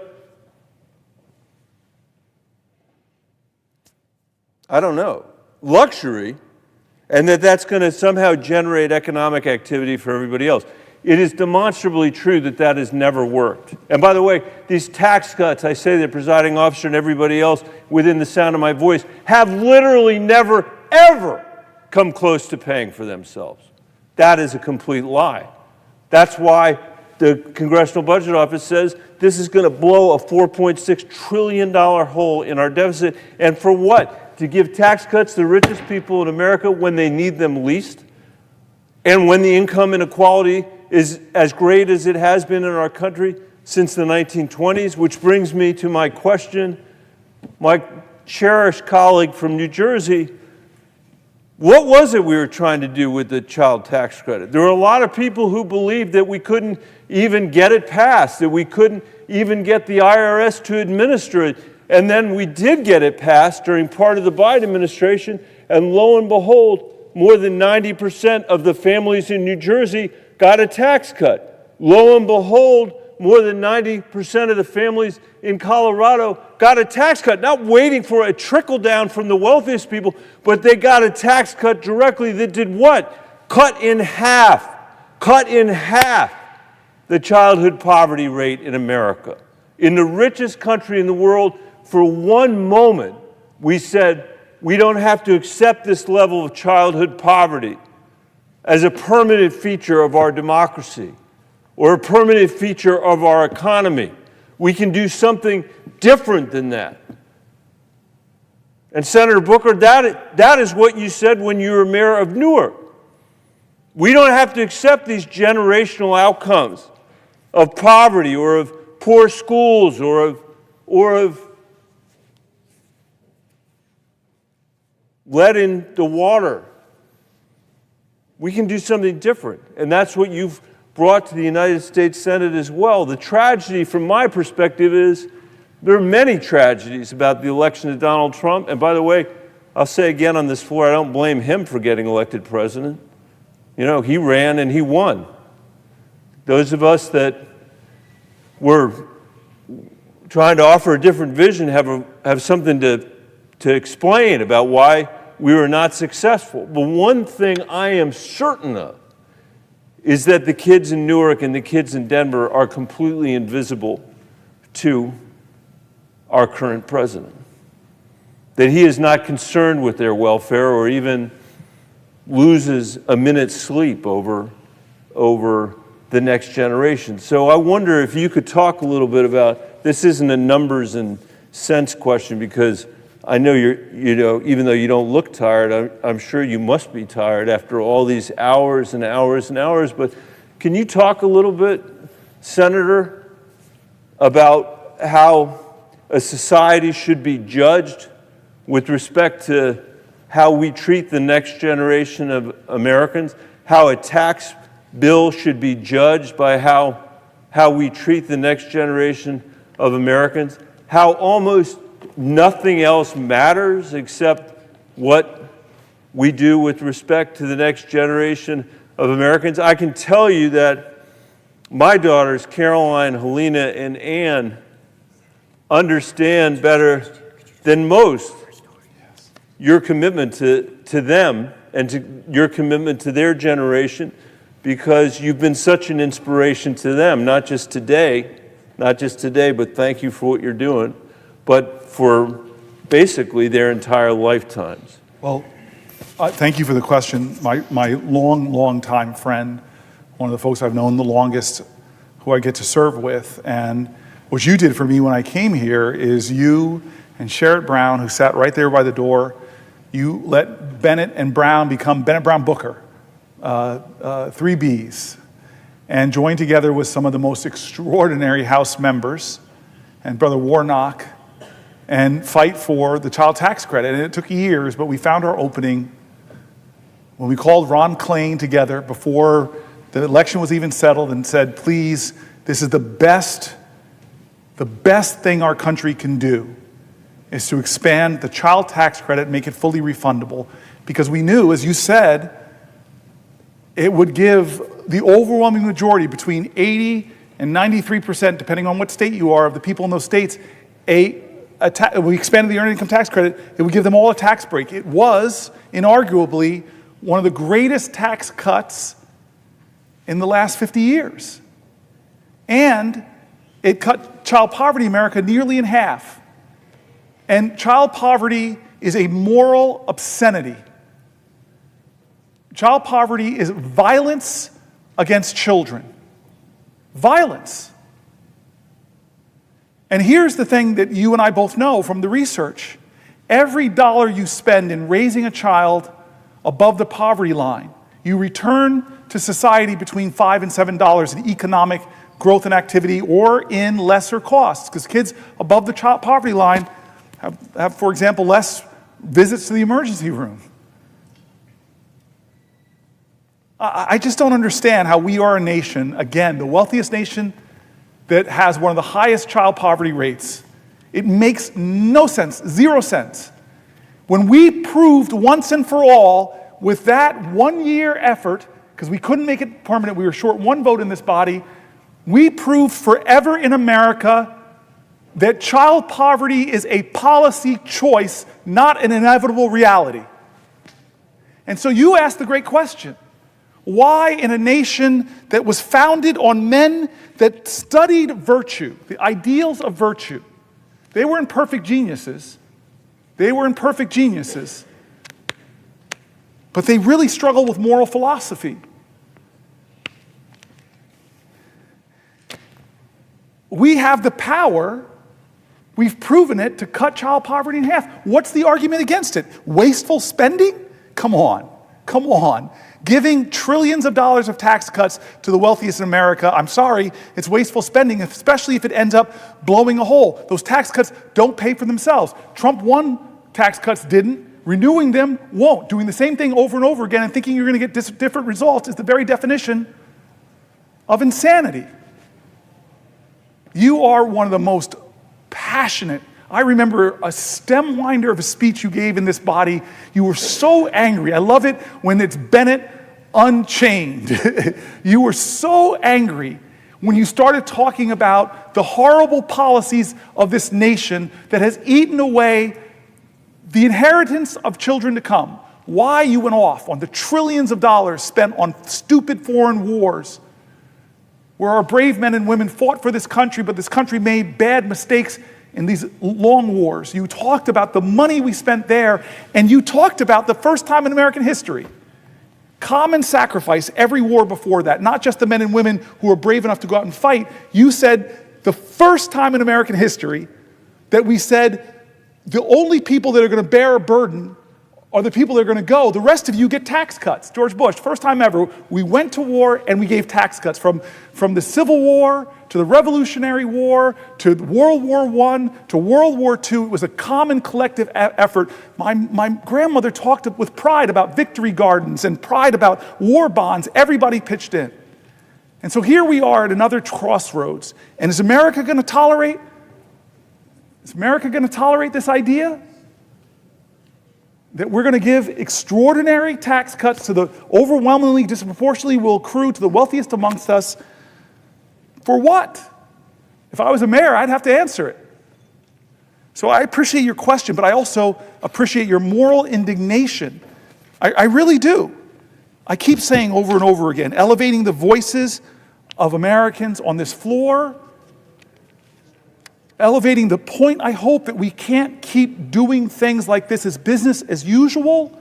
These are real issues, not of right or left or right or wrong. This is a moral moment in America. And you point out a very clear choice we have when we talk about our tax policy. It should reflect our values. Thank you, sir. Will the senator yield for a question? For Jack Reed, I would do just about anything. So I yield for a question while retaining the floor. First, thank you for continuing to highlight the harm that's being done by the Trump administration on average Americans, working Americans. Flouting the law, withholding federal funds, illegally shutting federal agencies, ruining long-standing alliances, increasing prices, taxes on American consumers. It goes on and on and on. Last week, the Department of Health and Human Services announced that it would fire 20,000 employees. Those cuts appear to be taking shape right now. Is the senator aware that there are reports that thousands of HHS staff have been locked out of their offices this morning? To answer the senator's question, I've been on the floor since last night. I haven't read any news reports, but when you say that, am I aware of thousands and thousands of HHS employees who've been laid off of their jobs? I'm not aware of it. I'm not surprised. The question isn't, is Donald Trump going to lay more people off? The question isn't, is Donald Trump going to lay more disproportionately veterans off? The question is what are we going to do to stop it when it isn't thoughtful, reasonable cuts, when he talks about the people he's cutting as leeches, demeans and degrades their commitment to service and their noble obligations. We were told that HH&S would be about making America healthy again. And I haven't seen that. I've seen them cut services that give access to children to fresh and healthy foods. I've seen them cut regulations on polluters that make our air quality worse, which hurts people with emphysema, with asthma, with other respiratory diseases. In fact, a lot of the actuarials show more Americans die when polluters are allowed to go back to polluting more. I could go through the things they're doing that are not making our water healthier and safer, not making our air healthier or safer, not making more access to health care that stops and treats chronic disease, not giving access to healthy foods. We're not making America healthy. And so these cuts, they don't surprise me, but they hurt me. They hurt me. These are Americans. These are disproportionately veterans. And I thank you for speaking up for them today. If the senator would yield for another question. I yield for a question while retaining the floor. President Trump and the Secretary of HHS, Secretary Kennedy, are, as I indicated and made you aware, they are firing a host of people today. But the critical staff functions will be undercut. For example, the Low-Income Energy Assistance Program and the National Institute for Occupational Safety and Health. They will focus on worker safety. LIHEAP, as you know, provides essential support to literally keep people warm in the winter and cool in the summer in our southern states. And with LIHEAP undercut like that, there will be effects. People will become unhealthy, in fact, possibly couldn't even pass away and perish.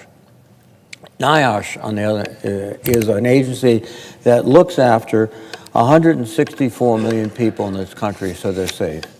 And we all know, we all remember back all those stories about the Gilded Age, which sometimes I think the administration wants to bring back, where children labored in shops, where garment workers were killed in fires because there was no way to get out. All the exits were sealed.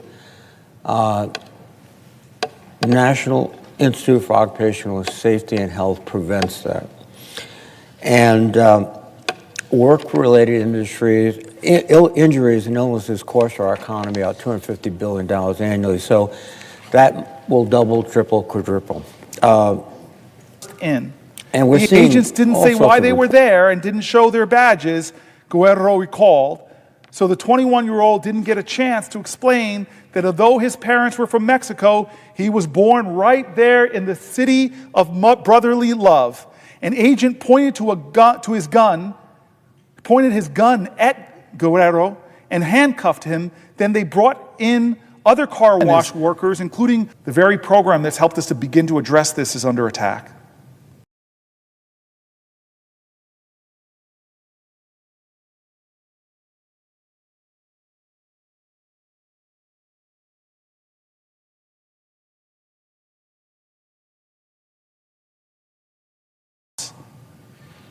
Congressionally directed medical research programs. I've worked across the aisle with my colleagues. I have friends in here that have worked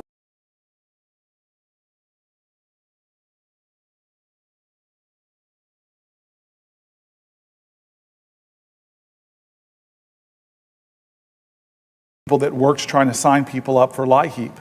And the stories that would affect her of people that was a lifeline for them to have a little bit of resources to help them get their energy costs in a place where they could afford heat in the winter and some air in the summer. Stories of elders and vulnerable.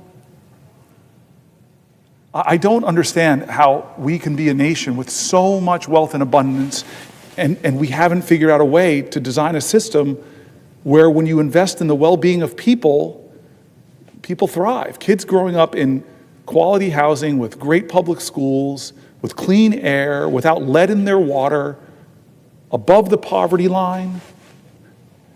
You know what I love about young people in this country is their resiliency. I meet these beautiful children with light in their eyes, and all they need is a little fertile ground, and they go beyond our imagination and what they can achieve. And so here we are taking our national treasure, the resources being paid into our taxes are our national treasure, and what do we invest in, and what do we do with it? Well, we're running up more debt. We're not going to pay for these tax cuts that are overwhelmingly going to go to the wealthiest. But we're taking all these things that people rely on, from our veterans to our seniors to our disabled to expectant moms. We're just taking as much as we can to defer as much of this gross tax cuts that go disproportionately to the wealthy. And so again, I return to where I've been for closing in on 19 hours. I go back to what are we going to do about it? It can't be business as usual. There are too many things we've already covered that show that this is a moral moment in America. Where do we stand? It's time, as John Lewis, as I keep repeating, he says it's time to get into good trouble, necessary trouble, to redeem the soul of our nation.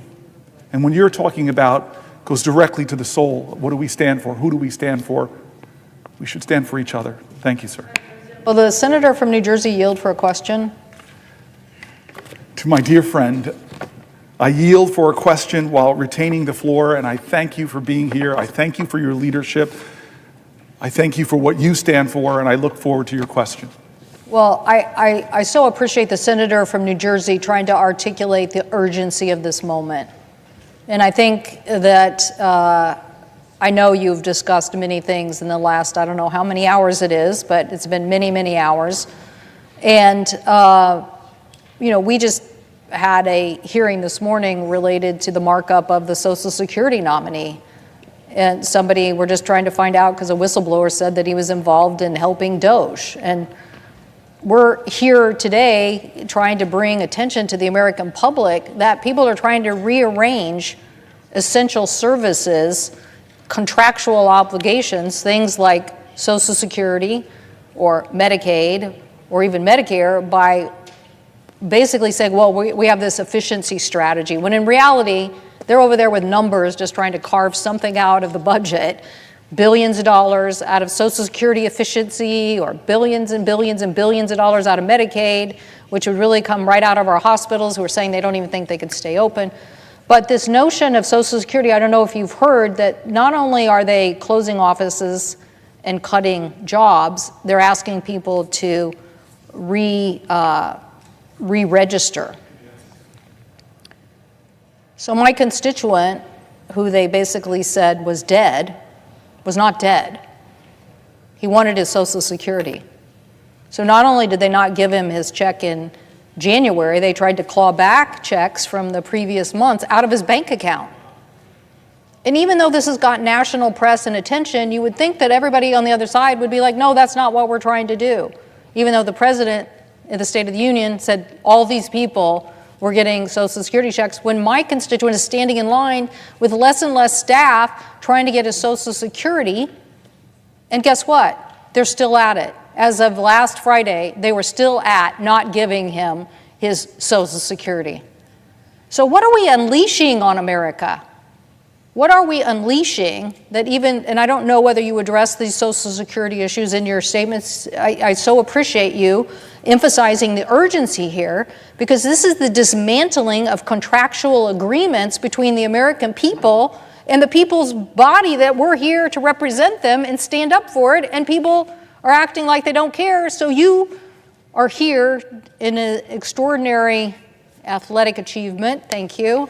Makes your Stanford days look like nothing, right? You've achieved this great long effort to bring illumination to the American people that they're getting screwed over the fact that these cuts are not some efficient way to deliver better service, but in Social Security, they're undermining Social Security. So have you heard of these cases, the whistleblower issue and others, and do you believe that that's what we should be paying attention to, that before we get a vote on Mr. Bisignano, that we should be finding out what whistleblowers are saying and his involvement related to Doge and making sure that Social Security checks are protected? I thank you for the question, my friend and my chairwoman. I did talk about this, but it is so worth repeating. At some point in the night, we covered Social Security, and we read story after story after story of senior citizens that are frightened and afraid that the President of the United States would stand in a joint address and attack Social Security, make fun of it with lie after lie after lie about millions and millions of people getting fraudulent checks, when the people who do the fact-checking and even the Social Security folks themselves say that it's a minuscule amount of people getting checks, and usually it's an overpayment. But that didn't stop there. Elon Musk called it a Ponzi scheme. The richest man in the world and the most powerful man in the world, himself a billionaire, are attacking the program that millions and millions of our senior citizens rely on. I read letters of people that say, don't forget about the people who are disabled who rely on SSI, begging us to remember and speak their names and tell their stories. A lot of fear, a lot of terror, a lot of insecurity. But we spoke about this on the floor, that their benefits are already being cut. What do I mean by that? Well, if you are cutting Social Security offices, as one of our colleagues said from New Hampshire, in a rural area, forcing people to have to drive 100 miles if they have a problem, they can't talk on the phone with the waits on the phones. I read an article from the Wall Street Journal, no left-wing mag, from the Wall Street Journal, talking about how the customer service is going downhill because of the cuts that they're making, and now you're forcing seniors. We read letters from 85-year-olds, 90-year-olds, 93-year-old. They're going to drive 100 miles? I read letters from Social Security workers who now work in inadequate spaces with inadequate staff, unable to do their job that they love. They're not leeches. They're not people that should be demeaned or degraded by the most powerful people in our land. They are public servants who love their jobs and want to serve seniors, but now can't do it because they cut before they thought.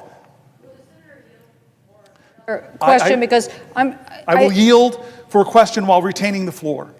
I thank the senator from New Jersey. The issue that I think is not being illuminated enough are the sheer numbers here. In my state of Washington, 1.4 million people on Social Security, 1.8 million people on Medicaid. So you're talking about a big federal relationship. Now, I know that some people in the, I actually worked in the private sector. I can tell you one thing about the private sector. The bigger it gets, usually the more inefficient it gets.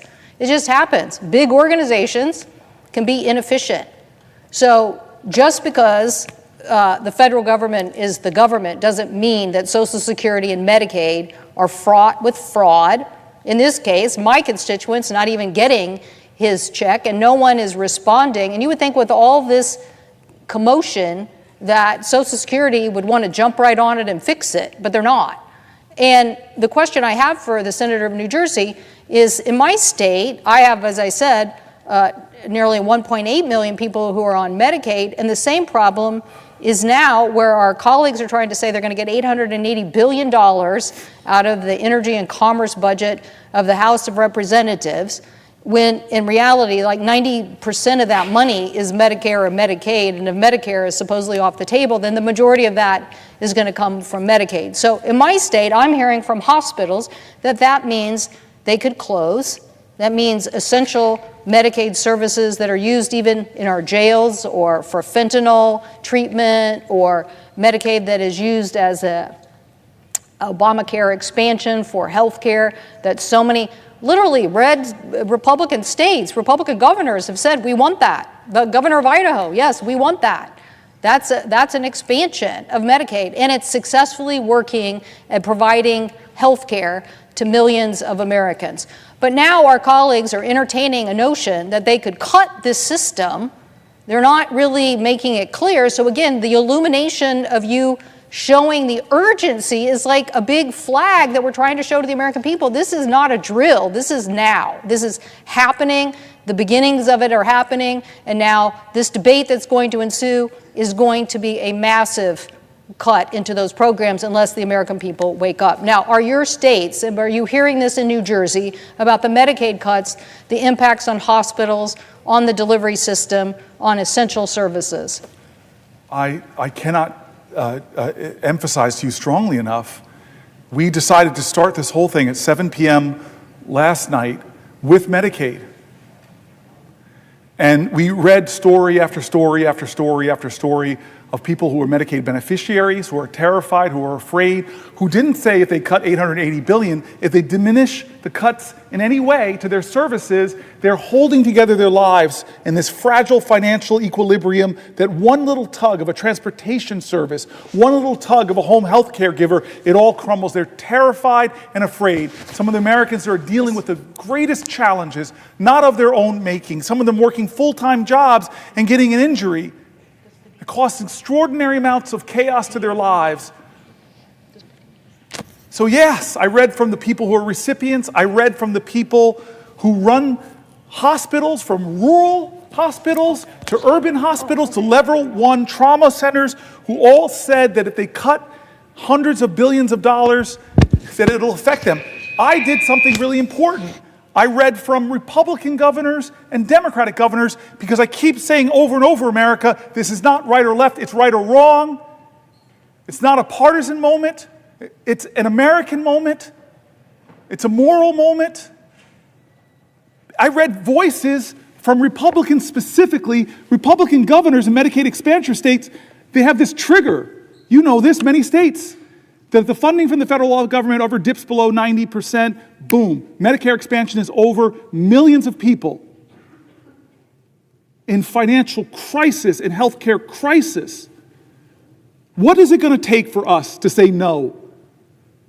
With such a firm voice, such a chorus of conviction, thousands, hundreds of thousands of Americans, red, white, and blue, every state saying, do not do this for no good reason but to give the majority of your tax cuts to billionaires like Elon Musk. It makes no sense.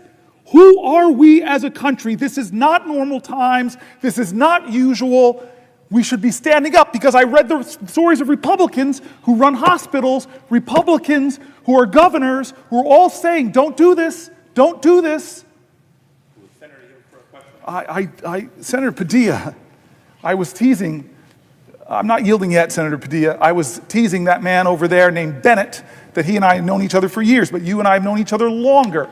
I knew the senator from Washington before I got here, mutual friends. So these are 3 people that were friends of mine before I met this institution. Had Coons here, I have all 4.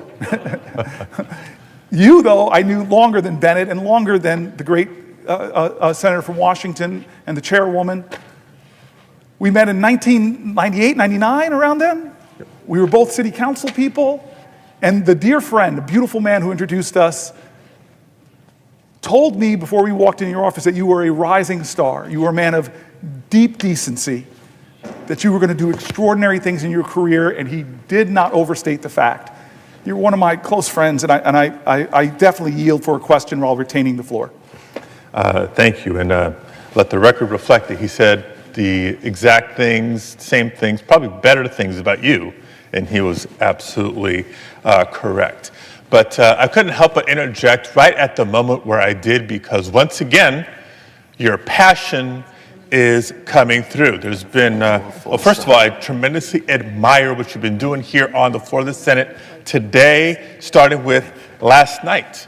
And as I've been watching off and on, there's these moments where your empathy and your sympathy and your care and concern is coming through. You can't help it. It's who you are. There's been other moments, as you've been talking about some of the key issues and dynamics of this current political climate that we're in, where your passion is coming through, and at times anger. I know it because I've seen it. I know it because we're getting calls in my office about this. I know it because if you monitor comments and commentary on social media about what my colleague is doing here on the Senate floor, some people have asked, why is he so angry? Why, I'd like to say here, right now, that Senator Booker has every right to be angry because of what's going on. I know I'm angry with so much of what's going on, and the American people have every right to be angry with what's going on, because none of what we're seeing come out of the Trump White House is normal. But every day, this approach of flooding the zone with more and more extreme actions runs the risk of making people grow numb to these attacks. And we certainly can't surrender to the feeling of just being overwhelmed by their tactics.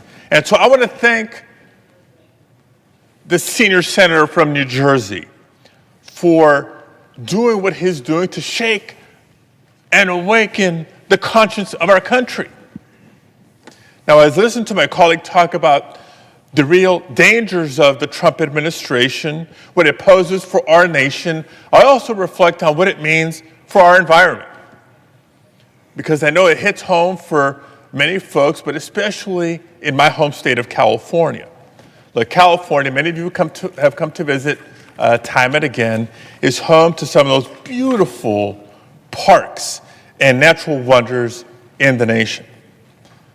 But if you grew up in Southern California, like I did, you also know there's a flip side to this climate discussion. Definitely feeling. And we lived through the real costs of climate inaction. Now, growing up, I can tell you not just about the smell of diesel exhaust, which I'll never forget, sitting in a school bus going to and from school, or the regular days where school would be shut down early, we'd all be sent home because of the smog, toxic smog in the air in the greater Southern California area. These were concrete reminders of the real threat that emissions pose to our health. California also knows the dangers posed by extreme weather. We know the droughts, we know the floods, and yes, all too often we've come to know wildfires, devastating wildfires like the ones we experienced in Los Angeles County at the beginning of this year. Now, Senator Booker was kind enough to come visit a few weeks ago to tour Altadena, the epicenter, if you will, of the Eaton fire that devastated so many. And I think we both agree, and anybody who's visited the area to see for themselves would agree, that you cannot see what happened in and around Altadena and come away unmoved. I go on and on with examples and reasons to say to you that this is exactly why California for decades has worked so hard against pollution and against the impacts of climate change. Everything from being aggressive on tailpipe emission standards to our ambitious conservation goals. The 30 and 30 goals set out by the Biden administration were modeled after the 30 by 30 goals set out by the state of California. California is also home to the very first Earth Day, which is now celebrated nationally each and every year. But today, much of our progress is now at risk, because just in the first 2 months of this second Trump administration, we've seen nothing but attacks on this progress of environmental protection. The Trump administration has sought to reverse the endangerment finding, which is the most basic finding of climate science, that yes, greenhouse gases harm public health. They've taken the steps of illegally freezing funding that this Congress had previously appropriated. I'm talking about the types of investments that keep our kids and our communities healthy.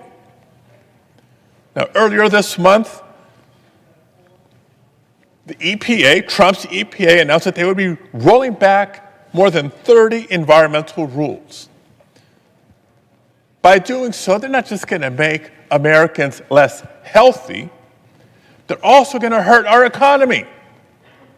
And it's going to clear the way for China to become the world leader in green technology. So much for America first, if they continue down that road. But even while the Trump administration has refused to fight climate change, it's one thing to not be helpful. They've actually taken a number of steps that are actually harmful and hurtful. Make it harder, for example, for states to respond to natural disasters. They've toyed with tying wildfire disaster assistance to political demands. They've proposed eliminating FEMA. They've implemented federal freezes on things like hazardous fuel removal and the hiring of federal firefighters, things that we need to do in the winter months to prepare for the hot and dry summer months when the risk is greatest. They've even brazenly opened up dams and flooded portions of the Central Valley to pretend President Trump was helping with the Los Angeles wildfires when the fact is those fires were contained when they released this water that's no longer available in the hot, dry summer months. So they're not just refusing to act or to help, they're making matters worse for states like California and many others. So that's what this fight is about. Our fight for the environment is about America's health and safety. It's about American jobs, and it's about America's future. With all that being said, my question to Senator Booker is this. For the next generation of Americans, for the young people who are tuning in and wondering, well, what is it that I can do? Do I have a voice? Do I have any power? What would you say to them? How can they take action? I love you for that question, my friend. And I just want to talk about anger because I've been all over the place. I read these letters and they make me sad. I read these letters, they make me angry. I read these letters, they make me embarrassed that we're a country where people have to rend their pride and beg for help because of the little teeny modicum of support they get from a service like Medicaid. But I've been saying over and over again, as I've tried to learn from my elders, if I've tried to learn from the heroes I revere, that I learned from my parents that anger is not a bad emotion. It's what you do with that emotion that's important. Does it consume you? Does it drive you to hate other people, or do you allow it to fuel you? Because it was ferocious love that had ancestors of all of ours in this country make it through the insults, no Irish need apply, the injuries of Japanese internments. It's what do you do with those feelings? You're not defined by what happens to you, you're defined by how you choose to respond. So I tell people, anger, if you're not angry,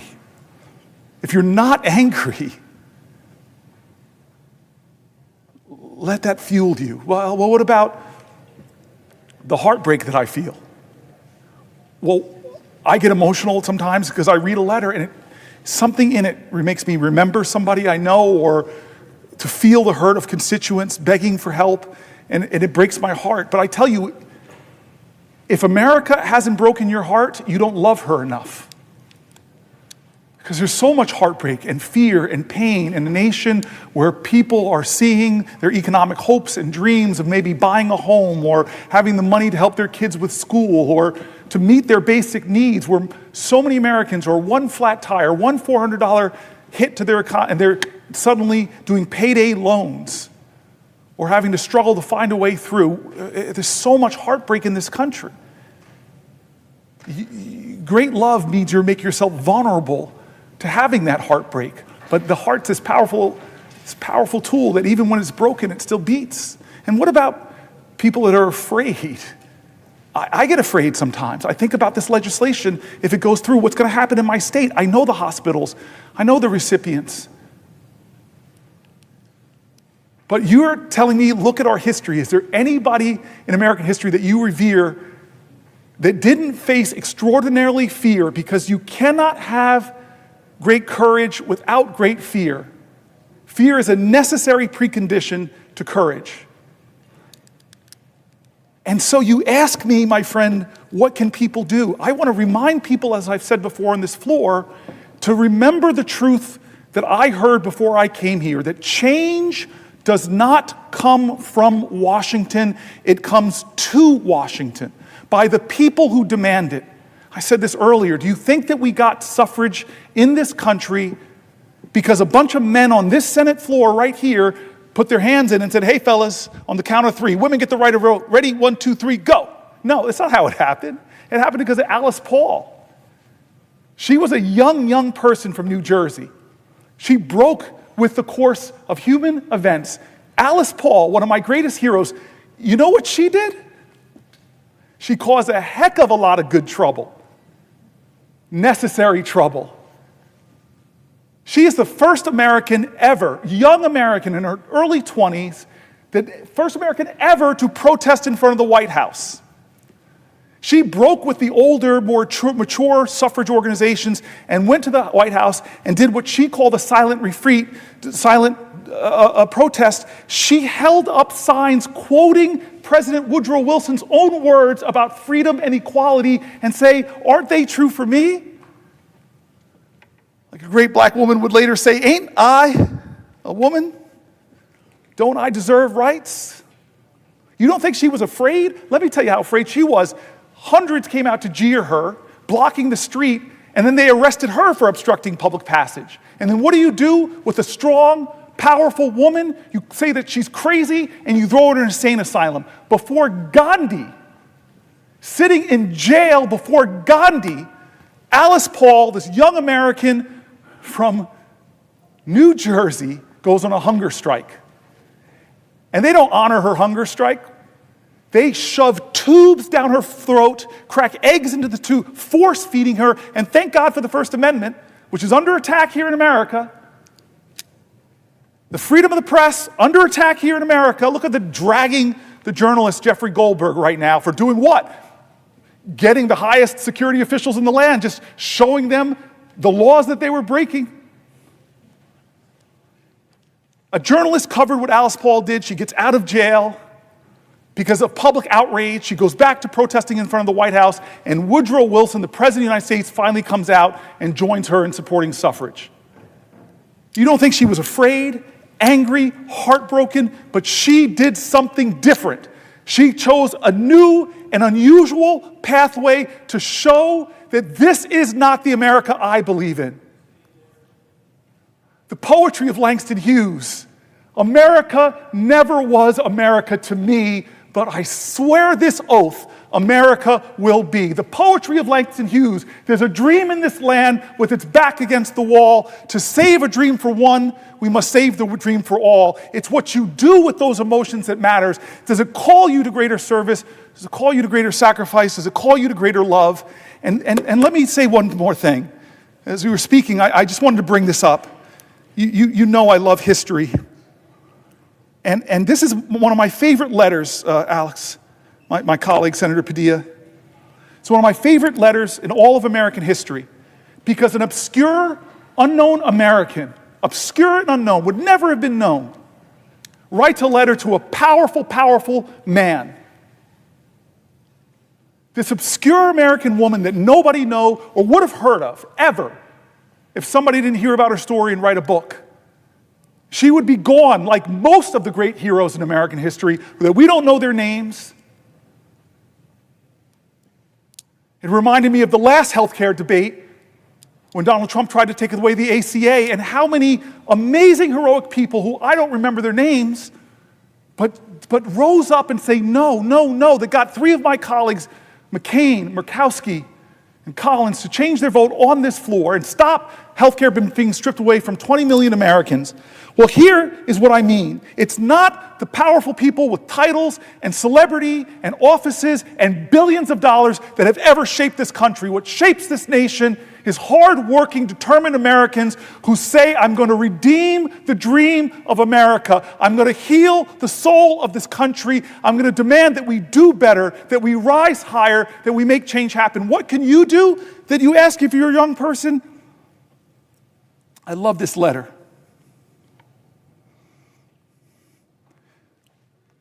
It's written by Frederick Douglass to an unknown person that would have never been heard of if it wasn't for this book. And he writes to his friend, I'm glad to know that the story of your eventful life has been written by a kind lady, and the same is soon to be published. You ask for what you do not need from me, Frederick Douglass writes. You call upon me for a word of commendation.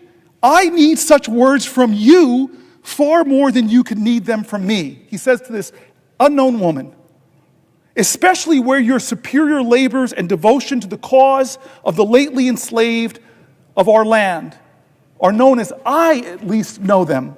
The difference between us is very marked, says the great Frederick Douglass, one of the most known people. He was the most photographed man, period, in the 1800s. The difference between us is very marked, Frederick Douglass says. Most that I have done and suffered in the service of our cause has been in public, and I have received much encouragement at every step of the way. You, on the other hand, he says to this woman, you, on the other hand, have labored in private. I have wrought in the day, you in the night.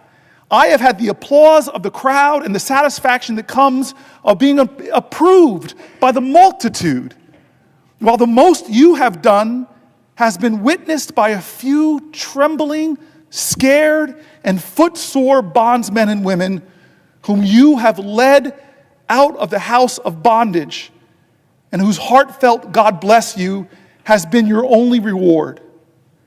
The midnight sky and the silent stars have been the witnesses of your devotion to freedom and to heroism, accepting of John Brown of much encouragement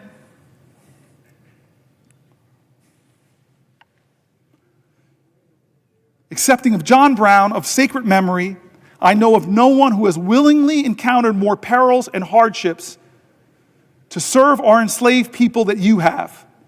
Much of what you have done would seem improbable to those who do not know you as I know you.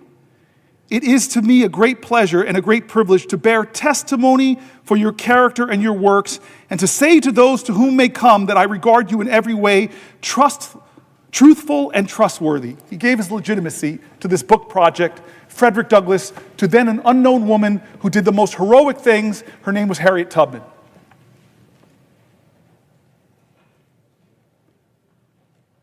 How did we get here, America, to this privileged place?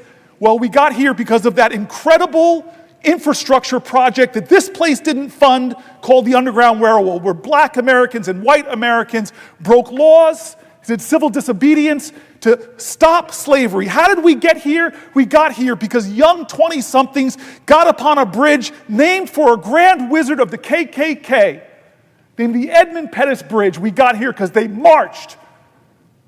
We got here because they were beaten. We got here because they bled, and I may know one or two of the people on that bridge.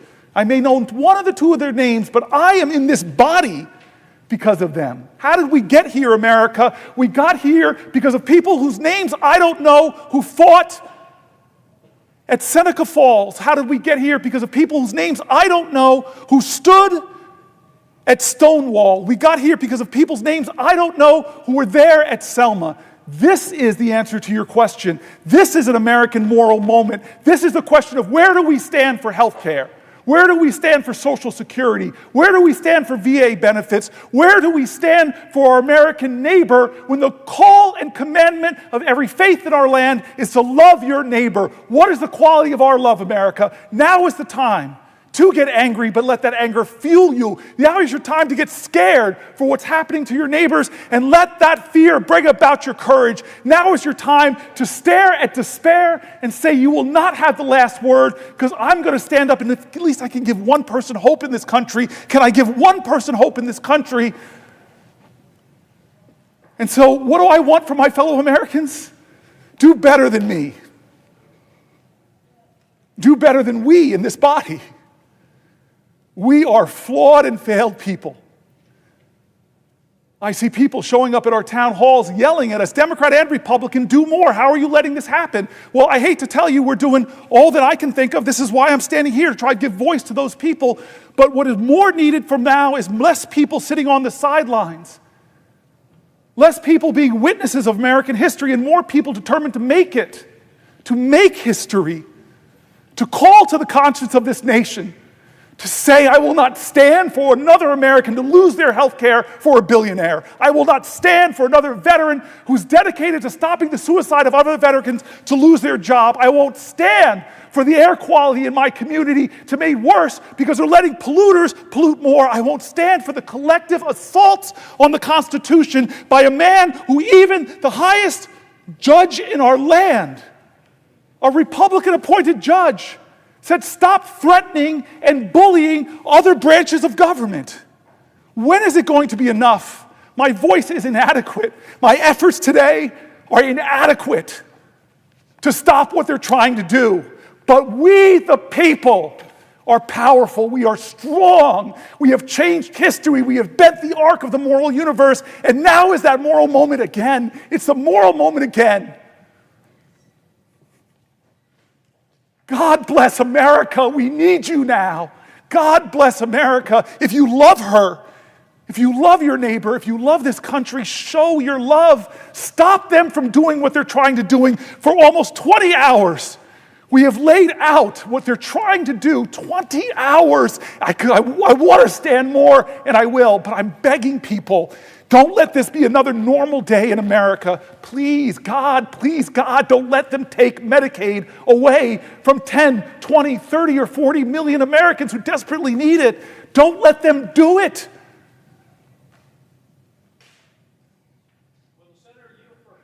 I will yield to my dear friend who I owe an apology. At the last hours of your birthday, as I was preparing for this, I realized that we have a special bond.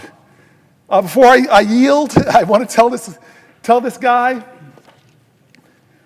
The senator was discussing... Hold on. I yield, but I retain the right to the floor. So I yield, but I retain the right to the floor. I want to ask some questions about veterans in this country, but before I do so, you talked a lot about courage. Yes, sir. And how the world has been changed by people of courage. And I look down at my tie that I have on today. Yes. Which has the signers of the Declaration of Independence. And we think of that as a sacred document, an important document in our history, but these people had the courage to put their lives on the line for a radical idea. That people could govern themselves and that we could be independent of a monarch. And they were putting their lives on the line. That's courage. And I'm afraid we have people around here, Senator, who won't put their jobs on the line for the idea of America, for our Constitution, for the guarantees that are provided in the Constitution, for the First Amendment, for the structure of the Constitution, for the independence and separation of powers, which is what provides the protection, the essential protection for our freedoms. But let me ask a question about veterans. We had a hearing this morning in the Veterans Affairs Committee. We were hearing nominees.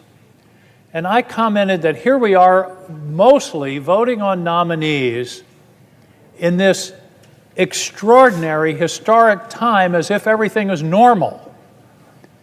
What I said in the committee this morning was, we're playing Nearer My God to Thee on the deck of the Titanic.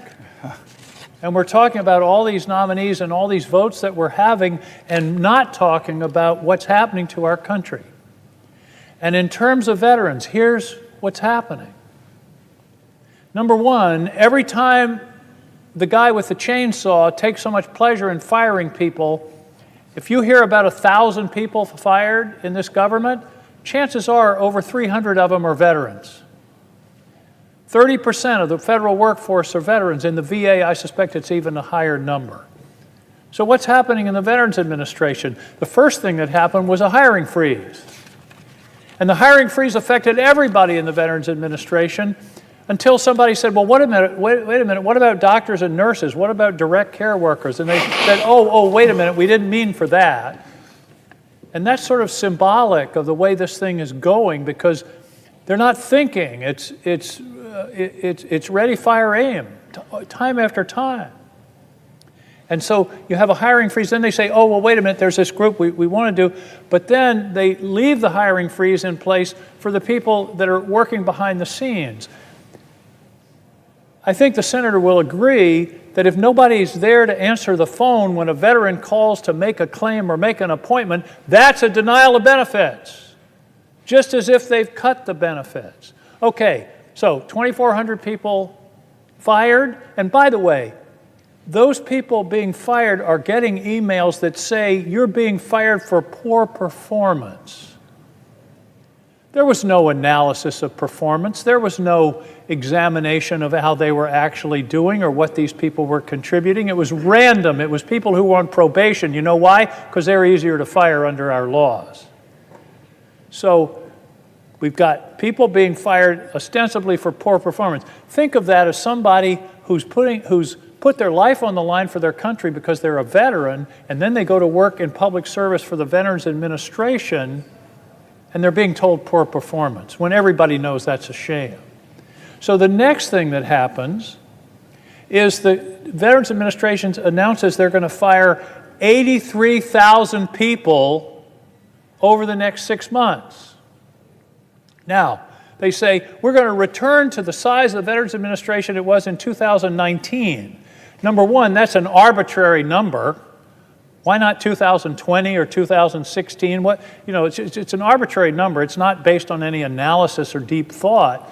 Here's the problem, Senator, and I want you to be ready to respond to this. Here's the problem. There have been 7 major pieces of legislation benefiting veterans since 2019, the biggest of which, of course, is the PACT Act, the largest expansion of veterans benefit program in probably the last 30 or 40 years, and you need people to administer that program. And instead, they're firing people. And the Secretary of the Veterans Administration says, don't worry, it's not going to affect services at all. I don't think that statement passes the straight face test. And then we have a statement from the VA that says, very proudly, we've canceled 600 contracts, but they won't tell us what they are. I'm on the Veterans Affairs Committee. We don't know what they are. We don't know what the plan is for those 83,000 people that are going to be fired. And I guess my question is, what do you think of an organization that says to a veteran, thank you for your service, you're fired? Well, as we were talking earlier, the firings are adding up. It's going to be now about 80,000 people from the VA alone. A disproportionate number of them are veterans. And so that is a rollback in service. We already know that veterans in all of the government agencies represent about 24% of the government workers we're talking about that are getting fired. And these are veterans, as I read their stories, that just want to keep serving their country, from the national parks to serving their fellow veterans and helping them get health care. And we are seeing people that get exemplary reviews, and then they're fired as probationary workers under the only way they can, according to the law, is to say that they're a bad federal worker. And then they get insult on top of it when the highest or the most powerful man in the world and the richest man in the world, Trump and Musk, come together and call the guy making $45,000 serving other veterans, they call him a leech, they call him a parasite. And so I hear what you're saying. Like, these are folks that I read their stories. They did things that few Americans would do. They went overseas and served in combat. We had one of our dear friends here who lost her legs in combat, but she stands taller than most all the people in this body. These are the people that are so ingrained in their bodies and minds and souls to serve America, to love America. This president calls somebody like John McCain a sucker. The guy who drafted dodged the draft.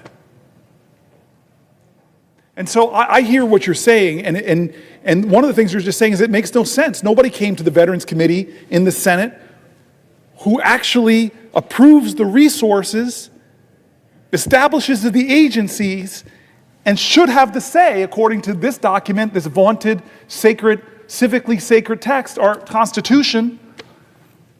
And so what are you to say to them if you don't even know what the plan is? You can't even explain to us what's your plan to making the VA system more efficient. Now, here's the other thing. We passed in this body some of my favorite senators, like John Tester, who I miss so much. Maybe I even just miss bumping into the guy, because he was the only person in the Senate that let me run from one hallway all the way and hit him. I used to joke that it was this test to see what happens when the unstoppable force meets the immovable object. He is a void in this place, but he stood for that PACT Act, gave some of those fiery speeches, and finally we got that bill passed. And we had to add tens of thousands of jobs because of the increased hundreds of thousands of people that were affected from these burn pits or from other challenges. And now we're cutting back 83,000 employees? Patty Murray came down here and said something that affected me in my first weeks as a senator when I in New Jersey sat down with women veterans, and they told me how long they had to wait for gynecological care. And so what is this administration doing in its 83,000 cuts? They're going to improve services to our female veterans? I don't believe it. I don't believe it. Show me I'm wrong. Because we have an Article I duty, oversight, checks and balances. Are we doing that right now? One of the worst things I've seen happen in national security, and by the way, there are national security screw-ups on both parties. Nobody has a monopoly on this. Let's not be overly partisan here. But weeks ago, who are supposed to be the pros and set the example, our national security leadership was using a commercial app to communicate classified documents, and they had it on disappearing messages, so they're violating a law of the land called the Preserving Public Records Act. Now, I've heard from Republicans and Democrats, this is outrageous, there should be an investigation. We should be asking common sense questions. Was this a pattern and practice of communication? How many other things that are classified have you been communicating about? There's a lot of really important questions that they should have to answer to. But where are the hearings, folks?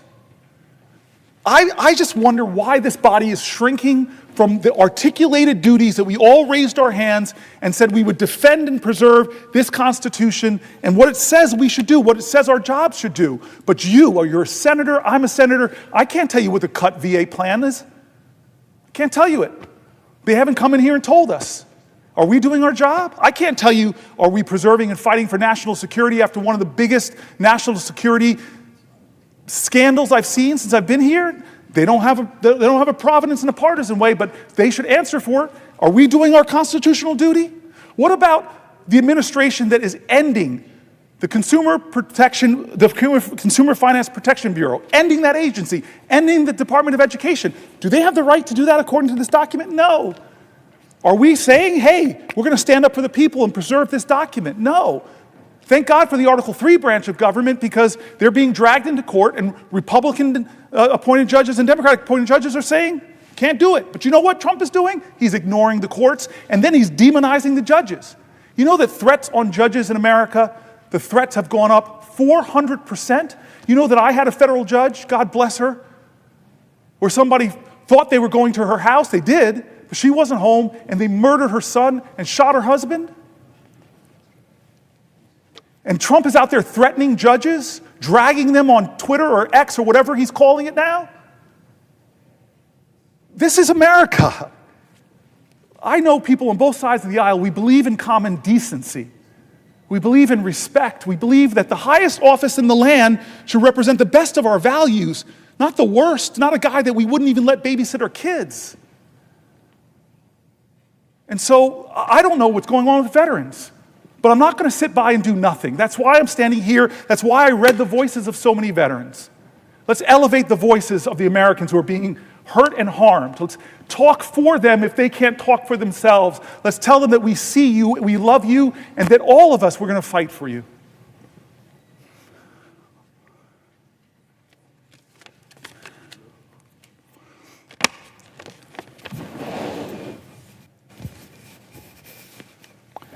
Will the gentleman yield for a question?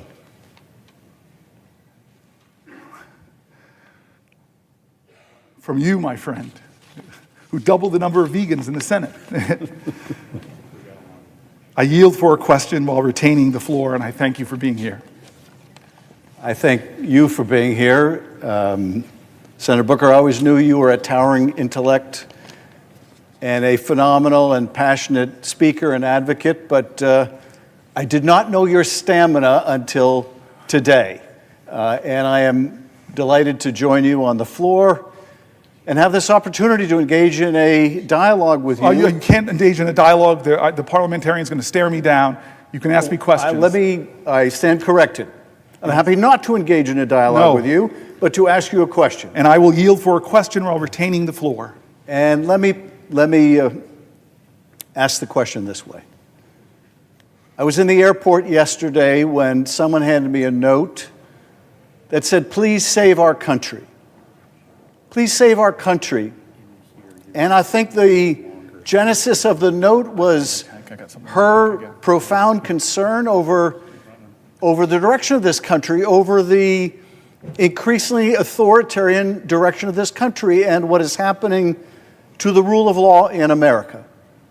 We look at institution after institution, and we see the guardrails of our democracy coming down. We see an assault on the rule of law unlike anything we have seen in modern history, maybe in the entire history of the United States of America. Each and every institution. And why? Because they can. Because they feel they can. So they're going after the colleges and universities. Right. They're going after the institutions of higher learning.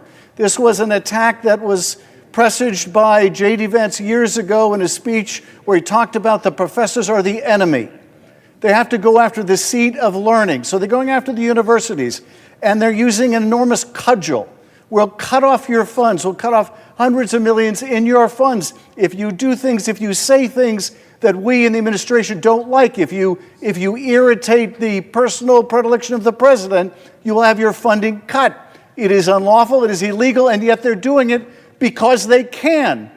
They're going after major American law firms because these law firms had the audacity, the unmitigated temerity to hire lawyers or have lawyers who would take on causes inimical to the president's personal interests. So they're going after these firms and they're threatening the livelihood of these firms. We'll close the courthouse doors. We'll cut your clients off from contracts unless you kiss the ring. And of course, it's not just the firms or what they represent. It's everyone who is in need of a lawyer, who now needs to know that if they run afoul of the policy preferences of the administration, they may never get a lawyer. And why are they doing this to law firms? Because they can. And they're going after judges. They're calling for the impeachment of judges. The latest is Judge Boasberg in a case involving the administration grabbing a bunch of people, designating them as part of a Venezuelan gang, and without any due process, without any process at all, taking them to some maximum security prison in El Salvador. And in fact, it would appear doing so even against the court order when the judge said, turn those places around. Now, why are they encouraging the impeachment of a judge? Well, I impeached a judge here. I was a lead manager before there was an impeachment of Donald Trump, or two of them. I led an impeachment of a corrupt judge. It's the same standard of high crimes and misdemeanors. It is not a high crime or a misdemeanor to disagree in a case brought before a federal district court, to disagree with the flawed reasoning of the government. Why are they doing this to judges? Because they can. Because they can. They're going after the press. They're going after the press and saying, if you don't call the Gulf of Mexico the Gulf of America, we're going to prevent you from attending press events at the White House or on Air Force One. And why are they doing this to press? This party that claims to be against censorship, why are they doing this to the press? Because they can, and they will continue to do so as long as they believe that they can, until we, and not just we in this body, but we in this country, stand up to them and tell them, no, you can't. No, you can't. If the slogan years ago was, yes, we can, today it has to be, no, you can't. No, you can't. No, you can't trample the rights of the American people. No, you can't censor our speech. No, you can't bring the weight of the Justice Department down on the American people. No, you can't. Because we're going to stand together. We universities are not going to let you pick one of us off. We're going to band together. No, we're not going to let you go after the law firms. We're going to band together. No, we're not going to let you go after the press organizations. We're going to demand free speech. Until we come together, until we mobilize in a massive way together to say, no, you can't, no, you can't, they will continue to believe that, yes, they can violate the law with impunity. So my question, Senator Booker, is how do we tell them, no, you can't, not with our country, no, you can't, violate the law, violate our values, violate our interests? No, you can't. How do we tell the administration no? My friend and colleague, I'm hoping that we could figure out thousands of ignition points where Americans can stand up and do that, call to their fellow Americans to do more. I'm not upset at the folks that have been saying to Democratic senators and House members and me and challenging me. I've talked to so many of my constituents who've said, you've got to do more, and all of us have to interrogate ourselves. Because like I said at the very beginning of this, at 7 p.m. on Monday night, I said, we have to say to history where we stood when they were coming after our constitutional principles, where we stood when they were threatening judges to impeach them for making just decisions, where we stood when they were taking law firms and threatening their business unless they came and kowtowed to the big leader, where we stood when they were disappearing people from America with the due process that even Anton Scalia said they should have. Where were you when they came after the health care of the disabled, the health care of the children, the health care of the expectant mothers, the health care of seniors? Where were you when they attacked veterans, laying them off for no justifiable reason and attacking the VA services that they rely on? Where were you when we turned our back on Ukraine? Where were you when we turned our back on our alliances? Where were you when they took the economy down with tariffs? When they took the economy down by threatening it so consumer confidence drops? Where were you?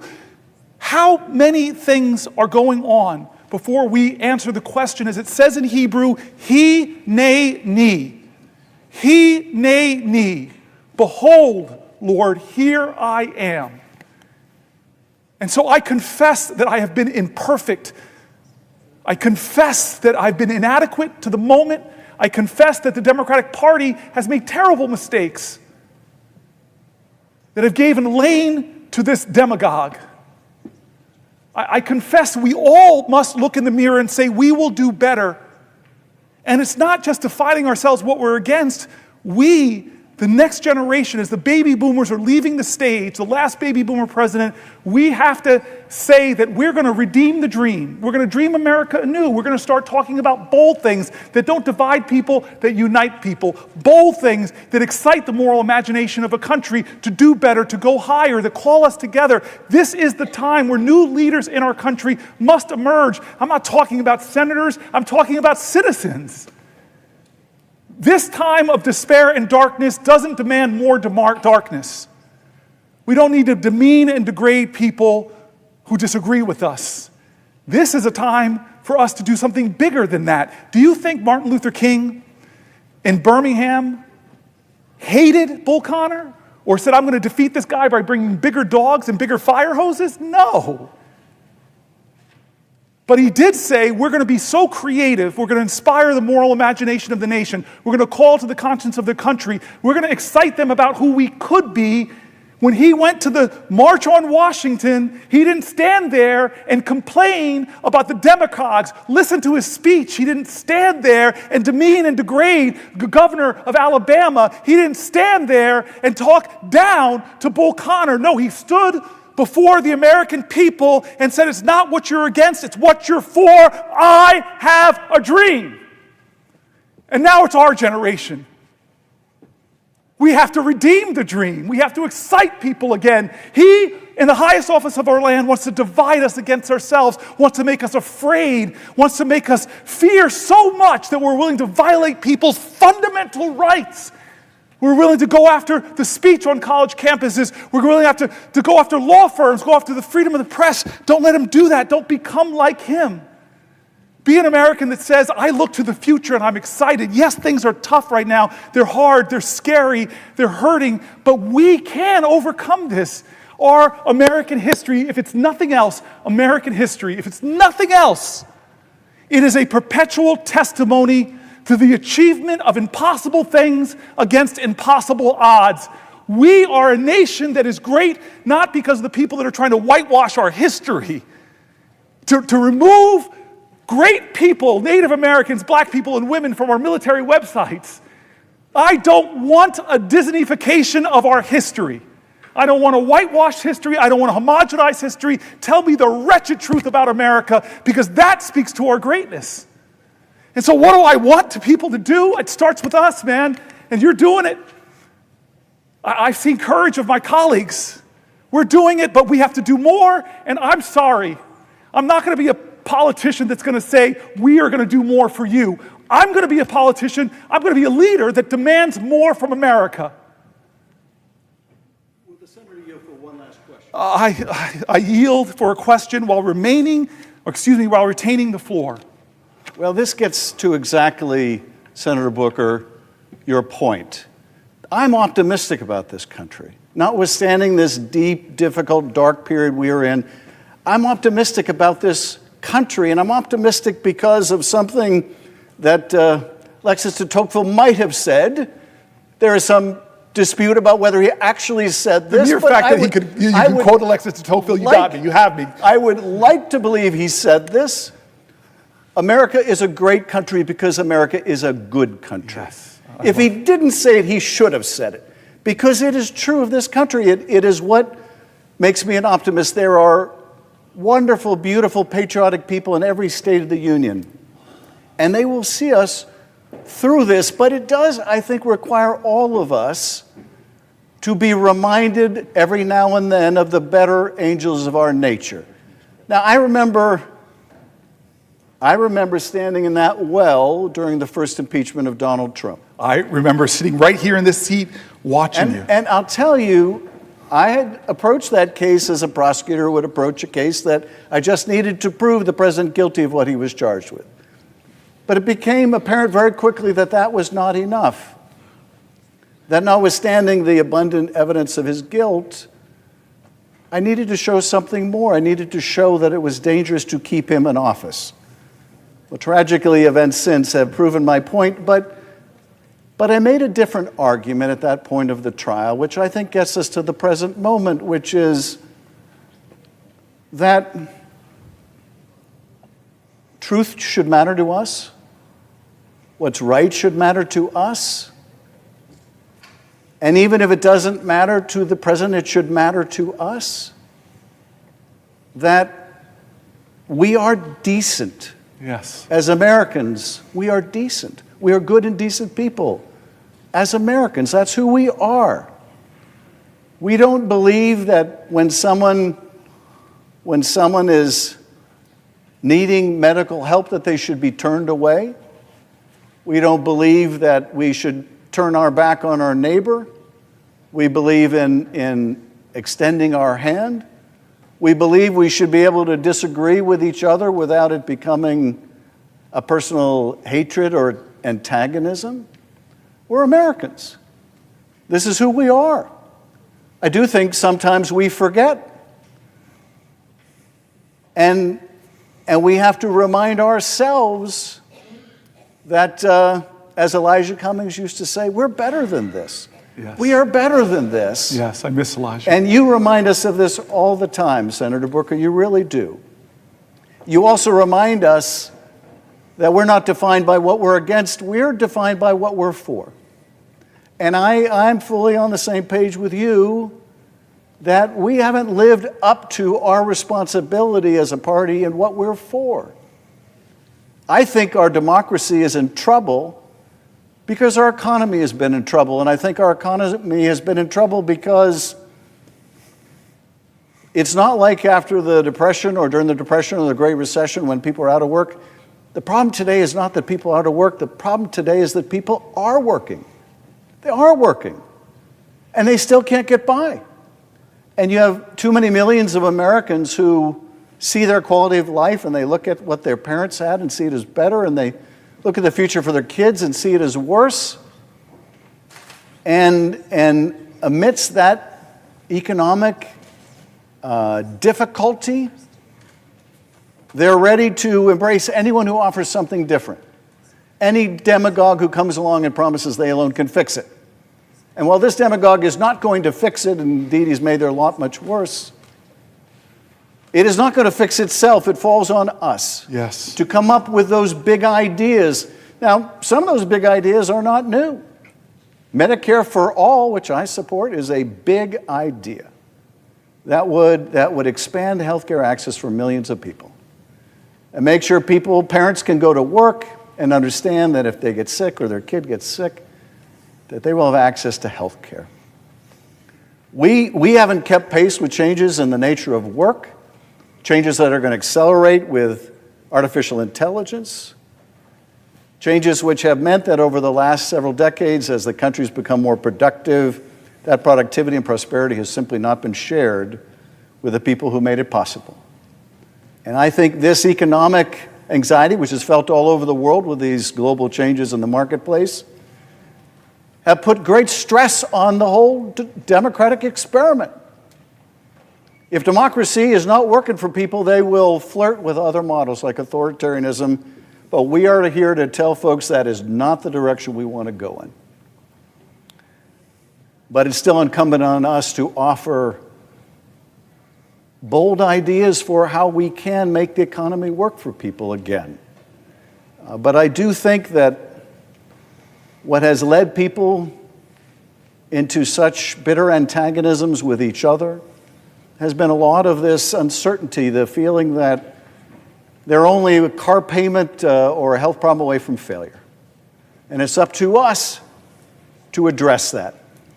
And so I join you, Senator Booker, in your optimism about the American people. I join you in the call on all of us, really in both parties, but if they're not going to do it, it falls on us to put forward the big, bold economic plans that will ensure that we can answer the central question of our time, which is if you're working hard in America, can you still earn a good living? Yes. We need to be able to answer that question, yes, you can. And right now, what we are seeing with this tax cut for billionaires and large corporations is just going to make the problem so much worse. But I want to thank you, Senator Booker, for your irrepressible optimism about the country which I share.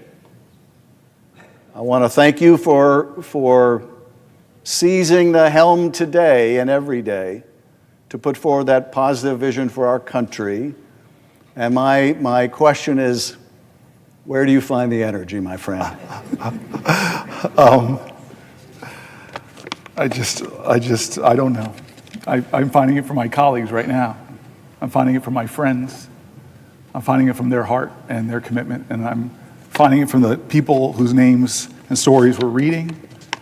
And I more than you know, I appreciate your friendship. I'm so happy you're my colleague now. And I believe that our future, our tomorrows, as bad as things seem, I still believe that our tomorrows are better than our yesterdays. Thank you. And I know you share that. Amen. Will the senator yield for a question? Before I yield to you, I just want you to know I love you, my friend, and thanks. We're doing some good things recently, you and I, trying to solve some big problems, and I appreciate that. So I yield for a question while retaining the floor. Thank you, Senator. Unlike Senator Schiff, who said that he didn't know of your stamina before now, I knew well the stamina of Cory Booker.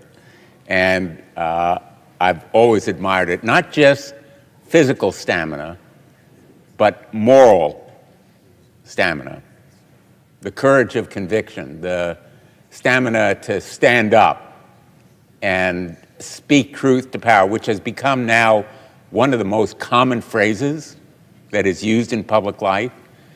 But Cory Booker has epitomized it throughout his career, not only in this body, but as mayor of Newark and as a leader in sports when he was an all-American athlete at Stanford. That physical stamina was matched by a moral stamina that is invaluable in life today because Americans have come to prize, above all, integrity, authenticity, genuineness, which Cory Booker epitomizes. And so it's not just his eloquence today on the floor and the soaring rhetoric that we have heard from him. It's his understanding and his sense of real life impacts of what we do here on everyday Americans and what everyday Americans are doing right now as we speak here on the floor. Everyday Americans are in the grocery stores where they're seeing higher and higher prices. Everyday Americans are at the VA hospital where their doctors and nurses and clinicians and schedulers and counselors may be out of a job because they may be among the tens of thousands targeted for dismissal. Everyday Americans are in schools, K through 12 and higher education, where the resources available for their teachers in the classrooms right now, in real time, are going to be cut. In fact, the workforce at the Department of Education will be cut by 1/2 as we speak, and funds will be no longer available to teach everyday Americans. And of course, everyday Americans right now are in hospitals and clinics. They are undergoing treatment for life-threatening diseases. Right now, they are lying on a hospital bed with needles in their arms or receiving other kinds of treatment that have been made available, life-saving treatments, by the research at NIH that will be crippled because of the cuts that we're seeing. And of course, everyday Americans are receiving Social Security checks, and Social Security will be cut by this administration. Medicaid, that provides for those everyday Americans who are in doctor's offices right now in America, even as we engage in this kind of soaring rhetoric, everyday Americans are contending with the real life problems of living in America. We live in a country that has never been so unequal in terms of wealth and pay. And if we look back to our own history, we see that that inequality is a danger to all of us. The stock market crash and depression occurred after the Gilded Age, when inequality became so drastic that the middle class was in danger. And of course, everyday Americans who are right now in the military are experiencing anger, disgust, fear, because the secrets about what they are doing, even as they engage in operations around the world, like those pilots who were going to bomb the Houthis, engaged in that top secret mission, have learned that the details of that mission, the time of their launch, the targets, the timing of their strikes, the weather, the identity of their targets, all were being discussed over a non-secure channel by a careless, reckless Secretary of Defense. And I don't need to go into the details of what was discussed, except to say our allies are reacting with that same disgust, anger, and fear. And they are having doubts about sharing intelligence with us. The Israelis are outraged by what they've seen. The intel communities of other countries are aghast and appalled. And we have yet to explore fully all of the potential ramifications, like what other conversations may have been on that unsecure kind of platform, who else knew about them, what the motives were. There needs to be a criminal investigation. I've called for it. And everyday Americans have a right to be fearful and angry, just as those pilots should be, and our allies and intelligence communities all around the world. So we need not only an investigation, we need action to hold accountable the individuals, beginning with the Secretary of Defense, who should resign, the National Security Advisor, who should resign, but a criminal investigation launched by the FBI National Security Division to hold accountable anyone responsible for this breakdown of security, to meet the standard of public service that Senator Booker has outlined as what we should demand of ourselves and the responsibility that the American people have a right to deserve. So my question really is about the standard of public service that we should expect of our leaders, and whether there is something we can do. I'm asked so often, Senator Booker, as I go back to Connecticut, and I'm sure you are in New Jersey, what can we do? What can we do? You are leading us on the floor of the Senate by showing what we should be doing, fighting back, sounding the alarm for everyday Americans who are in the grocery store, in their schools, at the VA clinics, Social Security offices. What can we do? I'm going to answer your question. I just first want to say thank you. There's been so many Congress people coming onto the floor from the House of Representatives. It reminds me of some other times where big things were happening and people would come to the floor, but this is a lot more, and I just want to express thank you for their kindness. I called the chairwoman of the CBC last night and then texted her, and the force of the CBC, which has been giving me spirit and strength for a long time, is really one of the best parts of my time here as a United States Senator, and the fact that they have come through constantly means a lot to me. I'm grateful that my cousin Pam has been here the entire time, just like Chris Murphy, the entire time in the gallery, and I'm so grateful for her. I love her, and she's sitting now next to my brother, and I'm just thankful for that. I want to answer your question because I get it all the time, and I'm not sure how to answer it all the time. I read letters, and it actually got me emotional in the middle of the night, where somebody would detail all their challenges. They would render personal information to me in letters about their struggles with health care, about their conditions, about their pain, about their hurt, just sending it out to their government official that they've never probably met, hoping that they might just listen to you and be activated by your voice. But then many of them ended the letter with that question: I am here to help you in any way. It really moves me because I believe in the deep decency of our country. And so I just want to try to answer that question more with me trying to think creatively about more that I can do as a leader.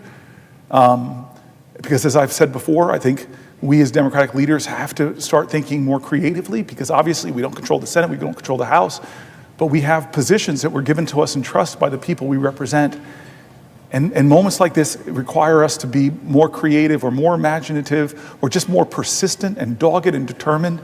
And I say that in front of some of my colleagues on this floor who I know personally, like you, but also some of my CBC colleagues who are sitting over here to my right who have been my rock for almost 13 years. And I just know, before I turn to my left, to the woman who represents the most important person in my 55 years, my mom, I just want to say that the answer to that question has to be something, that I will do something more than I'm doing now. Because the cause is so great, the challenges are so real, that I will do something that I have not done before to try to help my neighbor in a time of moral crisis in our country. And that I may be afraid, my voice may shake, but I'm going to speak up more. I may be demoralized by what's happening, but I'm going to find a way to get out of bed and breathe and know that I can make myself feel a little bit better by helping another person. I don't know what it is, But we got to help each other now through this and know, I'm a person of faith, and it was said to me by a colleague, that know that weeping will endure through the night, but joy will come. I'm going to turn to my left because I always say that she's a senator, but she's had one of the hardest jobs in all of America, which is to be the president of a shul. I met her and I realized she could probably do anything. I know about that. Yes. I am not Jewish, but my name is Booker, so I always say I'm Mish Booker. So there's a formal way I have to do this. So I see you, I love you, and I'm wondering if you have something to ask me. Yeah, will the senator yield for a question? I yield for a question while retaining the floor. Well, Booker, we're a people of the book. People of the book. That is powerful, yes. There you go. It's very powerful. The book you believe in, the books you believe in, what you read. We've heard everyone quote the Bible, philosophers, great thinkers and leaders, and you are one of them. And it has been my privilege to sit here next to you on this desk for the last 6 years I've been here, the best seat in the Senate. You and I. And I'm gonna take care of your mother, who is my constituent. Yes. My constituent. Yes. So I have your precious mother in our hands. who I suspect, like my cousin and my brother in the gallery, that my mom is watching. Yes, well. From Las Vegas. Yes, and we appreciate what a good mother she was and how she raised you to be strong and to be smart and to be kind. And boy, oh boy, did she give you some damn stamina. I'll just tell you that, sir. We are in awe. But my question is, thank you, Mr. Booker. Thank you for what you're doing. Thank you for using your voice to stand up against Trump's administration reckless and extreme policies. And we've got a lot to talk about here. So I'm going to bring it back to Nevada. Yes. Because we got a lot of families in my state, and just like you, those letters, they're overwhelming, and they bring me to tears. The stops in the grocery store, and the airport, and the shopping mall, and the gas station, over and over again. People are worried. People are worried, and they want us to help, and they're wondering about this. People have talked to me about... Senator... Oops, thank you. People have talked to me about how high costs at the grocery store are squeezing their budgets. They're concerned that the Trump tariffs, well, what are they going to do? Prices ain't going down. They are going to make prices go up instead of going down. President Trump declared tomorrow is Liberation Day. Liberation Day. This is what he plans to impose the latest round of across-the-board tariffs for goods on several nations. Tariffs that amount to a national sales tax on every single person that goes to a grocery store. In Nevada, in New Jersey, I see my esteemed colleague, Senator Duckworth, in Illinois, and every state in this nation. Tariffs that amount to a national sales tax. Now, Nevada's economy relies heavily on tourism. I don't have to tell anyone that. And these tariffs don't target tourism specifically, but make no mistake, they will have a profound impact on a city like Las Vegas, the entertainment capital of the world. Because when prices go up across the board, what happens? Families' budgets at the kitchen table, those kitchen table budgets, they are squeezed. It means the number of visitors coming to Las Vegas, the visitors that fuel our economy, go down. It means the price that every single person, every single hotel, every single service we have goes up because of those tariffs. And so it's going to have a devastating impact on Nevada, on our local economy, on our small businesses. 99% of businesses in Nevada are small businesses. Small businesses. It's going to have a devastating impact on them and the good-paying jobs it supports. So we see the impact. International travel down in the United States. Down. Well, that's a whole nother discussion. Someone will be asking that question too. It's driving down our visitor numbers. It hurts our economy in Nevada, hurts our economy all across this great nation. In fact, booking for flights in Canada, they're already down by 70% compared to last year. Canada, our great neighbor, partner, and ally to the north, down 70%. And the most troubling part as a recent report estimates that up to 14,000 jobs, hospitality jobs, could be at risk due to decreased international travel as a result of these horrible, misguided tariffs.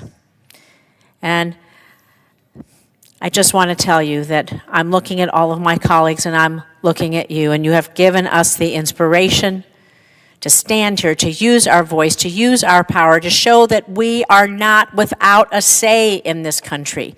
We are not without a say, and we cannot go quietly, ever, without that fight. So, Senator Booker, I want to ask you what you think these tariffs are going to do. Well, not to just the place where your mom lives in Las Vegas, but where families live all across this country. And every price at the market, every price at the gas station, the mall, wherever you go, and where people depend, like my Nevadans, on their livelihood for tourism. And so I will repeat what Senator Blumenthal said. Senator Booker, what can we do? That's the question we're asked. What can we do? I want to answer your question, but first I want to just say what you already know. You represent my mom. You represent one of her best friends, Lou. You represent my Aunt Shirley. You represent my Uncle Butch. You represent my Aunt Marilyn. You represent so much of my family. This is the place where my father died.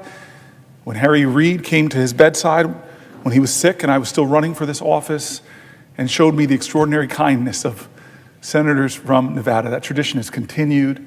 I'm so grateful for you. My family's grateful for you. I'm grateful that we were founders of the Black Jewish Caucus. And in fact, I keep this Juneteenth Seder coming up. Juneteenth Seder coming up, but I'm gonna put this on as you have it on. As I think about Idon Alexander and all those who are suffering. I'm just so grateful for our friendship and what we've done against anti-Semitism, what we've done for the Abraham Accords. You are somebody that you and I find a lot of ways to work with. And one of the best things I saw in you was on January 6th, sitting in this row, me, you, Mark Kelly. And I always say that the best, often in the most difficult of circumstances, you see the best of people. And I don't know if you remember this, but staffers started rushed in, and usually you have to have special identification. And then some of them stood behind us, and they were crying, and they were upset, and they were frightened. And I just watched you go from senator to mother, and I watched you comforting people in their times of fear, when they thought they were going to be killed, literally. And you were this voice of comfort, voice of calm. I saw you in one of our worst countries, worst crisis. I saw your light. I saw your love. I saw the Jewish mom, and I benefited from that. I just feel that Trump mocks us. What does his Liberation Day mean to the people that are shackled to debt? From medical debt, that are shackled with student debt, that can't afford the rising costs of groceries. What's his liberation mean? To people who are chained by fear right now, waiting with bated breath to see if the Medicaid programs they rely on are going to be cut. What does his liberation mean? To people who are literally in jails right now because they were disappeared from our streets. What does his liberation mean to people who can't afford homes because of his tariffs, who dreamed of a new car, but that's going to go up as well? I don't know what he means by liberation. I honestly don't. I wish he'd explain it to the American people. Who's liberated in this financial times? Who's liberated? I don't think the law firms feel liberated, that we're so threatened by you that they felt the only way they could get from under the threat of you is to come to you and beg them and offer them and say we'll do this and say we'll give you millions of dollars of pro bono worth. I don't think they feel liberated. What about the people that are banned from the press corps because they won't call it the Gulf of America? The idea of the press, the freedom of the press, do they feel his liberty? What does his liberty mean? What does Donald Trump's Liberty Day tomorrow mean? In a nation where I read letter after letter of people that feel like their liberty is gone, that they're losing sleep at night worried about Social Security. What does liberty mean to the veteran that was laid off, that fought for my liberty. What does Donald Trump's liberty mean? What is he talking about? What does his liberty mean to Canada, who fought next to us, who died next to Americans fighting for our causes? What does his liberty mean to them? I don't understand Donald Trump. I really don't. There are going to be PhD students writing about him for generations. He'll love that in heaven. He'll look down and say, I'm so happy people are talking about me. But I will tell you this. I love great presidents. I love that Lincoln said, with malice towards none, with charity towards all. But I hear Donald Trump say, with malice towards everybody that does not tell me how great I am. And charity, I don't know if he understands that. What it means to show sympathy and compassion and empathy and to help people whether they like you or not. I love great presidents. I love FDR. You have nothing to fear but fear itself. But the letter after letter, the word fear, the word terror, I was reading from voices from my state and across the country. It's as if Donald Trump is saying, be afraid of me, the big man with the power. Be afraid, be afraid, be afraid. There was another president that said, Mr. Gorbachev, tear down this wall. And yet Ukrainian Americans are watching their president go, not Mr. Gorbachev, tear down the wall. They're saying, hey, Mr. Putin, come in and take the Donbass. I'm going to start the negotiations, not with Zelensky at the table. I'm going to call him a dictator. I'm going to start the negotiations from a position to giving Putin what he wants. Ukrainian sovereign land, and that's where we'll start the negotiation. And I love John F. Kennedy quoting a poet saying, ask not what your country can do for you. Ask what you can do for your country. What is Donald Trump? Ask not what your country can do for you. Ask what can you do for Donald Trump? Because I will threaten you until you kowtow.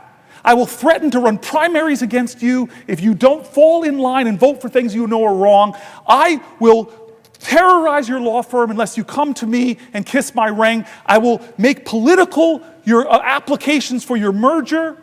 I will drop cases against you. I will pardon you if, as he said in a recent pardon, he was a pro-Trump guy. I don't understand this. I really don't. And I don't understand how he tries to divide Americans. I got on a plane once. I'm on a plane and I'm jumbling to put my carry-on up, and I get lots of reactions in airports. I have to say, on the whole part, good, but occasionally I think my colleagues next month, should send me a Mother's Day card, because occasionally I get called, you mother, with something following it. And so here I am putting up my overhead baggage, and I sit down next to two people, the presiding officer before this, my friend from Alabama, two Alabamans, one 80 years old, one 60 years old, mother and daughter. And they see people paying attention to me. They said, who are you? Are you a professional athlete? And as a middle-aged, overweight black guy, my ego wasn't insulted. I wanted to say, well, I could be, but I chose to serve the people. But no, I go, no, ma'am, I'm not. Well, who are you then? I go, well, I'm a senator. And we're so conditioned in America, if we meet a congressperson out and about, the first thing we want to know is, whose team are you on? My team or their team? It's us versus them, horrible dynamic of tribalism in our country. And I took a deep breath, and I looked at these two great American women, and I said, ma'am, I'm a Democrat. And the woman next to me looks at me suddenly sour, and she said, I should have brought my Trump hat, and she wheeled it away from me. And immediately I said, you know what? I'm not going to dance to this tune. I'm going to scratch this record. And I looked at her and I go, oh my gosh, Donald Trump signed two of the biggest bills I wrote in Congress into law. I said the First Step Act, which we passed in this body, 87 votes. We would have got 88 if one of my dear friends and colleagues was not off trying to do whatever in the world and he wasn't here to vote on it. And I talked about opportunity zones, working with Tim Scott to get billions of dollars invested into some of our country's poorest rural and urban areas. Now, they were confused. But by the end of that flight, Donald Trump didn't divide us, though. By the end of that flight, I was talking to them like fellow Americans, and we found so many points of connection, so much common humanity, and so much common cause. These outrage machines, TV, and these devices, I want to say to America, their financial interest is to keep your eyes on the screen as much as possibly can. And you know what? Sells division, divide, moral indignation. I will tell you this. I have this great friend, part of the Bold Club, named Van Jones. He told me this story that he was on Crossfire on CNN. And Van Jones got on with Newt Gingrich. Van Jones, a green activist, a guy I met in law school, extraordinary man, speaks like a poet to me, and he worked in the Obama White House.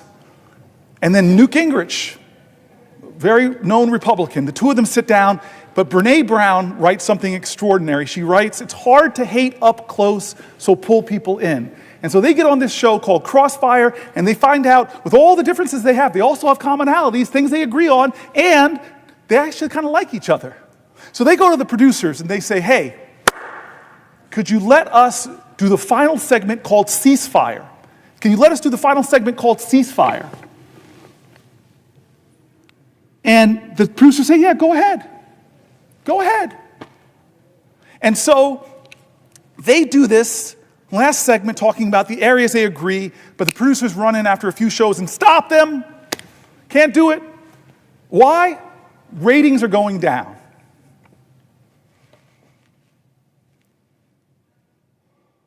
There are a lot of legitimate differences in places I'm going to stand my ground and fight for people's health care, for people's Social Security. I'm going to fight. But I'm never going to get into a position where anybody in this country can make me hate another American.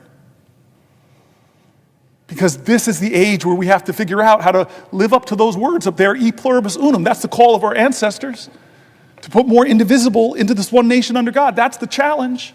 And there's enough things that we agree on in America, and especially when we stop and talk about things like the child tax credit, most Americans are for that.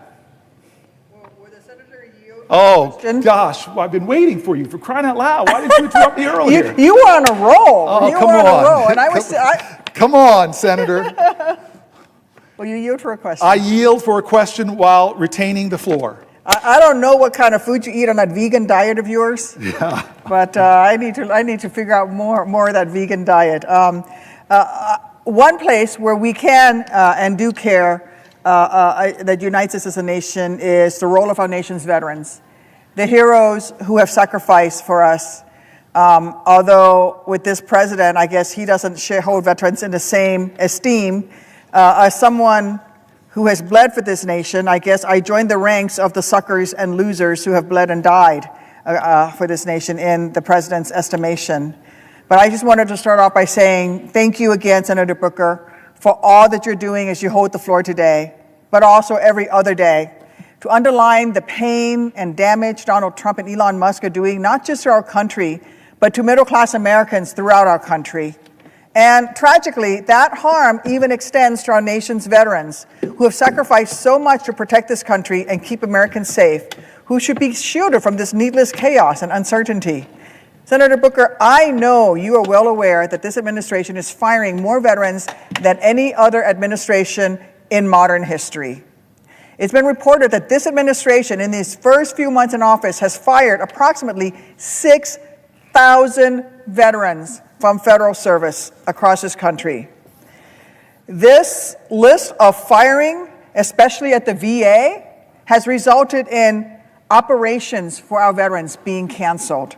We've seen reports of the Caregivers Hotline, a hotline that was set up to support the caregivers who provide medical caregiving to their loved ones who served and sacrificed and are now disabled. There are delays in that hotline being answered because Donald Trump fired all of these veterans. There are people who support the crisis hotline were also fired. I know this because some of them are my constituents and asked for help. I had one individual who'd served in the military for over 2 decades, did such a good job on the crisis hotline as a frontline person answering the phone, trying to prevent their brothers and sisters from the idea of suicide, they did such a good job that they were promoted to be a trainer.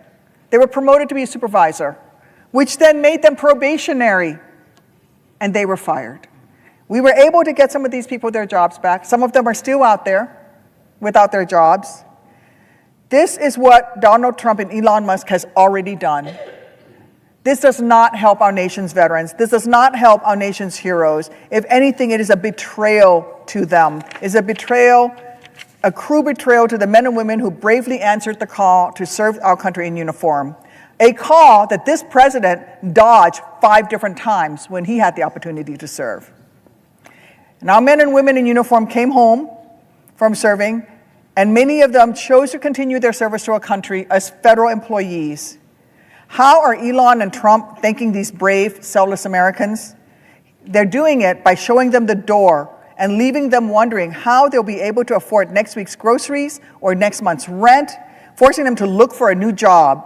The senator from New Jersey and I are both working together to help our heroes get their jobs back, which is why I've introduced a Protect Veterans Jobs Act to reinstate all veterans who were wrongly fired from their federal jobs by Trump and Musk.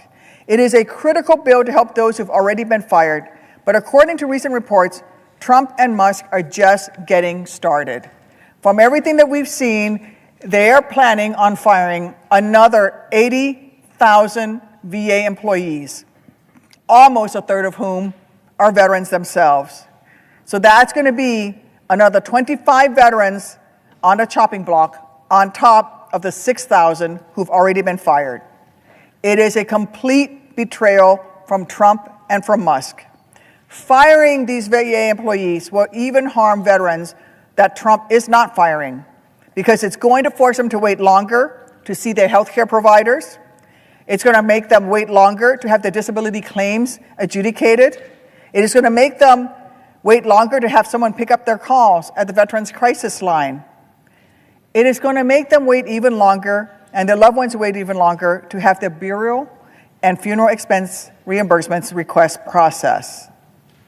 And so much more, all while the VA's backlog of unprocessed claims continues growing. I have another question for you, but first, for the senator from New Jersey, I was wondering if you could tell us if you have heard from your veterans who have been fired, if you have heard from your veterans who've seen their services delayed in New Jersey and around the country. Yes, yes, yes, yes, yes, yes. This is my veterans book. This is what I was reading from earlier, and everything you're saying is right. And it is such an insult. I read stories from our veterans. It's such an insult to the highest calling of our country to stand and serve as you did. As you did. Injured veterans. Disabled veterans. I read an article about thousands of disabled veterans that want to serve their country, love this nation so much that they want to serve in humble jobs doing noble things. And how do we treat them? They say 83,000 people being laid off. A quarter of them are veterans from the VA itself. But this doesn't include veterans that do things for the Park Service and our national parks. Veterans that do things for us in the Defense Department, veterans that do things for us across this country. I found in my state some of the greatest leaders I have met in my state are veterans who are still serving veterans.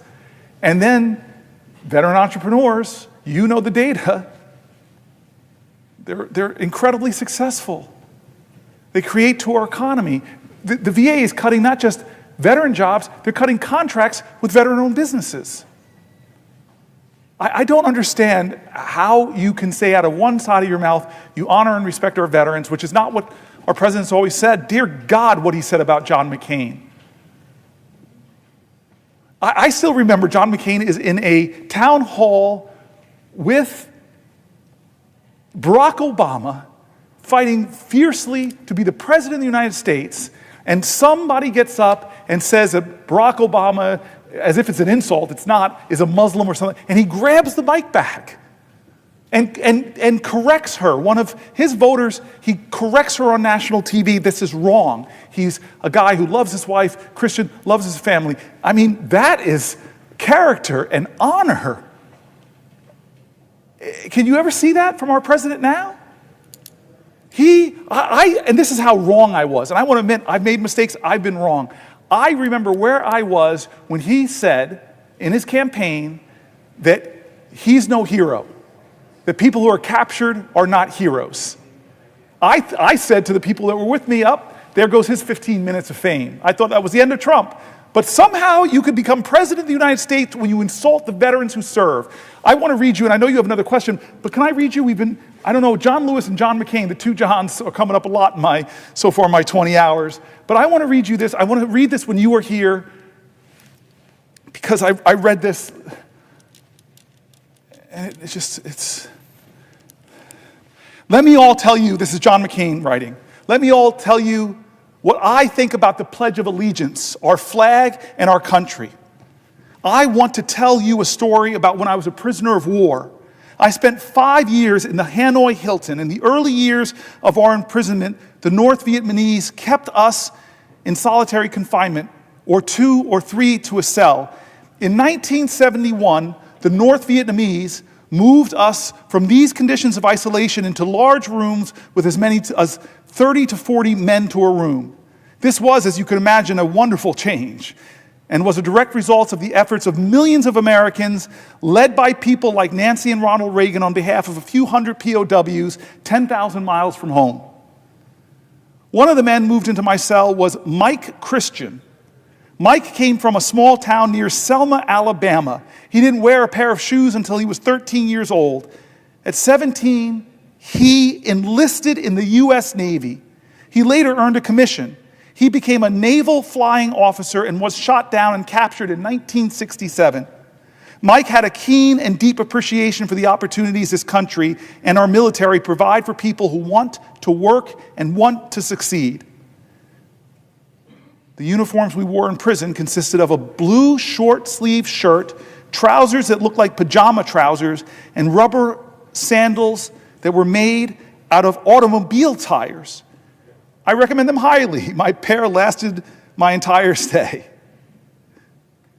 As a part of the change in treatment, the Vietnamese allowed some prisoners to receive packages from home. And some of these packages were handkerchiefs, scarves, and other items of clothing. Mike got himself a piece of white cloth and a piece of red cloth and fashioned himself a bamboo needle. Over a period of a couple months, he sewed the American flag on the inside of his shirt. Every afternoon before we had a bowl of soup, we would hang Mike's shirt on the wall of our cell and say the Pledge of Allegiance. I know that saying the Pledge of Allegiance may not seem the most important and meaningful part of our day now, our day in the Senate, but I can assure you that for those men in that stark prison cell, it was indeed the most important and meaningful event of our day. One day, the Vietnamese searched our cell and discovered Mike's shirt with the flag sewn inside and removed it. That evening, they returned, opened the door of the cell, called for Mike Christian to come out, closed the door of the cell, and for the benefit of us all, beat Mike Christian severely for the next couple of hours. Then they opened the door of the cell and threw him back inside. He was not in good shape. We tried to comfort and take care of him as well as we could. The cell in which we lived had a concrete slab in the middle of which we slept, 4 naked light bulbs in each corner of the room. After things quieted down, I went to lie down and go to sleep. As I did, I happened to look into the corner of the room. Sitting there beneath that dim light bulb with a piece of white cloth, a piece of red cloth, another shirt and his bamboo needle, was my friend, Mike Christian, sitting there with his eyes almost shut from his beating, making another American flag. He was not making the flag because it made Mike Christian feel better. He was making that flag because he knew how important it was for us to be able to pledge our allegiance to our flag and our country. Duty, honor, country. We must never forget those thousands of Americans who, with their courage, with their sacrifice, with their lives, made those words live for all of us. That is our veterans. That is you. That is you, my friend. And Trump is coming after them. Doge is coming after them. They're firing them right now. And are we silent, America? Are we silent when the bravest amongst us, the most honorable amongst us, the most noble amongst us are losing their jobs? Did you speak up when they came for American veterans? When they fired them for no good reason? What did you do? What did you say? I say no.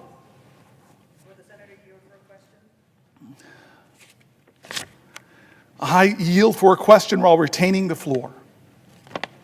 Thank you for what you've said. John McCain was a true hero. He said the same thing to me when I first met him. I do have a question for you, which will come later, but I thought I would tell you the story of how I met John McCain. I was recently wounded.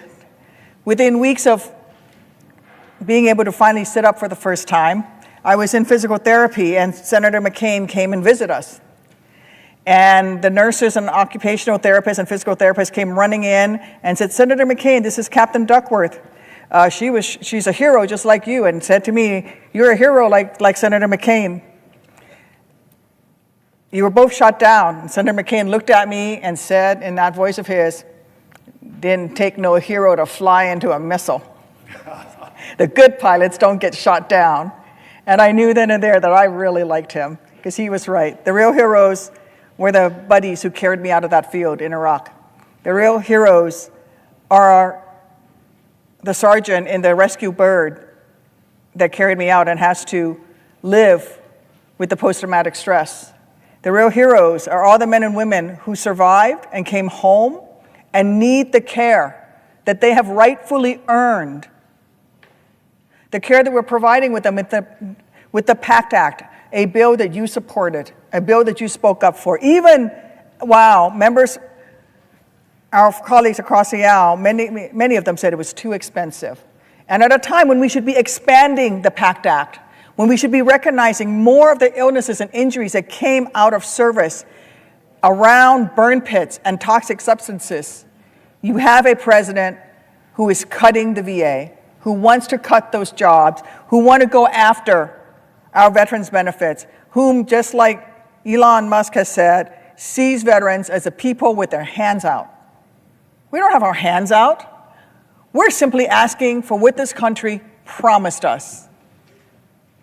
Where were you, Mr. President? Where were you, Elon, when this country asked for someone to serve? When this country asked, who amongst you will leave your family, leave your friends, leave your neighbors, and put on her colors and defend her? Not for your mom, not for your dad, not for your family members, but for strangers who will never know your name, who will never know your sacrifice. Who among you will do that? Thank God that from Lexington and Concord, from Iwo Jima, from Iadrang Valley, from Kandahar, from Fallujah, there were Americans who stood up and said, I will defend this great nation. I will wear her colors with pride. And all we have to do as a nation is live up to one tiny little percentage of that sacrifice that they made. Let them have the benefits that they've earned. And yet Donald Trump and Elon Musk are cutting those benefits. The biggest predictor of veterans' homelessness is not post-traumatic stress disorder. It is not a health condition. The biggest predictor of veterans' homelessness is lack of employment, not having a job. That begins the spiral downwards for veterans that ends up with them becoming homeless. And I will tell everyone in these chambers and in this nation, we are all dishonored when a veteran must lay their head down on the very same streets that he or she defended to sleep that night. We are all dishonored. The VA has done tremendous work to fight veterans' homelessness. And that has been a bipartisan effort. And these cuts that are costing veterans their jobs are going to start some of those veterans, unfortunately, on that path to homelessness. These cuts are going to mean those veterans' homelessness programs that will prevent our veterans from becoming unhoused, those programs will not be able to take care of all the veterans of the demand. I'm already seeing it. I spent this past weekend in Missouri at the Cochrane VA Medical Center, hearing about the challenges that they're facing. They need to expand. They don't need to shrink. They said there's going to be another 25,000 veterans moving into the area. They actually have to expand their services. And yet Elon Musk, enabled by Donald Trump, is cutting veterans' jobs, veterans' benefits, because according to them, veterans aren't heroes. We are suckers and losers. Well, I beg to differ. I beg to differ. I am sure that my colleague from New Jersey knows that firing 80,000 employees from the Department of Veterans Affairs wouldn't just cause longer delays for veterans, it will doom our VA's ability to process claims, that the influx of claims under the PACT Act, a law that is helping ensure veterans who were exposed to toxins while serving can get the care that they have earned, with more than 1 million claims already approved in a short time since it's become law. I can't think of a single good reason to hurt so many veterans.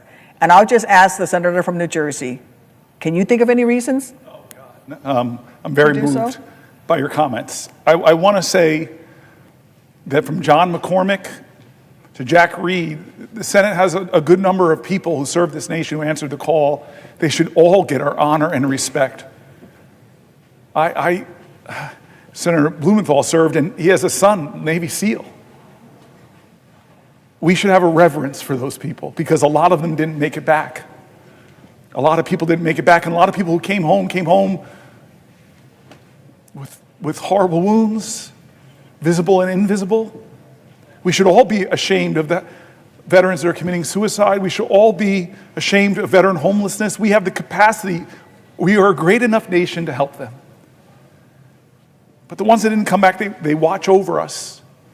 They look down upon this nation. I want to read you one more thing, because was raised by parents who could not think they really worried, raising me in an affluent town in a beautiful home, that I would not recognize how extraordinarily privileged I was. My dad used to say to me, boy, don't walk around this house like you hit a triple. You were born on third base. My dad would say things to me like, boy, don't sit at this table and not realize that you drink deeply from wells of freedom and liberty that you did not dig. You eat from banquet tables of blessings prepared for you by your ancestors. You must metabolize those blessings, not so that you could pay your ancestors back, but that you could pay it forward. My dad, when I got degrees from Stanford, Oxford, and Yale, said, boy, you got more degrees in the month of July, but you ain't hot. Life ain't about the degrees you get, it's about the service you give. And so McCormick and Reed and Tammy,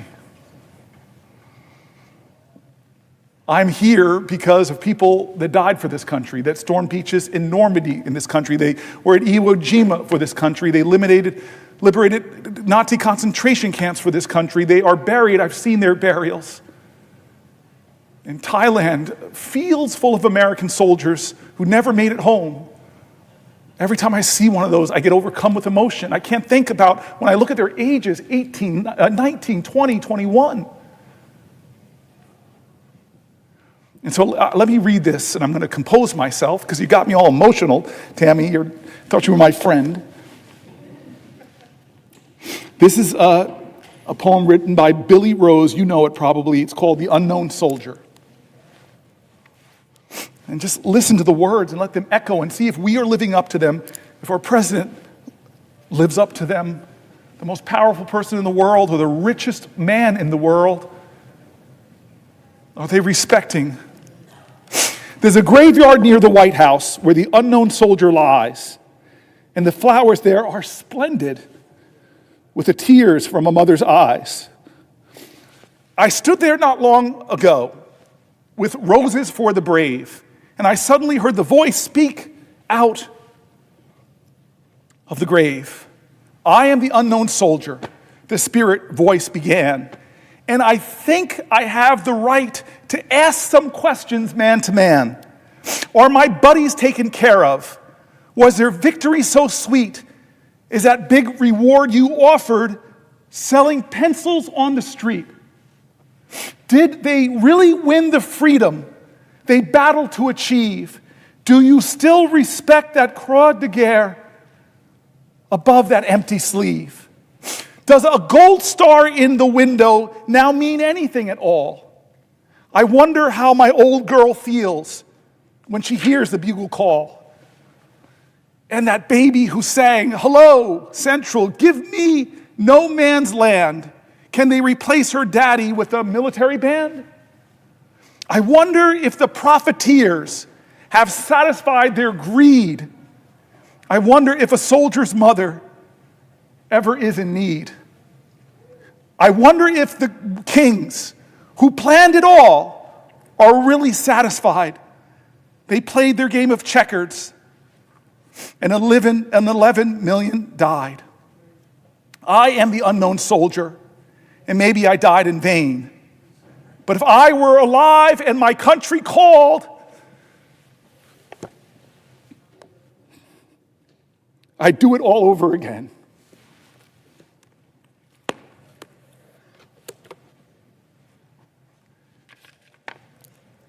Thank you, Senator.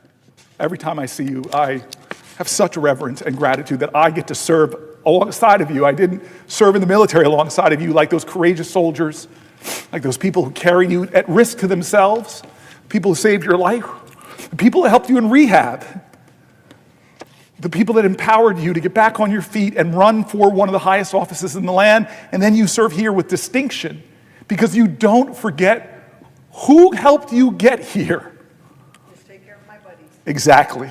And my dad, who's in heaven, with a lot of the other good folks from American history. I don't know what he'd think of his son, but I know he'd be proud of you. All right, let's talk about the economy.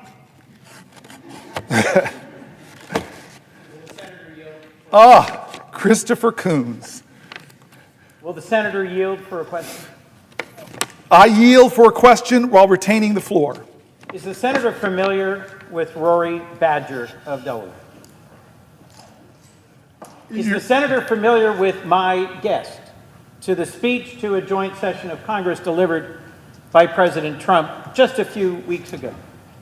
So every time I answer the question, we have to go through the same thing. I am slightly familiar, yes, because we talked about it, but I would be really happy if you asked me another question and filled in some gaps. If I might, I simply want to ask my colleagues. Then I yield for a question. If you want to ask me a question, I yield for a question while retaining the floor with the recognition that I have to do it because I'm standing between two Delawareans and I'm a little nervous. Jersey never wants to be between two Delawareans.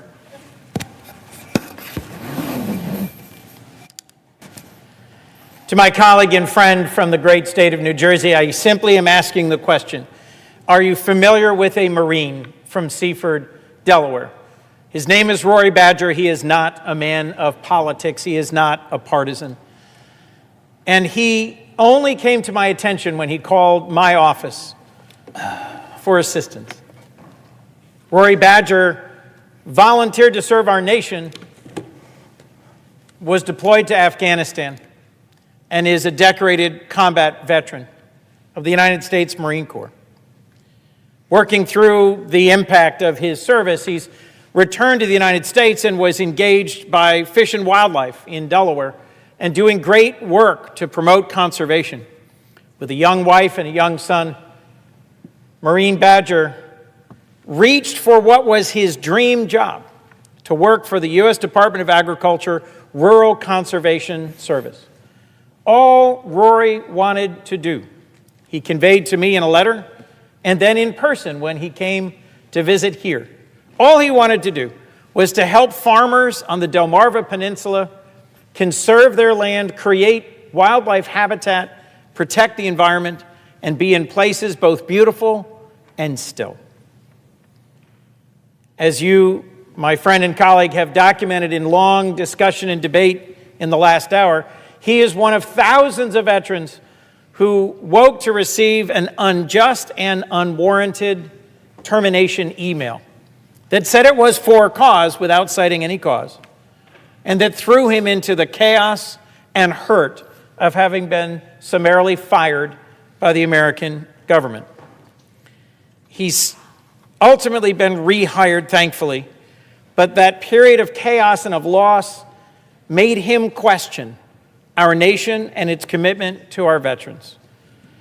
I will share with my colleague, had the opportunity to visit with our friend Senator McCain to the prison where he was imprisoned for 5.5 years, tortured repeatedly, and lived through the experiences you've just shared of fellow veterans risking their lives to do the most simple thing that we take for granted at the beginning of every day here, to pledge allegiance to our flag. I had a chance on visiting the Hanoi Hilton with our friend and former colleague, Senator McCain, to ask him a simple question, which was at the end of his describing the period when friends were beaten horribly, when some were killed, and when his Vietnamese captors told him, "We've found out who your father is, a 4-star admiral, and so we will release you any day." I simply asked him, knowing that you could at any moment on any day raise your hand and say, "I will accept your offer and go home," how did you endure another 5 years of torture and imprisonment? His answer simply, to do so would not have been honorable. My question to you, my friend and colleague, was the firing of Rory Badger honorable?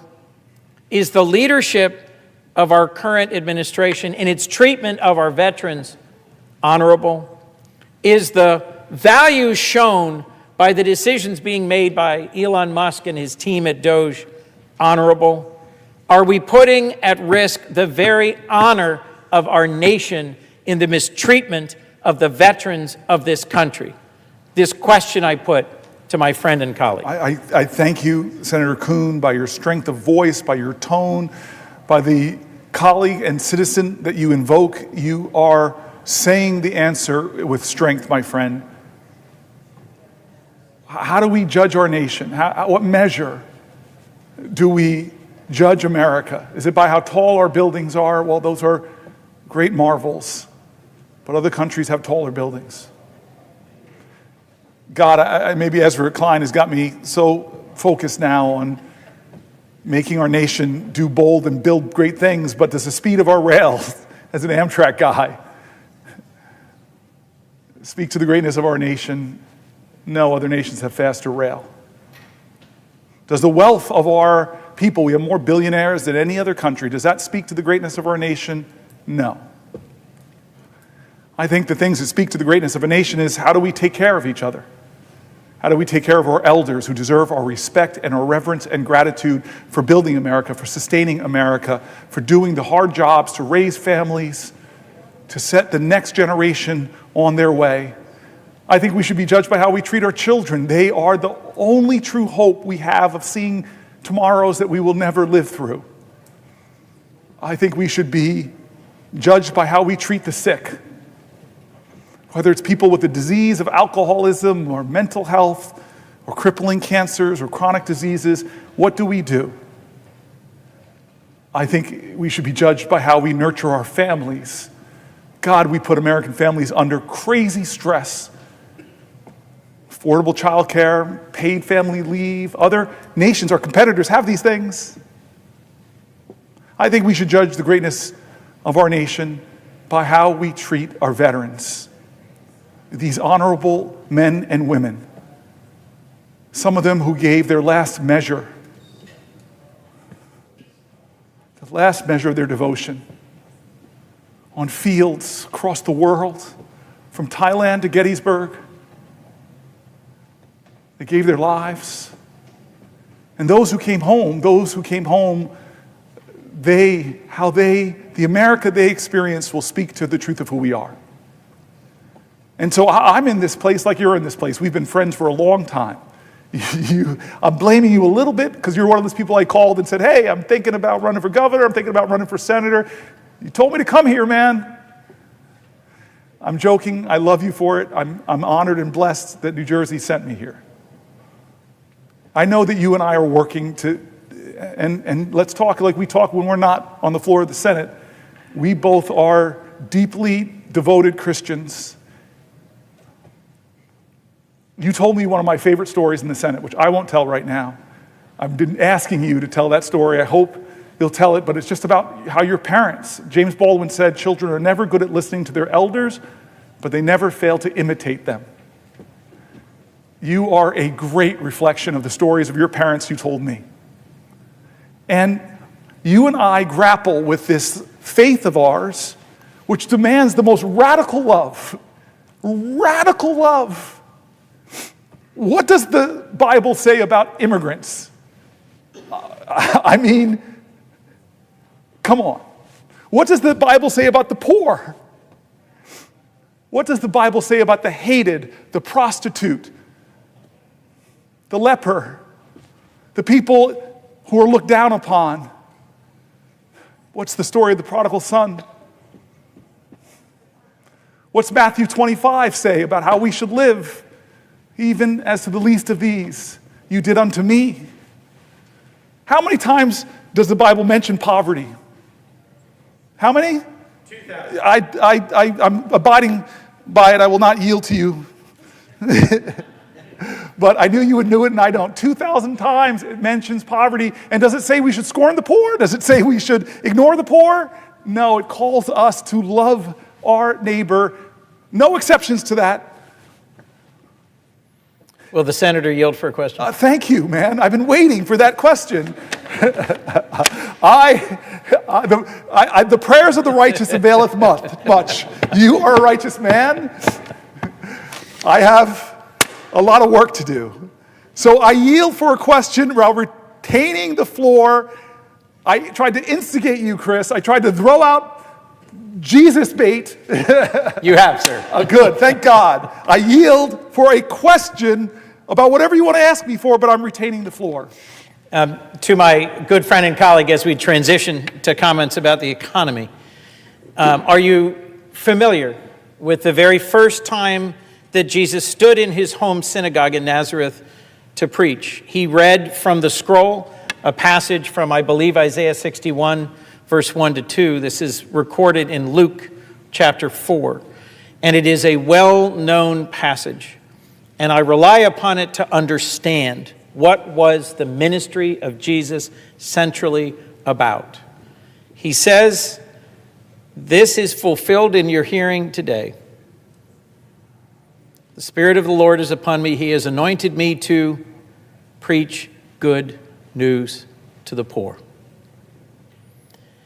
I don't think it is possible to read the Gospels and to read the Torah and to understand righteousness without hearing over and over and over in the course of the Old and New Testaments a call to respect those at the margins of life, a call to be generous and open-hearted and kind to those who suffer and struggle, to be attentive to and present to those who are in prison, who are widows, who are orphans, to allow the gleaning of a field, which means to make sure that out of the abundance of our productivity on our farms, we make sure that we feed those who hunger here at home and abroad. You cannot miss the central message, which is, as you have said, kindness to those on the margins, attentiveness to those in need, good news to the poor. And so in this season of Lent, I ask my friend and colleague whether he's aware of our president's intention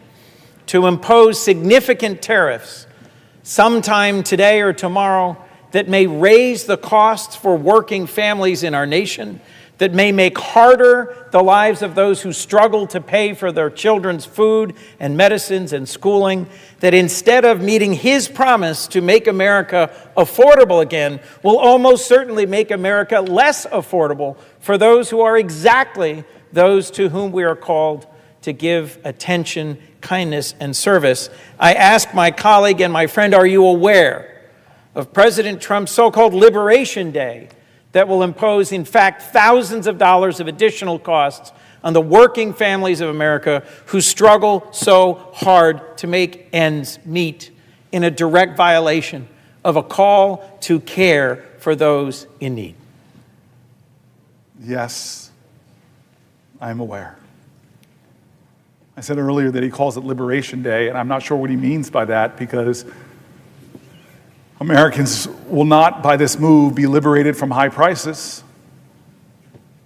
They won't be liberated from watching their 401ks dwindle in value as the stock market goes down. They won't be liberated from the high cost of groceries. They won't be liberated by the high cost and hard availability of housing. He calls it Liberation Day, but Americans won't be liberated from crushing debt, from medical debt, from student loan debt, parents who are struggling to take care of their parents and their children, who rely on Medicaid because a parent has Alzheimer's and a child has a disability, and they're trying to make it all work, but yet they're shackled in fear because they see that recommended to a House committee on Energy and Commerce was to find $880 billion of cuts to the programs that they are relying on as a lifeline to keep their family together. Who's liberated? Who's liberated by the tariffs that he's going to come and bring onto a country where half this nation is dealing with a tough economic reality, where half of the renters in this country, you and I were both local leaders, we know it is technically the definition of housing insecurity if you are paying more than a third of your income on rent. Chris Coons, you love people, you know people, you travel Delaware, it's a much smaller state. I do say that with some little bit of twisted non-Christian arrogance and from New Jersey looking down. But you know people in your state. I've been with you in your state. You're connected to your communities. So you know people that are struggling just to make ends meet. You know people that are one emergency away, like a car accident or a sickness that forces them to miss a week of work and a paycheck, that will throw their lives in financial ruin. Is this president doing his promises to make their lives better? President Trump is calling his tariffs Liberation Day. You think Canada feels liberated from the bully neighbor that is Donald Trump? Do you think Greenland feels liberated from the bully nature? Do you think Panama feels liberated? What about universities that are cutting NIH funding, that are cutting the scientific research that will cure the diseases in the future, that will alleviate suffering, that now aren't allowing postdocs to come to their school? They're not hiring, they're slashing the number of engineering students that they're allowing in because they're terrified because this president is menacing indirect costs. Is that liberation?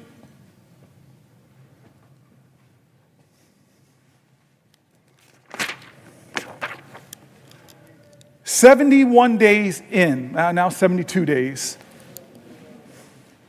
I asked you, are you better off than you were 72 days ago economically? I asked that question.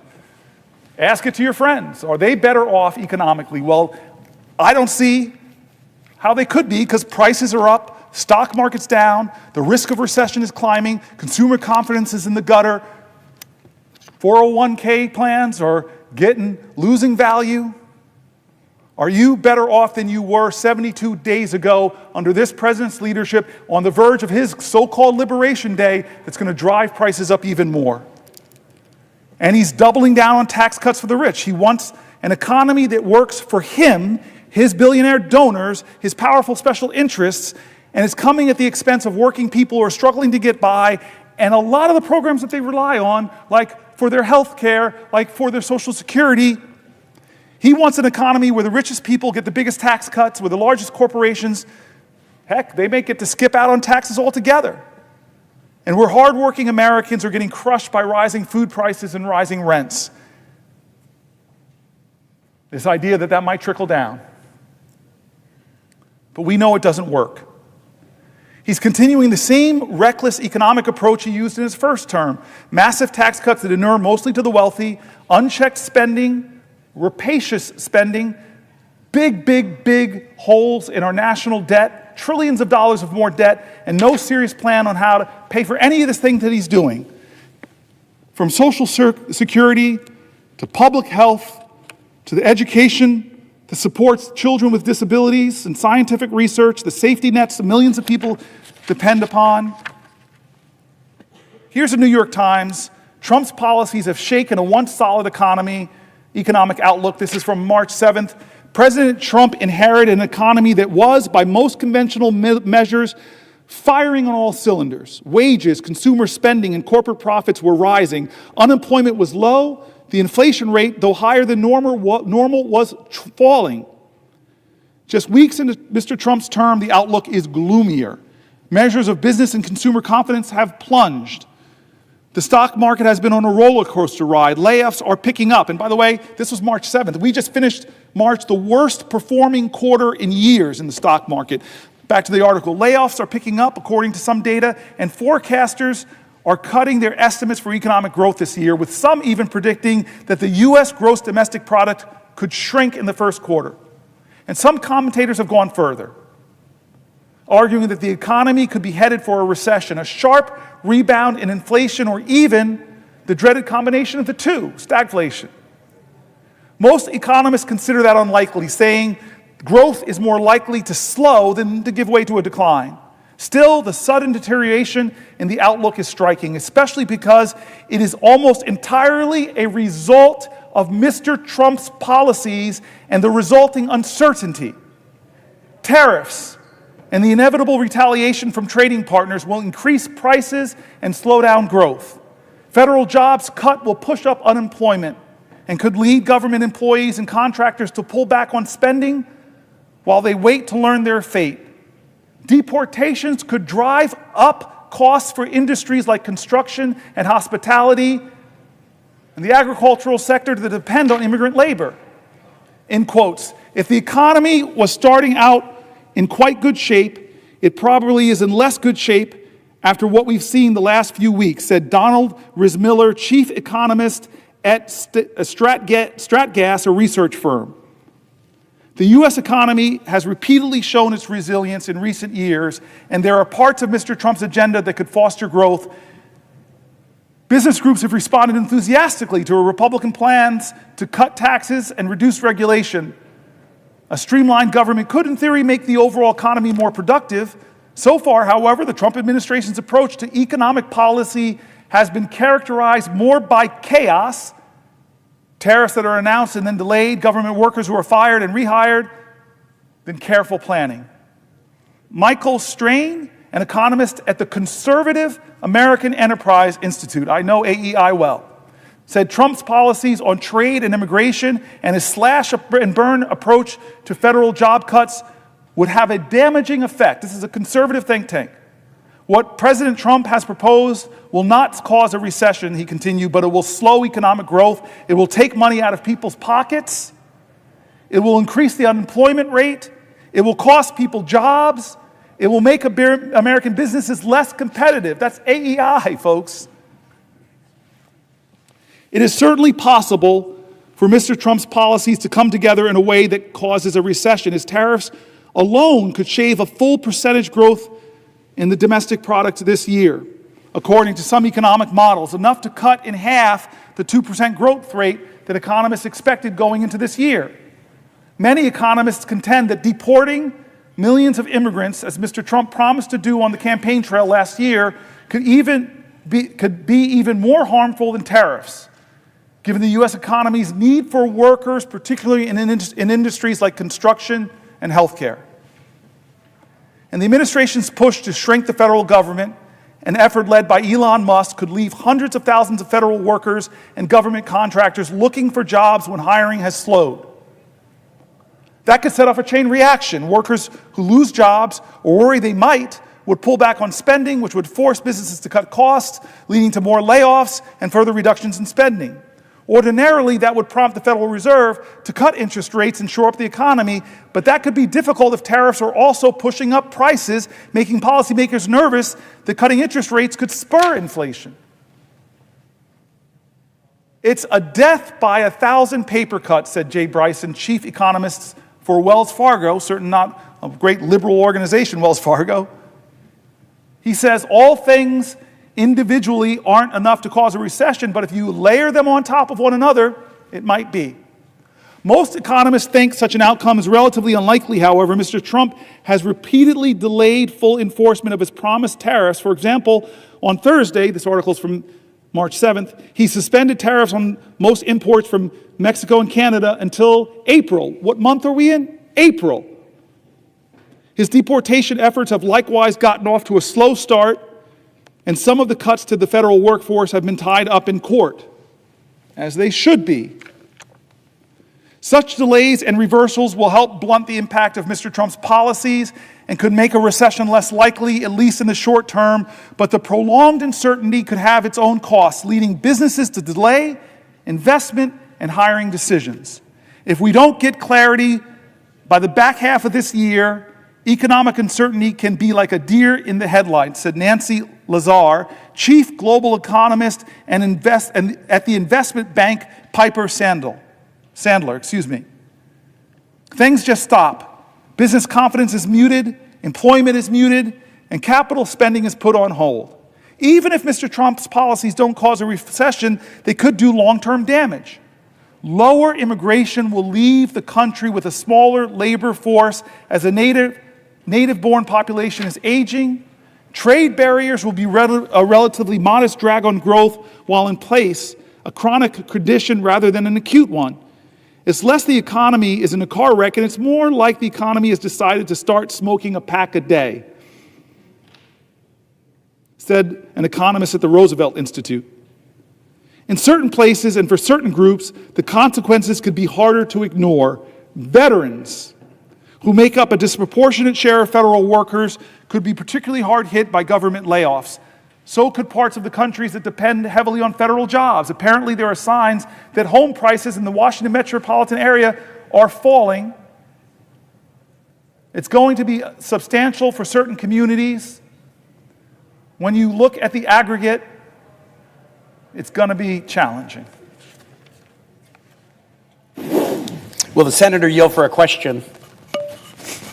I talked or texted with this person who's asking me to yield the floor. I've been letting this power go to my head. I've never in the Senate had the ability to hold the floor and leave a person in a little bit of limbo. I just want to say that Tim Kaine is one of the friends, and honestly, he's like a pastor to me.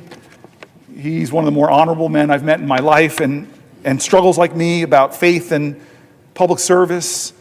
I read your book. I really hope more people read your book. I didn't think it was going to be as beautiful as it was. I laughed. I wept. When you were attacked by spiders and things like that, I'm sorry I was laughing at your misfortune, sir. It's a book about you going through your whole state. By walking the Appalachian Trail, canoeing. Every story you told moved me. It's a great book. I've read a lot of my colleagues' books, but this one really touched me. You have this beautiful view of America, and I want people to read your book. I really want people to read your book. So if I should yield, I'll yield only if you'll tell people the name of your book and maybe tell something about it. This is extortion on the Senate floor. I'm going to hold on to the floor unless you agree to that. You can shake your head up and down if you agree. All right. Then, of course, to my dear friend and somebody that I probably wouldn't be standing here. We had some discussions about procedural opportunities and things like that. He had to make some concessions to me. I won't give details, but he's an honorable man, and in the crux before I came here, he really helped to clear the pathway for me to stand here now. I owe you a lot of my 12 years. You are like a big brother to me, and I yield for a question while retaining the floor. Well, thank you to my friend, Senator Booker, and to all who are gathered to watch this very, very important vigil. And the question that I'm going to ask in slow motion to give you a chance to think of a response. God bless you. Is a question that was inspired by your colloquy with Senator Coons, where you guys were not trading. a colloquy, that's not allowed. It was a where question. you were discussion, where you were doing some Bible quoting back and forth. And as you know, I'm a big Bible reader. And the thing I thought about, and actually I've thought about it during your talk since last night, is this part of the Gospel of Matthew where he's challenging people that he thinks are hypocrites. And he says to them, you can discern the faces of the sky, but you can't discern the signs of the times. Wow. That's Matthew 16, 2 and 3. You can discern the faces of the sky, but you cannot discern the signs of the times. The way I view this vigil that you have been powerfully engaged upon is you are attempting to discern and explain the signs of the times to your colleagues and to our country, and that's very important that we do. And I'd like to ask you one question about the signs of the times economically to follow the discussion of what we're seeing. But then I want to ask you a question about the signs of the times more in the nature of our democracy. So to begin on the economy, you walked through how strong the economy was on the day this president was inaugurated. And 2 months later, the challenges of a volatile stock market, the challenges of rising prices, the challenges of declining consumer confidence, the challenges of predictions that there might be slow growth or even a recession. We will have a vote on the Senate floor tomorrow about Canadian tariffs based on a resolution that I've introduced that we will have a vote on. You talked at length about those tariffs and the effect that they have on Americans, as Mr. President and others. As I've traveled around my Commonwealth, my farmers and my small businesses, they've seen it before. They saw it in Trump term 1. They know how dangerous it will be. They don't want to pay more for groceries. They don't want to pay more for building supplies. Farmers don't want to pay more for fertilizer. My shipyards don't want to pay more for aluminum and steel. They were promised that they would pay less, not pay more. They don't want to be part of a campaign to demonize a nation that has been a friend of the United States and stood side by side with us in every war since the War of 1812. They don't want to be part of a juvenile assertion by this president that that sovereign nation is the 51st state. They don't want to be part of a name-calling effort to call the prime minister of a sovereign nation governor. They're trying to read the signs of the times. Why is this administration that came in with such a strong economic hand doing so much so quickly to both hurt us economically, but also to tarnish a relationship that has stood the test of time with an ally? The president often says that his goal is America first. We would all agree as members of this body in America first, but we would all passionately disagree with America alone. What is America alone gonna get us? What will we turn to? Who will we turn to when the allies that we've spent decades building relationships with now feel pushed aside? Yesterday, China announced that they were going to be working with Japan and Korea on a free trade zone, possibly to respond to U.S. tariffs. Other nations are having to engage in hedging behaviors because they thought we were friends, and now they doubt that reality anymore. And so as you look at the signs of these economic times, and then I'll get to a second question about the signs of the times in our democracy, how are we to understand this? And more importantly, how are we best to rectify it? How can we stand up for our families and reduce their burdens, not increase them? How can we stand shoulder to shoulder with linked arms with our allies to face off against adversaries? Reflect on the signs of the times and point us in the right direction. Please, question mark. I appreciate that. I'm going to try to keep it short, but I want to reminisce with you about something that, do you remember in Trump's first term that he used a national security waiver to put tariffs on Canada then? Yes. And my citizens really remember it because they suffered. Yes. But do you remember we had a Foreign Relations Committee meeting, and a leader, I don't want to embarrass the leader, but a leader from Canada came, it was a woman, and she sat there. It was a bipartisan group together. You do remember this? Yes, I do. So she sat there, and then she started very slowly going back to the War of 1812 and marched through Canadian-American history. I confess I have a degree in history, but I didn't know all this history. But these amazing stories of Canadian sacrifice to stand next to Americans, to die next to Americans, to fight for America, to join our artists, our cultural communities, our arts, our agricultural communities, all the things we've done in hand to make both of our nations stronger and more prosperous. And then she looked at us and said, and then your president, in a sense, calls us a national security threat. Yep. And you all put tariffs on us. And I remember the quiet, the silence around that committee table. I felt like, whoa. This is such an ally, such a friend, such a consistent ally of us throughout the hardest, difficult times of history, never left our side, that her litany was so admirable. And then she looks at us, a national security waiver to put hardships on our economy, national security waiver to put tariffs on. And they hurt Americans, and they embarrassingly hurt our northern neighbor. But I thought that was bad enough. Mm-hmm. And now, what kind of bully are you? What kind of mean spirit? Do you look at your northern neighbor and say, I'm going to call you governor, not with the title you earned by the people that put you in that office? It is the worst kind of behavior, and nobody calls it out. Of our Republican colleagues, not enough of them call it out, I should say.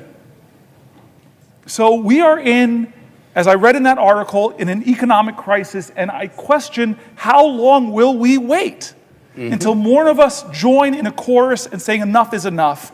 I don't know the answers. I don't know how we can stop him, but I know we did in the first term. We pushed back on him successfully on his attempts to try to take health care away from tens of millions of Americans, and we can do it again, but more people have to do things differently. They have to do, like we've been talking all day, and I'll turn to my colleague again, as John Lewis called us, get in good trouble, necessary trouble, heal the soul of America. We have to do more and follow the examples of our forefathers and foremothers who never gave up, with conviction and determination, with an indefatigable spirit, unyielding grace. They continued time and time again, pushing back and bending the arc. It's our turn. What are we going to do? All of us have to answer that question. But I know part of the answer is we have to do more. Will the senator yield for another question? I yield for a question, but I will retain while retaining the floor. This is a question about the signs of the times in our democracy. We will celebrate 250 years of American democracy in 2026. And I want it to be a celebration, not a coronation, not a requiem, not a wake, but a celebration. A week ago Sunday, 250 years ago, Patrick Henry stood on the floor of Henrico Parish, now known as St. John's Episcopal Church on Churchill in Richmond, at a moment of decision where people were challenged to understand the signs of the times, at a moment of tyranny. And he asked the immortal question, and I almost view your vigil as asking the same question about where we would stand in such a moment. And there were different forks in the road, a phrase that has attained some meaning recently. And Patrick Henry said, as for me, give me liberty or give me death. You're giving a liberty speech, my colleague. You're giving a liberty speech as the nation begins to think about 250 years of democracy. The opposite of liberty, that which Henry was fighting against, was tyranny. I am one that believes that we should mark anniversaries. We shouldn't just act steady state like this country was ordained and will just go on forever regardless. We're coming up on 250 years of American democracy, and there is a live question about its continued existence, that this generation is grappling with. Henry gave that speech at St. John's Church, and a few months later, July 4, 1776, the U.S. declared its independence from England. And our history in this new chapter began. And at various points along the way, during the 1850s, say, or during the 1950s, generations just like ours have had to grapple with the question of whether the experiment will continue or not. Some of our national symbols have some unusual aspects to them that point to this experiment. We have a national anthem that ends with a question, not an assertion, not a declaration, but whether the flag will still stand over the home of the free and the land of the brave, question mark. The state flag that Virginia adopted on July 5, 1776 is a most unusual flag. It has a woman representing Roman virtue standing astride a deposed tyrant whose crown is knocked off, who is holding a broken chain in his hand that he's laying on the ground. It's one of only 6 state flags with a woman on it. It's the only state flag that features toplessness, which occasionally creates some raciness in schools as students ask about it. But it's also the flag with the most unique state motto of any state. All states have mottos. 49 states' mottos are positive. Hope, Eureka, Excelsior, onward and upward, ad astra per aspera. Michigan's has the most unusual positive motto. In Latin, if you seek a pleasant peninsula, look around you. Well, I wasn't looking for a peninsula, but I'd rather it be pleasant than not. Virginia's is the only flag and the only state with a motto that's not positive. It's a rebuke. Sic semper tyrannis. Thus be it always, thus be it ever to tyrants. George Wythe, Thomas Jefferson's teacher, was in charge of designing the flag and chose that as the motto. Think about the verb tense, right? It's the only one that's a rebuke, and it has stayed on our state seal and state flag since July 5, 1776. Many state flags have been changed in the last 20 years. Utah's changed, Minnesota's changed, Mississippi's changed, Georgia's changed. Virginia has essentially not changed since 1776. Neither the figure of virtue standing astride a deposed monarch or the motto sic semper tyrannis, again the verb tense, semper, always, ever. It's not in the current tense, no tyrants are down with tyrants. It's in the future tense, thus be it always to tyrants, thus be it ever to tyrants. The Virginia flag that we pass by in Virginia every day without thinking about it, it's in every school we pass it by. It asks us 2 questions 250 years later. Do we retain the ability to recognize tyranny? Do we retain the virtue to defeat it? Can we recognize tyranny? Can we retain the virtue to defeat it? My friend, you are standing on the floor in the tradition of Patrick Henry 250 years later. You're raising a question about liberty and our fidelity to it. And so my question to you would be, what gives you hope that the answer we will give to these questions as Americans, as those commemorating a quarter millennium of American democracy, what gives you confidence that we will answer these questions in a way that will honor those who came before us? I want to answer that question. I want to first say that Hakeem Jeffries is here. And now I'm worried because 2 Brooklynites are shaking hands. And I confess, when I had the floor and Schumer was, for the only time in my life, I could deny him the right to speak on the Senate floor, I confess to my friend, who's part of the X generation, hip-hop generation, my brother who is part of this transition in American history, from the greatest generation to the baby boomers, from the baby boomers now, we're seeing leaders emerge that are X-geners, millennials, and he represents so much of the best of the future. I want to, this question's so good, okay, because you didn't honor your commitment to me and talk about your book. But I just want to say that I insulted Brooklyn for stealing my nets. I told the leader, I abused my power to retain the floor, and I told the leader that there's only one football team in New York, the Buffalo Bills. The other two are from New Jersey. I should have reminded the leader that the chairman of the board who sings New York, New York is actually from New Jersey. I could go on with this litany, but I do want to get back to your very serious question about tyranny. I think many of us have read books like On Tyranny, and we're doing a lot. We're reading articles of people are talking about the fears that they have about this document. And you and I have had serious conversations over the last 72 days of Donald Trump's presidency. How much of the encroachments, I would say encroachment is a gentle word, of the separation of powers is happening. We're watching justices or judges from Republican appointees to Democratic appointees trying to stop him from doing things. Which one of our great Bill of Rights amendments from freedom of the press? He is doing things to the press that, in my opinion, are bullying them, breaking with traditions that presidents have done in the past, trying to create press corps like Putin or Erdogan have, where they only let people in the room who will give obsequious supplications, often for the dear leader.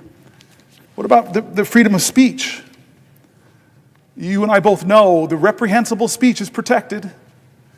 Disappearing people for what they said. Scalia talked very clearly about having rights even when you're in the country. One of the most conservative justices said, you have rights. We're seeing him invoke emergencies. You've been the leader in our caucus talking about the absurdity of these emergencies he's doing, and you've tried to rally this body to say, don't let this happen. You've talked to me about all of these things. So what is the limit of tyranny? Well, you and I, and we talked about this with your book, I'm trying to get back there. I told you once when Skip Gates did my history that he traced my history back to Virginia. I try to show you that I have more Virginia legitimacy because my roots go back to 1640 in your state. The Stampers came over, following down, then Henrietta Stamper, who my mom still talks about as a relative, John Stamper, and the chart that Skip Gates gave me, the only thing he could say about John Stamper, the mother of Henrietta Stamper, was slave woman. Born Henrietta Stamper, they called her on her documents mulatto, and Stamper fought for her ownership because it would later come out that that was his child. And these are the traditions in my family. It's really amazing what Skip Gates did, and showed me that I'm the direct descendant of slaves and slave owners. I'm the direct descendant of a Confederate soldier that was captured in retreat. I'm a direct descendant of Native Americans and people that fought in the Creek Wars to kill Native Americans. And this traditions in our country, I draw upon all of them. I'm proud of all of them. They speak to us. They speak to the complicated history of America. But perhaps one of the best things I got about this complicated history was a visit to my office by, I don't know if I told the leader this. I'm sorry, I'm going to return to this question, but I think I know how busy the leader is. So I will, if the leader asks me a question, I will, if he asks if I'll yield for a question. Yes, will the senator yield for a question? I yield for a question while retaining the floor. Now, before I ask my question, what a tour de force. You are amazing. You have, it's not only the amount of time that you have spent here on the floor, what strength, but the brilliance of your indictment of this awful administration that is so destroying our democracy, that is taking so much away from working people in the middle class, and at the same time, all for tax cuts for the billionaires. You're amazing. We salute you. America salutes you. All eyes are on you.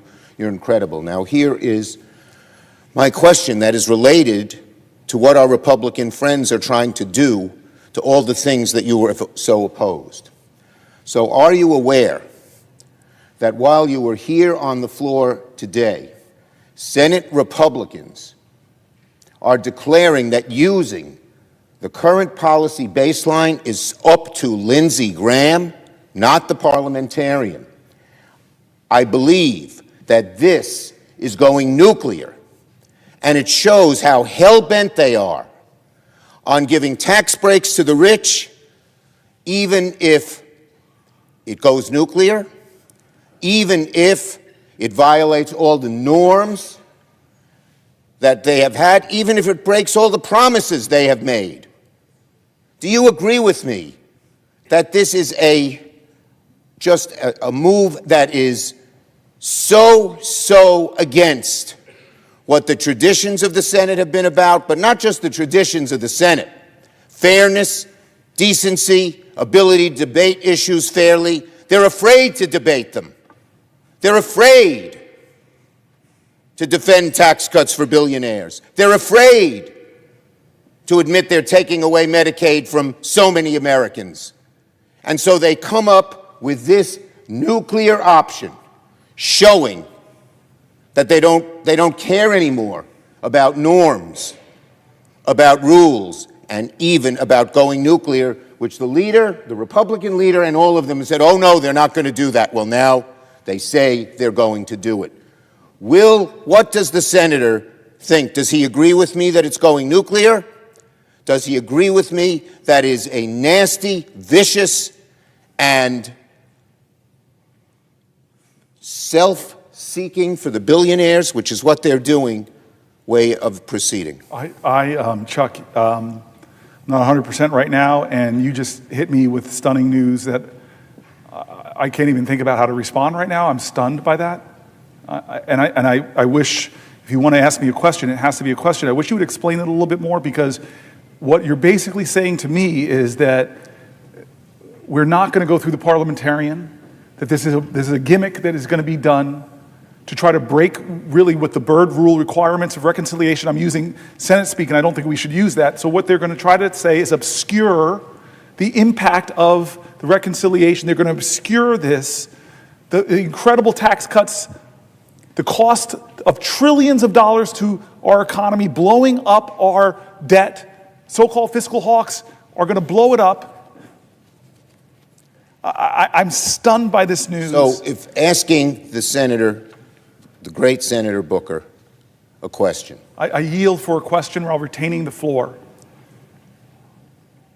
Does he agree that this is just a blow to the people of America, and it shows that the people on the other side are only interested not in playing decent, not in playing fair, not in being honest with the American people, but taking money out of the pockets of working people and the middle class and putting it in the hands of billionaires? Is that something that this country should just countenance because it does so much harm to the country and does it not show what our colleagues are really like and what they're after?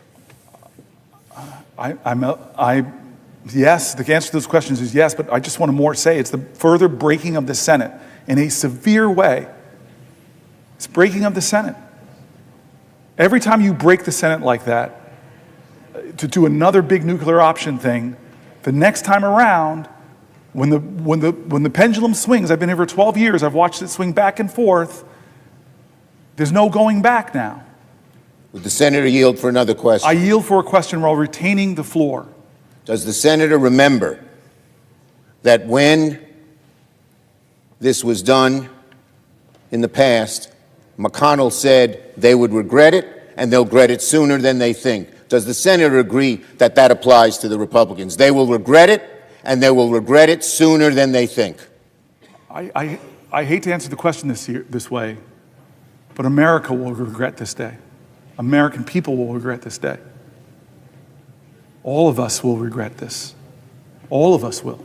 I hate to bring the senator bad news, but I'm asking him a question. Yes. And I needed his answer, given how eloquent he has been about what America should be and what America should not be. And so I yield the floor to the Senator. You cannot yield the floor because I have the floor, sir. Yes. I retain the floor. This is one of the few times in my life I'll ever get to tell Chuck Schumer what the rules are here. I just want to get back to you, and maybe there's a better way to get to you by sharing a story I don't think I've ever told you. It was a few years ago with one of Biden's last State of the Union speeches, and we all had to vote on the floor about an hour before the speech, and then we would come back here and assemble to do this extraordinary walk through history. And so days before that, I was with the leader, Hakeem, and I was with some other people in the Oval Office with the president, and the president had put his arm around me as we finished the meeting and said, "Hey, Cory." I'm like, "Yes, Mr. President. I got a big speech coming up." And I know, Mr. President. And he goes, "I'm going to go to Camp David and work on it." And I said, "Okay, Mr. President." He goes, "Can I call you if I need some help?" And I said, "Yeah, right, Mr. President. Sure." And that was it. The weekend he didn't call me for help with his speech, and we came here and did that vote an hour before, and then I like walking out that door, and many people know this. I like going, if I can, I go straight out the next doors onto the steps. I love those steps. Maybe because I watched Schoolhouse Rock as a kid, and that's where Mr. Bill, I'm just a Bill. And so I pause sometimes there and just feel this sense of gratitude, and the Supreme Court right in front of me, the Library of Congress, and stand in the right place to see the gold dome behind you. And as I'm standing there in that moment, an hour before we have to hustle back here, my phone rings, I answer my phone, and it begins with what I think is one of the top stupidest questions in America. You've gotten this question. I think you would agree with me. You're not the kind of guy that uses words like, "Hey, this is stupid," but this is stupid. The thing I heard, the stupid question, this is the White House operator, "Will you hold for the President of the United States?" Who says no to that question? And as one does when they get a call from the President of the United States. And so I say, "Yeah, I will hold." Wait a minute, I'm washing my hair, you know. I say, "Yes, of course." And next thing you know, it's Joe Biden. And he goes, "Cory." And I go, "Mr. President." He goes, I'm struggling with my speech." And at that point, I know you weren't this kind of student in college, but all my guilt from my college days of waiting to the last minute to finish the paper were gone. If the President of the United States is waiting to the last minute to finish a speech, heck, I feel good.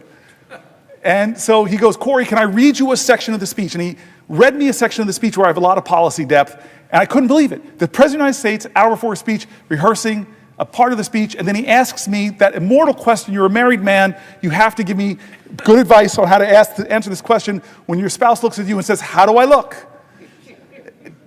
You're torn between two things, right? Maybe to tell the truth or tell your spouse what they want to hear. Tell me what you answer with. You can't do it now because I have the floor. And so I take a moment. Am I going to tell the president what I really think of the section, or am I going to just say, "Yes, Mr. Leader"? So I decided, he called me up hour before speech. He must really want my advice, and I gave some hard input. Turn this dial down more, turn this one to whatever. And he said, "Okay, Cory." Abruptly, he's gone. I go home to the office, back to the office. I tell my chief of staff, "I just got a call from the President of the United States. He asked for help with a speech." What a crazy life moment while I stood on the steps like the Bill. I'm just a Bill. Anyway, we get back here, and it's a wonderful moment in the Senate. I don't know if anybody has the privilege of seeing what we do. We all gaggle around those doors. We talk to each other. People think we always fight and yell. That's not the case. Democrat, Republican merge into this ball of senatorial humanity, and then those doors open. I love it. Because you walk out. You walk past Thune's office, which used to be the Library of Congress. You walk past the old Senate chamber, where some of the greatest debates in American history and violence on that Senate floor, with the caning of Sumner. You walk through the dome, the statue by an 18-year-old woman named Reams of Lincoln, the suffrage leaders, Martin Luther King, presidents, extraordinary presidents. Then you walk past where the old House used to meet, and you love this, I love this, those little gold plates on the floor where presidents had their desks, exactly where the presidents have their desks. Most people go in right under Junipero Serra, California's statue. Under that cross is Lincoln's gold plank, people that were in the House and served in the presidency. That's not my favorite one, though. It's John Quincy Adams. Why? You know this. The only person in American history ever, it'll probably never happen again, where somebody went from the presidency and came back to the House, ran for a House seat, worked at that spot where that desk was till he collapsed, was carried off the floor, he would soon later die. Amazing. Maybe a future president will. Maybe Obama's going to get, and I got to run for the House. Then you get into that old chamber.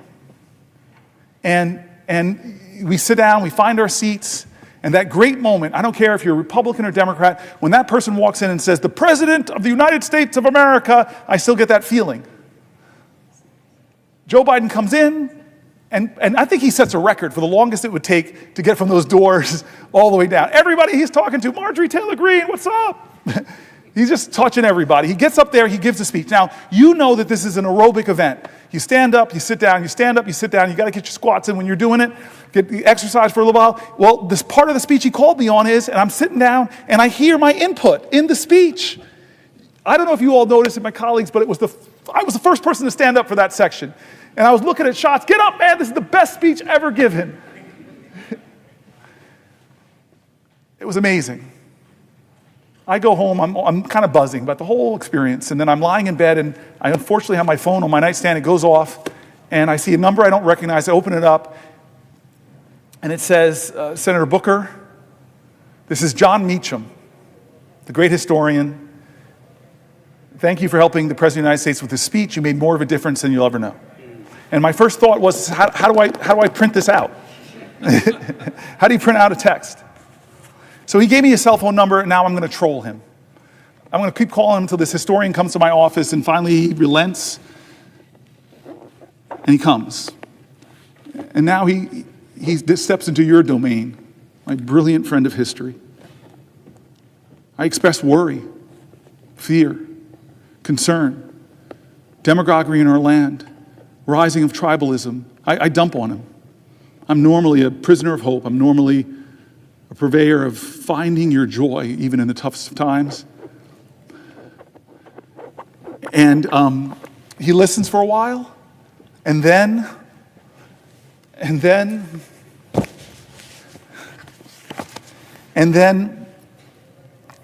he looks at me and says, "Cory, there's nothing about this time that is unprecedented. It's all precedented. You want to talk about demagoguery?" And he goes through every generation of Americans having extraordinary demagogues. I read Margaret Chase Smith's incredible speech on this floor against the demagogue and the demagoguery within our own party. He talks about the number one radio show in all of America. The majority of Americans listen to his anti-Semitic screeds. Father Coughlin. He went through them all. And he said, you want to think worry? He said that there was an American general in the Depression. He said his name, I'm forgetting it now, I'm not at my best, and said that this guy was calling for a military takeover of our democracy. You want to talk about authoritarianism? He talked about a senator here on the left, Huey Long, who was calling for the people to storm the Capitol. He went through this all, and he said, every single time, Nazis in Manhattan, at Madison Square Garden. I couldn't believe it. It was unbelievable. I wish people were there listening to this guy as he went through all these times when America was at a crossroads, when we came upon a moral moment. And he said, what happened, how we chose the right path, when people were trashing this document or treading on it or undermining it, when demagogues rose to the highest points of popularity in our land, how did we stop it? Well, he looked at me with some sympathy and said, not you guys, not a senator. It was that the better majority of American people said enough. They chose to define the soul of our country. He gave that phraseology to our president. And he said the soul of America is not the people in office, it is the everyday citizens who choose the better angels of their nature, who choose right over wrong, who recognize a moral moment and know that they have to stand up and bend the arc of the moral universe, or more importantly, steer the ship of our state out of the troubled waters into the clear, open sea. I rose here, and I've gotten into lots of questions with my colleagues, but I rose hoping to read more and more of the stories, as many Americans as I could. And during the night, my friend Chris Murphy and I read a lot of them. You know me well, my friend. You know the truth of all of us in this place. You know the truth of everybody. We're all mountain ranges. We all have peaks and we all have valleys. You, my friend, have seen my valleys, me at my worst. I've failed as a leader at times, or at least come up short from my own personal expectations. You've seen me at some of my better moments. I know we have obligations. I know people are right to be upset or demanding of us right now. Please help us. What are you doing in the face of people that might make it so that that we might not have elections, or might make it so that we do break things in this government that can never be fixed? As one of the speakers that came into our caucus, the people that wrote the book, How Democracies Die. Great nations, great civilizations, forget democracies, don't necessarily die from external threats. They die from internal corruption. Look, think of the Roman Empire. Think of the Soviet Empire, crumbled from its own corruption, failure to live up to its promises and ideals. We are at this moment. I am here to tell you, America, to tell my friends and colleagues and anybody who cares to listen to a senator from New Jersey, that we are at that moment. We're past that moment. Every day things are happening. The 72 days of this administration, God, if there's not enough to upset you, to ignite you, to realize that maybe you and your family are not getting hurt, but other Americans are, our veterans are, our seniors are. We've told their stories here over these last 21 hours, 22 hours. We've told their stories. People are getting hurt. People are afraid. People are worried. And people I don't even agree with are getting disappeared. Law firms that I've known for my entire career, are being forced to kowtow to this president. Universities that should be the bastions of free speech, free thought, free enterprise, intellectual research, academic research, scientific research, are getting torn up by cutting indirect costs. I read stories of PhD programs that are virtually being canceled from the best scientific minds, not being able to build the state-of-the-art labs. The country that has led humanity in scientific invention is taking a blow. And Fareed Zakaria, I read his article here, and he's saying that China is doubling down on investments on the universities as this president is cutting them, unless, of course, you come to the leader and make all these commitments, meet all of these demands. There should be enough already. It should be enough already. And so this is that moment John Meacham told me about. I want us to try in the Senate. I know my colleagues. I see Tammy Baldwin. I see Chris Murphy. I see Angela Alsbrooks. I love you guys. I've served side by side with you. I know your passion. I've heard your anger. I've heard your fear. I've heard how you want to fight for this country. But we are not enough. We can do demonstrations. We can do demands. We can try to do things differently. In fact, we must. I will definitely yield to Tammy Baldwin, my friend and my colleague. To another question. Thank you very much. I don't have that much gas in the tank, but hold on, let me say it right. I yield for a question while retaining the floor. So noted. Thank you. Senator, since you have taken the floor, which I suppose is nearly a full day now, there have been new breaking news of mass firings. Perhaps others have come to the floor to talk about it, but you were just talking about how great democracies are shredded, sometimes from within. Look, one of the pieces of breaking news today was the mass firing of our nation's public health agency within it. Today it was reported that the Health and Human Services Department began firing up to 10,000 more people. It's more than the previous firings, including researchers, scientists, support staff, and senior leaders.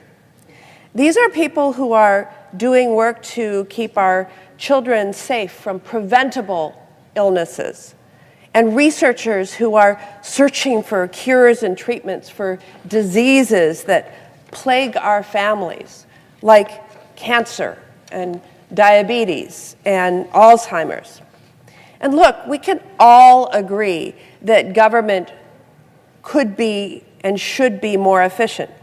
But here is where I disagree with the unelected Elon Musk and people like our president. People stopping the spread of measles. Researchers finding cures for Alzheimer's disease are not waste, fraud, or abuse. The slash and burn that is being led by Elon Musk's Doge will make Americans less healthy, less safe. And Elon Musk's Doge and Donald Trump are callously ripping away treatments, cures from millions of Americans suffering from Alzheimer's disease, cancer, ALS, and other devastating diseases. Behind these cures are, of course, workers. And they are some of our nation's brightest and best and most devoted. They keep our nation healthy and our economies running. But this administration is not respecting their work, their mission. And I have to point out the why. What is the why to all of their actions? Today announced that they're starting that slashing of 10,000 workers within the Department of Health and Human Services. By the way, with more in store, because last week they announced an reorganization that would result in 20,000 people losing their jobs. But what is the why?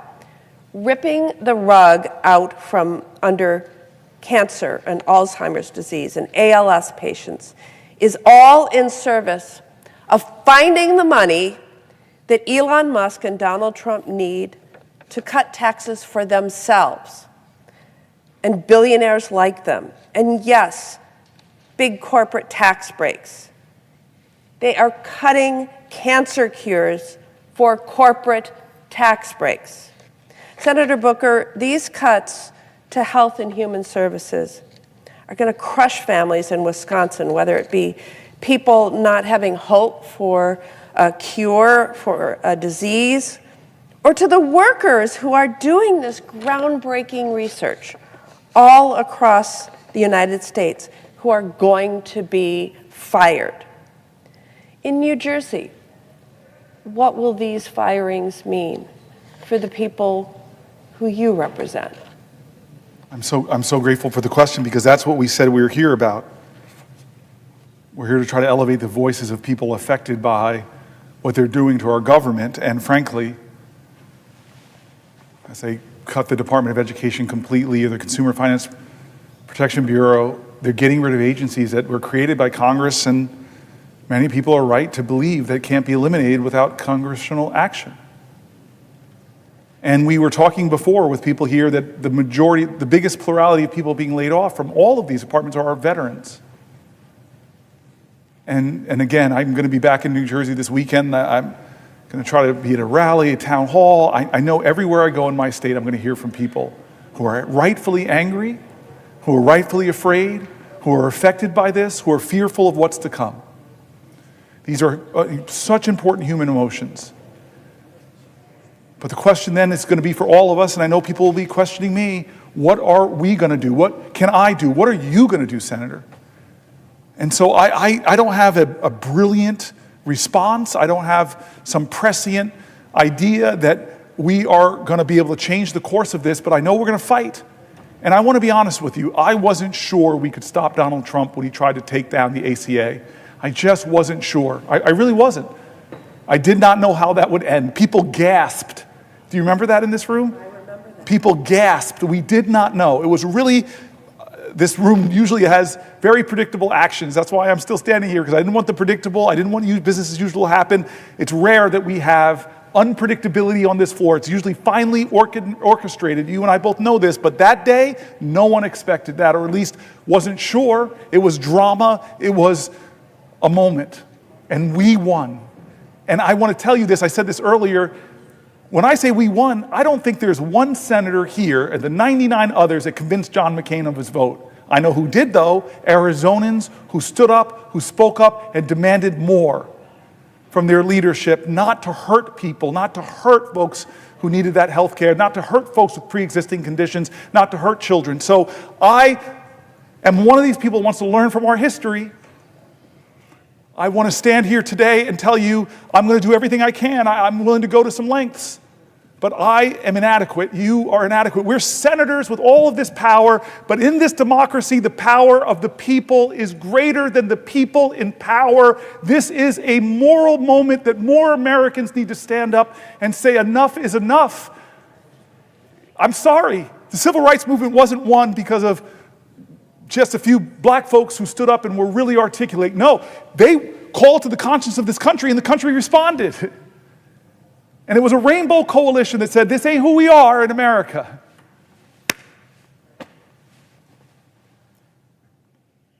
So I know New Jerseyans are hurting. I know I've been to your state. I love your state. I love sitting side, but we had some fun in your state together. We've saw young artists, business people. You are this person that says this word over and over again, more than any Republican or Democrat, buy American, and created so many jobs in your state. We were in some packed restaurant. People packed, not to see me as a special guest, but to listen to your story.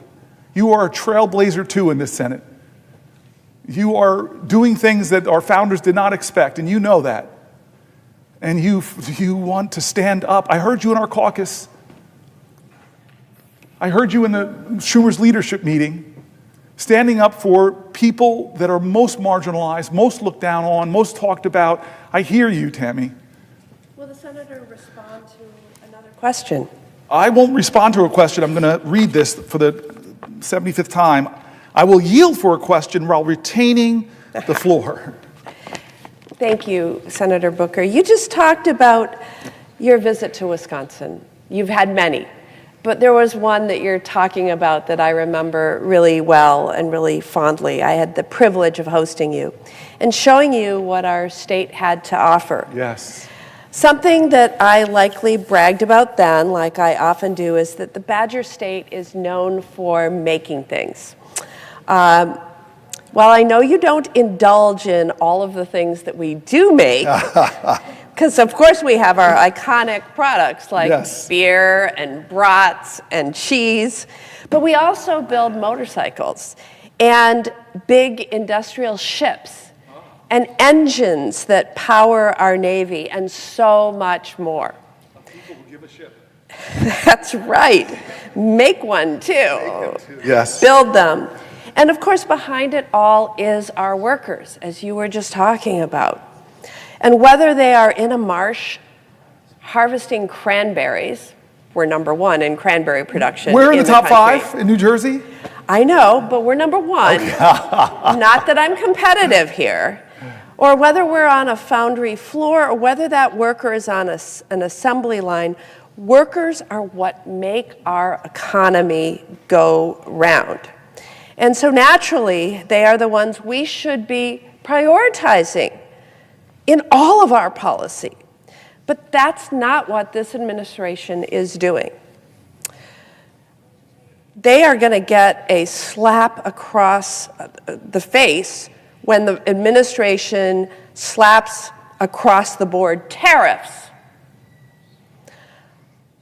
and gets us into a trade war. Yes. And it's going to be these workers who pay the price. And Wisconsinites are really worried about what we're going to see this week. They worry about their businesses. You met so many of them when I hosted you. Their livelihoods, their communities. They're worried because we have all been here before. Wisconsin was one of the hardest hit states by retaliatory tariffs last time Donald Trump started a trade war. During Donald Trump's last trade war, American farmers lost $27 billion in export sales. And according to further records, The state's economy lost more than $3 billion worth of product sales, product exports. And our manufacturing economy in Wisconsin, well,